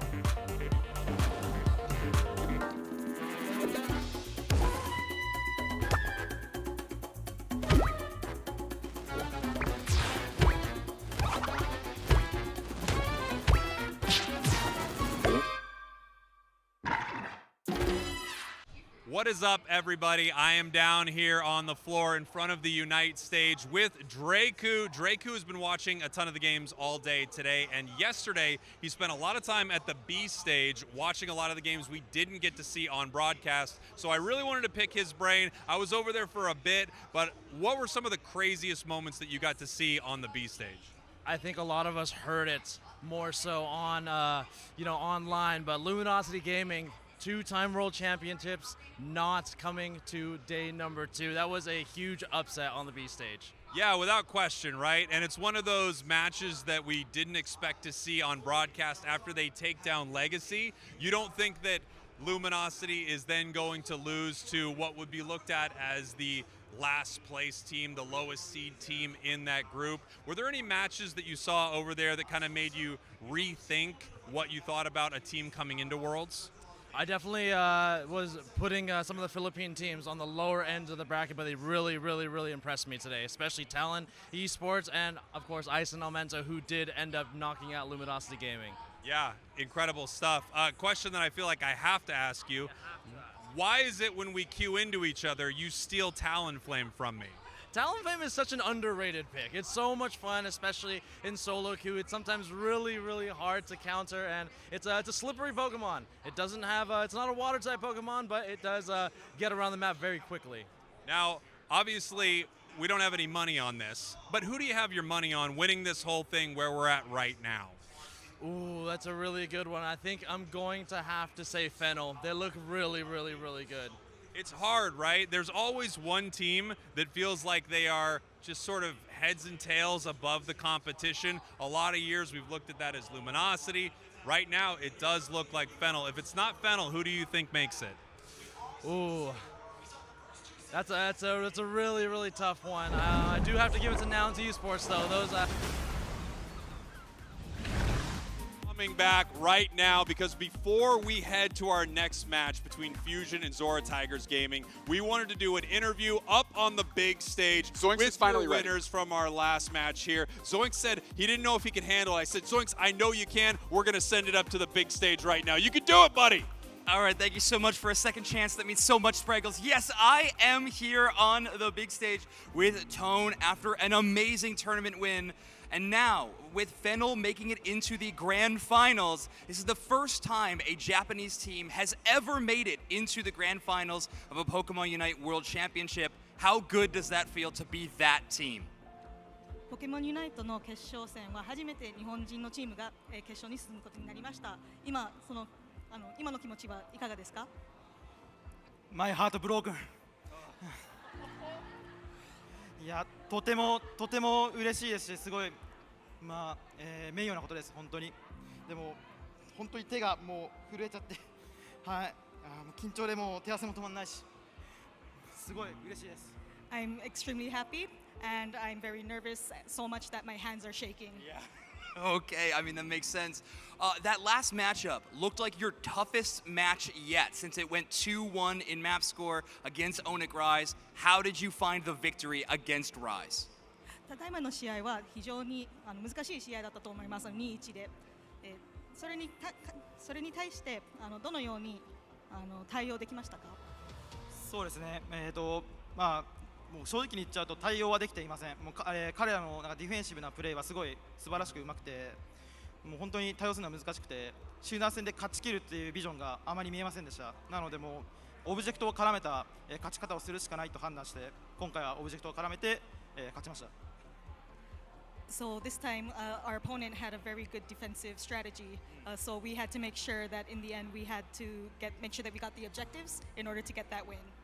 Okay, that makes a lot of sense. Now, this next matchup on stage is Zora Tigers Gaming and Fusion. Who do you think is going to be your opponent in the grand finals? 残ったチームはゾラタイガーズとフュージョンなんですけれども、どちらと対戦したいと思っていますか? 僕はゾラタイガーゲーミングと戦いたいと思ってます。理由はやっぱり僕らが今ここに立ってるっていうのは、ゼータ、あえてカビちゃんって言い方しますけど、彼らのおかげでここまで切磋琢磨できて強くなれたと思ってるんで、ちょっとあまりにもちょっと感情入りすぎて、ちょっとあんまり良くないんですけど、本当に悔しいんです。勝ちたいんです。彼らにリベンジを取りたい。So I'd like to get revenge on the ex-Tora. Okay, I gotcha. A revenge on Zora for knocking out Zeta. That makes a lot of sense. That's going to be a great matchup if it happens, because we have another great one here on the stage. I think we're going to throw it back over to Spraggles and DreamMax, but thank you so much, Tone, and good luck in the finals. I told you could do it, buddy. Great Zoinks, job, buddy. everyone. Let's Isn't go. he incredible. Look at him. He's just a little guy. You can pat his head over there. You all don't know the toll it takes for us to be shrunk down to be on stage and then re-expanded to come out here and cast. Absolutely preposterous. But we have a bracket. Let's rack it and show it to the folks at home. Let's take a look at how this has all gone. Legacy versus Cakelot. Cakelot takes them down. Fusion against the Juicers. The run back. Fusion moves forward. Fusion taking down Cakelot. Fusion now going up against Zora Tigers Gaming. Zora Tigers Gaming taking down MYS 2-0. Taking down Zeta Division 2-1. The Phenoms from Korea seeing if they can make it to the grand finals for the first time. As we have Fennel moving all the way through this bracket, taking down Isanamento, Talon, and now Onic. They are hanging out in your grand finals. Who will be facing them? We are going to find out very, very soon. Will Japan win their first grand finals? You're going to have to stick around to find out. We will be right back. You're staying right there. You stay there. We're not back, but like the show will be back, so don't leave. You stay. Just don't leave. We go. You stay.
And welcome back, everyone, to the Pokemon Unite World Championships. I'm Zoinks, she's Dandely. You're not going to see much of us because the draft is actually already ready between our semi-finalists. It's going to be Zora Tigers Gaming versus Fusion for a spot in Grand Finals and the last chance to make it to that possibility of becoming a world champion. So up until this point, we can say that this is the toughest matchup these two teams are going to be going up against. And if they manage to best this, Fennel is waiting for them in that grand final. And look, let's be realistic. I don't think anyone is going to be super excited to play a Fennel. But look, you want to be a champion, you have to beat the best of the best. So Zora Tigers, this team came out of nowhere for a lot of people. No one really expected them to be such a top contender, but look at them. Top 4, they have beaten Zeta, one of the favorites in the tournament as well. So if they can take them down, is Fusion the next one to potentially go down, or will Fusion continue their win streak? Yeah, I don't know. I mean, both of these teams can now earn the title of like the Japan Titan Slayers, right? I mean, Fusion taking down at that point Kabi-chans in the grand finals of Aos Cup, and now Zora Tigers Gaming taking down now Zeta Division in that top 4 spot. So, or sorry, top 8. Moving into that top 4. And this draft being very interesting so far. This opening draft, I'm looking at a lot of extremely powerful Pokemon on the side of Zora Tigers, whereas for Fusion, they're playing it safe. Defender, supporter, and the fact that they had the Buzzwole, I think Fusion with the Buzzwole, they have managed to really use this Pokemon to its maximum potential, and it's a great brawler against some of these squishies. Whoa, okay, we got Snorlax locked in for Ward. Wow. Very interesting. I mean, a defender that has essentially no pick rate whatsoever in our tournament. Ward does have some stats on it, so clearly in some of the off-broadcast games, Zora Tigers Gaming were bringing it out to play. But it will be that Scyther pick locked in for Fusion. They love these bug types, specifically the speedy Anemo. ones. Yeah, Anemo's fantastic Scyther. I love the way that he plays this Pokemon. Very sharp with his decision making, especially when he's trying to go for a particular target. And Sabine, this man's got to be shaking in his booth right now thinking, oh gosh, where is Anemo going to be? But I think even the Buzzwole is going to be a potential Pokemon that will try to dive him as well. Now, I have questions, just like you, right? This Snorlax coming out from Ward. We know Trevenant's still in the pool. We still have Mamoswine in the pool as well. Why Snorlax in this particular matchup? Are they maybe trying to do something like a little cheeky invade? Oh, they definitely could. We don't see any movement speed items from the Snorlax, nor in X speed. Usually we'd see something like that from an invading Snorlax. Yeah. The decision to me seems to lead into an early game laning phase decision. Snorlax and Inteleon are both notorious for their last hit secure, even in the early moments of the game. Specifically, Sobble, unbelievable secure for just being a first stage evolution, and Snorlax's tackle is both a great secure option and early game crowd control. This is going to be awesome for them in the bottom path. Zainuz has been known to make this Chandelure work despite having tough matchups and a slow game, early game is Litwick, but that's going to be a tough bit of competition. Yeah. Just like this match is going to be, Danley. Let's get into it. Game number 1, Zora Tigers Gaming and Fusion. Oh boy, this is going to be an absolute treat of a matchup. And just taking a look at the lane so far, nothing too crazy. Not looking at any invades either, so it's going to be a very clean matchup. Or maybe we're going to be seeing some cheeky stuff from Kia, thinking about it, but instead wanting to press the attack there with tempo, just trying to do what they can there onto Jong. Slow down this little Charcadet, and if possible, prevent the evolution. And Buzzwole, best bully to do so. Yeah, this is one of the first times we've seen Charcadet in path, and honestly, it doesn't do too bad. A decent amount of secure options, but it's going to be tempo, starting things off with a bit of momentum. That Buzzwole dealing that damage. You see that blinking gauge below their HP bar. Their Beast gauge is full. The next Fell Stinger they land will do tremendously more damage than the base attack. Yeah, so both teams just going to disengage for now. Reset, maybe reconsider what they're going to do. We do have the Scyther up there, so Anemo ready to assist if they want to try and push the issue in that top lane. And it's definitely going to happen, especially when we do have the Swablu and Altaria pop in. So Anemo ready to secure this for the team. And here we go. They have come in, and yeah, Jong's like, guys, nah. Yeah. I want to live today. Yeah, Lava Plume not really going to take a lot of that experience, at least not in the face of a 3-team member of Fusion. In the top side, we do have the poor Chansey having to make an escape, but it will be a level 6 Scyther after a big score. Good early pressure from Fusion so far. Oh, if Kia steals this, that would be very bad, but unfortunately not going to be enough there. It looks like the Snorlax has come in. Ward trying to slow Kia down, but too speedy there on that Eldegoss. Meanwhile, Leafeon in the enemy central area and actually will be going down to Animo. Quick feet, not quick enough for this Leafeon. The Scyther 1-0 in that speedster matchup. Yeah, Leafeon able to at least take the red buff, but Scyther taking that right back by knocking out that opposing Pokemon and transferring the buff over to it. So Animo having a great start to this matchup, roaming all over the map, but that's going to make things tricky. Huge snipe shot for Subin. The second one does go wide, and that means Tempo! Tempo getting this fight started, though, taking the fight up close and personal on this Buzzwole, and Zhong will not be able to run. Tempo is creating tempo for his team. He is massive on this Buzzwole, just beating people down.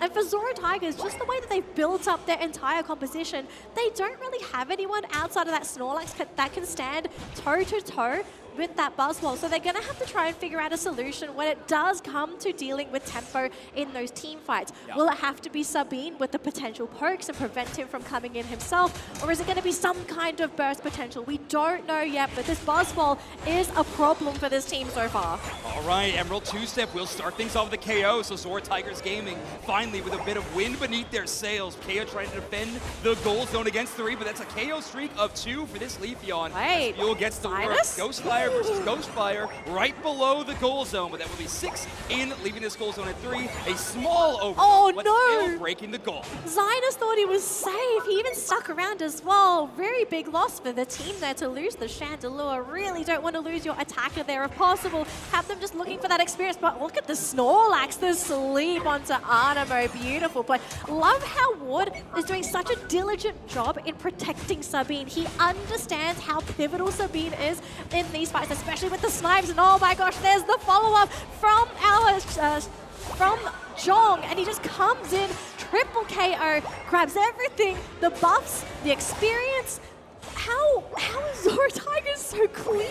I know, Zora Tigers Gaming finally getting a bit of momentum. A tough early start to this matchup with some early aggression of Fusion, but the response has been perfect. I love that Heavy Slam Yawn choice. Snorlax does have block, but that Yawn is an unbelievably long amount of stun. Especially the Heavy Slam tying onto the Scyther, and of course the Yawn landing will extend that CC for up to about 3 seconds, which is so much for a very squishy Pokemon like Scyther to deal with. It's not even just Scyther. I think, Tempo would have to be worried about being yawned himself. He cannot afford to be idle for his team. And I love how after noticing that this Buzzwole being a nuisance in the early game, constantly coming in with the attacks on that Leafeon, Emerald two-step every time it's off cooldown, just to slow down the progression of that Buzzwole. So Tempo not really holding that same level of power he had in that early game anymore. Yeah, and again, we're starting to see this Leafeon dominate this tournament, but now without that Comfey pocket that we've seen so popularized, which does mean that Blissey can kind of support the entire roster. If they need to Blissey since that Cerelix, they can. Big Heavy Slam, but doesn't land on anybody. But a Jet Button plus Power Nap is going to land a couple of stuns. Very nice work from Ward on this Snorlax pick.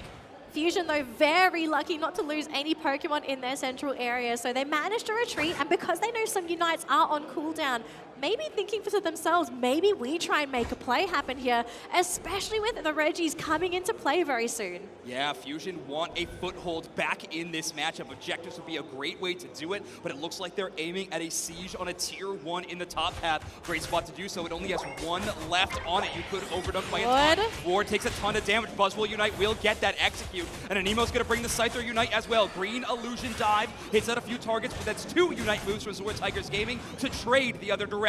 Leafeon going to chase down Animo. Rachel gets that knockout, and now the fight rages on the other direction.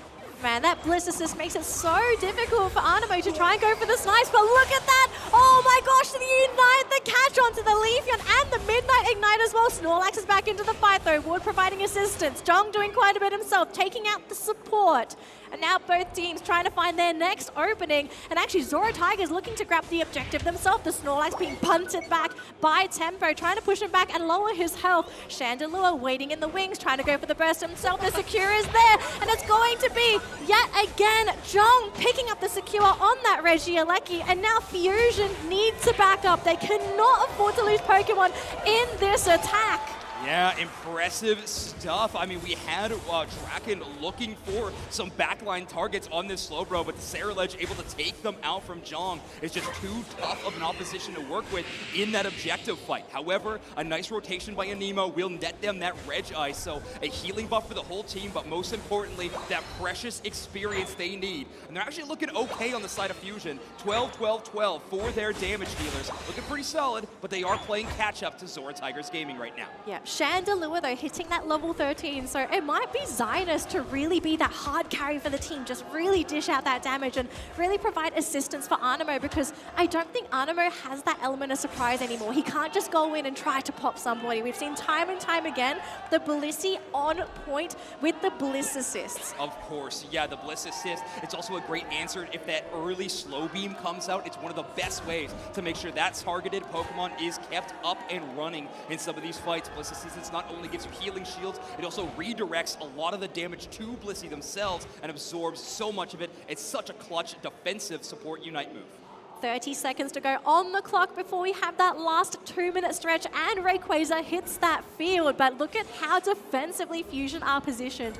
They are so afraid of being picked off and sniped off, and I do not blame them. The poke potential on Sabine, if too many of those snipe shots connect, they're going to take critical amounts of damage, and because you have Eldegoss, you don't have a quick healing support. You can't afford to take big hits like that. Yeah, you can maybe take one, right? You have that Cotton Cloud Crash, which is going to restore all of your HP, but that's such an expensive resource in a situation like that. Fusion with a long rotation around to this top side to control that map, mostly to shut down Mule on this Leafeon. They don't want that free flank into the backline that could be devastating for the Chandelure or the Scyther to have to deal with. Yeah, Mule also playing a really big role for his team because he's also covering Sabine's northern side. So in case anything wants to slip on through, he has the vision for the team, but Fusion, they are playing this extremely patiently. They know they still have a minute 30 to go. So what's the game plan for this team? Are they going to slowly poke this Rayquaza? Are they maybe going to try and run into Zora Tigers themselves? Because really, Zora Tigers, they're not that far away. A little micro cap can tie this game and even push them into the lead. Yeah, I think that's why we saw Anemo join this fight so late. They were hanging out trying to prevent any back caps because of how close this match score is right now. They were about to lose the first minute of the final stretch, and that is where those points are doubled.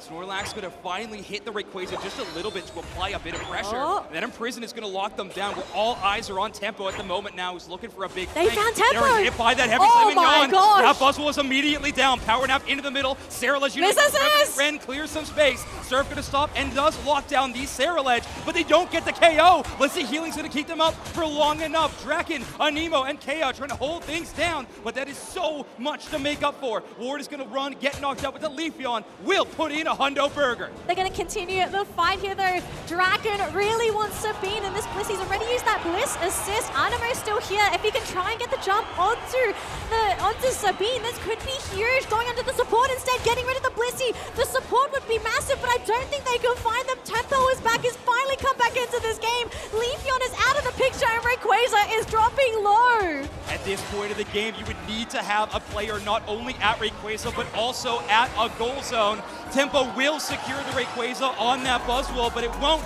be enough. Zora Tigers Gaming going to start our series 1-0. Zora Tigers coming out of nowhere, on the prowl, looking for the victory. Unbelievable. I mean, what a great response. I mean, Tempo and honestly all of Fusion played that fight so patiently until they didn't. They finally play up forward with the Buzzwole. I think Tempo thought that Ward was playing more towards the bottom side of that Rayquaza pit, thought they could push forward, apply a bit of pressure to that Leafeon, but immediately shut down by that Heavy Slam and Yawn combination, and even the tanky Buzzwole, who does have that Super Swole Slam, they can kind of get you out of some danger, but you can't use that while asleep. Great shutdown by XTG. I want to emphasize the fact that Zora Tigers, they made that play happen because they are so diligent with their vision game. They don't allow allow their opponents to come in from a blind spot to potentially take them out, right? So Zora Tigers, you can't just go for a very obvious play. You need to do something so unconventional that you don't normally see, that they really wouldn't have expected. I can understand wanting to try and make that play there for Fusion, because this team, classic aggressiveness. They love to play fast. But in that particular game, Zora Tigers, they had so many opportunities where they just denied Fusion from doing what they wanted. Poor Animo, so used to seeing this man just go ham on his Scyther, going into the backlines and basically shredding those attackers. But Sabine, the support of that Blissey, every time he got to the back lines, the Bliss assist was there. Yeah, Bliss assist was there. We even saw a nice little heavy slam yawn combo to really start things off with Ward on that Snorlax. So great to see early success on that Pokemon in particular, because it is a pretty wild pick. As good as it looked, trust me folks, we don't see Snorlax this often at all. Bans are going to be locked in. Zora Tigers Gaming banning the Hoopa and the Charizard. Fusion could be banning Blaziken and Urshifu. One interesting thing to note here, Fusion losing game number 1 means they had choice of side for this game, and they chose second pick to have both last pick and these back-to-back double picks. They clearly have something that they want to bring in that final pick. And if you're Zora Tigers, I hope you've covered all of your bases in this upcoming draft, because sometimes all it takes is one unconventional pick to completely break down a team composition. So for Zora Tigers, clearly they want to pick up something that they're comfortable with, right? So I think Zhong did a fantastic job on the Cerule Edge. Every opportunity he was given, he took it. Chobo, Eldegoss, this is going to help the laning stage. They love to have that pressure, so but I think the great choice here for Chobo. Sabine back on the Inteleon. I mean, if you can keep picking it, you don't have to ban anything. Eldegoss also a great response to how fast Fusion likes to play these team fights. Cotton Spore gives you a little bit of anti-dive variety in your move kit. And there we are. The Cramorant pick for Zinus is interesting, and Anemo is going to lock in this Mimikyu, a Pokemon that is usually phenomenal into speedsters and dive Pokemon. Gyarados and Ceruledge not necessarily fitting that bill, but can still play in similar fashions. It'll be Tempo locking in that Pokemon. And if Fusion is putting their hopes in one player in particular, it's gotta be Tempo. One of the most gifted mechanical players this game has ever seen. And now they are locking in one of my favorite Pokemon in the Mimikyu. I think a lot of people love that Mimikyu pick, but is it enough, right? Even though Mimikyu can be a monster in the laning stage, and even in the mid game as well, when given the opportunity, it can come in and really dish out that damage. I fear that there still might be a little bit too much on the side of Zora Tigers Gaming. Zhong is going to be playing up on that Gyarados in that top lane, right? So there's a top lane Mimikyu versus Magikarp matchup. If you can slow Zhong's early game, I feel like that's when we could possibly see Tempo take over. But that's an if. Of course, yeah, you could try to delay that Gyarados, but best laid plans and all of that as we head into game number 2. Honolulu, I need you to help me out. Make some noise as we head into our second game of this series. Win or go home. Here we go, folks. Straight into those lanes. And again, nothing too crazy. I'm glad these teams, they're keeping themselves composed, not doing anything too out of the ordinary that they themselves might not be comfortable with. But I do want to see a surprise. I want to see something magical, something that we haven't seen before that can push this game to a game number 3, because if Fusion, if they do the same thing as last game, I fear this could be a 2-0 matchup. I do believe they can do it because we know Fusion, they are an incredibly talented group. Absolutely, and there were so many aspects of their game in that last set that I was so fond of. I mean, even going into that final moments, they had the lead, they were doing great on levels, but the slight misstep around that Rayquaza fight is, of course, disastrous, and that is so tough to deal with, but you clean that up, you could be looking at a 1-1 set, and I know there's a lot of people, but more than anyone, these 5 players on this Fusion roster are begging for that. They are begging for it, and so far both bottom lanes, they're just waiting for all this experience. They just want to make sure that they're going to hit their level timings as quick as possible. We have our central laners in this top lane as well, ready to go to try and get all of this experience. And look at this, actually going straight for the pullback onto the support, so that's going to be some free experience. Zhong and Mill hanging around in that top lane, but there's only so much you can do as that Magikarp, so 3 scores to start the game here for Fusion. Yeah, great push. I love that choice to jump onto the Gossip floor for a Nemo's Buzzwole. Oftentimes you try to chase down that Magikarp, deny that effort gauge from getting filled up, and you put on that early aggression, but sometimes taking out the support is a nicer option, and in fact Magikarp can't even do anything after that. So fantastic work playing around John and of course Chobo. And we are looking at an 8-minute evolution as well, so definitely not the fastest Gyarados we have seen in the tournament thus far, which is what Fusion want. They don't want Jong to snowball off the bat, because we've seen what happens with Gyarados is when given the early evolution. And actually mid lane, we're seeing another battle here as one of the supports already taken down the Zora Tigers, and they're going to keep chasing for that Cramorant. It's going to be 2 for 1 so far. Looks like the Snorlax setting up for the team as well. This Buzzwole, Animo can't find that opening, instead pulled back and going to be shut down as well. Zora Tigers, their fangs are out. Zora Tigers Gaming going to reduce this goal zone just to 8 after that play. I mean, clinical how they took down those targets one by one. Tempo with that play rough is in pretty deep. And of course, that slap shot's going to hurt. I don't think we see them make it back to the goal zone. But with the Blissey assist, they might be able to push this fight a little bit further. Play rough gives you invulnerability frames. They're able to avoid a lot of damage, but not when you're not using it. What a shot from Subin. Oh, there's snipe shots coming in from Subin. The fact that they're landing, they could have kept the Mimikyu up, but just the threat of this Inteleon, you cannot leave this Pokemon unchecked because it does so much damage, especially with the fact that the snipe shots, the further you are, the more damage it does. Exactly. Being on the receiving end of those things is not something I would wish upon my worst enemy, Spraggles. But I would not wish that upon them, of course. Kea takes a bit of damage, has to defend this goal zone, but they're going to have the help of the Regirock buff their teammates got in the bottom path. Tempo trying to defend this goal zone, tougher to do with that play rough since it is, in fact, single target. Shadow sneaks onto Subin, but it's not enough. Regieleki will land, and Zora Tigers Gaming are going to be racking up these AOS energy scores. Racking up the AOS energy, getting the experience as well, but they're not too far ahead. Fusion are actually doing a really great job keeping up with the macro. We haven't seen a lot of Zinus in this match, and it's mostly because he has just been hunting all those wild Pokemon to make sure that he's able to stay toe-to-toe with Zora Tigers in the level department. The rest of the team, they are trying to hold the fort here, and we do have that Slowbro and the Buzzwole. Mimikyu there with the Unite. They do get Sabine, so there's going to be no more snipe shots, as well as the Eldegoss. So 2 of the backbone of this composition down and out, and even the Gatling Gold missile comes out as well. Zora Tigers,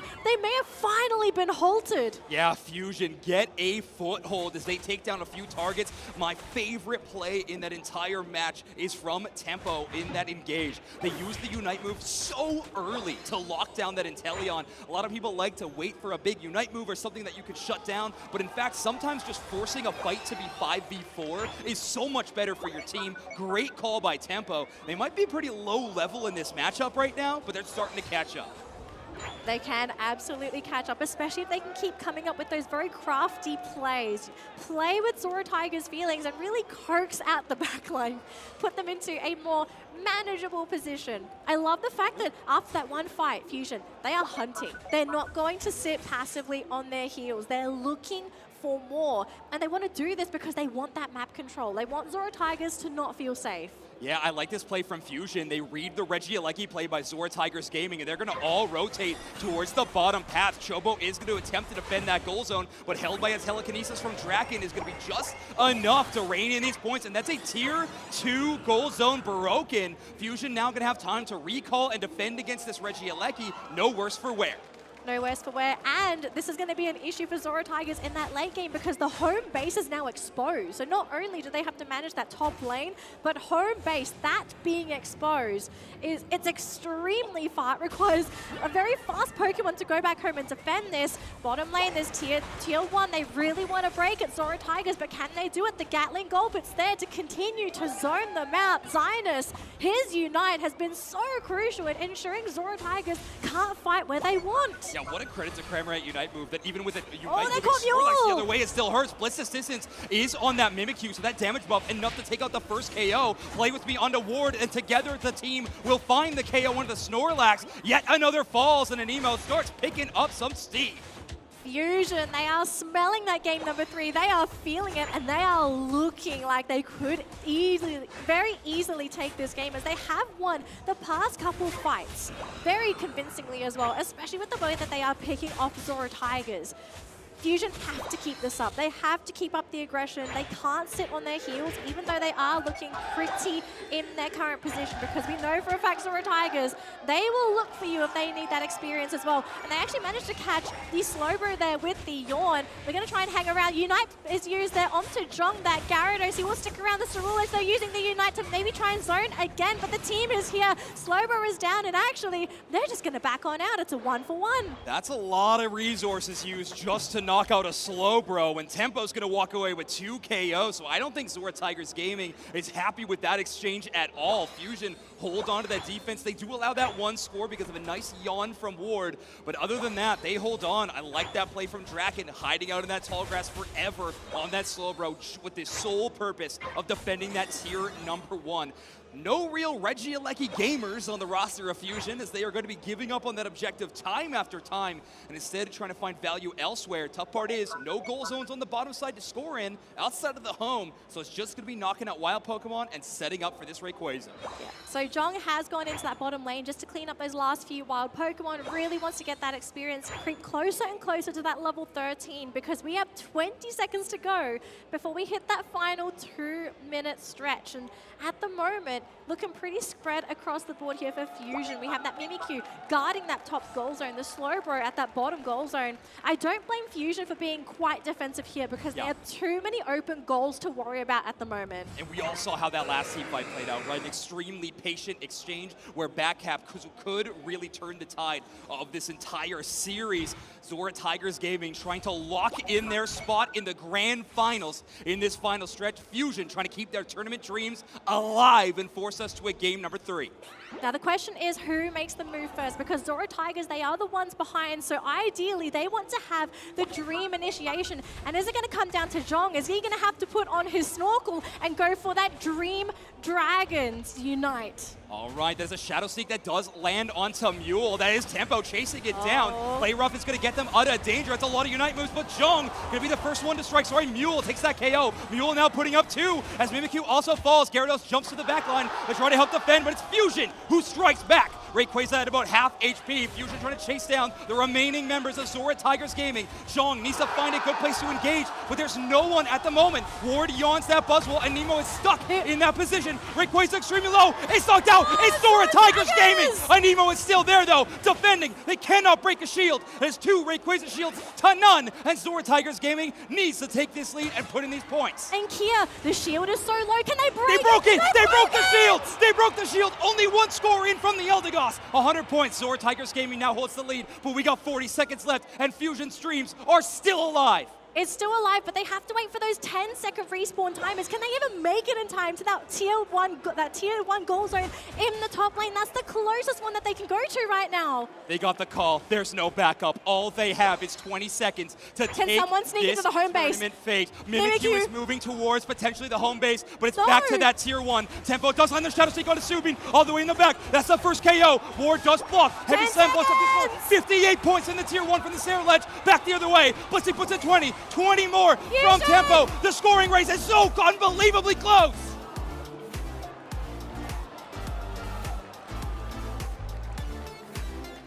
I am stunned with Zora Tigers Gaming reacting like they do. I have to imagine that is going to be it. And 389, Zora Tigers Gaming eliminate Fusion, handing them their first tournament loss of the entire season. And Zora Tigers Gaming achieving a first for their region. Korea is in the grand finals. Say one thing, I told y'all, Zora Tigers Gaming are going to be competing against Fennel in our grand finals. Korea versus Japan for the first time for both of these regions in a finalist position. This is unbelievable. What a match! I am so impressed in the journey that Zora Tigers Gaming have taken, not just to make it to grand finals, but from making it at the beginning of the year to qualifying to Worlds. And just the fact that they look so different, vastly different. I don't think you would even think of them as the exact same team from what I saw at the beginning of this year.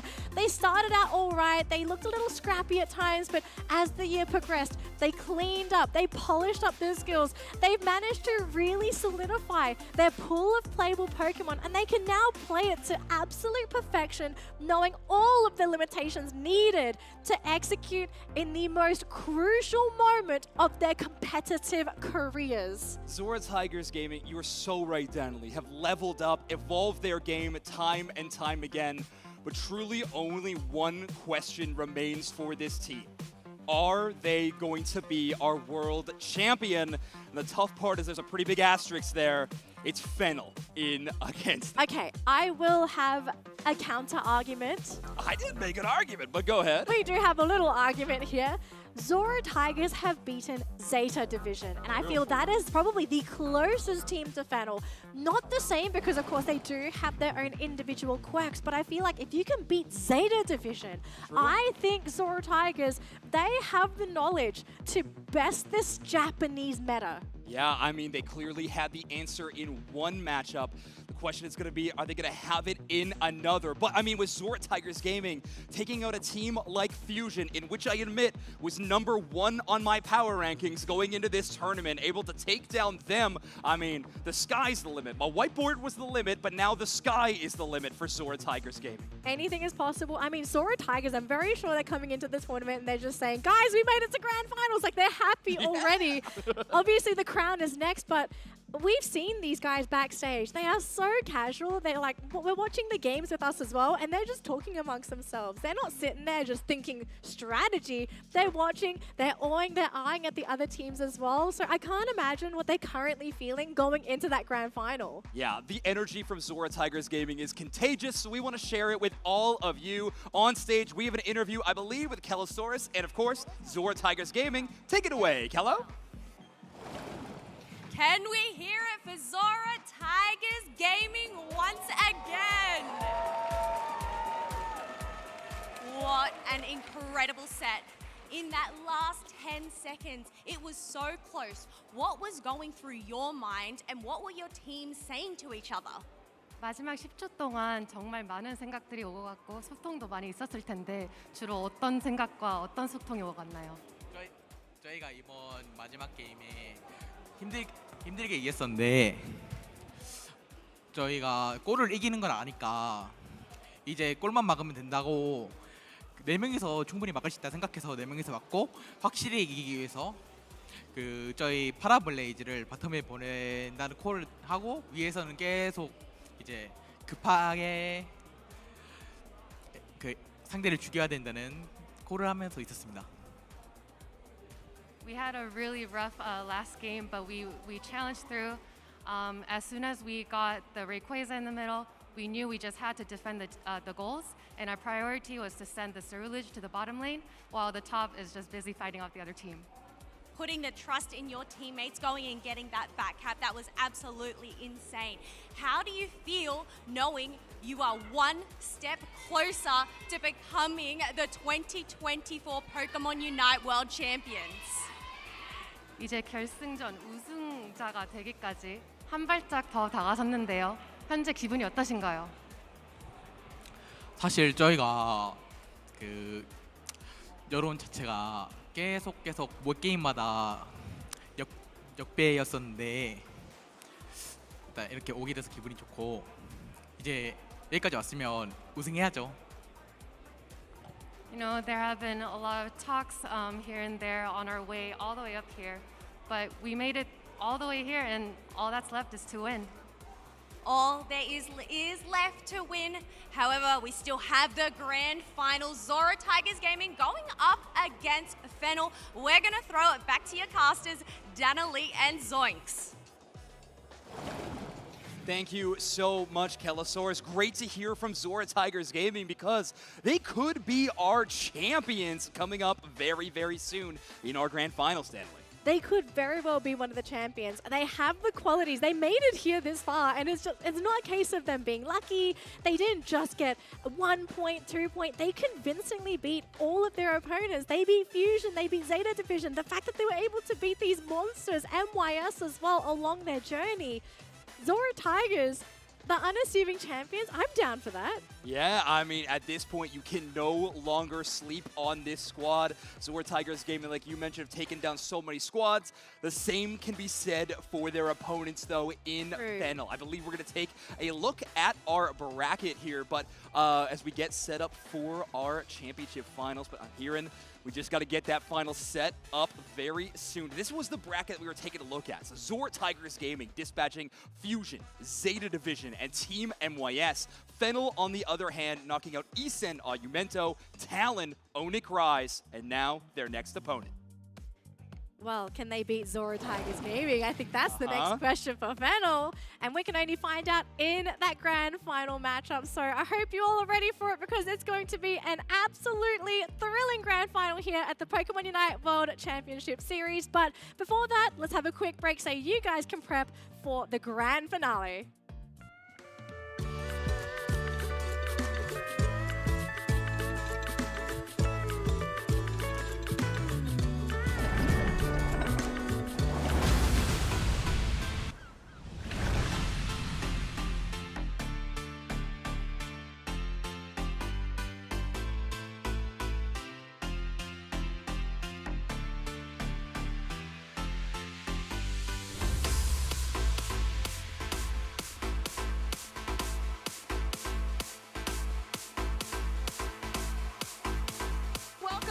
Pokemon World Championship 2024!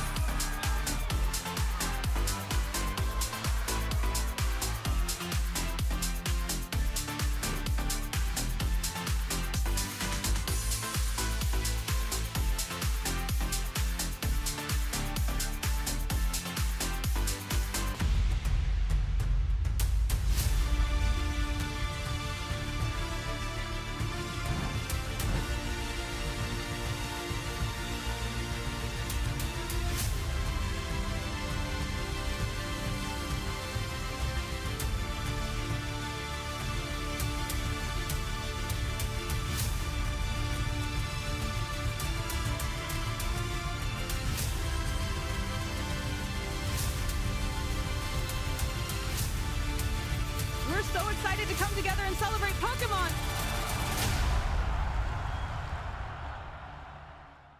Hello and welcome to the Pokemon Center pop-up here in Honolulu, Hawaii at Pokemon World 2024. We are here with some champions who are going to show us what it's like to shop with a pro, right, Spraggles? That's right. This is the best place to be here at the Pokemon World Championships. And who are you standing here with? And an international champion, Polaris.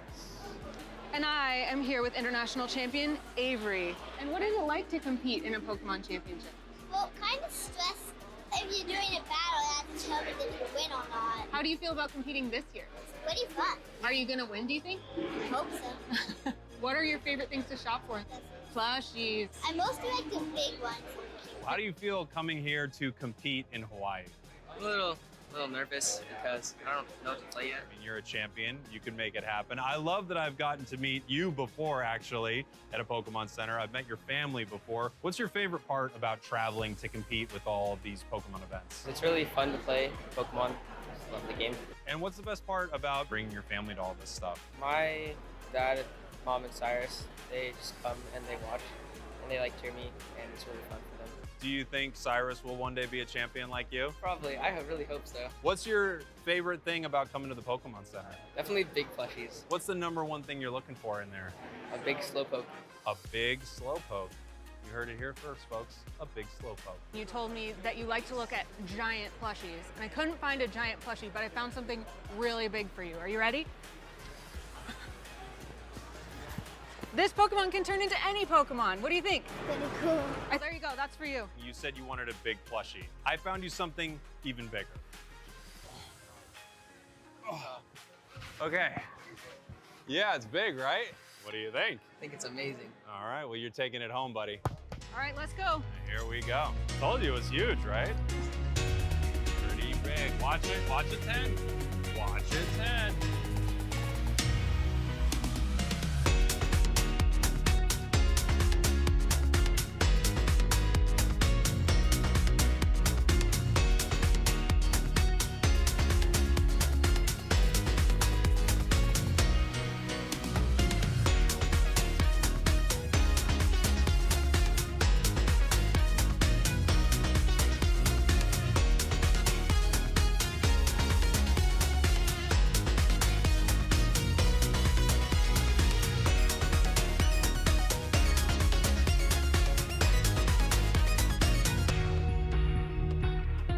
I think the toughest thing will be getting in your carry-on, but once it's on the plane, like, you're good to go.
of Unite Battle, the first team to score 500 points wins!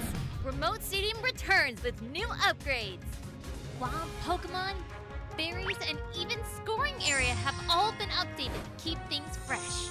Plus, make use of new AOS technology to spice up matches in fun and unpredictable ways. Employ unique strategies in every stage of battle. This new mode is officially launching next spring.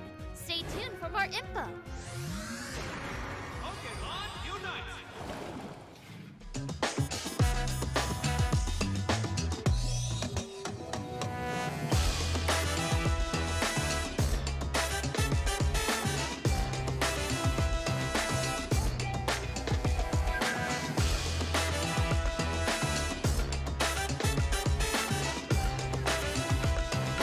From all around the world. The best of the best from each region has been flown to Honolulu, Hawaii to compete. Now, after 2 grueling days of competition, only 2 remain. Fennel from Japan and Zora Tigers Gaming from Korea. For the thousands here in attendance and the hundreds of thousands of you watching at home, welcome to the Pokémon UNITE World Championship Grand Finals! You can hear the crowd. Of course, we're ready. They're ready. The teams are squared up, ready to knuckle up and ready to game in the Thea Sky Ruins. And you know what that means? We got to go down another button. because it's the grand finals and that's what this is all about.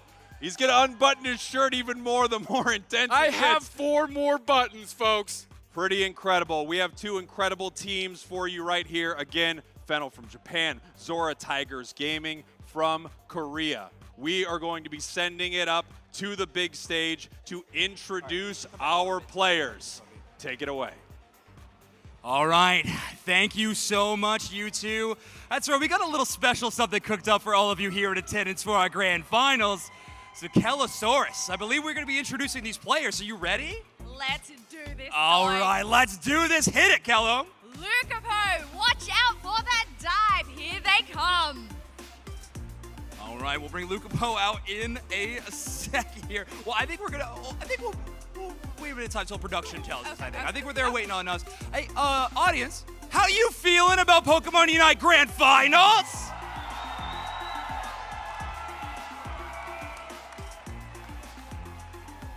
All right, Kello, I believe they're ready for us, so why don't you introduce our first player? Let's try that again, shall we? Yeah.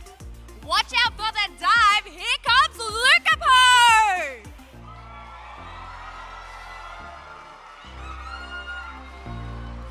Oh, all right, and of course, dominating in Japan, it's Mashio!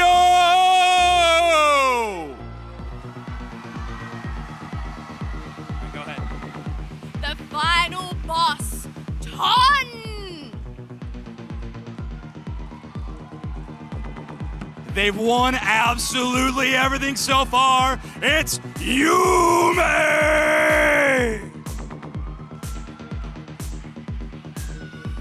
The absolute mechanical god, Ki!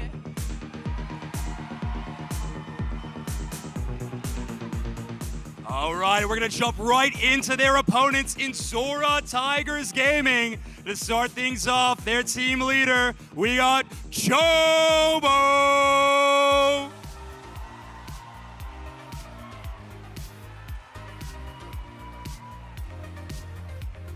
Don't be scared. Here comes that Gyarados, Jong!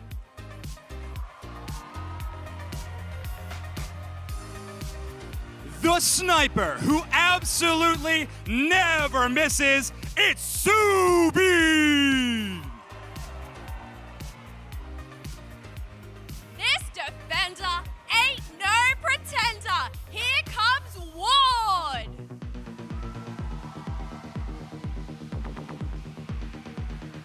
And we like to call him the hard carry, it's Mew!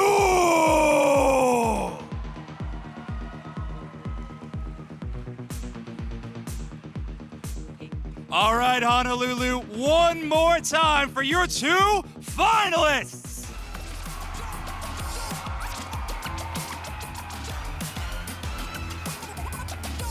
All right, thank you so much. Teams, you may go to your desks. Captains, please stay. Teams, you may go to your desks. Thank you so much, Kello.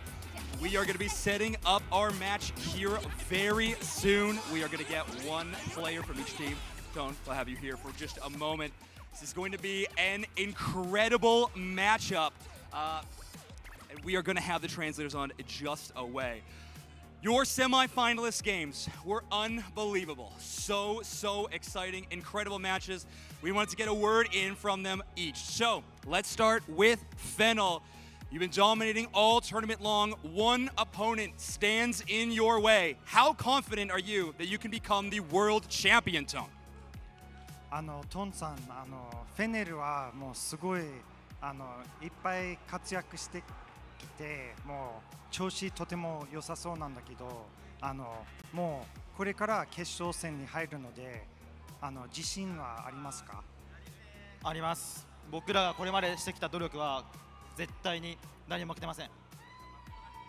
Yeah, we got a lot of confidence, and we're going to use everything we learned to give it our all. All right, I mean, that's a lot of learning. Well done. Okay, for Zora Tigers Gaming, you were considered the underdogs in this event. Not a lot of people think you could win it, but now you have earned your spot here. How confident are you that Zora Tigers Gaming can become the world champions? 여기까지 올라오기까지 많은 분들께서 이 팀이 올라올 수 있다고 생각하지 않았는데 결국 여기까지 오셨어요. 결승전까지. 이제 얼마나 자신감이 있으신지 말씀해 주세요. 언더독으로서 결승에 왔으니까 또 잡아드려야죠. Because we were called the underdogs, we have to win. Okay, I love that energy. Awesome, captains, you may return.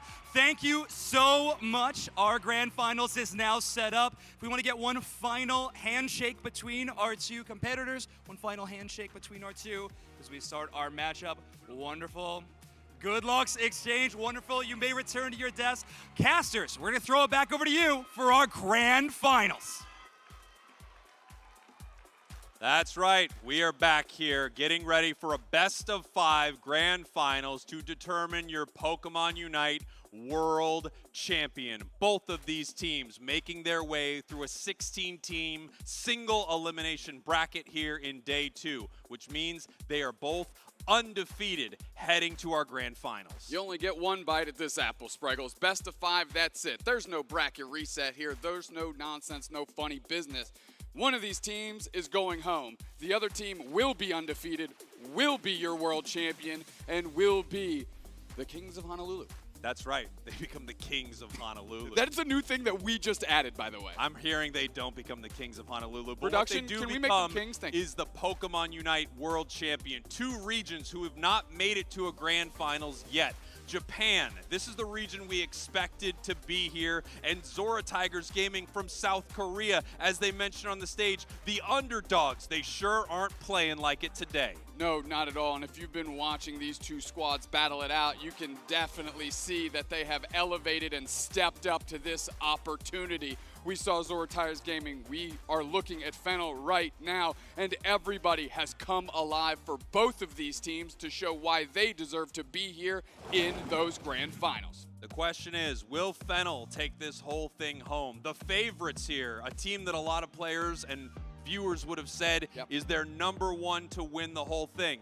No shock that they're here in the grand finals. Then you have Zora Tigers Gaming, a team that has been through a gauntlet, taking down impressive team after impressive team, winning their way to these grand finals. And I feel like from what I've seen this weekend, every single match they are leveling up. Every single match you're seeing more and more why they have made it here to these grand finals, why they are facing off against Fennel, why they could be the Giant Slayers, and why we all may have been foolish to call them underdogs in the first place.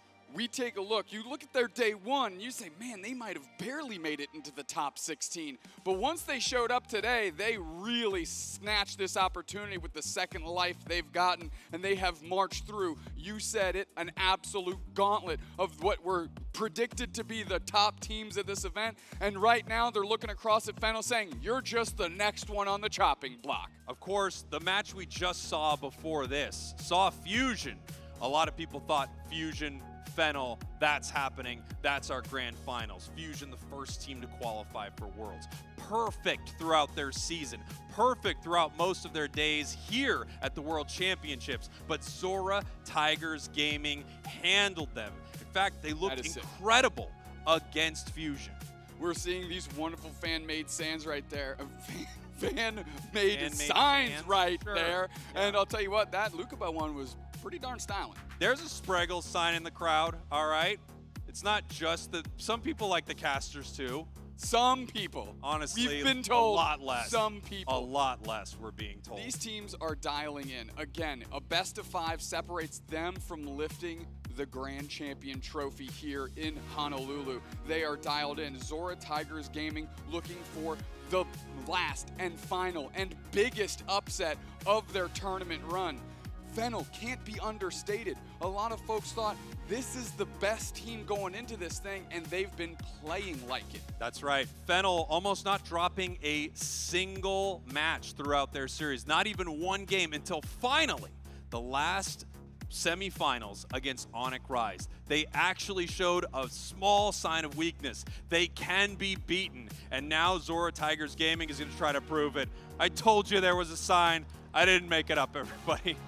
There's also a DreamMax sign I've heard. We haven't seen it yet, but it definitely exists. If we have enough time, someone scour for a Doob Please, snack someone sign. make me a sign. Quickly make Holy a sign. smokes, I am struggling up here. We're seeing the crowd shots here as everybody's waiting for with bated breath on these grand finals, and I am like getting jittery. I'm so excited for this thing to get underway. I do feel nervous for these teams. I feel like there is so much on the line. There's so many expectations put on both of them, especially Fennel out of Japan, a team that I think the whole world has been rooting for. And you have Zora Tigers Gaming from South Korea, a team that I think a lot of people are unfamiliar with. Well, you're about to get pretty familiar with them here in our grand finals as our teams are loading into our first draft. Let's get into it. Hoopa quickly selected by Zora Tigers Gaming. Mimikyu on the side of Fennel. Let's get to work. Here we go. Charizard banned out from Zora Tigers Gaming. Don't want to deal with ton on that Charizard. Final ban heading over to the Leafeon. Zora Tigers Gaming with your first pick of these grand finals. Again, this is a best of 5. A team will need to win 3 times to become your champion. We see who we're hovering, and it's a Suru Ledge, snap block by Zhong, and we are on the side of Fennel here. How will they respond? Great options here. It looks like the Blissy's quickly queued up. Yeah, it looks like Blissey is about to be locked in here as they're trying to choose their next Pokemon, and they are choosing Umbreon. Umbreon and Blissey taking their defender and their support early, possibly picking away something that they know Zora Tigers Gaming loves. That's what you're trying to do in this draft, Doob Snacks. Not only pick the best Pokemon for you, but steal away something that you know your opponents want. I don't think Chobo's too rattled, though. They've been on this Eldegoss multiple times today, and they have saved the entire team with that Unite move. And now Mule snagging that Urshifu, which means Lucapo won't have it at their disposal. You're right about that Eldegoss. We saw some absolute heroic plays from Zora Tigers Gaming with this Eldegoss as we look for our next 2 picks from Fennel. We're going to have to see if they want to lock in some all-rounders, some of their attackers, or if they want to try to let something wait till later so it can't be countered. Hovering Mew and Dodrio here. Looks like Fennel is trying to get you to become their biggest fan here on broadcast, locking down the bird. As long as it has the right amount of hats, I think we're in good shape. Mashio has looked great on this Mew. They played it in the 3 games against Onic Rise, locking it again. Unsurprisingly, though, Ward, who has had just an absolute ball-out performance on the Snorlax to get them to these finals, grabbing Mamoswine, a quality defender pick. And here we go. Pikachu, our last pick for Zora Tigers Gaming. A Pokemon that I think a lot of people counted out, but you can't count out the mascot. It's been performing incredible here today. And as someone who loves Dodrio, I can tell you, you hate a Pikachu on the other side of the map. Stunned. We've got a gutter pick Blaziken, what folks consider to be one of the best Pokemon in the game, and these priorities and the meta changes throughout the life cycle of a tournament, and we've just seen the biggest proof in the pudding of that right there. Right there on the big stage. 5 trophies, 5 players, a best of 5. 5 games could separate them from becoming your champions. 1 team, their dreams will be dashed. 1 team will raise the trophy here very, very soon as our teams are loading in. We've got a few more moments to these final preparations. These players get dialed in because once they hit the map, it's all action. That's right.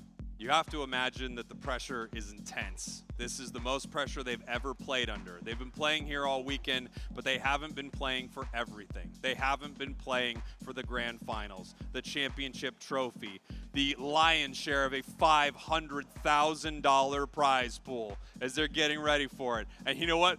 Fennel looks like they're feeling pretty good.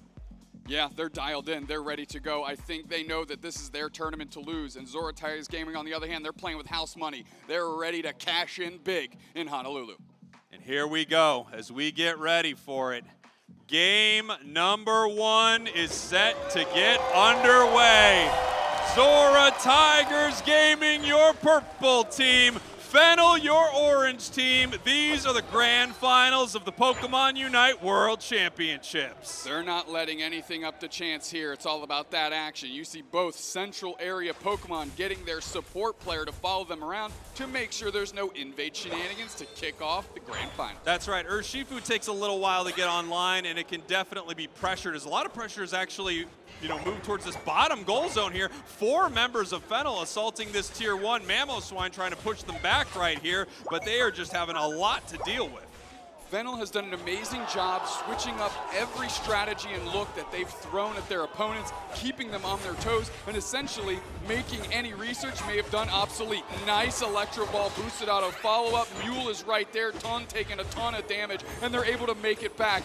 This team covers each other's behinds day in, day out. Nobody ever getting knocked out. Beautiful stuff there from Fennel. What a tricky play. 4 members of their team down in this bottom path. I remember the 1-1-3, but the 1-0-4 as they try to take everything here in the center and push Mule back. Mule is sitting there, they're going for an engagement on Combuskin. P not about that action, gonna step back behind as you can see them clump up. And oh, this is a big time KO streak of 2 for Mule, saying, Lukapo, you got an Urshifu, I got one too, big boy. Here we go, scoring in this bottom path now 69-16. Zora Tigers Gaming taking a big fight and a win there off of Fennel. As you can see, Cerulege here in the central area. Urshifu coming up to help. They pick up another KO. They're looking for Dodrio. They're looking for a Pokemon on the other side as well. They go down. Cerulege is taken. Dodrio goes down. Ward making it back to their side of the map. Meanwhile, we've had this Umbreon just working on the top. Dodrio finally evolved, ready to get into the action here. 69-21, the levels look in the favor of XTG right now, but with that Pikachu getting knocked out and points going in, the lead is shrinking. That's right, this is just so incredibly close still. A lot of battling right out of the gate here. These teams being very, very aggressive, looking to get this Blaziken up to level 7 so it can finally evolve. Dodrio here in the top path, seeing if they can possibly catch something or get some experience. They're still a little bit behind. Cerulege already 7, and we have Urshifu at 8. Sitting on pad, Tone just hanging out, seeing to see where Zora Tiger Gaming goes. We've got our next big objectives here in the Swablu and Altaria that populate great wild Pokemon farm that is going to be contested in most circumstances. Here we go, moving in right here, big time Snarl, but the Phantom Force pushes it right back, trying to grab Dodrio. They're not able to make it, and they push on to the Umbreon here. Umbreon having to peel back. Going right back into the action now that the Dodrio is ready to go. Ward playing up front, getting some vision, eating a boosted auto, barely gets caught by the solar beam, and that's going to be a problem. Mule getting away from the overheat, boosted auto on them, and now we've got Regis that have hit the map, but nobody's looking to fight over him quite yet. Yeah, and it looks like Mule's going to start this here. He is level 9, so he does have his Unite move. Mew also with the Unite move here, hitting another massive solar beam. Mule's very low. Ward getting buckled right now. Regirock is still standing, which means all of XTG has to back up, and that is taken by Fennel. The first objective and great experience goes over to the orange team. That's right, and as we can see in the top path, we have them fighting over this Regieleki. Goes to the side of Zora Tigers Gaming. 1 objective for Fennel, 1 objective for Zora Tigers as they start moving towards this goal zone. Are they going to be able to score here? Will Regieleki go in? 3 members of Fennel are here to stop them. Yeah, and they're just going to be able to rip this Regieleki. Where's XTG going to go to try and find value? Blaziken getting collapsed on in the middle here as P tries to just go to the chase down on Chobo, but they're actually looking at the Blizzy. Nice Bliss assistance to keep them going. Can P convert? Nice eject going in the overheat. They're going to catch one and they're going to go for more. Chobo just running away and Jong saying, you're supposed to support me, big boy, but you're going in the wrong direction. Now they're getting on top of this goal zone. Yume has to peel back, but P is still in the action. And you know that fire type's all about the smoke. They're charging up an overheat. Nice Umbreon Unite by Tone to keep this push going. We're eating some eggs now and the points are going in. And finally, Fennel has the lead after a KO streak of 2 by P. Continuing this push right here, looking to score. Pikachu actually stopping him with a Thunderbolt right into the Unite move, trying to stop the scores, but they can't do it. The points are raining in. Fennel now up 88-143. You take a look at that. They looked at Pikachu and said, you might be the mascot, son, but I'm the best Pokemon in this game. And just hit him with a couple scissor kicks to the teeth, sending Pikachu flying in a bad way. Here we have in the top path, Mule trying to get as much experience as they can. Level-wise, it's very close between these 2 teams. Score-wise, also very close, but we have a bottom goal zone gone for Zora Tigers Gaming. Yes, they have access to some free experience on their side of the map, but they lose a huge positional advantage down here at this objective, and you can see it's going to be difficult for them to move in and fight. Instead, they possibly could look for a catch in the central area, but look at this. Fennel looking to put more points points on the board. Yeah, as they've had great vision on XTG. Nice engaged attempt by Ward to at least get space, but Lucapo's not shying away. Overheat charged up. It does catch Mule for half their HP, forcing out the Pikachu Unite. Cotton Cloud crash by Chobo, picks up Cerulege, and now they're going to get an opportunity to score. Big overdunk there in a good way, still down by 52, but it's signs of life out of XTG. That's right, and now we have one goal zone gone for both teams. Regieleki getting very, very low. The secure, no! The Unite move not able to make it happen. Urshifu starts pushing towards this Umbreon. Umbreon in the face of Zora Tigers Gaming. Nice solar beam by Mashio to get on top of this team. Nice Bliss assistance on P to bully out the other Urshifu. Here we go. Regieleki walking, but it looks like it's going to be stopped by Fennel. There's not a lot Zora Tigers Gaming can do about it, and they're not pushing with it. They're also not moving towards this bottom goal zone. This bottom goal zone's still up and giving a great positional advantage for this next objective in the bottom path. We have a Reggie who's spawned down there. We have another fight breaking out here in the center. Tone using foul play to get the burst towards their side. Boosted out Electro Ball, catches Mule. Mule is taking a ton of damage. They're jumping on top of them, and the KO's down. Mule is down, getting donkey kick back to face, and they're raging forward. 2 players down. Solar Beam finds Ward. Ward taking a ton of damage as well, and they're sent packing. This is another goal zone getting attacked by Fennel. That's right, Fennel attacking this goal zone. Mew getting very, very low, but somehow peels out with almost no HP. The Unite move from Pika doesn't find it. The no HP Mew from a mile away decides to hit him with the Solar Beam. They have to pull back now as we have Urshifu, Eldegoss, and Mamoswine defending this goal zone. Still very close. 150 out of 238 after Fennel has scored more points in this bottom path. Umbreon scoring again, another 12, bringing them up to a 100-point lead. What is very important of this composition that Fennel have is that Dodrio is incredibly good at scoring points and playing away from the rest of the team. So that's an opportunity how they can stress the map. Nice KO by Zhang on the Blissey to be able to work on this Registeel. Solar Beam's a little early. They're not going to be able to take it out from under XTG. 30 seconds till Ray. The first Ray of our grand finals. That's right. This will be our first test of these two teams at Rayquaza. Very close on the scoreboard. In fact, one full pocket score in double time here under the 2-minute mark will bring these teams to a tie. However, the team that hit the score threshold first would win if they happen to tie in this moment. So Zora Tigers Gaming needs to score a little bit more than that.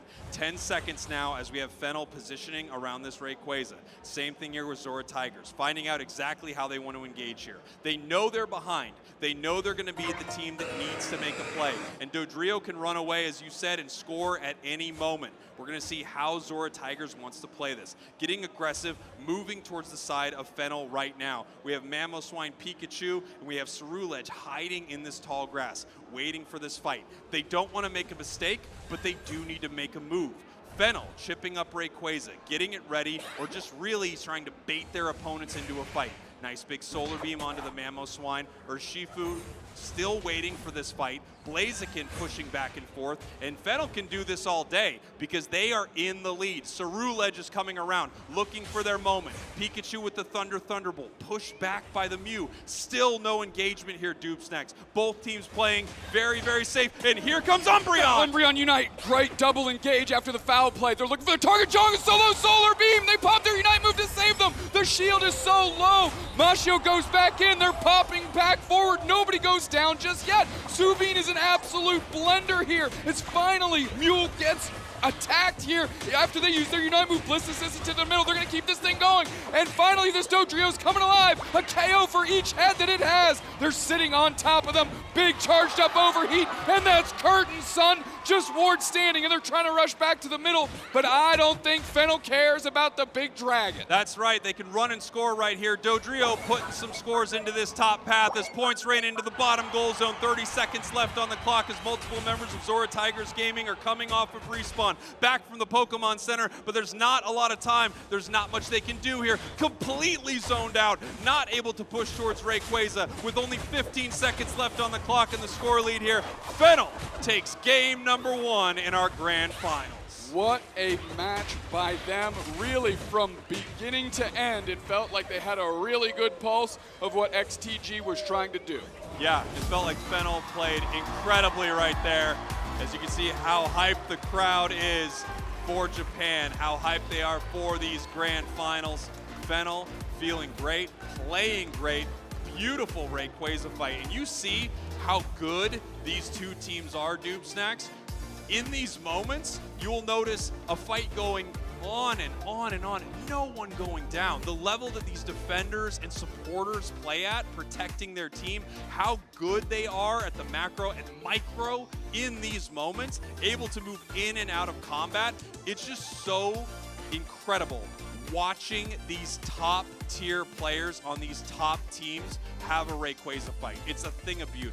You're able to send players like Tone on an absolute mission, right? We saw the big foul play engagement on 2 players in their central area. Excuse me, XTG had made their way to Fennel's central area, and they were able to engage, and we watched this Blaziken run up and down, 95k damage and double-digit knockouts. That's right. Huge, huge stats here for our grand finals. 95,000 damage is impressive. That means they were brawling. The knockouts means they were getting big-time KOs. Even with the damage, it really matters if you can actually finish something off. They absolutely did in that fight. Fennel feeling great. One step closer to becoming your champion. We saw a lot of great things out of Zora Tigers Gaming, though. I mean, Zhang, Mule was having a very good game on that Urshifu. Unfortunately, Zhang was the first player to go down in that Ray fight, which means it makes it super easy to prioritize Mule and let that Urshifu essentially stymie it from taking over. There was a moment, Doob Snacks, in that last match where the Cerulege for sure was going down. It was caught with the Pikachu Unite. There was the Electro Ball following Cerulege and had a beautiful Phantom Force disappearing right on the edge of almost being taken out. They eventually did chase it down, but it's just these kind of plays that you only can see here with these top teams. Zora Tigers Gaming, we're watching this draft develop here. The bands looking exactly the same from the first game, but we've got Cerulege locked in by Zhang again. And I'm not surprised. They were playing pretty well. It's just on the other side, Fennel playing great. Yeah, and they're taking this Umbreon, taking this Blissey. They want to shore up that part of their team before they let their opponents know exactly what Pokemon they're bringing. You know, the earlier you pick some of your carry Pokemon, the easier it is for your opponents to counter you. Without a doubt, Mule grabbing the Urshifu again, and now we are seeing where we're going to go on the side of Fennel. They're going to grab the Blaziken again, but prioritizing it a little bit higher to make sure they don't lose it. Mashio on Mew, why not? Yeah, and they may want to see what their opponents are bringing out before they decide to possibly bring Dodrio again, or if they have some other ideas that they want to bring out to this match. We're seeing Trevenant and we're seeing Inteleon. The 1-2 punch of these Pokemon, it's pretty impressive. The Wood Hammer sets up a perfect snipe shot for Inteleon. And now we do have Dodrio once again in our grand finals. Please don't nerf it. Don't nerf it. Lucapo on this Dodrio is going to be able to harass Subin, though. And that's going to put a lot of pressure on Ward and Chobo to elevate their game and make sure that whenever Lucapo goes for a big-time dive, that they are there, doing what they've done all tournament long and making sure that Inteleon stays standing so it can grip and rip some snipe shots. Zora Tigers Gaming obviously needed to change their strategy up a little bit right here, and they have in game number 2. They want to even this series up. They have a best of 5, but they don't want to give another because they'll be right on the edge of losing this whole thing. We're going to have to see how they want to play this. They had some phenomenal fights there in game 1, but it did feel like Fennel had control of that match most of the time. They really did, and the fact that they were able to leave players in paths by themselves and have them achieve their goal, which was essentially not give up a goal zone, right? How long did we see Tone just sitting up top, sitting on pad, defending it by themselves until finally the team rolled up and they're able to take a great team fight? Here we have our players loading in. Fennel riding high off that first victory. Zora Tigers Gaming needs to figure something out as we head to our game number 2. That is what they're playing for. The hardware, the big bucks, all the pride, and the ability to call themselves a Pokemon Unite World Champion. We are heading into game number 2, Doob Snacks. Here we go. Zora Tigers Gaming, your purple team. Fennel, your orange team. Up 1 game in this best-of-5 grand finals. Sending Blaziken in the middle this time. No need for Yume to be the escort. Lucapo going straight across, going to start scoring now, and they're going to be able to put some good pressure on Zhang. Another Pokemon that isn't too great in the early stages, of course, this Cerulege, and they're just going to have the pressure put on them by Yume right now. Yeah, and it looks like Yume is having to run away from this here, but they are actually able to get out, stealing the berry, not able to score a moment ago, but instead taking a berry, heading back home. We're going to see if Dodrio can get any bit of this experience here as it heads over to the side of Zora Tigers. Well, Mule's rotating downstairs, which means we've got a balanced fight up top, and they're going for a pick on who else but Tone, who is nigh impossible to knock out. They make it back-to-back. Boosted auto, fired away on Ward to make sure that they can't keep that pressure up, and Tone makes it out again. We have Fennel here. They're the only team to have scored a point so far as we have a fight getting ready to break out here. Combustion can try to pull it back, and they do, pulling it towards their side. They pick up a KO on the Inteleon. They could continue to push, or they could just leave him alone. Big time boosted, big time Electro Ball, and now this experience is theirs as well. Yeah, they might only be up 17 on the scoreboard, but that's looking to change real quick as we still have a Phantom trying to evolve here. And I'll tell you what, that Trevin really needs the Woodhammers to come online to feel like a real character. Darting back through his Lucapo. KO for them as a Gossifleur goes down. Chobo can't even get to Eldegoss. Fennel right now in absolute control of this match, seeing if they can stop this Cerulege from evolving and take some of this here. Dodrio, it's already got the correct number of bandanas here in our top path as we have the birds spawning here at 8 minutes. Urshifu coming from the side of Zora Tigers gets noticed and caught out by Fennel. Moving through, Mule's looking for a target, but taking a ton of damage here. Tone not really afraid as they go straight on to Ward. Half their HP's gone. Electro Ball boosted auto puts them on the verge of getting knocked out. You got the shield up, Solar Beam, KO. Big stuff here for Fennel. It feels like they're winning everywhere they go, stealing away these berries. You can see how annoying and amazing Umbreon player like this is as they break this bottom goal zone. Shades of last game, taking away that positional advantage, making it so it's really difficult for Zora Tigers to fight over this bottom objective. Tone going straight in. Now Lucapo sees that the team's there, and it's about that action. We're going for it. Electro Ball again on Chobo, takes a ton of damage. Zhang has to peel back. Ward steps up and at least eats the boosted, but we press forward. Tone with the foul play reposition. Ward chipped up, tons of damage. That's a drive-by that Dodrio. Lucapo gonna get out, back towards their goal zone. Nice little snipe shot by Subin. They're trying to get online.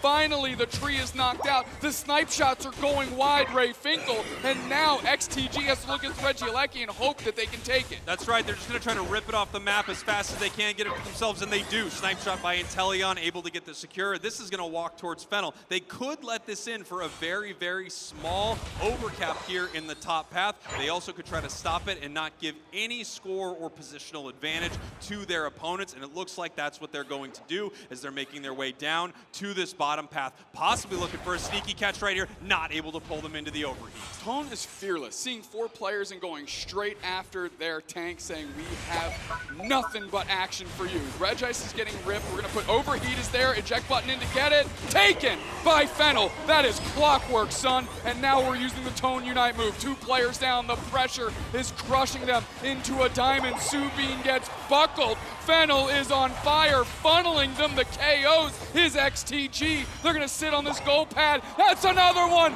That's a 4-pack. Can we make it 5? We're going to keep scrapping here. And you know they want it, Spraggles. They're sitting on the goal zone. Bliss assistance is perfect. P going to try and line up another. That's a penta! That's a penta in your grand finals as Fennel continues this push. They won't stop.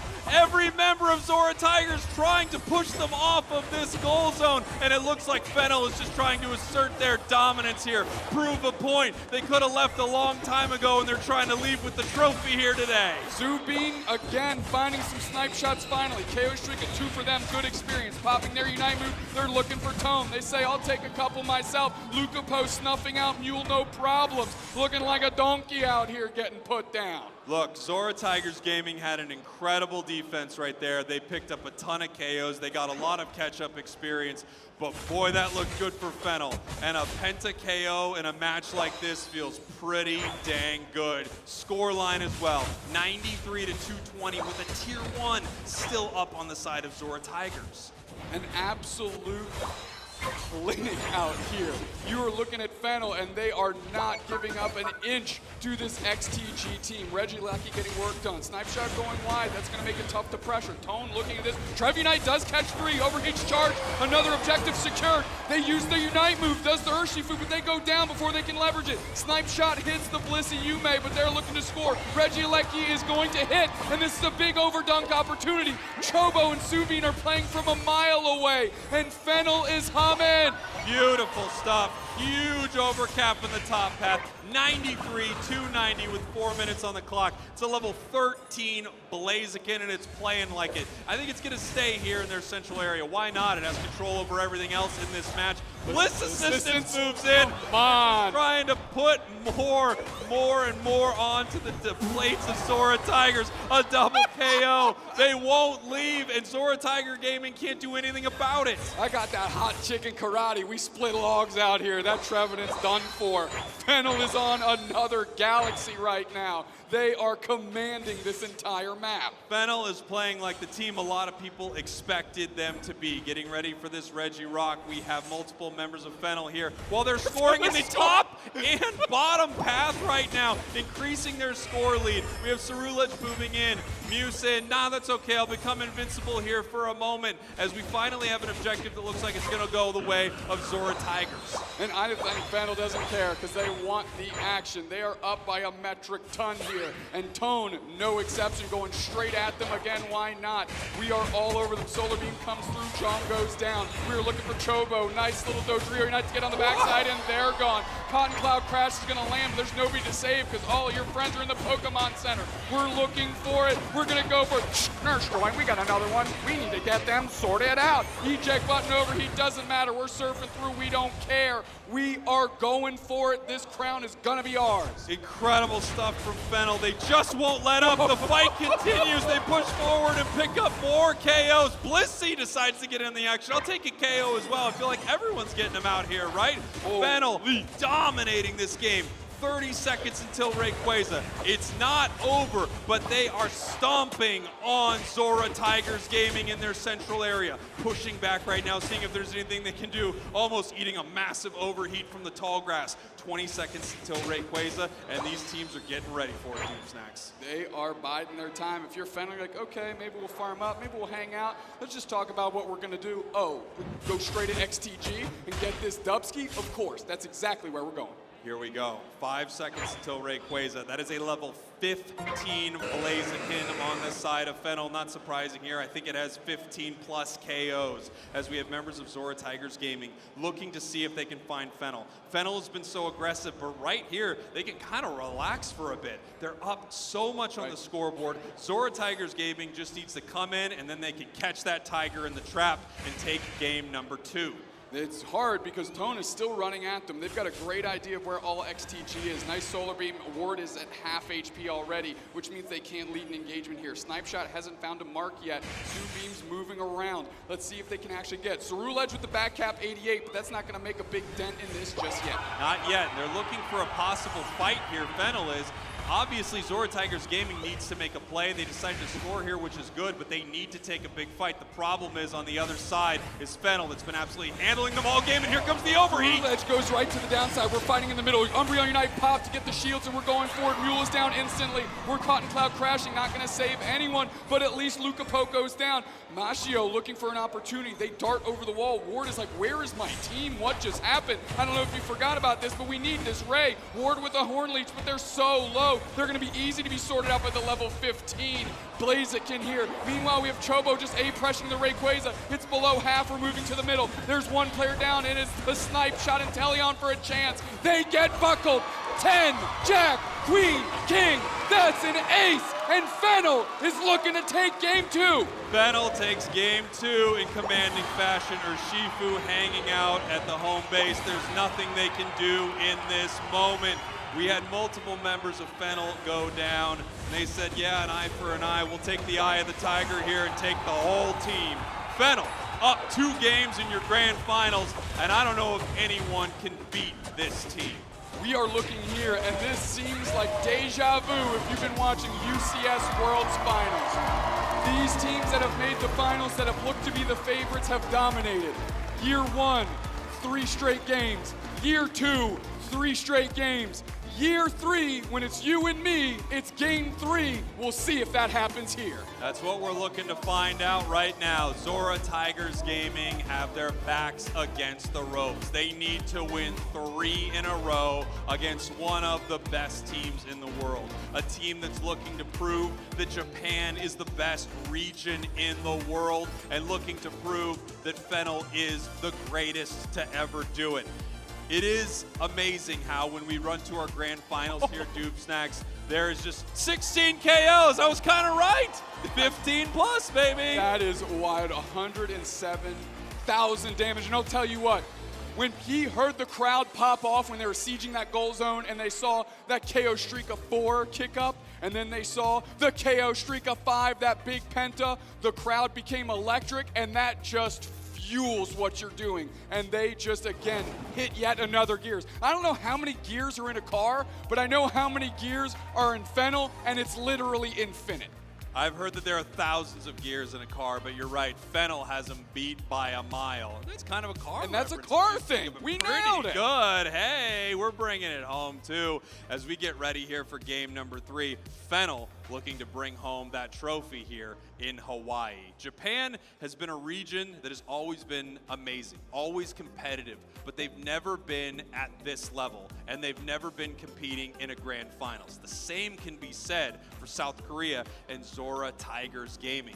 They've looked fantastic throughout this tournament, but in that last match, they didn't look too good into Fennel. It looks like Fennel was handling them, playing with their food, if you will, especially on that Tier 2 goal zone. They just wanted to keep showing off for the crowd. If you're XTG, you've got the reverse sweep ahead of you if you want to win. That is so much work you lie ahead.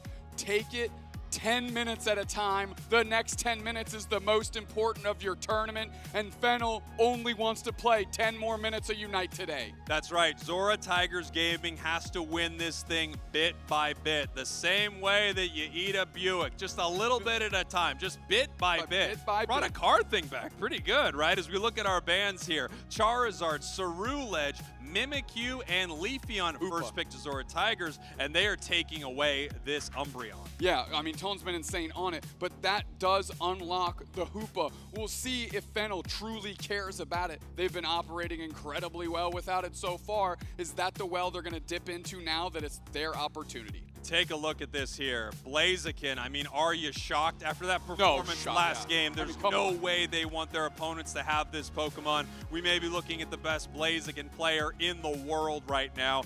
On the side here of Zora Tigers, the Hoopa is taken. The Urshifu once again makes its way to the battlefield. Felt like that Urshifu got shut down hard in game 2, but we've seen how powerful it could be throughout this weekend.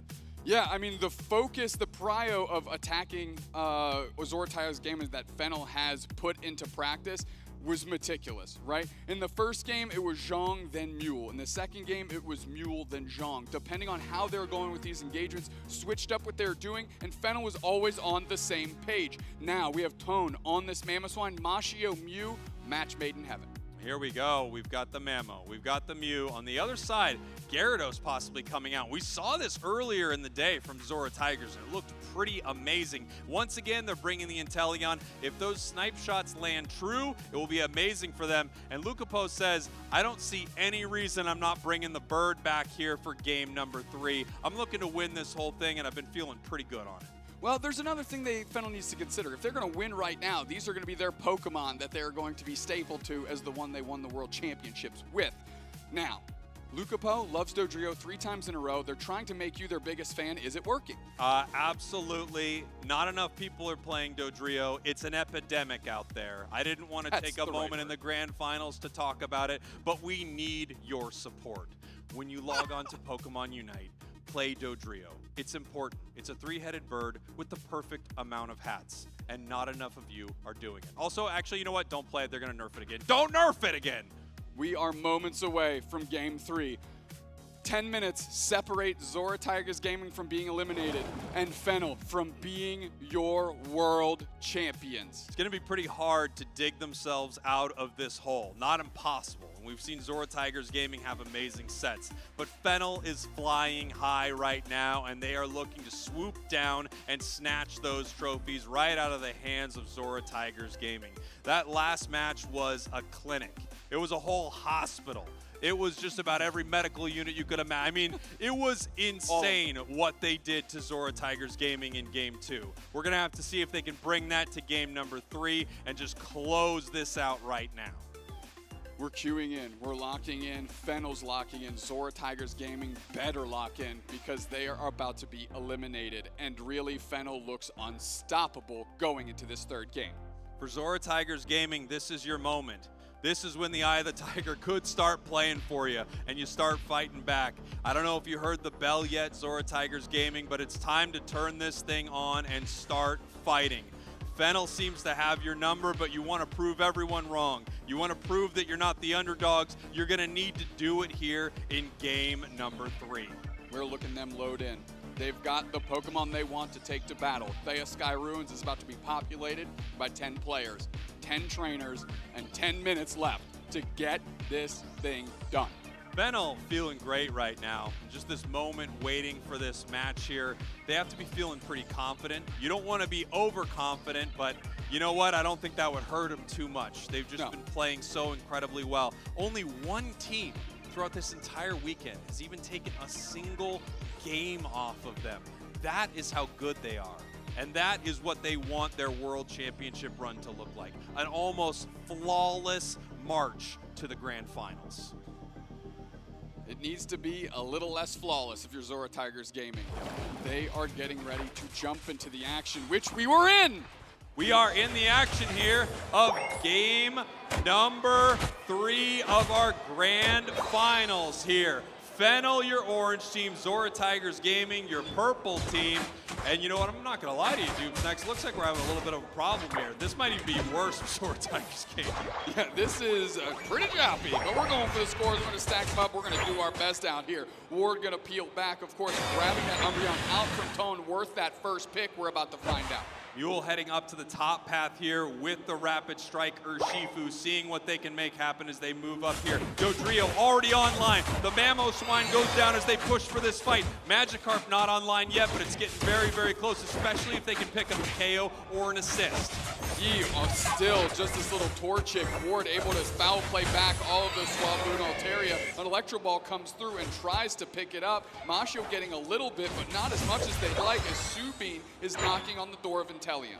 And here we have the Magikarp looking to evolve here. The only point scored so far is from Fennel, as we are currently enjoying some Cosmic Pokémon UNITE. Yes, the game is skipping a little bit, I'm not gonna lie. Just a hair. Hey, we're back, baby, let's go!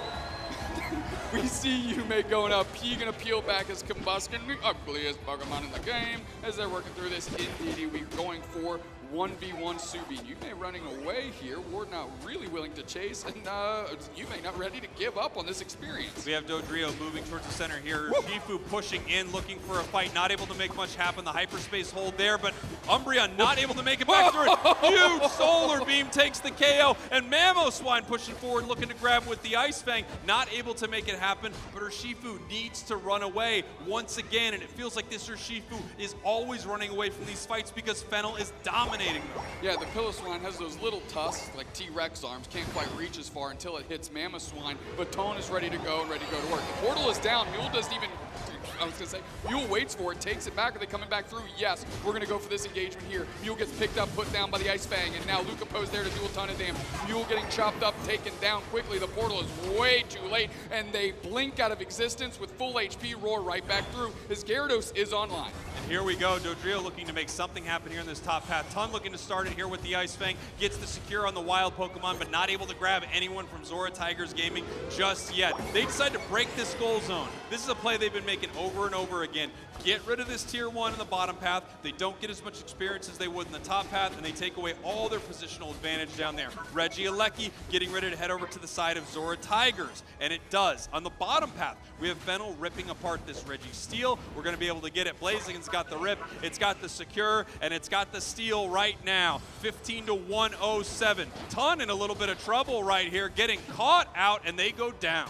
Really, again, that's just buying time for the rest of Fennel to get this Regieleki off the map before Zora Tigers Gaming can step up and use it to their advantage. So a nice little play and read. P looking for Zhong right now. Charging up an overheat, actually hits Chobo. Tons of damage. Electro Ball, engagement follow-up with that big boosted attack out of Dodrio. They put a drill right through their chest.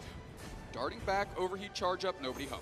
And here we go, just continuing with the boost. It's continuing with the Electro Ball, seeing if they can score in this top path. Dodrio looking to make something sneaky happen, but Zora Tiger Gaming has sniffed it out. They're sending Gyarados down to that bottom path to stop them. Here comes the Umbreon, trying to pull the Blaziken away, but there just isn't enough damage. Once again, an Electro Ball, big time overheat, and that's another KO. P moving forward, they want Ward, or they're going to switch their attention, and they're going to get the next target down. They rage on, and this goal zone is gone. And here we go, scoring 15 to 180. Nope, 201 before the 5-minute mark.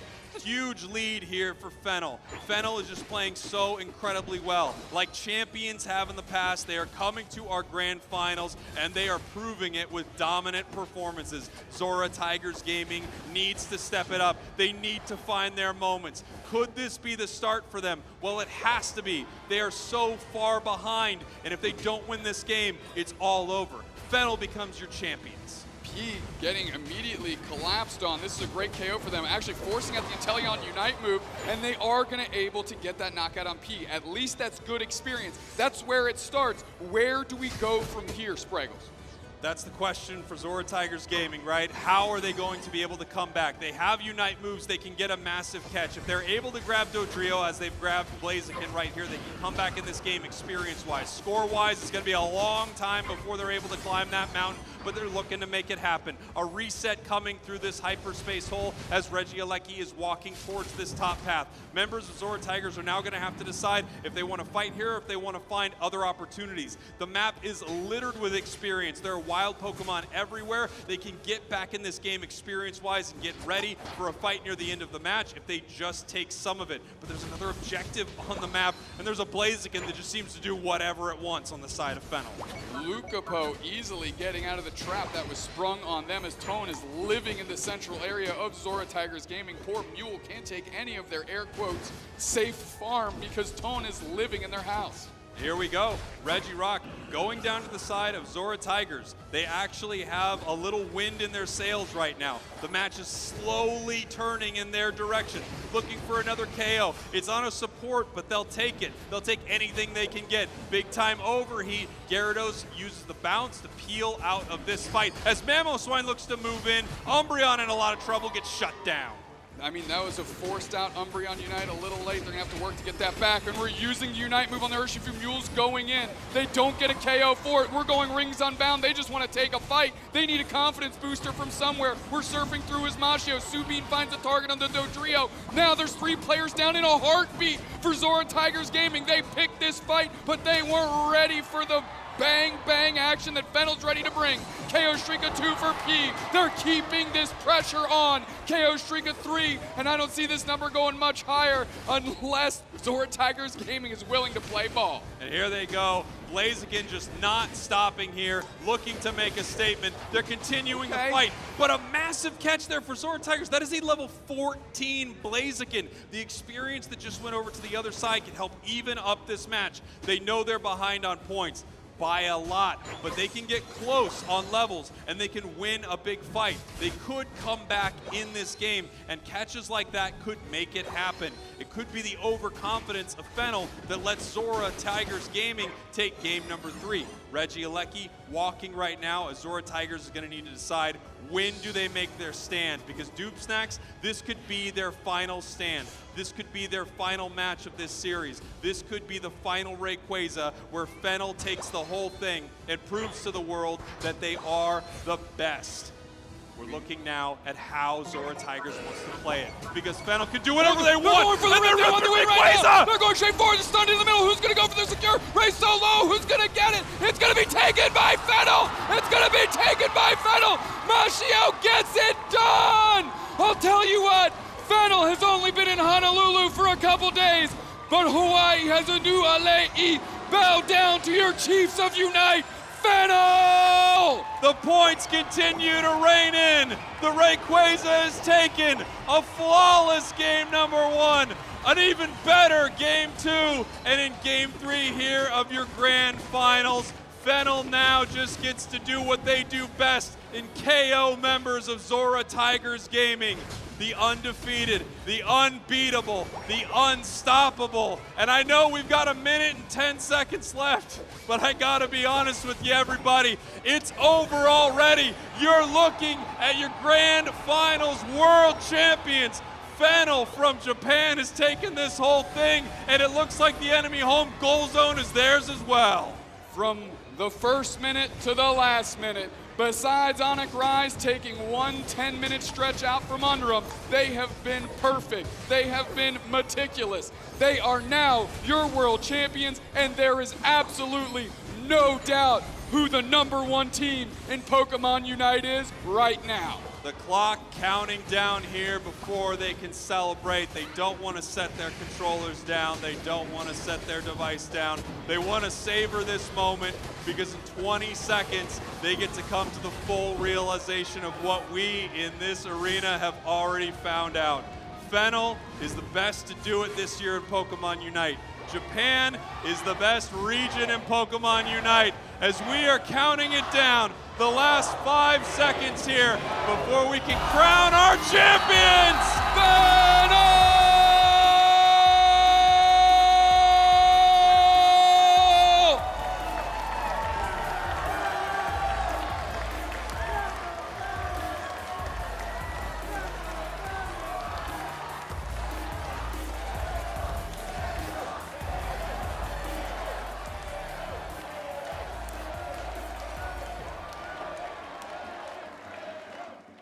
Crowd chants their name. They've done it. At DreamMax, there was no question about it. It's a no. We call that a no-doubter. We saw it season 1 with Blackhand. We saw it season 2 with Luminosity. We see it season 3 with Fennel. And when the team is dialed in, and when the team is playing like that, the team wins in fashions like we just watched. And that was raw obliteration. No question about it, who the best in the world is, the best region. Taking a look at all the players around this arena, watching this go down. I think everyone expected that Fennel could be here, but I don't know if anyone expected it would go quite like that. Fennel proved it without a doubt. It's no question, it's not close. They are your champions without a doubt. We see these players going through, showing the utmost respect to each other. The sportsmanship, of course, is there, and we know how good Fennel is. They just showed us. But let's give all the flowers, all the respect to Zora Tigers Gaming. What a run. What a Cinderella story. Zora Tigers Gaming were looked at as an underdog, maybe a non-factor here in this tournament, and they make it all the way to the grand finals and put on a show here with Fennel. It's incredible stuff what Fennel has managed to do. There you go. Flareon's from Orange Juicers throwing up a big W right there for Japan. Well, when you catch a couple L's, you tilt them sideways, you put them together, I guess you make a W. We got the champions on stage. Fennel, of course, only dropping one single map, one game all weekend long. Almost a perfect record from this team. You can see the emotion.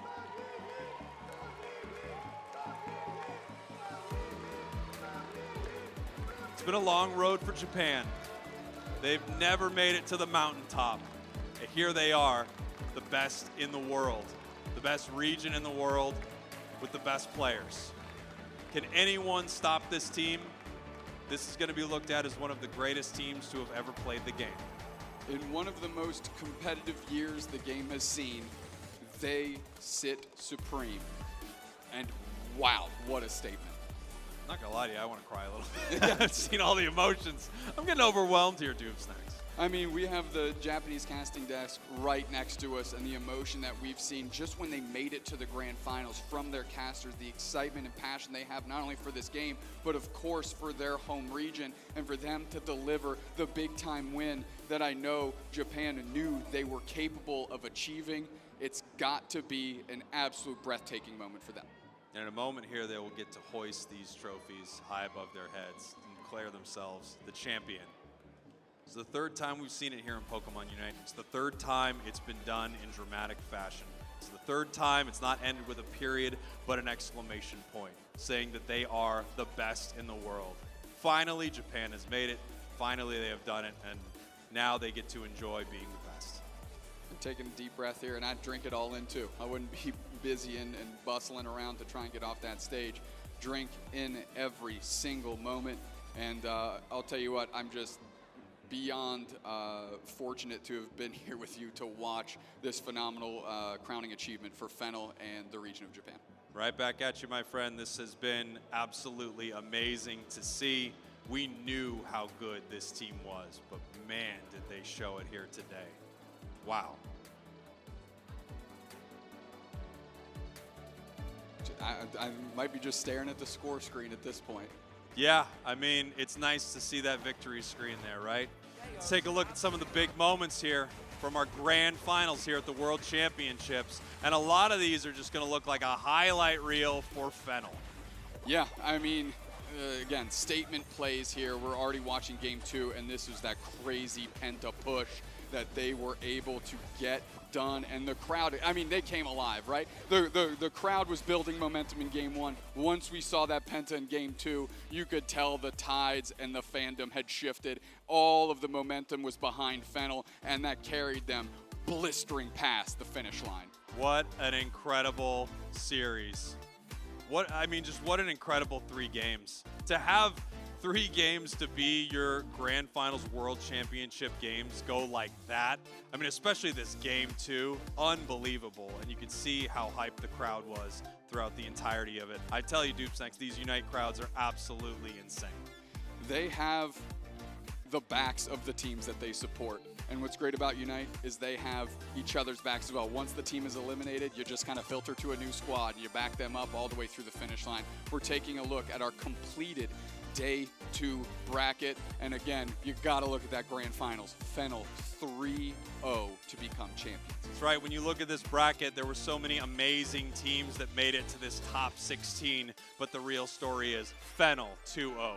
Fennel 2-0. Fennel only dropping 1 game throughout the entirety of this tournament. Fennel in your grand finals 3-0. Incredible stuff. The best teams in the world came here to compete, and Fennel proved that they were a cut above the rest. Big shout out to all of these top 16 teams. I mean, you can't understate how difficult day 1 was to get to day 2. And of course, we saw how competitive these teams were in day 2 as well. So every single bracket win was a well-earned win, and Fennel sits on top of Pokemon Unite, at least for a year. That's right. They're the champions, and they did it in an amazing way. What a team. We will be right back. We've got a trophy celebration. Do not go anywhere. We will get to see the champs hoist the hardware very, very soon.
there, I'm Anna Prosser here at the Pokemon World Championship with Kay Barry Kim. Kay, if people don't know you, tell us a little bit about yourself and what you do. Hi, my name is Kim. I love collecting Pokemon plushies, and I'm just happy to be here. Tell us a little bit about who you're dressed as. I am dressed as Nurse Joy from Pokemon Sun and Moon, and I'm accompanied by Blissey, Chansey, and Comfy. And I think you told me Comfy came from here in Honolulu, right? Absolutely. I was so happy and excited when I found that she was here. I had to make sure I got her at the Pokemon Center. It's such a good one for Hawaii with all these flowers and everything. Thank you. Now, tell me a little bit why you chose this as your outfit. I chose this out because I thought it was great for the event for Pokemon Worlds here in Honolulu, Hawaii, and I thought it'd be a cute way to, showcase Nurse Joy and my plushies. Tell me a little bit about being part of the cosplay community here at Worlds. It's been so amazing. I'm able to meet great friends, new friends, and we just love to take photos together, and I love seeing everyone's cute cosplays. I think you were just watching some matches, right? What were you watching? I was watching the BG. Is that your favorite? It's been fun so far, yeah. Are you rooting for anyone in particular? Not anyone in particular, but I'm rooting for everyone. Nice. Well, thank you so much. We'll let you get right back to it. Thanks so much. And you too. We'll see you at the Pokemon World Championship.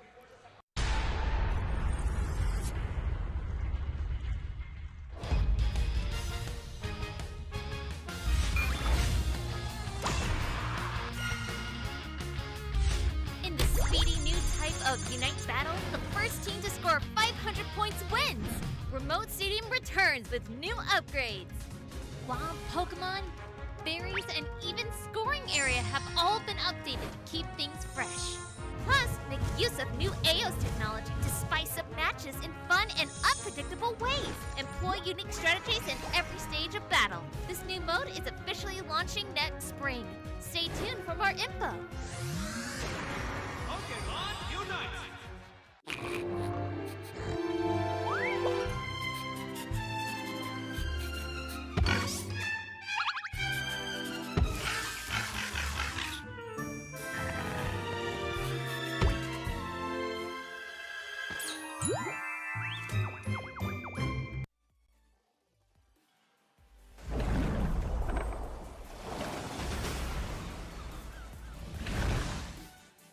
Pokemon trainers from all around the world dream of becoming a champion here at the Pokemon UNITE World Championships. And unfortunately, only 26 of our regional champions could be here to compete in Hawaii for that very title.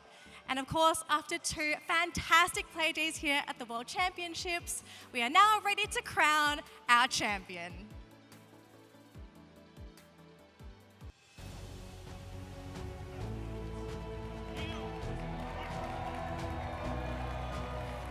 Pokemon Unite is the ultimate game of teamwork and coordination, and both of our finalists exemplified this expertly. Team Fennel stormed through the bracket, only dropping a single game on their way, showing dominance from the Japan region and becoming the first team to ever represent Japan in Pokemon Unite's Grand Finals at Worlds. Team Zora Tigers Gaming, the lone team from Korea at this tournament, also represented their region for the first time in Pokemon Unite's Grand Finals at Worlds. But it was Team Fennel who seized the initiative and completely outplayed their opponent to win the final match. We have a new world champion to crown, who has ascended to the top and proved they deserve this title. So now, let's crown our finalists and world champions and honor their achievements. Let's present our awards. Please welcome back to the stage and give a big round of congratulations to Zora Tigers Gaming!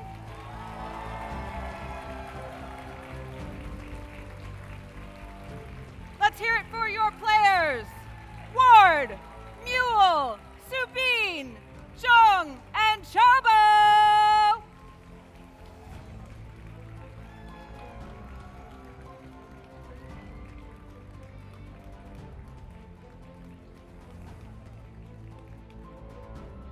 Let's hear it one more time for Zora Tigers Gaming.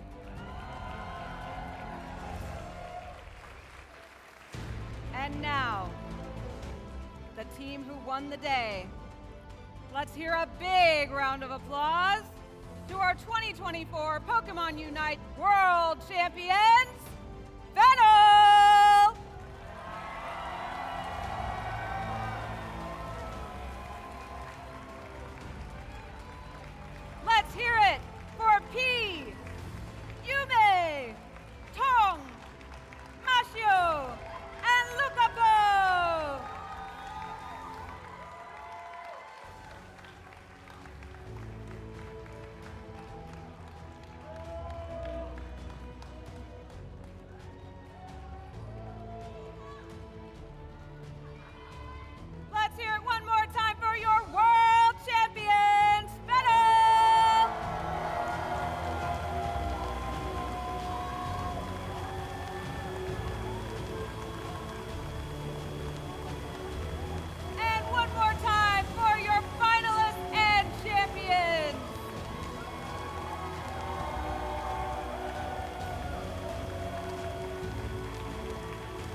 Congratulations to all the teams who qualified for Worlds this year. We appreciate everyone who participated as a spectator or a competitor during our 3rd season of the Pokémon UNITE Championship Series.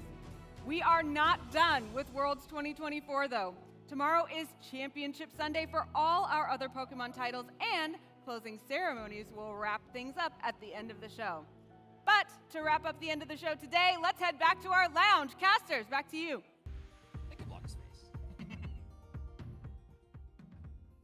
Which camera are you looking at? The red light. There's going to be 3. It's red light.